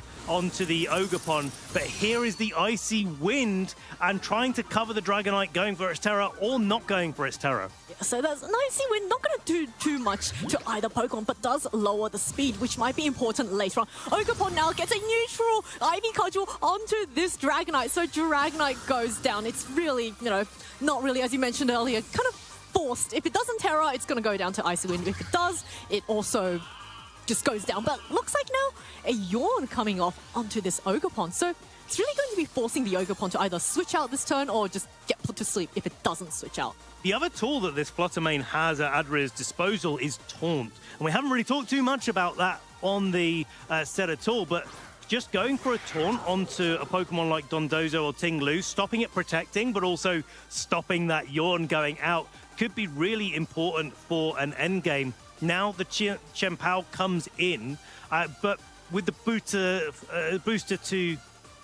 With the speed boost from the booster energy and the photosynthesis and all of that from the Fluttermane, it will be able to go first and maybe even take the Chien-Pao down to its sash. There is one more Pokemon in the back for Adria, and if they don't want their Ogerpon to fall asleep this turn, they're going to have to switch it out. Yeah, this Chien-Pao doesn't have a focus sash, it has a focus band, which means that... Oh, my mistake. Sorry, I thought it was a focus sash. No, it's a focus sash. So it will be able to survive any attack from full health. But it looks like Chien-Pao just wants to keep itself nice and safe this turn. Scout out what Adria is going to be doing. And, well, first the Fluttermane looks like it is an icy wind. So that's not going to do anything to the Dondozo. That no. A bit of a tickle does allow the Dondozo to get an attack off. And looks like it's going to be the Heavy Slam. And that looks like a critic. Nope. That's a clean one-hit knockout onto the Fluttermane there. A really nice turn protecting the Chien-Pao, especially with a Sword of Ruin boost as well. That Heavy Slam's doing even more damage than it usually would. And so now there is a potential opportunity. You can see what Adria is going for there, getting the Icy Wind onto the Chien-Pao, bringing the Arcanine in, having the Arcanine then faster than the Chien-Pao, so you don't have to play those mind games of do I Terra Grass or do I not Terra Grass in front of the Sacred Sword and Icicle Crash. And now that's actually Yol, because he has forced his opponent Adria down to his final two Pokemon. The Dondozo is very free to start going for those Yawns. Ogerpon just wanting to keep its partner safe from any potential Water-type moves or maybe getting put to sleep. And now the Arcanine doing what Arcanine does best. Going for those Rock Slides, trying to get the flinch, but Dondozo breaks through the flinch and is able to land a Yawn onto this Ogerpon. Which means next turn, there could potentially be a double protect, get that Ogerpon asleep, and then target down this choice band Arcanine. Yawn is in a position where Ting-Lu Dozo gets to do what Ting-Lu Dozo does best. Yawn, double protect, make sure that the Pokemon's falling to sleep while you're not under threat, and then kind of go for it again, really. And especially with the Ogerpon going to sleep at the end of this turn, it's going to allow for this... Dondozo to target a Wave Crash down into the Arcanine that is quad weak to water and probably pick up another KO there before Yol can turn his attention back onto the Ogerpon and use the 3 remaining Pokemon to try and knock it out. Yeah, but of course, Arcanine has locked into a Rock Slide. It is faster than both Ting-Lu and Dondozo. And where there is a Rock Slide, there is a way. Now, Ting-Lu does also have a Ground-type move, which is times 4 super effective against Arcanine. Of course, that ground move is Sand Tomb, which is 1, not too accurate, and 2, not very high in base power. But first, now that Rock Slide, it looks like it missed. Dondozo avoids. Oh no, then if Dondozo goes for the Wave Crash, the Arcanine is going to be going down. And Ogerpon first takes that turn of sleep and... Wait, There's what? the Ruination. Ruination. Coming out. Now the Dondozo is going to, of course, Wave Crash into this Arcanine and easily dispatch off this Fire Dog. And it's going to be Ogerpon, a snoozing Ogerpon, up against a Ting-Lu with Ruination, very bulky Dondozo, and also a Chien-Pao in the back. Yeah, it's a Chien-Pao in the back that really does put this in Yol's favor. And yeah, in the meantime, while the Ogerpon is staying asleep, Yol is going to be able to just chip this Ogerpon down, turn after turn after turn, and then, as soon as the Chien-Pao gets let back in, it's still got its Focus Sash available, and so Ogerpon's not going to be able to knock it out in one hit. There's the, I think that's the Sand Tomb? Yes. Yeah. I didn't know that Ogerpon was going to spin around like that. That's amazing. It's doing a little dance. Yeah, and going to take a little bit of recoil at the end of this turn. So Yol really only needs to play on the defensive double protect, and then eventually that Sand Tomb damage is going to rack up. Yeah, and close out this game. Yeah, next turn, basically, Yol has a very, very safe double protect. Ogerpon, even if it wakes up, is not going to... Well, it's going to go down to the Sand Tomb damage, so you can see that very nice and safe. Ogerpon looks like it's sleeping for a... No, it woke up, but it attacked into the Dondozo, and... Yeah, with the Tinglu also just getting a little bit of 8 HP damage onto Ogerpon, but Ogerpon will be going down to the Sand Tomb damage at the end of this turn, which means it's going to be 1-1.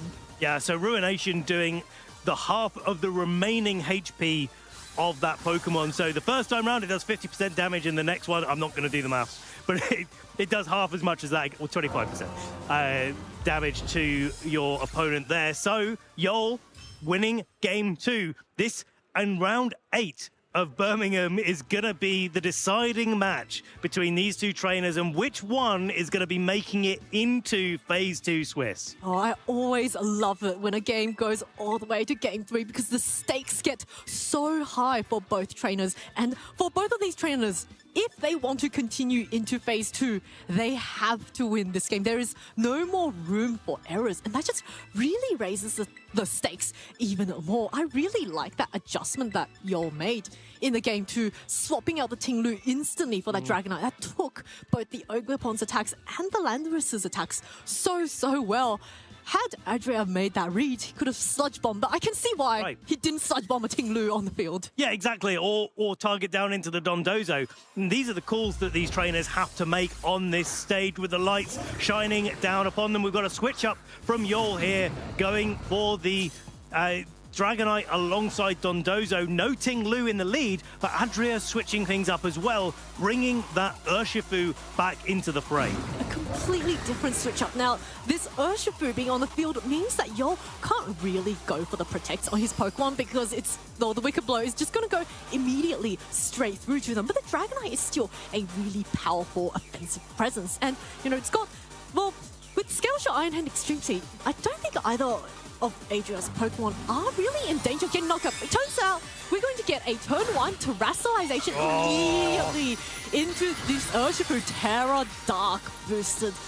That Wicked Blow is really going to... Yes, wicked. Really wicked. Now, it's going to be Overpower into all. Oh, that's a lot of damage. No Tinglu on the field to be able to deal with that. Now the Urshifu following up with the wickedest of blows, knocking out the Dondozo turn 1. That Landorus looking safe as houses. Yeah, that Dondozo was such a big threat in that last game, spreading all those wounds and staying all the way till the end. And now this Scale Shot coming through does mean that Dragonite, because it connected those Scale Shots, gets a +1 to its speed the next turn. So it is going to be outspeeding both the Urshifu and the Landorus. Now, Urshifu does have Sucker Punch. And Terra Dark is going to hit it quite hard. Especially with that defense drop. And actually, this is the fun thing, right? Because now there's the, well, if I go for Sucker Punch and they go for Extreme Speed, then the Sucker Punch fails. But if they go for the normal move, expecting me to not click the Sucker Punch and go for the Wicked Blow instead, then that might go in Urshifu's favor, right? Especially if you don't connect the Scale Shot. And so, even though the Chen Pao's doing a lot of work to support the Dragonite here, actually it's looking pretty difficult position for both of these trainers to navigate. Looks like Landorus just wants to keep himself safe from a potential Times 4 super effective Ice move, but the Urshifu is going to go for what looks like a Sucker Punch into the Chen Pao. So resistant, but does break the Focus Sash, but crucially allows the Dragonite to get another Scale Shot off. So this Dragonite now is going to be at +2 speed, and if the Fluttermane comes in the back, potentially could be faster. It could be faster. And this Fluttermane, and this Dragonite does carry Iron Head. So with that Chen Pao on the field, and Adria having used his Terra, it's very tricky board state. Yeah, this is... Okay, so my mental math is not quick enough to work out if the Dragonite can now be faster than the Fluttermane with its 2 Scale Shots. But I've got a suspicion that Yol has maybe been in this position before against Fluttermane. So we're going to trust the process, Yol.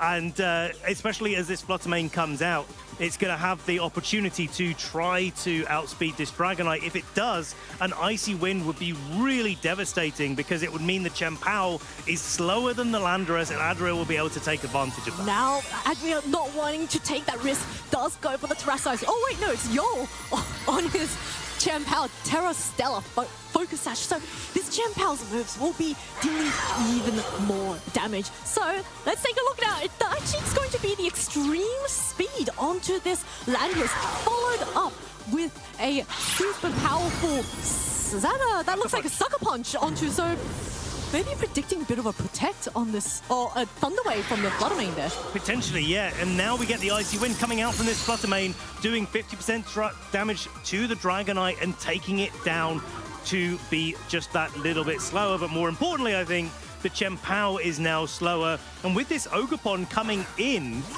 now there's the Mind Games again. The combination of Sucker Punch and Extreme Speed look really devastating, but because it's Terra Stella and not Terra Dark on the Chien-Pao, Chien-Pao's used its bonus damage for its Sucker Punch already. The second Sucker Punch is going to be weaker, and will that be enough, actually, in combination with the Extreme Speed, to knock out this Ogerpon? Yeah, that's a really good question. And look, let's not forget, Yol does have an unrevealed Pokemon in the back, so he could potentially just swap out the Chien-Pao and get that Pokemon in to reset that speed drop. But now, because the Dragonite is at just +1 speed, it will no longer be outspeeding this Floodmane if it even did in the first place. Does look like Chien-Pao wants to reset that speed, and in comes this Ting Lu. Oh, this is clever. This is clever. It's going to allow the Dragonite to survive. I think it might do, yeah. So the Spiky Shield comes out from the Ogerpon there. Icy Wind on the previous turn only did about 50% damage, but here's the Dragonite and the Spiky Shield. Spiky Shield recoil damage might actually put Dragonite over the edge of being knocked out to an Icy Wind, but it's not going to be this turn. Just the Moonblast going into Ting Lu, and that's great damage. Yeah, that's also now that Dragonite is in range of getting the Icy Wind. Ting Lu also not really in a great position because Yol has used up his Terastallization. So the Ogerpon has quite a free Ivy Cudgel into it, and I can see the combination of Icy Wind and Ivy Cudgel just going out, and unless the Icy Wind misses, which it could. It certainly could. Yeah, there is always that chance. And both of these trainers, this is it. Their tournament lives are on the line here. Adria does not want to take the risk whatsoever of Icy Wind either not connecting or not quite picking up the KO with that Ting Lu in play. The follow-up Ivy Cudgel going into it, not enough to pick up the KO on this turn, and the Ruination is going to fire its way back into the Ogerpon. But I feel like with the Ogerpon having the ability to follow me, Adria just needs to play the simple game of just knocking out a Pokemon this turn and knocking out a Pokemon next turn, using that follow me and targeting down with that all-powerful Fluttermane into Yol's last two Pokemon. Fluttermane just showing why it's one of the best Pokemon in the format. It's paired up with this Ogerpon, which is going to make it really easy for Adria to just redirect away any Sucker Punches as well. Ting Lu, of course, really knocked down to very low health, and it seemed Yol really just has his back up against the wall. Yeah, I mean, like there is some ways where Adria goes for some follow me's. Maybe we get some critical hits, Sucker Punches coming in here as well. Like there's definitely options for Yol, but I think Adria is definitely on the front foot going into this turn. Here's the Moonblast going into the Protect, so no KO this turn, but there was no follow me there. Both of these Pokemon are going to be playing a little bit on the defensive, and now the follow me was at the start of the turn, double Protect. Right, okay. So now follow me and Moonblast gets to come out again. Yeah, but Chien-Pao does get the double Protect, so it's going to buy itself another turn, whilst the Ogerpon once again uses follow me to keep its partner safe. Does allow Fluttermane to whip that Moonblast into the Chien-Pao. So Ting Lu does get one turn to maybe go for the taunt onto this Ogerpon. So nice play there. Now there's no more risk of those follow me's, which means the Chien-Pao can just go for the Sucker Punch onto this Ogerpon. But there's still that Fluttermane on the field. Yeah, and of course, both the Fluttermane and the Ogerpon have the opportunity to be able to knock out the Chien-Pao this turn as well. And so, even though there's no follow me, and it's absolutely the right play that Yol made there to try and claw their way back into the game, Adria still really does have a very strong position. Moonblast, no Sucker Punch, Chien-Pao is going to be going down. Chien-Pao goes down, and I think we'll be seeing that Ting Lu going down very shortly from this Ogerpon, going for the Ivy Cudgel. And yep, there we go, the Ivy Cudgel into Ting Lu, knocking it out and leaving Adria Rodriguez the winner of our Swiss Round 8 of the Birmingham Regional Championships. Fantastically played from Adria there. From that game one where, you know, he had just so explosive both games. And my goodness, I'm a little speechless right now. I mean, that was the state of the game. And we talked earlier, before the match started, about how Ting Lu Dozo as a combination, as a composition in general, really do like to try to slow down a match and play this sort of yawn game. And after a few turns, you get an opportunity to try to do some damage and take some knockouts, but kind of in your own time when you're ready to do so.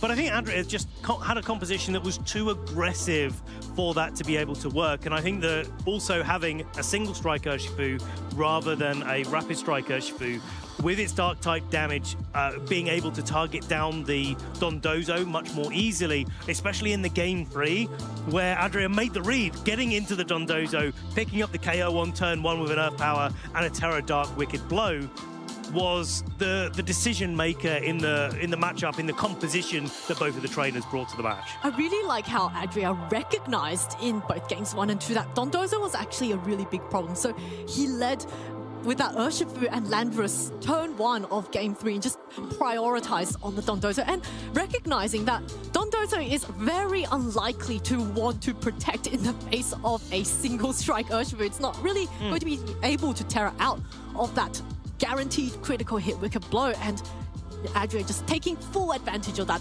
doubles into it, gets rid of the Dondozo, and all of a sudden he no longer had to worry about his Pokemon getting put to sleep from all of those yawns. And you've got to give it to Yol here. You can see the wave crashes going into the Landorus. The first one was a critical hit, but we found out that didn't matter at all. And so Yol being able to just knock out the Landorus really early in both of the games was a real testament to the way that Yol understood the matchup and understood that was really a problem Pokemon for him, and the Dondozo was a key part of his route to victory.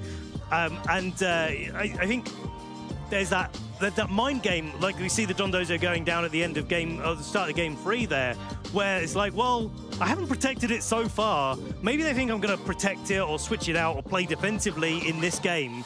And I was like, oh, okay, so I can maybe hedge my bets a little bit and actually not protect in game 3. But Adria really was able to take advantage of that in the moment. Yeah, it's also, I think, like that single strike Urshifu was such a good Pokemon into Yol's team that outside, well, Ting Lu and Chien-Pao both resisted it, but they, you know, when it's paired up with, I would say if Yol had maybe switched in the Ting Lu into the Dondozo slot, things would have gone a little bit differently, because, you know, Landorus couldn't really touch it with the Earth Power and it was resisted. But of course, these are the reads that our players made, and Adria was able to get that better read turn 1. Yeah. And like, it's really all well and good us saying that at the end, once we've witnessed exactly what our traders locked into. Right, well, if you just do that, just do that. Oh, hang on a second, let me just rewind the clock and see if I could go for a different read this time. But that is the difficulty of playing in the video game championships. You do really have to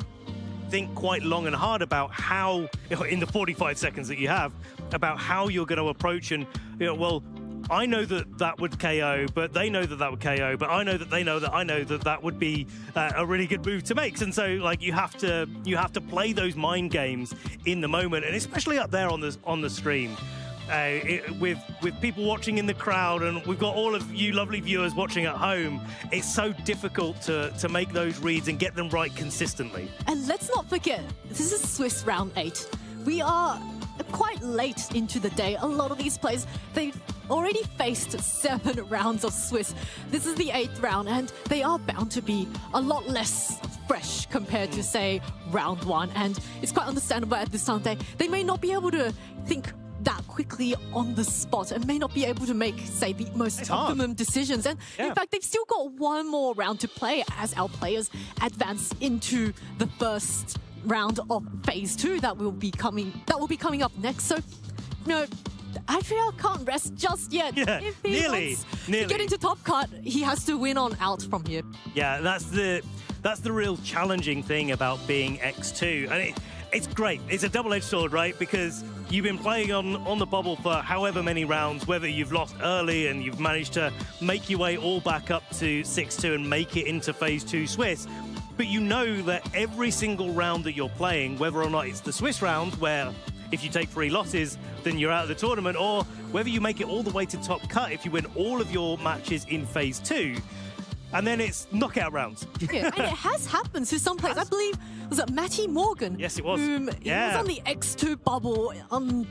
Back then, it was day 1, was it? No, it was the X3 bubble. Oh, X3 Matty bubble. made it in top 32 with an X3 record into what was then day 2 Swiss, and was able to win every single match the second day on the Sunday. It was crazy. And won the event. It was insane. And watching Matty play, it was like, how did you take 3 losses before this? You were playing so well. Yeah, I remember that. And just like that, the amount of pressure it must have been on Matty, just the fact that knowing that he cannot lose a single game if he wants to win. And this is the kind of pressure for all of our players on the X2 bubble right now. Just got to win on out from here. But it's been done before, so it's been done before. So Adria, if you're watching this back a little bit later on, or if you're thinking, hey, win the next round of Swiss, and you're thinking, hey, can I make it tomorrow? You've certainly proved today that you are one of the trainers that certainly could take it all the way. Yeah, I really enjoy watching that. And I think it's also a lot to do with the mindset of the players. So, Ben, you were at Toronto, and I believe you started you told me you didn't quite start quite well, but then you were able to... You don't have to sugarcoat it. I started badly. I started 1-2. But then you were able to win on out and advance all the way to phase 2. So can you give the viewers at home, some advice on keeping your spirits up even when the matches don't go as planned? I think I had an easier time of it than some of the other competitors here, because I don't get to play that many tournaments. We like to be behind the desk, and we enjoy bringing the action to you guys at home. But for me, it was like, it was a real test of hey, can I still go and play good Pokemon, and can I still have some fun doing it? And obviously going over to one of the NA regionals is a great time as well. You get to interact with a load of people. So for me, I think it was quite easy. I had no expectations going in, but what I do better these days than I used to do back in the good old days, where I was a little bit more relevant than I am now as a player, was to just be like, oh, okay, I'll just go into the next match then. It's fine.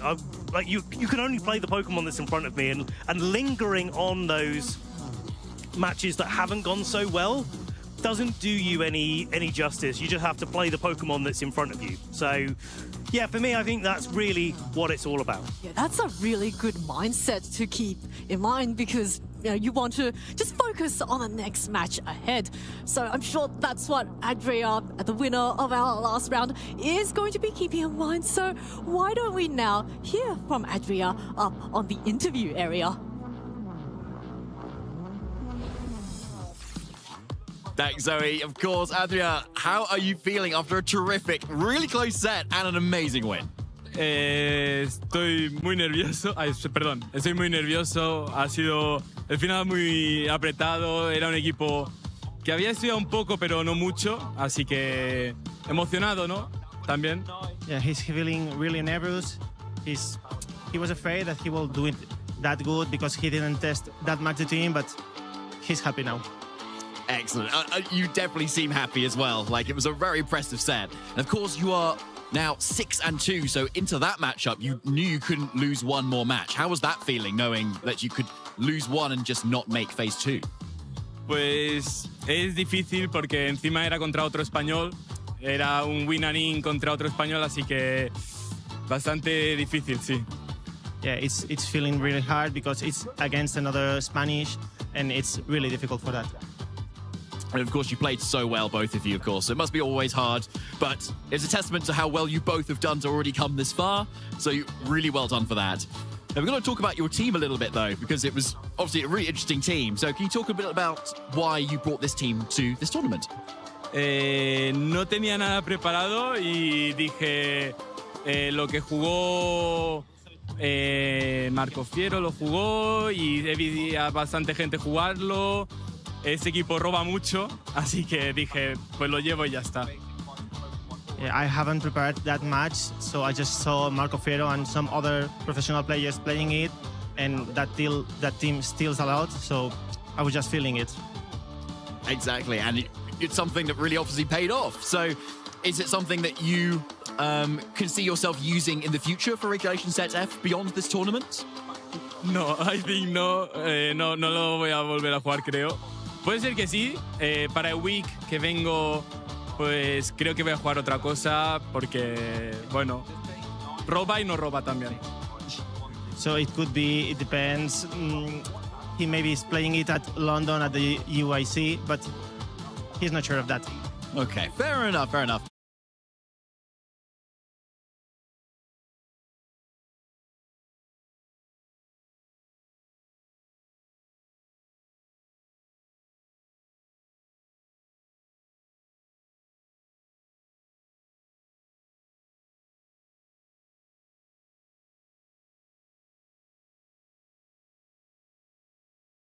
Thank you. I think we definitely understood that one. Thank you so much.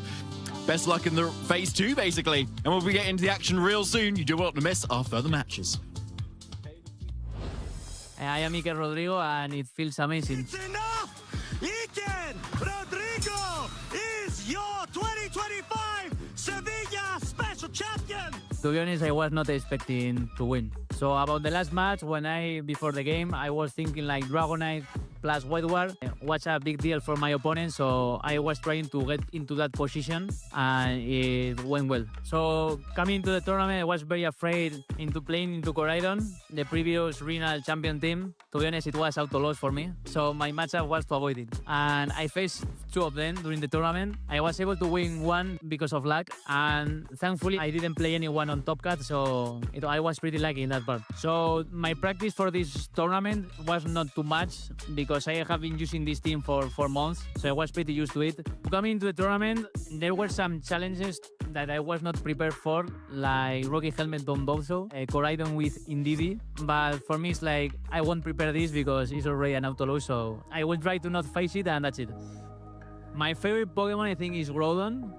Why? It looks like kind of a dinosaur, so that's probably why I like it.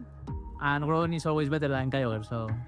I used to play a lot of balanced team, but since I became champion with Hyper Offense, so maybe now I start playing more Hyper Offense. So my motivation now is, now that I won a regionals, is to win Worlds. My advice for new people and people that have been playing during a long period of time is that every single time you lose, take a look at the replay and think about why you lose and what could you change so that that loss could become a win.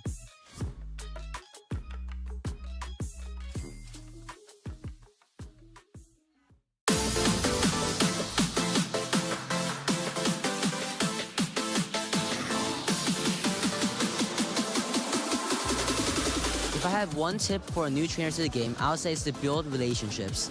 And you rely on others for tips and advice to become a better trainer and improve on yourself to become better at the game. I'd say the main thing that really comes into it is like 3 important things. Having people that are like solid that you can practice with. Also, you know, being very disciplined when you practice, trying to really just improve the most you can. And the final tip, honestly, is just have fun. I feel like when you're enjoying yourself, it's a lot easier to just grow from your experiences, and you get a lot more out of playing. Play your own game and don't be discouraged by the results. If you stick with it and stay consistent, you will improve and really enjoy the game. Look at resources for Pokemon GO PvP, whether that's content creators that can help you learn the basics and the fundamentals of the game, like your move timing, like your typings. and just having fun with it, not being too hard on yourself. Practice as much as you can so you know your team well going into a tournament. And in the end, just trust your instincts and trust your gut in making those decisions. It would be applying a growth mindset, especially during your practice. Look back, analyze your games, think about what you could have done better. There's a lot of variables in Pokemon, and there's like a lot of what-if scenarios, so you have to go back and analyze your games, otherwise you might make the same mistake again. You should take everything one step at a time. Don't think about top 8, don't think about winning. Think about the game ahead of you, set your goals realistically, and focus on your game. Don't focus on anyone else's, don't focus on anything else. Just play your game and have some fun. Will Fennel take this whole thing home? There is so much on the line. チーム名はフェンネルです。日本から来ました。 The favorites here, a team that a lot of viewers would have said is their number one to win the whole thing. 僕たちのチームを、ポケモンのタイプに、例えるならば、水タイプと、ドラゴンタイプだと思います。理由は、水タイプは、柔軟に、どんな形にも適用できると、いうことで水タイプを選ばせていただきました。 Fennel is just trying to assert their dominance here. They're trying to leave with the trophy here today.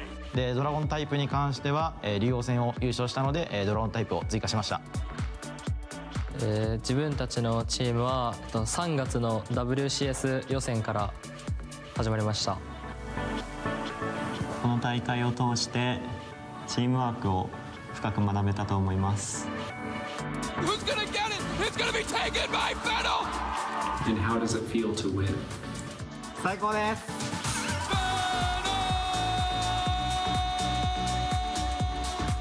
僕たちのリスペクトしているチームはルミノシティで大会を2連覇してあり、なんかオーバーロード選手が最強なので非常にリスペクトしてます。 Everyone expected that Fennel could be here, but I don't know if anyone expected it would go quite like that. この大会を通して、特別思い出に残っているのは、やはりトロフィーをみんなで掲げる瞬間です。 It's no question, it's not close. They are your champions.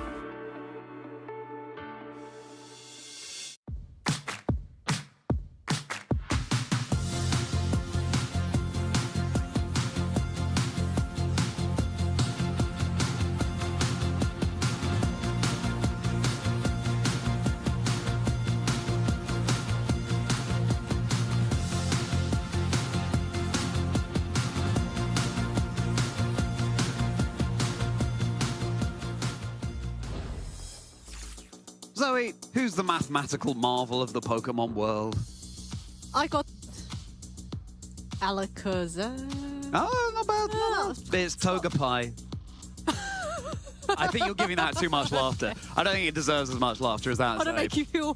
Thank you. I feel great. Great! I feel merry. Charlie Merriman on the desk with Zoe Lou here. And listen, trainers, yes, we finished our Phase 1, but we're going to bring you a round of Phase 2 as well, just to cap off what's already been a fantastic Saturday. You've been enjoying it, Zoe? Yeah, we had so many fantastic matches that day. A lot of really well-known players, some not so well-known players, but just going up on the stage maybe for the first time ever and just getting that experience of just what it's like to be on the stream, have the audience watching at home, and it's both a really exciting and also a very nerve-wracking experience if you haven't been on stream at all. So, really a lot of shout-outs and props to these players for being so brave and so courageous to step up and... Yeah, it can be very nerve-wracking indeed. I mean, of course, you're under the lights and you can't see it, but you've got crowds of people watching you up on that stage as well as your good selves watching from home. So huge props to any trainer who has been on stream for the first time today. But this is the thing, it's all about the newer storylines as well as the trainers who we have seen at regional after regional having a fantastic showing. You're all nurtured here, so if you're at home thinking, oh, maybe I want to give it a go, maybe I want to give my first regional a go, why not come and get involved? Or come to some locals. That's where I got my start in. Yeah, cut your Pokemon. teeth. Yeah, exactly. Yeah, very good. Try out some maybe more unconventional movesets. Exactly See that. whether or not they work in a bigger stage setting like the regionals. And we're really getting to that stage. We're now advancing into Phase 2. So a good portion of the players player field has been eliminated. Only players with an X and 2 record or better can advance to phase 2. And for all those players at X and 2, if they want to continue, well, they can continue playing tomorrow, but if they take that loss, they are no longer in contention of advancing to the top cut. Yeah, exactly that. But before things get too intense, Zoe, I just want to cast our minds back. I don't know how well you can see this, but this picture is taken at the Birmingham Regionals last year. So this time last year, Costa just came up with an insane idea that because I was called Charlie and this guy, Charlie Donnelly, was here in the regional as well, he would set us the challenge of doing the moves of a Pokemon, and Costa would have to guess what Pokemon we were trying to be. I just cannot believe that was a year ago today. I enjoyed watching that. That was really fun. Do you want to give it a go, Zoe? Okay. Do you want to guess, or do you want to do the move of a Pokemon? Okay, I'll guess first because I need to think of a move. Okay, fair enough. So do I, but I will come up with one quickly. Okay, let's go with... obviously, we can't do any quadruped Pokemon either because you just wouldn't... Well, you wouldn't see anything. Just pretend. Yeah, no, I don't think so. We will go with... I'm trying to think of a Regulation F kind of Pokemon as well. That's quite difficult. We've already done a couple earlier as well, me and David. So I would challenge you to do Urshifu Rapid Strike and just spin. Well, he doesn't spin. Jump. Urshifu Rapid Strike is like this. Right, it's idle animation. Turns around when it... here's one for you. Oh, yeah? Okay. Okay. I'll just try to stand away. That looks like an Incineroar. But with the tongue. Oh, okie dokie. Very good. Thank you for not making me do that for too long. Thank you for getting that quickly. Just let you do that. Just feeling increasingly ridiculous as that went on. Yeah, very good. Okie dokie. You get it at home? Have you got one, Zoe? Got one to show us? Okay, so I had one originally. I thought, this is too obvious. Okay. Maybe it is too obvious. Give it a go. Quadruped. No, biped Pokemon. Bipedal, ideally. So in the meantime, I'll just do a throwback to the others. Okay, I got one. Yeah? Just... Is that... Ooh. I was going to say single strike Urshifu, but what's that? Okay, it is Urshifu. Was it single strike or rapid? Well, it's... They both kind of... Yeah, true. I feel like single strike is like this. That's also... Rapid strike is kind of... I was trying to do the idle animation where you're like... Oh, I see. Yeah. Like before it does its wicked blow, it does that. And then very good. Well, hours of fun, trainers. Why not have a video call with some of your friends and try and guess some Pokemon animations? But anyway, let's take a look at how Phase 1 has shaped up and who will be progressing into Phase 2. Got our standings ready to show you. Have any of these trainers got that flawless 8-0 record? Well, 3 to be precise. Eric Rios, Marcus Coe, and Victor Medina. Wow. Now, if you don't recognize the name Marcus Coe, go back in the stream because you could see him on stream earlier beating Nils Dunlop. But of course, that's just the 8-0 players. We've also got Shohei Kimura there at 7-1, who has come all the way over from Japan, our 2023 world champion in Yokohama, to compete here in Birmingham this weekend. Shohei doing so well. Not surprising, of course, because he is a former world champion. With that Incineroar, Ogerpon, Landorus, Fluttermane, Raging Bolt, and Rillaboom. So quite a standard balanced team, but as I think a lot of players earlier said, they got Shohei. He's just able to steamroll his way through the opponents. I believe his only loss was to Adam Chafui, whom is also 7-1, just slightly below on the rankings there. You can see Adam's team with that cute little Orthworm, but really, putting a stop to that Landorus, but it's paired up with more conventional Pokemon, like the Incineroar, the Fluttermane, the Chien-Pao, the Dragonite, and the Ogerpon Wellspring. So a really cool team, and I hope we get to see that Orthworm up on screen. Yes, please. You know when you've been Shohei'd, but it looks like Shohei was Chafuid. Exactly. Oh, okay, that sounds better than got Adam. Cool. Yeah, we'll workshop it later. But yeah, Orthworm, a Pokemon that, of course, is immune to the ground type damage. Not only that, but restores HP thanks to being hit by a ground type move, thanks to its Earth Eater ability. Yeah, we did see one on stream at Toronto last week. It'd be fantastic if we are able to see Orthworm do its thing in Regulation Set F now. Yeah, it's such a good anti-meta call against the Landorus, and we've got also some other really cool players up on the screen, and also, I thought it was Stefano Greppi. Yes, and Nils Dunlop, whom we featured earlier with, that was up against Marcus Coe, and that was a very close game. That was only decided by time. That is... Yeah, wow. I think I can count on one hand the number of times a game went to time, but with also had some other players on stream earlier, like Henwei. Wei Zhang. You know, he's a local to the UK scene, and he's performed really, really consistently with this really cool side spam team of Indeedee and Iron Crown, and paired up with also the Regidrago, the Ogapon, Hearthflame, Tornadus, and Urshifu. That damage is absolutely unstoppable. We often see Regidrago paired with Golden Go because they complement each other so well. But with spread expanding forces and big spread dragon energies too, this little guy over here, Mr. Snaps, that's what I called my Regidrago, Mr. Snaps, Okay. yeah, with his snapping jaw, is all ready to dish out that massive damage. All the more so with Tornadus going for tail, and I do like a hyper offense teammate. I also love Hengwei's attitude in this pitch, and Yeah. see me? You gotta deal like with the side spam. Yeah, exactly. Is that a Pikachu on the back of his jacket? I don't know, but he's got some attitude So, there, yeah. and we respect it. We're always about this trainer photo metagame trainers. Yeah, I've seen some very creative ones. Some trainers, was it Jack Clark? He's got a very themed Umbreon. Yeah. Well, Umbreon player photo. So Yeah. yeah, to me, it's an absolute treat just to see the personalities of the trainers shine through as well. And no, I think we talked earlier about the game that went to time. That was between Marcus Coe and Niels Dunlop. I do want to revisit that just again because that was such a cool match, and it was very close. Niels almost had it, but the timer unfortunately worked against him. But you can see Niels, our EUIC champion from the last Regulation F format. And this time he's got a very different team of Incineroar, Urshifu, Landorus, Golden Go, Among Us, and Roaring Moon.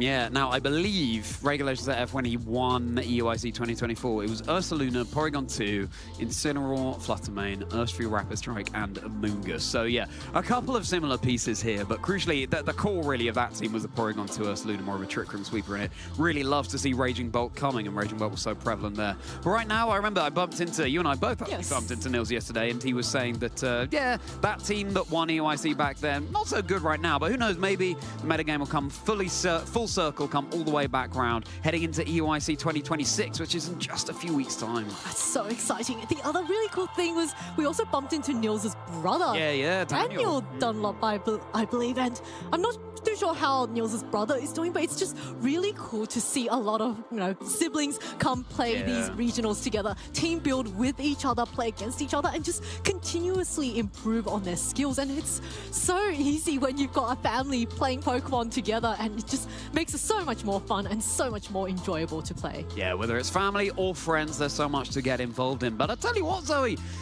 Birmingham is not the only regional championship level event happening this weekend. We also have Merida over in Mexico. We can actually take a look at the usage stats there, the top 12 Pokemon, and it's not too much of a surprise, really. Fluttermane's still out in front, I believe. Yeah, power usage. I think that's the same top 3 as we have here in Birmingham, at least. There's some shuffling about lower down on that chart. Of course, here in Phase 1 in Birmingham, Ogmon Wellspring was up in that top row. It might have been 5th most used, and Ogmon Hearthflame a similar position, but clearly over in Merida, it's just Wellspring having the slight edge on Wellspring here. I don't believe we have Farigiraf in our top 12 Pokemon in Phase 1 here in Birmingham, so it's cool to see that coming out over there. Yeah, and I do really like how the two genies are right next to each other. We saw a lot of Landorus and Tornadus on stream, and of course, no surprises there with the Fluttermane, Incineroar, and Urshifu core. That in itself is a very common core that we've seen on a lot of teams. You've got the balance with the Incineroar providing Intimidate and Fake Out support, and then there's that Fluttermane immune to Fake Out, just being able to dish out a lot of damage. We saw some choice spec sets today, a lot of also boost energy sets, and then of course Urshifu, the Rapid Strike set is the most popular Urshifu form. Single Strike we did see on stream that last game, but it's not quite as popular currently in this format as the Rapid Strike one that's just able to whittle down Incineroars. I think in Toronto, it might have been on day Phase 2 that the Single Strike style Urshifu did make its way into the top 12 Pokemon. At the very bottom, it is Rapid Strike out in front, but the Single Strike, especially in the face of all of this Ice Spam that's coming out, definitely has a place. We've got to talk about Raging Bolt as well, of course. I believe that is also in 4th position here in our Phase 1 usage stats for Birmingham. And it is kind of the Pokemon that defines Regulation Set F, or it was at least the first time we had this competitive format. Because it can be run so flexibly. It could be this Calm Mind setup set, it could be Assault Vest, it could be more offensive with Draco Meteor, it can be slightly less on the damage, but at least more accurate with the Dragon Pulse. You could have Snarl on there. Just a Pokemon that it's hard to do wrong by because it's just a good amount of stats. It's got good access to moves, good typing. Yeah, good stuff. I think I've seen several different Raging Bolt sets on stream today. We saw an Assault Vest set, we saw a Life Orb set, Boosted Energy, and also Leftovers. Leftovers Raging Bolt with the Carmine when it's paired up with Incineroar and Rillaboom means that against that Carmine setup and you're cycling in those Intimidates, your opponent's going to have a really hard time trying to break through the Raging Bolt on top of having all of that grassy terrain support and fake out support. So it's not hard to see why Raging Bolt is such a popular Pokemon in this format. And it was on my caster prediction, so I'm very excited to have more Raging Bolts. Yeah, you really covered the Paradox Dragon side of things, didn't you? With Raging Bolt, Gouging Fire, Walking Wake. Gouging Fire I've seen a bit. Walking Wake I don't think. No, Bad. I just wanted to have some fun, you know, collect more, get all the Paradox Dragons, past Paradox Dragons onto my predictions. But pick list on there, I'm surprised no Roaring Moon. I thought that would have a bit more usage, but maybe, because it was very prevalent in Toronto, but maybe players deciding, a lot of mains in this format. Maybe this is not the weekend to bring it, but there's a little bit more regulation F to be played. Oh, a lot more regulation F to be played, everybody. Yes, make sure this is a perfect time to be getting involved as well, be it a local or regional championship, because Reg F really has only just begun for the second time around. Yeah, Toronto last week and now Birmingham and EUIC the next event in a couple of weeks' time. And it's not just Merida and it's not just Birmingham happening this weekend, because we also have Auckland, indeed, over in New Zealand. So it'll be fascinating to see how that's going. I believe due to the time difference, phase one of that will have finished by now, but we'll see. We'll bring results to you when we're able to. But yeah, Auckland going on as well. So much Regulation Set F action happening just this weekend. Sometimes we cluster around. And now let's compare how Merida is looking in terms of the Birmingham phase one usage stats as well. I wonder what they'll be like in Auckland as well. We probably can't bring that to you just yet, but here's Birmingham. Okay. Oh, so we also have the Frigoraph as the we do, most used, but the top 4 Pokemon are exactly the same.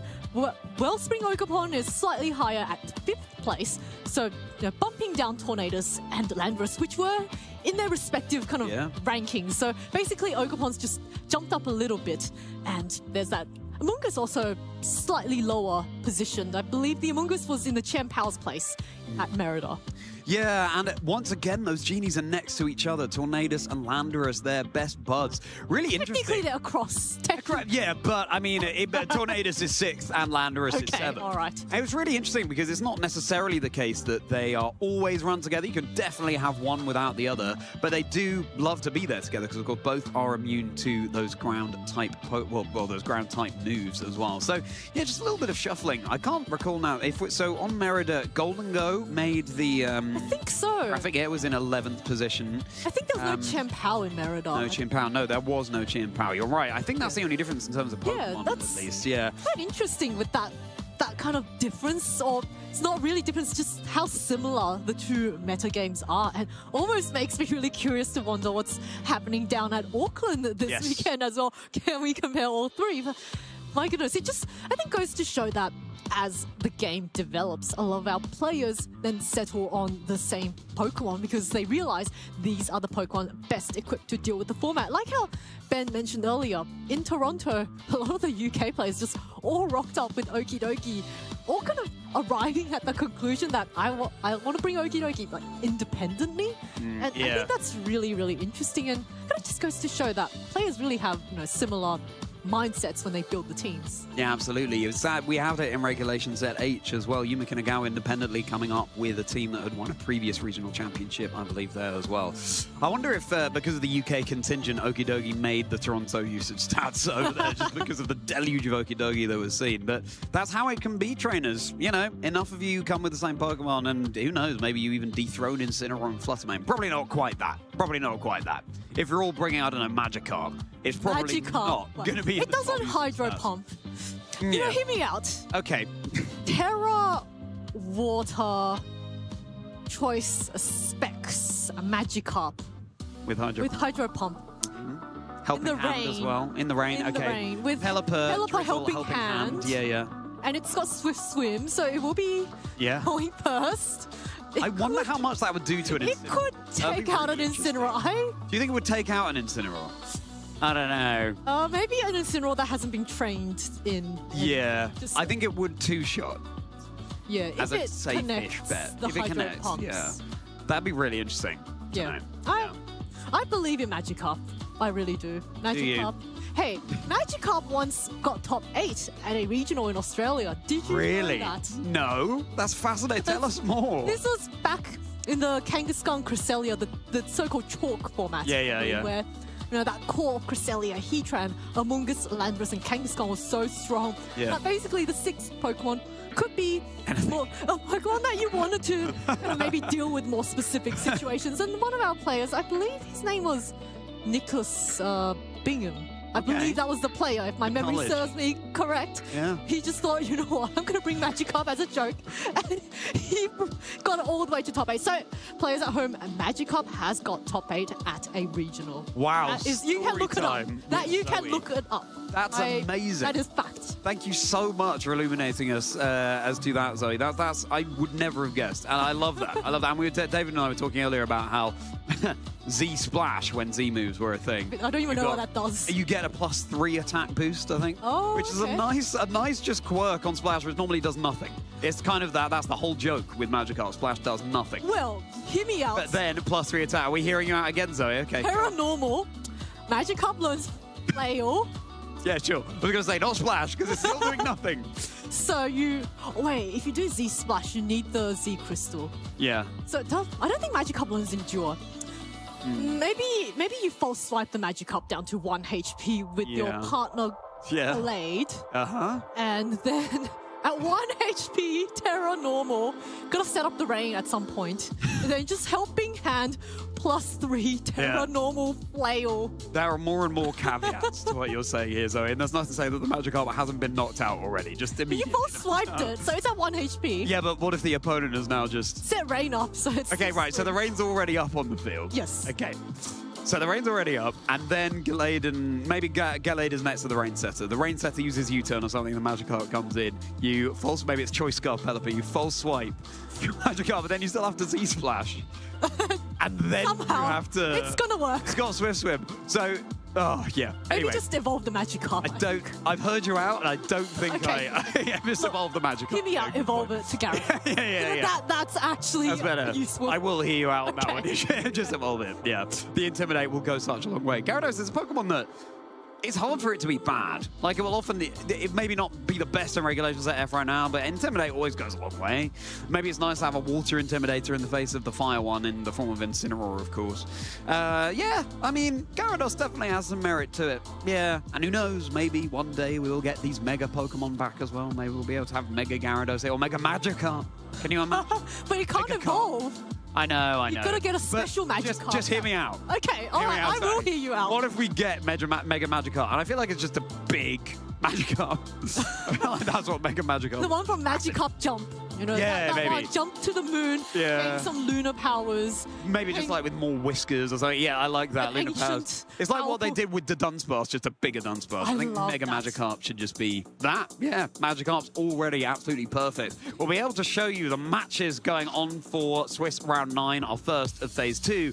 In just a moment, trainers, as the trainers get settled and ready out there. Yes, we're kicking off Phase 2 at the end of our first day of competition here, just to ease things along tomorrow, and of course to bring you even more thrilling Pokemon action. So there you go. Are you as excited as Omanite here? Dusty the Omanite? Bug Eyes going, woohoo! Yeah, well, I hope you are. Oh, I am, and this is the final round of the day. So for a lot of these trainers, there is so much on the line. So I believe these notable matches are ready. So let's take a look now. Hello. Oh my goodness. Oh, Isaac versus Marco Silva, who has already got his world's invite. And up against, other players, Antonio Sanchez versus Liam Westland, Marcus Coe, and Eric Rios. Ooh, that is a spicy match. And Alberto Noguero versus Tio Masood, another player who has already cemented. Oh, no, yes. Have they done that? Yeah, well, they have enough championship points now that they probably have, yeah. I think they're almost at 1,400. Yeah, number one on the leaderboard currently. Tear team quite crazy, yeah. A trainer who is just so exciting, just gets fantastic result after fantastic result. Won a grassroots tournament last weekend, top 8 at EUIC last year, and keeps top cutting these tournaments. Is Birmingham just going to be another one to add to their roster? But yes, Isaac Dunkley-Jones versus Marco Silva. What a privilege to be able to feature Marco Silva on stream for you all today. Yes, it was at the Lille Regional Championships just a few months ago that Marco Silva was the victor. And let's see against Isaac if they're going to be able to keep that momentum up. And I mean, looking just at these 6 Pokemon, we'll be able to dive into the matchup in a moment's time. But clearly, Torkoal is a pretty big piece for Marco here, and Trick Room in general with the Ursaluna too. But you've got at least the Landorus to be able to take care of the Torkoal. Yeah, and Marco's, at this point, I would say he's quite well known for running Sun teams. Yes. He won LAIC with this Charizard Sun team with the jump off Torkoal. So it's really cool to see Marco just, staying with the Pokemon that he's most familiar with. But of course, Isaac's got a lot of offensive power on his side as well. There's Hearthflame Ogerpon that's really going to appreciate the Sun if Marco brings the Torkoal. But of course, we can also see the other players that are going up against each other. Liam Westland with a bit more of a balancing, but with that Roaring Moon up against Antonio Sanchez. So that core that Antonio's running, we've seen quite a lot because it's just a really nice balanced core. And of course, Marcus Ko, whom we saw earlier, playing out that really fantastic 3 games and winning on time against Eric Rios. Also with that really cool Porygon 2. I think it was. Oh, going up against Eric Rios. Eric Sorry, has that very cool, Porygon 2 team, which is almost like Nils' EUIC championship team. And of course, Alberto Noguero versus TOT Masuta with that really balanced team. So I'm seeing a lot of balance on the board here. A lot of Raging Bolts and a lot of Paradox Dragons. Yeah, some would say that it's unsurprising seeing so much balance here in EU. The saying goes that we tend to play more balance over here, whereas NA tends to be a little bit more offensive. I myself, I prefer the offensive way of things, and each trainer will have a different wrinkle on the metagame, and Marco Silva is certainly not a trainer who favors the balance, can certainly play it very well, but as you said, that LAIC winning team from the 2025 season, that huge power with Charizard and solar power in the sun, absolutely tearing through. And I remember when Marco won one of the grand or global challenges, was back then in the Sword and Shield era with a Barraskewda team in the rain, just tearing through everything. I mean, Barraskewda's a Pokemon as frail as anything. But, if you can KO Pokemon before you get KO'd yourself, that's what it's all about. Yeah, the best defense is offense. And exactly. I really like Marco being quite a bit of a hyper-offensive player, just watching a lot of the teams that he enjoys playing with. It's usually these Pokemon that can do really explosive damage. And I remember, I've forgotten which regional it was, but in one of the rounds, he had this Charizard in the Sun setup, and then I think his opponent had the Porygon 2 and switched in the Ursaluna, and then the Charizard just went for Heat Wave in the Sun with the Joy Specs and just deleted 2 Pokemon on the board instantly, and that was just, I guess for me it was really enjoyable to watch, but probably not so much for his opponent that just lost 2 Pokemon without getting to make a single move. The Pokemon Red fans rejoice. How cool to see Charizard actually sweeping through, because we haven't really seen it since the Dynamax days of Sword and Shield. There was that very famous so-called Rinya Sun team where Charizard, Gigantamax go absolutely crazy. G-Max Wildfire, yes please, some residual damage at the end of every turn. Crazy, crazy move. And as our trainers get ready on stage, you're not going to want to go anywhere. Marco Silva taking on Isaac Dunkley-Jones. Listen, maybe get yourself a beverage, but we'll see you back here in T-minus 2 minutes.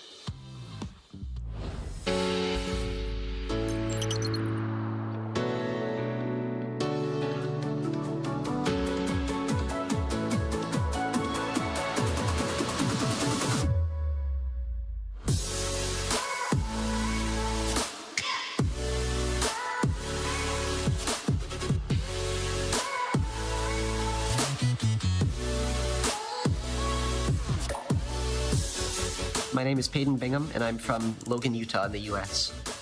It is crazy winning Pokemon Worlds, especially here in Japan. The atmosphere, it's unlike any other tournament I've ever been to. I'm just so overwhelmed and so just happy to be here right now. My family pushed me to keep on going, to keep competing, and I eventually was able to push and get the World Championship. I'm definitely going to be at Worlds next year. My name is Vance Kelly. I'm from Kansas City, Missouri. it still hasn't really set in that it's real.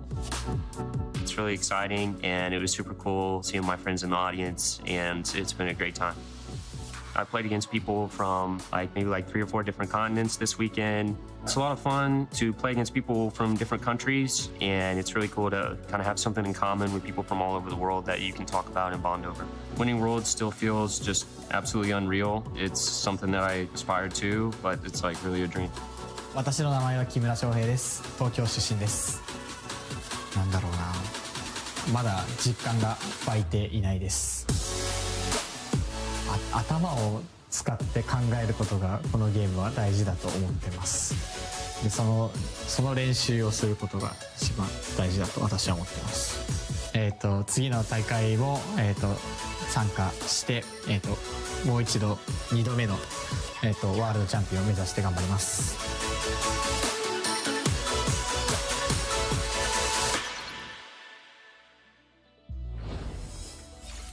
Welcome back, Pokemon trainers. I am so excited to bringing you the final match of the day. Marco Silva with the hyper-offensive Sun team versus his opponent. And my name is Zoe Lu. I'm joined by Charlie Merriman. Are you excited? Yeah. What we're going to be seeing next. Excited, merry, and I hope you all are too. Yes, we just saw Shohei Kimura being interviewed there. He's here in Birmingham this weekend. If you're just tuning in, firstly, where have you been? We've missed you, and also the action's been amazing, so you're lost. But go back and check out the stream from today. It's been wonderful action. Yes, Shohei Kimura is here at a 7-1 record too as we head into round 9. This is our first of phase 2 here at the Birmingham Regional Championships. We're about to be bringing you Marco Silva versus Isaac Dunkley-Jones. Marco running this Torkoal Sun weather team, whereas Isaac going more for the Landorus balance style of things. So it's going to be an absolute corker to round out, the first day of competition here in Birmingham. And Isaac's got a bit more of a balanced team with that Landorus, that Rillaboom. I believe there was an Incineroar from very quickly from up on the screen earlier. So Isaac is going to be trying to mitigate the damage that his opponent can dish out with that Torkoal on the Trick Room can deal so much damage.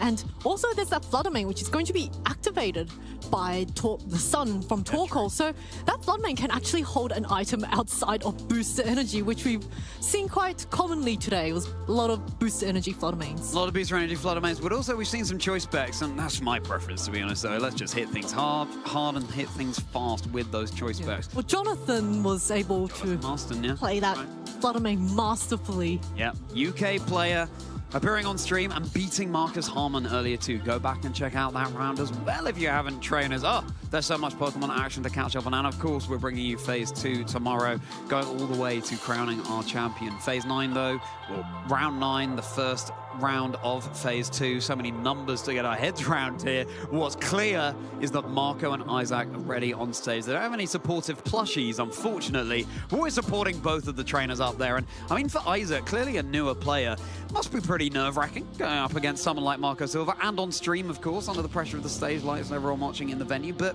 so far, they've still made it into Phase 2, so keep that resolve, and it could be Isaac coming out on top. We see upsets time and time again. Yeah, X and 1 for both these players. So Isaac, not a player we've seen on stream before, but there's always a breakout player at every tournament, and it really is like a David versus Goliath kind of matchup, because Marco is so experienced at the game. He's got so many accomplishments, whereas Isaac, we've not seen him at all play on stream, so nobody knows his playstyle. Is he a defensive player? Is he positional? Is he hyper offense? And this is something that Marco really has to work out if he wants to progress. Although, because both of our players are at X and 1, they can afford to take a loss and still be in the running for getting into the top cut of tomorrow's rounds. But of course, no player wants to take a loss if they can, because that just leaves less room for error later on. You make such a fantastic point there, Zoe, of course, with Isaac being a newer player,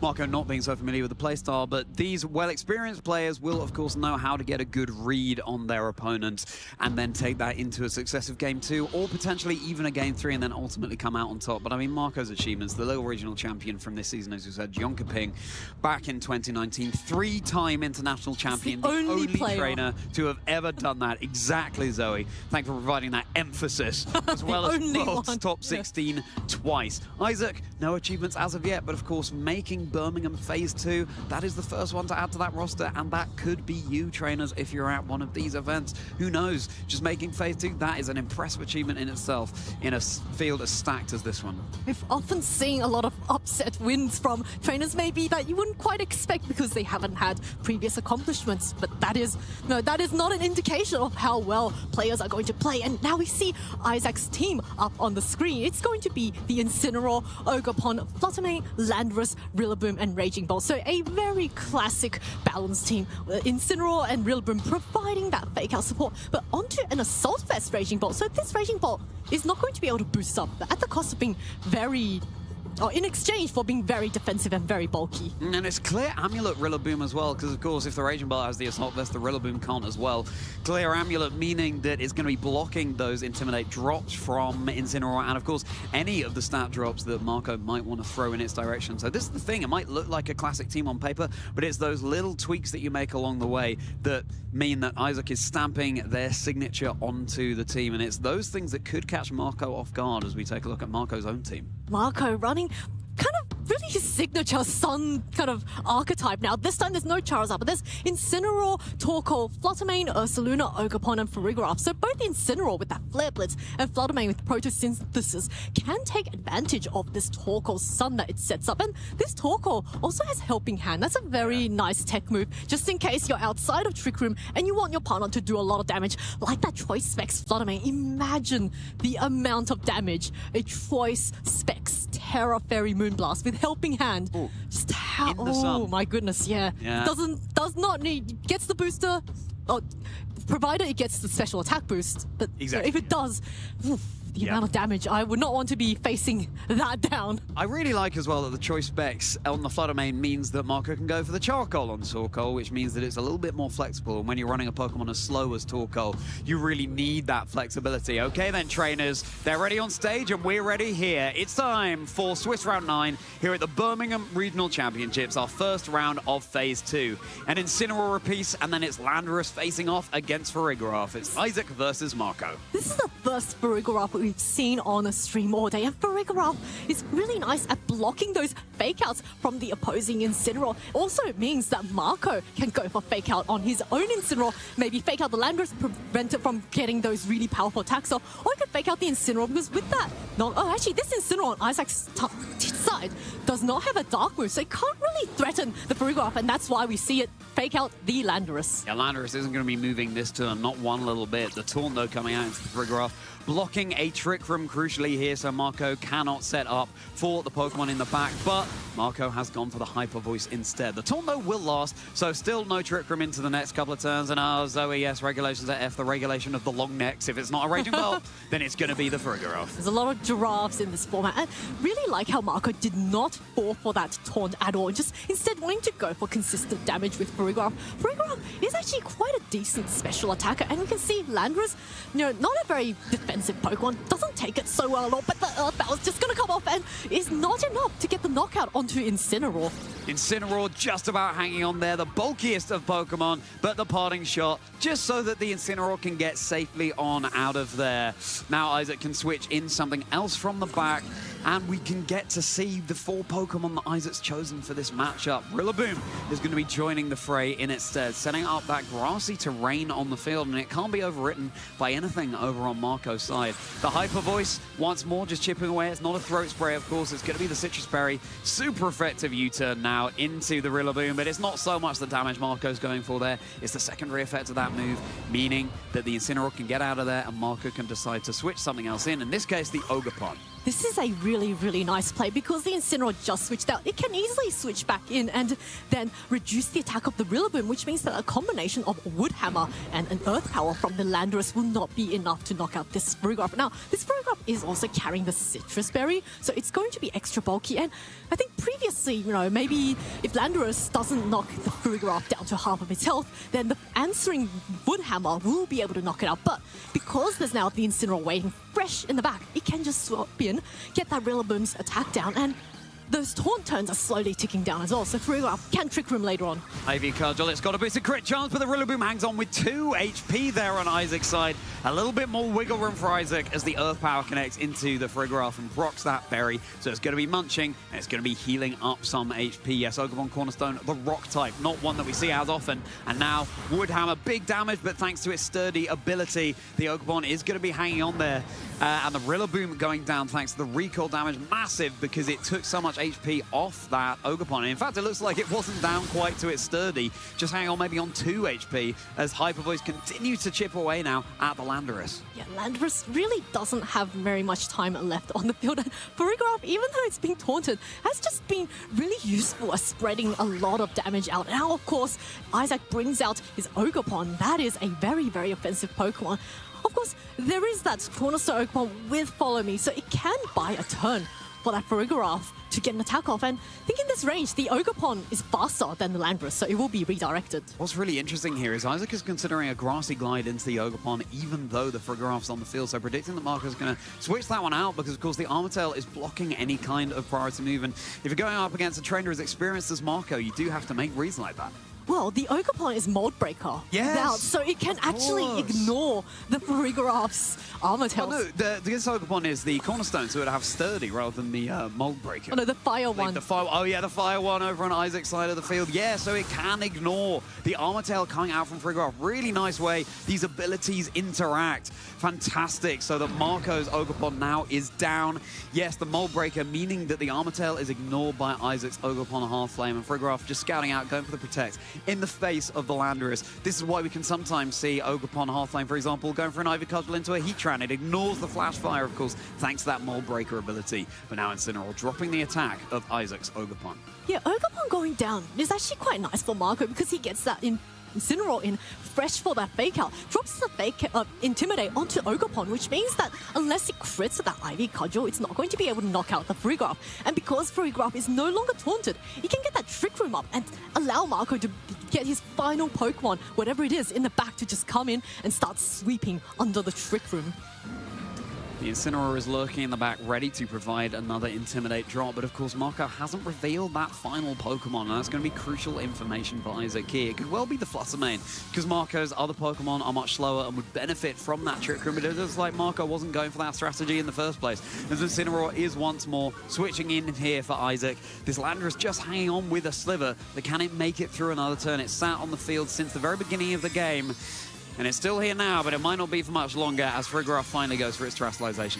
Yeah, Farigiraf going for that Terraflying, trying to dodge any Earth powers that's coming from the Landorus. And also, if there's a Grass-type move coming from the Ogerpon, it could resist that. Looks like a really nice switch in from Isaac there, eating that Fake Out. And the Sludge Bomb is going to be neutral onto the Farigiraf, but Farigiraf does manage to now set up the Trick Room this turn. And I'm very curious now what Marco has in the back, because Landorus is in range of any attack, and because there's no option of going for a Fake Out from Isaac's Incineroar, Marco could potentially say Parting Shot out onto this Incineroar, allow whatever's in the back to come in, or he could just allow maybe one of his Pokemon to go down and get that re-switch into whatever he's got in the back in the 4 turns of Trick Room that he has just freshly set up.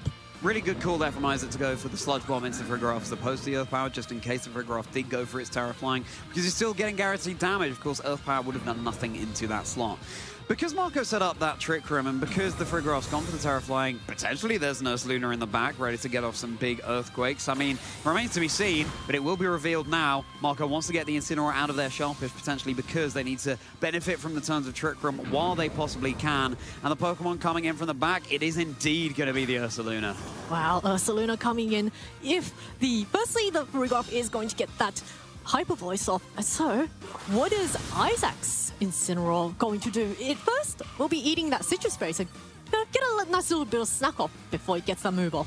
Citrus Berry, and at the end of the turn, some Grassy Terrain recovery, but Parting Shot now. So Ursaluna, it's an unwelcome entry onto the field, but at least it will be burned by its Flame Orb at the end of the turn, meaning that its Guts ability will be online, hitting all the harder. And now Ogerpon, that's what Isaac has to switch in from the back here, trying to work out how to weather these turns of Trick Room. Yeah, there's actually quite a lot that, Marco's, because his Ursaluna, even though it's got the Guts activated, it's still at -1 from that parting shot. Isaac could potentially try and swap in his Incineroar once again to drop that Ursaluna down to -2. But Ogerpon is a fairly frail Pokemon, so it's not really going to... You know, at this stage, like the Frigoroth is actually quite a big threat with those Hyper Voices, but Marco's still got a lot, you know, and he could always just swap out his Ursaluna.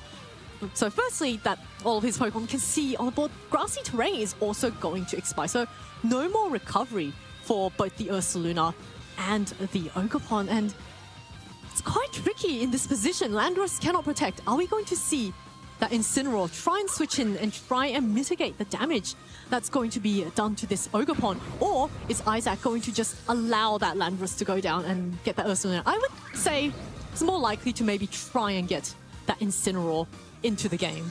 Yeah, I mean, the Frigoroth, it's very easy to just click Hyper Voice here and then secure the KO onto Landorus, especially since we're still in Trick Room. And then an Earthquake will still go a long way. You're so right, though, Zoe. Switching in the Incineroar and just dropping this Ursaluna's attack stat even further is going to go a long way for Isaac in this situation because, yes, you have the Guts boost, but forcing Marco to switch out and then the Ursaluna back in as the Trick Room turns are expiring, it's not an enviable position at all. As Incineroar, here it is, will be providing that all-important Intimidate, that thing that it does so well. Ursaluna now is going to be at -2 attack. So Frigoroth goes for the Hyper Voice, does a good bit of chip damage, but the Facade now comes off. Burn Ursaluna, it is not enough to get the knock. The invisible Focus Sash, the Ivy Cudgel into the Frigoroth here. That's what it can take, trainers. Just a couple of Intimidates and the Ogerpon hanging on 1 HP. The fine margins that Regulation Set F has to offer. Now, Marco is brought down to their final 2 Pokemon, and the Ursaluna is still dishing out so much damage, and now you can switch in and get an active Fake Out on the field. Yeah, both players have just swapped in their Incineroar, so Fake Out is active now on both teams, and because there's no more Frigoroth, there's no blocking of this Fake Out. So there is a question of which Incineroar is faster or slower on the Trick Room, and it looks like actually Isaac doesn't want to kind of play that game and just wants to go for maybe that Terra Ghost, because Isaac, or actually Marco has gone for the Terra Flying, but Isaac has not. The Ogerpon surviving on 1 health is actually really crucial. Also, Marco's Ursaluna is stuck at -2. It can no longer swap out and swap back in again to reset. So Isaac's actually weathered the storm quite well, I would say. And once he can stall out the Trick Room, then that Landorus can come in and just start dishing out damage. Well, you don't reach a 7-1 record without being able to weather some storms along the way, but bringing it right down to the timer there, just about able to lock in their move. Ursaluna is going to be flinching, and a good call because the Ursaluna did not protect there. So now the knockoff into the Incineroar. Of course, Ursaluna flinches. Turn our attention to the Ivy Cudgel. Into the Incineroar. Going to be enough here for the KO. The Incineroar on such low HP. The critical hit might have mattered there, but it was so low anyway, it's probably going down. And now it's Ursaluna against the world, and you've got to benefit from these final couple of turns of Trick Room. Yeah, Trick Room turns are really ticking down, and once that goes down, this Ursaluna will also have taken a lot of chip damage from Burner. So it's really interesting that Isaac's Incineroar actually outsped Marco's Incineroar, but first Facade comes off easily enough to get the knockout onto this Incineroar. Dear oh dear, but then when the Trick Room expires and Landorus comes back in, yes, it's on 13 HP, but 13 HP, infinitely more than 0, and the critical hit now into the Ursaluna as well from that Ivy Cudgel. And at this point, the Twisted Dimensions return to normal. So yeah, this Landorus, even though it's on 13 HP, and even though Isaac's Ogerpon is on just the 1 HP, looking like they've been able to secure the victory against Marco here. Oh, what a fantastic takedown. Both the Ogerpon and the Landorus just clinging on to health with that 1 HP. That Incineroar swapping in onto that Ursaluna just proved how crucial that Intimidate was. The combination of Intimidate, parting shot, just made sure that the Ursaluna wasn't really able to dish out enough damage. And Ogerpon, usually a bit of a frail Pokemon, but with the correct support, as we saw just in that game, it was able to survive and just did so much work. Yeah, unbelievable.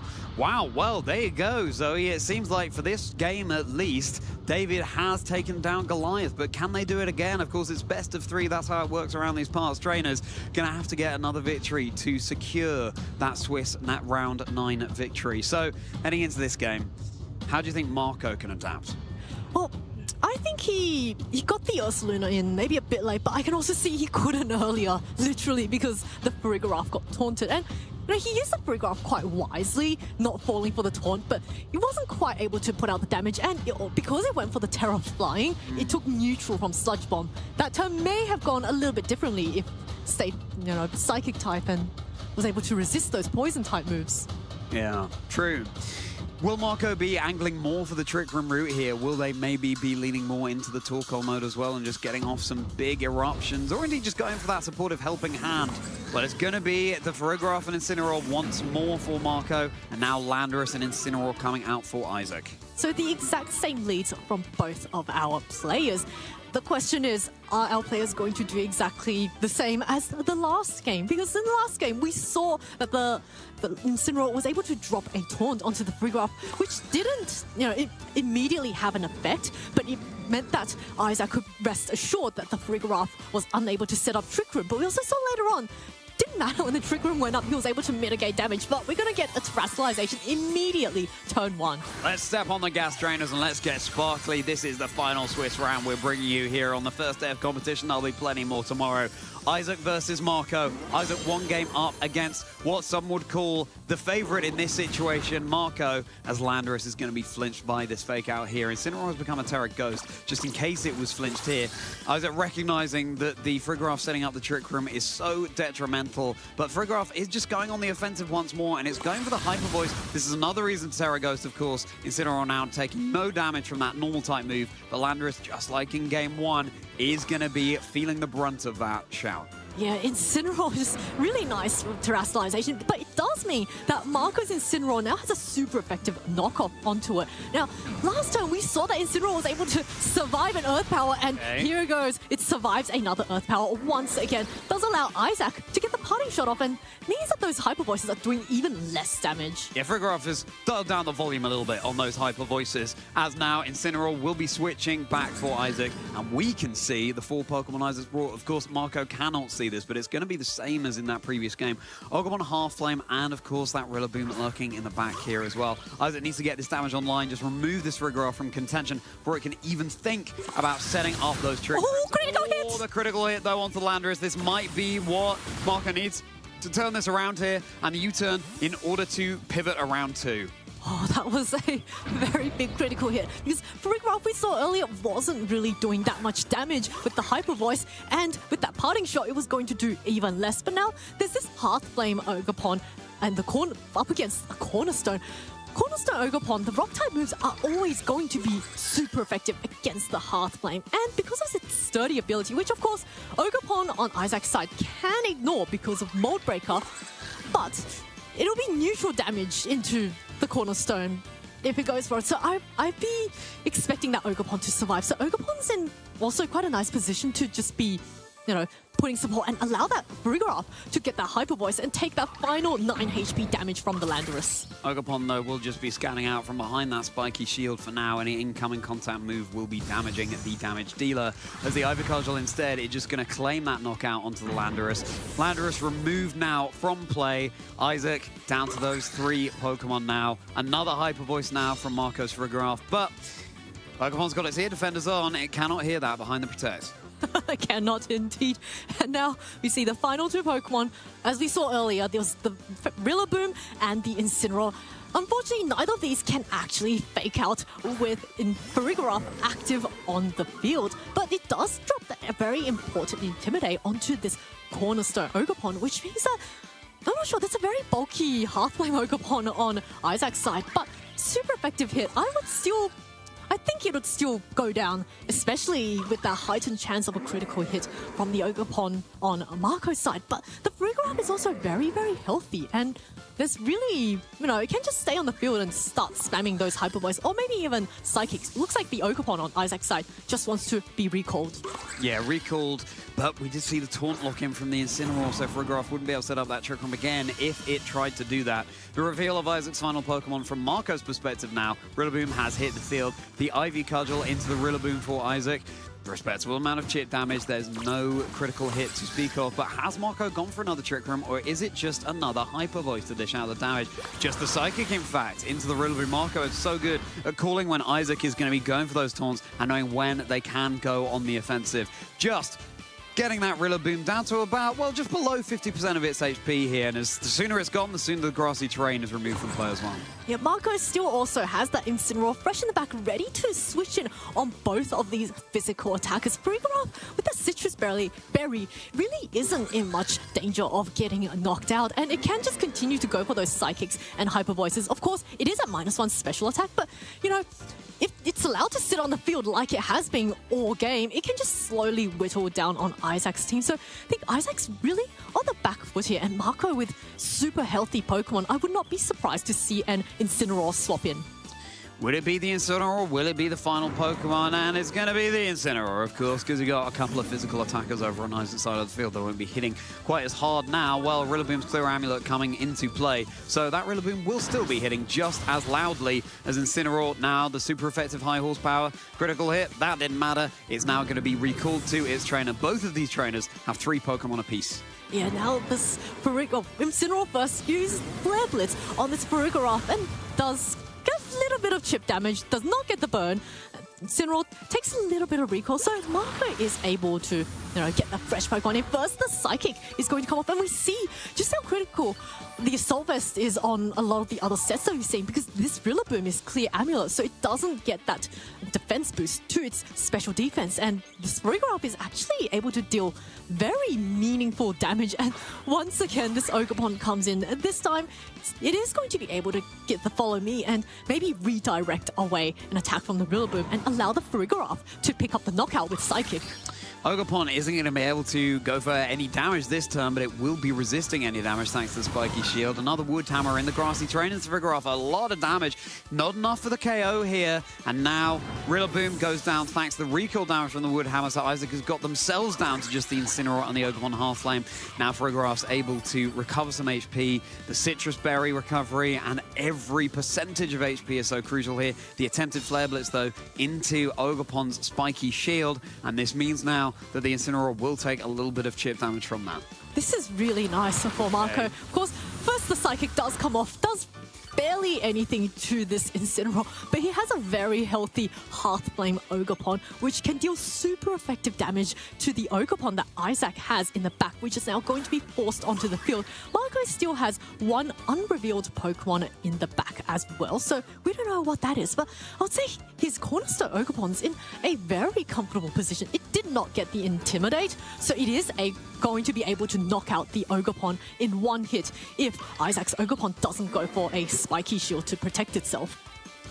Yeah, the tables have kind of turned here. Isaac just had what they needed in the end game. At Marco with the Pokemon advantage, that might be all it needs. Ogerpon, once more, another Spiky Shield, and the Ivy Cudgel targeted into that slot. So no damage to speak of on that front. Now, Incineroar's Flare Blitz, this time it'll connect. It'll break the sturdy onto the Ogerpon. Do perhaps have a burn as well, mitigating Ogerpon's damage even further. It doesn't look like it.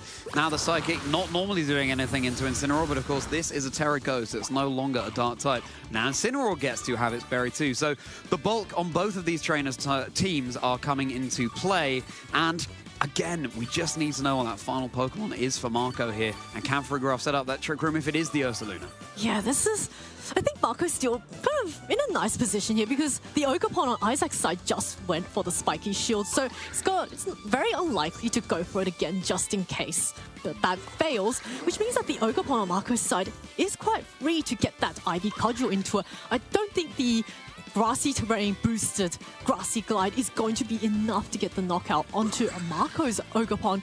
No, I could be wrong. We'll have to see, but I think at the moment, if the Ogerpon on Isaac's side is probably going to be removed from the field by a super effective Rock-type Ogerpon on Marco's side, and then he's got that unrevealed Pokemon in the back to try and remove the remaining Incineroar.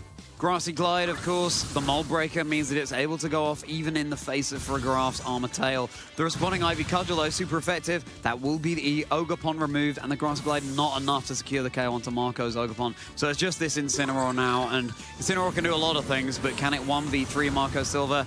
with that damage from Flare Blitz, I really don't think it can. That Intimidate from the Intimidates that have been racking up really paying dividends. And yes, the Psychic hasn't been doing too much damage into Incineroar, but it is racking up. And of course, we've got the chance of a special defense boost, which could mean that Incineroar is removed all the sooner from play. So it looks like Marco is going to be taking us into a game 3.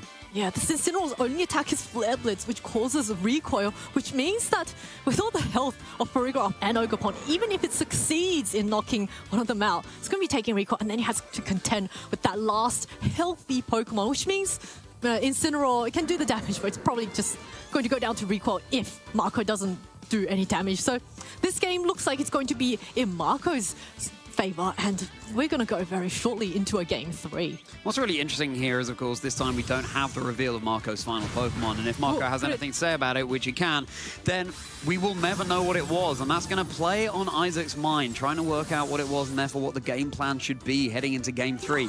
That was really interesting, Zoe, because in that previous game, Isaac had just what they needed, just the sliver of HP needed to be able to secure the victory, but there, Marco was able to turn the table. So what do you think went right for Marco there? Well, I think Marco adjusted really well, and that Ogerpon was brought in a lot earlier, and he was able to bring it in when it didn't take the Intimidate, and it was able to just really heavily threaten a lot of Pokemon on Isaac's side. And you can see how useful the Cornerstone is. It's not a very common Ogerpon form this weekend, but it just proved that it was able to effectively deal with the Hearthflame Ogerpon and also just threaten a lot of the other Pokemon on Isaac's side. And also, I think Marco really used the Clear Amulet Rillaboom against Isaac because the Rillaboom's special defense wasn't boosted and he couldn't take those Hyper Voices and Psychics quite as well. It's a really good point, yeah, meaning that Rillaboom was just disappearing from play just before Isaac would have liked it too. And the Landorus wasn't able to stick around that long either. Of course, in that game, we saw Isaac's Landorus receive a critical hit, which was really detrimental to Isaac's game plan. Landorus being able to sit there and just keep chipping away was so crucial. I wonder if it was the Ursaluna brought in the back for Marco once again there. Do you reckon it was, Zoe? I would say so. It could also be a Torkoal in the back. But of course, I can see why Marco didn't want to bring Torkoal just in case he was boosting the Flutter Mane and the Raging Bolt and the Ogerpon on the Incineroar. So we'll never know, but I think that was a really nice adjustment. And one thing I do like to call out is how Marco never once went for a status move with his Farigiraf. Yes.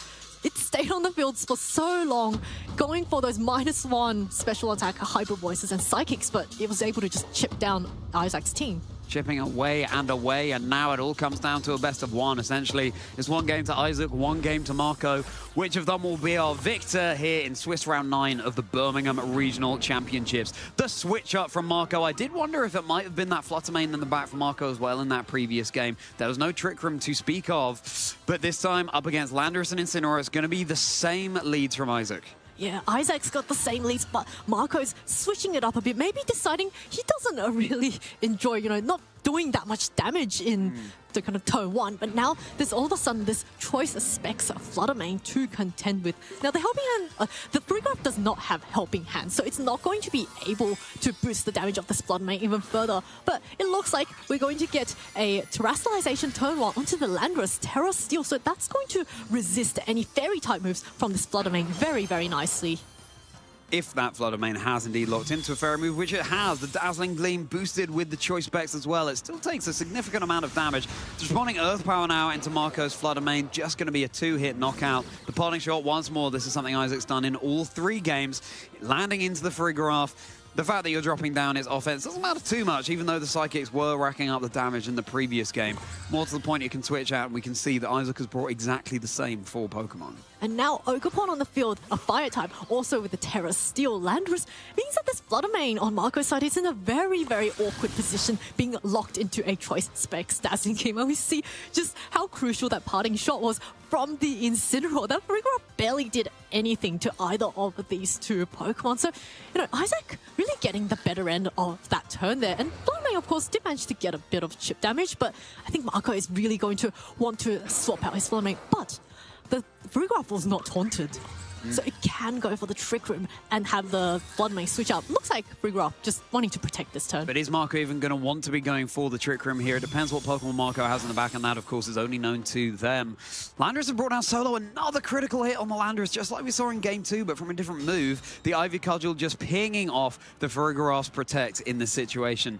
Landorus attempting an Earth Power just to remove that Frigoroth from contention, but no. So really well protected there by Marco. That was such a good turn for Marco. That critical hit, a bit unlucky for Isaac. That means that the Landorus is actually in range of getting knocked out with another move from this Flood Mane. And the Frigoroth, fully healthy, was not taunted. So at any point, you can see just that last turn, it went for the Protect. Had the Incineroar gone for the taunt turn 1, the Frigoroth would have been forced to take that double up damage. But of course, it's far from over for Isaac. His Pokemon are very heavily chipped, but that Ogerpon is going to be quite a big offensive threat, and it looks like Isaac now considering swapping in the Rillaboom to boost the damage of the Ogerpon's Grass-type moves. Yeah, and of course meaning that the Ogerpon has access to the priority Grassy Glide with Mold Breaker, meaning that it's going to be ignoring for a Grass Armor Tail, just like we've seen in the previous 2 games. Right, so here's the Grass over the battlefield.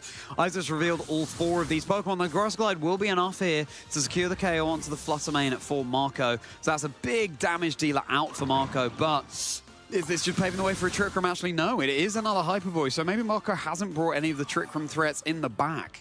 Yeah, I agree. Like, in that turn 1, game 1, the Trick Room didn't really end up working out for him because Isaac was able to stall it out. And now we see this Incineroar coming in. Incineroar, one of the best Pokemon in VGC. Its ability is so good at dropping the attacks of both these physical attackers. Unfortunately, the Rillaboom is holding a clear amulet, so it is not going to be affected, which is actually really nice because the Rillaboom, the double up of Ivy Cudgel and Woodhammer, I wonder, because the Ogerpon is now at -1 attack, it might not proc the Citrus Berry, but it looks like Rillaboom doesn't want to take that chance and is going to swap out. Yeah, nah, thanks. Incineroar coming in instead in order to drop the attack of Marco's Incineroar, and yeah, heading into successive turns, go for those supportive moves that it's so well known for. Just a fake out onto the Incineroar. I was going to say another critical hit. Damage for a fake out. The critical hit, and crucially that means that Incineroar has munched its way through its berry, so Marco no longer has to deal with that extra boost to the HP that Isaac had there. Ivy Cudgel now, another critical hit, boosted hit chance, but no,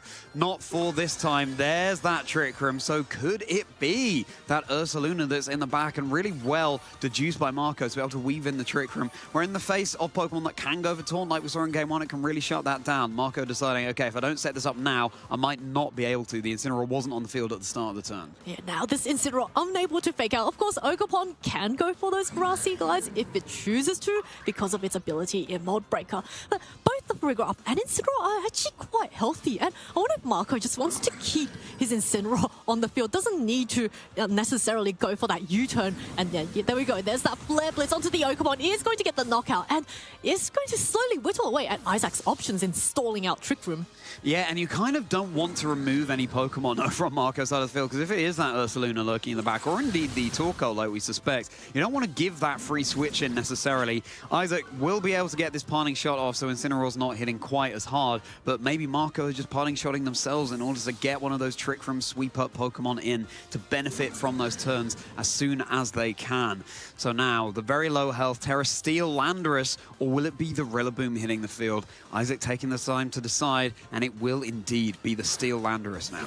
Oh, the Landorus, of course it does no protect, so Isaac might want to just send out the Landorus, waste that turn of Trick Room with a protect, but he has fairly limited options now. He does, of course, have this Rillaboom that can, with the clear amulet, does not care about the Intimidates if the Incineroar, say, switches out with the U-turn and comes right back in later on.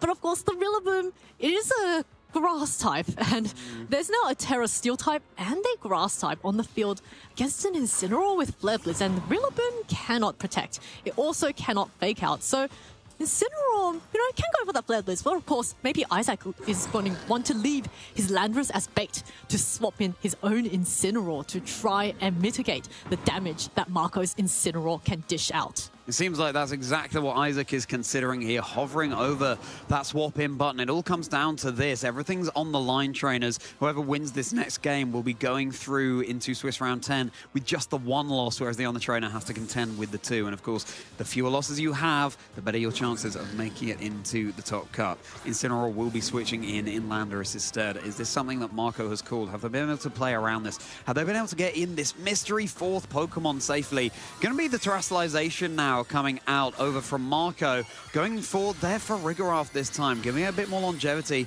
with the Terra flying.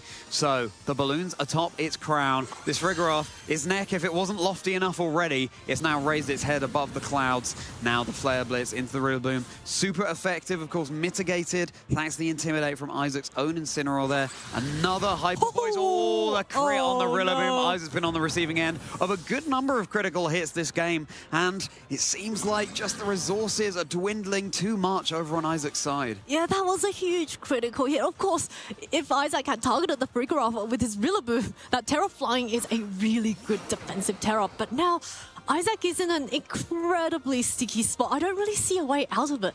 He can't fake out because there's a Rigoroth on the field.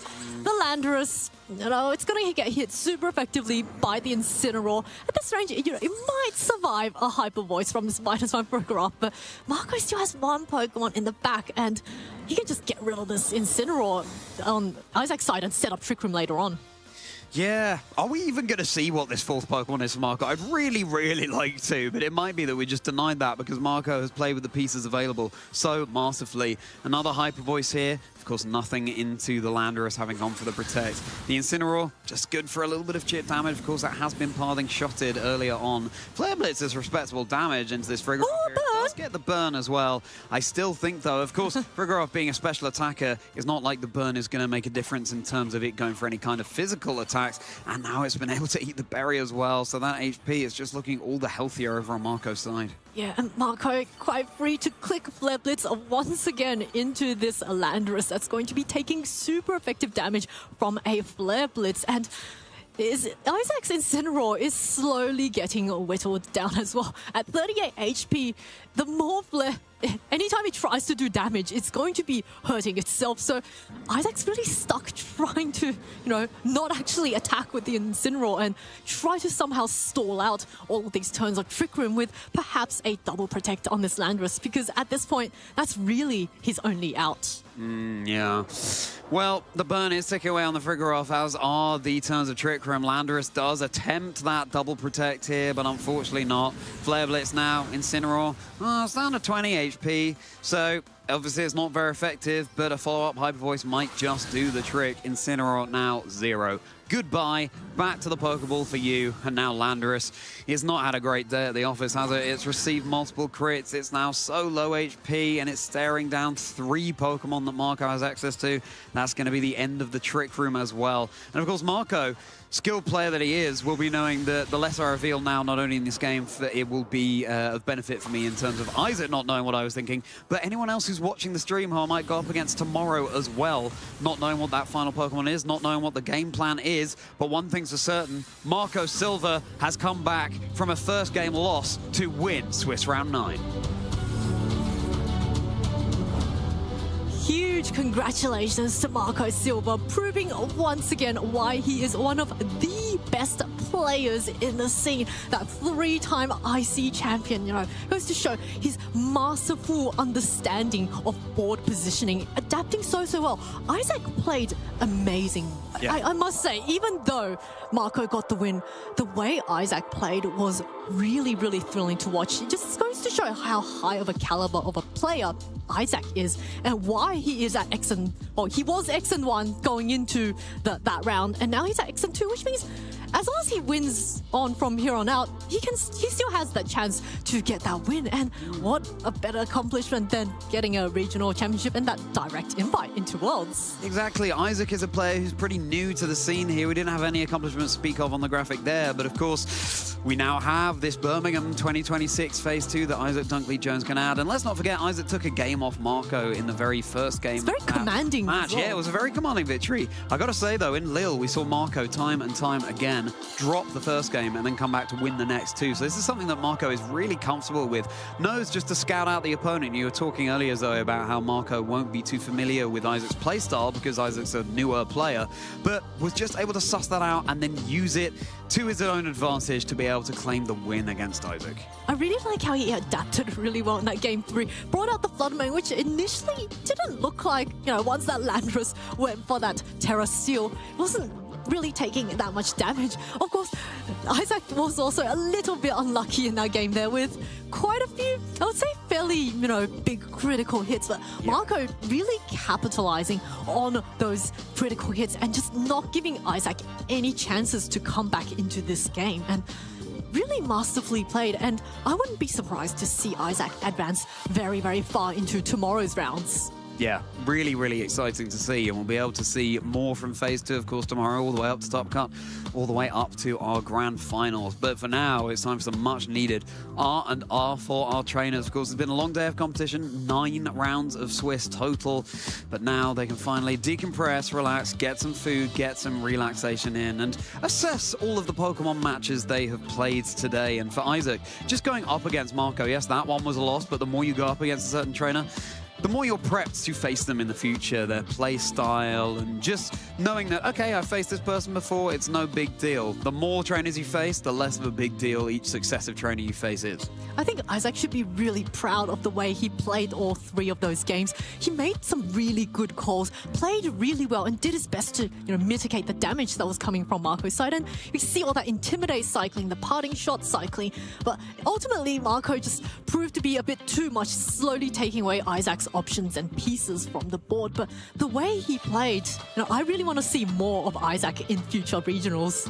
I'm sure we will. I'm sure we will. And if you're watching that thinking, well, I could be Isaac, I could be there with no accomplishments of my name yet, but I know I have the potential, then come and join us at one of these regional championships, or indeed pop down to your local scene first in order to get that practice in, and then join us at one of these regional level events. Or even bigger, of course, it's the Europe International Championships just a couple of weeks away. But for now, Marco Silva, our Lille regional champion, is looking strong heading into Phase 2 tomorrow. Will we have a repeat of Marco Silva on that graphic? We will have to see. But for now, it's time to talk to the trainer going for gold. It's Marco Silva. Could be a second gold this season. Welcome, trainers, to our interview with Marco Silva, our winner of our first round of Phase 2 Swiss. Marco, that was pretty close. How are you feeling? Yeah, it was really close. So I'm happy to being able to win this round.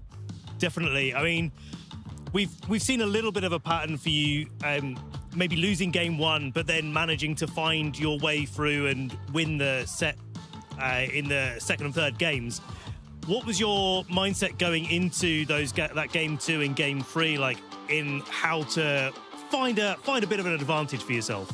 So after game 1, I realized that my opponent was playing really safe, but also really optimal.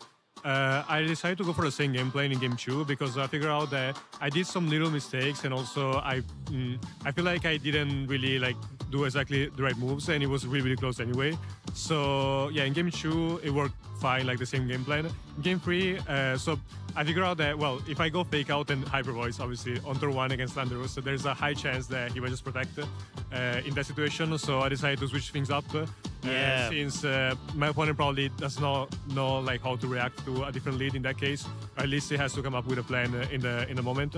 So I decided to go with Flood Mane early, so I was able to force a Terra into Landorus. Also, by looking at my team and the way I played it, it looks like it's really, really based on Trick Room. In fact, I have Fairy Draft, Incineroar, Ursaluna in the first 2 games. But in game 3, I actually dropped Ursaluna because I wanted to make sure that, so by looking at the team of my opponent, I saw that Rock One was extremely good into everything. I simply needed to force a Terra into something and then chip down stuff. So I simply just used Flood Mane and Fairy Draft just to chip down stuff. And then I had Ogerpon, which never came into the field, but it was I knew that it was the right game plan. In fact, they worked pretty well. Yeah, it's an interesting switch up as well, and I like the shout out to the experience you've got. As well, sometimes I can just force a good position by making my opponent go oh, I need to click the Terra button now, and it comes back a little bit later on. Whereas well, kind of need to Terra the last thing in the game, right? But you've already used that really early in the match. Now, Marco, last weekend in Toronto, you were talking to Rose about you wanting to get a little bit of regulation set F redemption. Now, you did great in Toronto. You went with an X&3 record overall in the Swiss. But is that something that you're really trying to push on? What does that redemption mean to you in these tournaments? So I'm trying to practice as hard as possible for UIC. And well, in that case, for like Toronto was a really a lot of practice. I played a really standard team. In this case, I decided to go with something a little bit more unconventional. I actually have been working on this team for quite a bit. I used it for the first time. It was a different version. It was Walking Wake on Ursaluna back in 2024. But I was like, so it was 2-3 weeks before UIC. I wasn't really sure if I wanted to bring that team because at the time I was really using only standard stuff. Yeah. And I was like, I'm not sure if I should use like Torkoal, Farigiraf, Rockbone, which are obviously not really common in this format, all together in a tournament. But yeah, now I feel like I have more confidence with teams that are a little bit more niche. So I decided to bring it to the regional.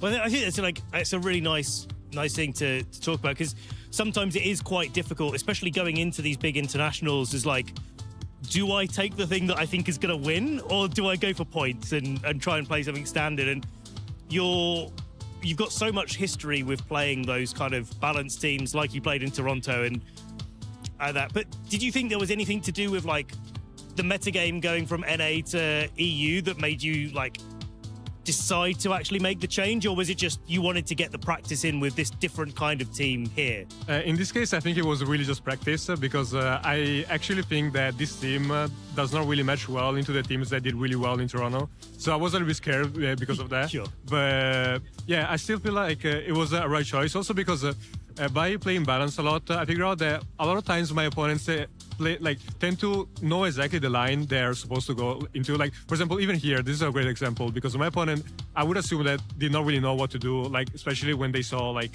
Flaraman and Farigiraf lead, or at least they wouldn't expect me, for example, to not have Ursaluna back. In fact, they kept going for taunt into my Farigiraf. Yeah. So yeah, like I figured out that playing a team that's a little bit less common also gives you this type of advantage because you might be against like a great player, but they might not be able to recognize straight away what's the right game playing to your team. Well, that is really good advice for anyone to take the plunge and use something that maybe you feel like is strong into the format and actually give it a go at these sort of levels of events. Marco, we've run out of time, I'm afraid. I'm sad to say, but do you have any shout-outs before we let you go? Yeah, I wanna shout out my friends that helped me practice with the team, and especially Dio that has been running the team with me here. They were able to get day 2. I'm not sure if they won the last round, but the team has been doing pretty well, so I'm happy with it. And I also want to obviously shout out my friend group, Server, and my team, Novo Esports. Marco, you're X&1 going into the second round tomorrow of Phase 2 Swiss. Congratulations once again. We wish you the best of luck. But for now, ladies and gentlemen, we're going to be going to a short break before we wrap things up here on the couch at the Birmingham Regional Championships. It's going to be the KO. He won the whole thing, and now he comes to London and won the whole thing. Another day. Here we go, which is an into the Flutterman, and it is going to be enough. Here we go. Look all the pieces out of this window. Your European international champion. Going to win this dream. Oh, sweet from the grand finals. Bubble damage coming through, still tapping, some clapping. Let's give it up. 10 seconds left on the clock, but there's just no time. Overlord moves to the middle, and Luminosity Gaming's gonna stop them. What you got? Yeah, they already know. You got your sights set on victory road. Show them what you got. Yeah, they already know. You got your sights set on victory road. Put your hands up. Put your hands. What a day. Goodness me. That was a lot of cool action, wasn't it? Johnny, how you feeling? I'm feeling pretty good, David, but did you hear what happened to my mate, Porry? Porry? No. He disappeared into a computer, so now Porry, gone. Did you hear what happened to my second mate, Porry? No. He also disappeared into a computer, so now Porry, gone too. Zoe, did you hear what my third mate, A, said to my mate, Z, when he found out? The legends. Where's Porry gone, Z? Thank you very much. Thank you, Charlie. Yeah, I enjoyed that. I'm kind of worried about all of my friends. To be honest, the good experienced computers, but popular guy. That's all we've got time for, Trent. I was going to ask you a favourite moment. Maybe apart from that one now. It was disappearing my into mates were all computer. disappearing into computers. That was not my favourite moment. But backstage, I saw Victor Medina before I went on stream, and he was like, "Oh, you casting this round?" And I said, "No, I'm interviewing." And he said, "Okay, well, see you in the winner's interview then." Just with all the sass in the world. And sometimes it comes down to that mindset, right? Just believing in yourself, backing yourself. Yeah, I got this. And it can make all the difference up there on stream. Certainly can. Zoe, have you got a favourite moment? Well, my favourite one was the match between Niels Dunlop and Marcus Coe, and the game in Game 3 went all the way to time. I have never seen, I think actually one time I saw it on stream, but it's so rare and just showed complete mastery of understanding just exactly each and every one of your win conditions. And Ben? I think back in round 3, I was on a little break, and I got a chance to go and step out. And one of the things I love about Birmingham is, you know, it's the home place for a lot of our UK community, and so just being able to get out there on the floor and see people, and you can't walk 5 steps without seeing another person be like, "Hey, how you doing? Like, what's going on?" And everyone was really excited, really happy. I mean, this was early part in the day, so everyone was still in, thankfully. So, you know, we just had a great time and a good laugh. That's really lovely, actually, Ben. I really like that too.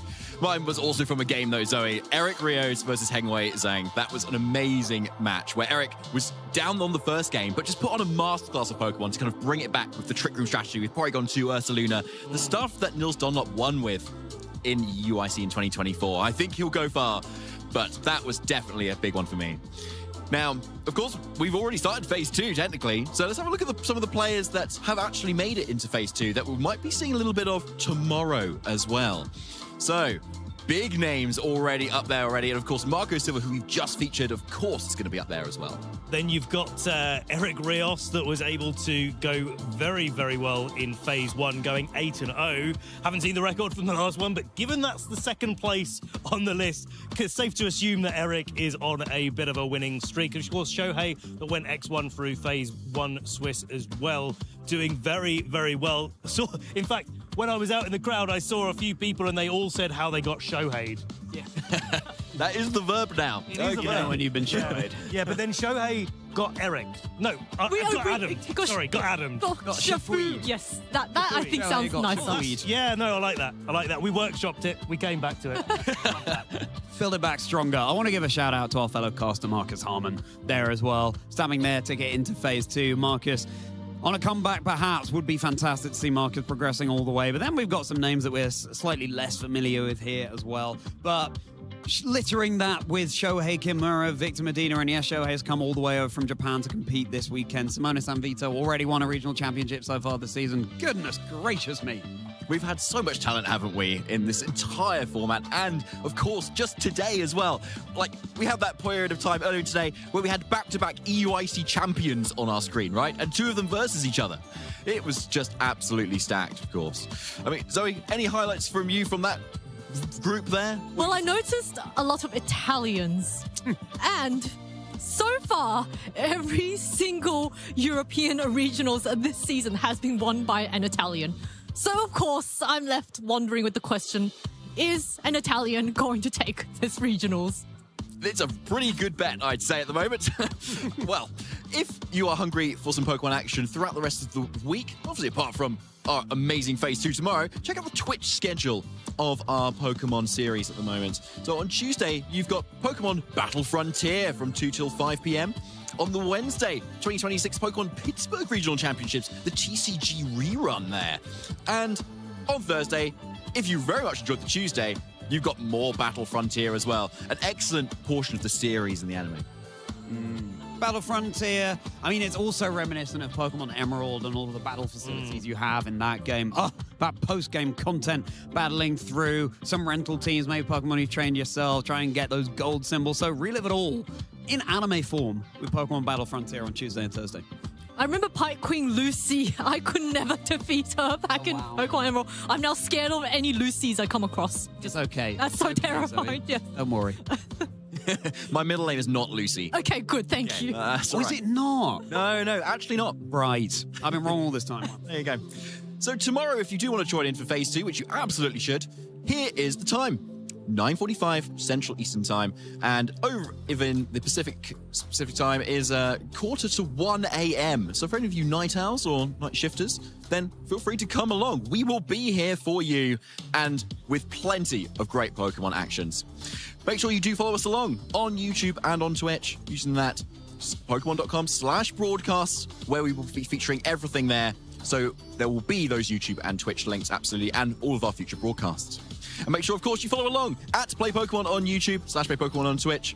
And, of course, over the course of our socials, we use that hashtag Play Pokemon on X, the at Play Pokemon on X too, and Instagram, Facebook, and YouTube. Plenty of opportunity to be able to show what you've got through our socials, what your favorite moments are, who you've been watching it with, your pets, your drawings. We love it all. And, of course, that's all from us for here for Phase of Day 1 as well. We're already having our cups of tea. Lovely. Make sure you do as well. And we'll see you bright and early tomorrow. Good evening.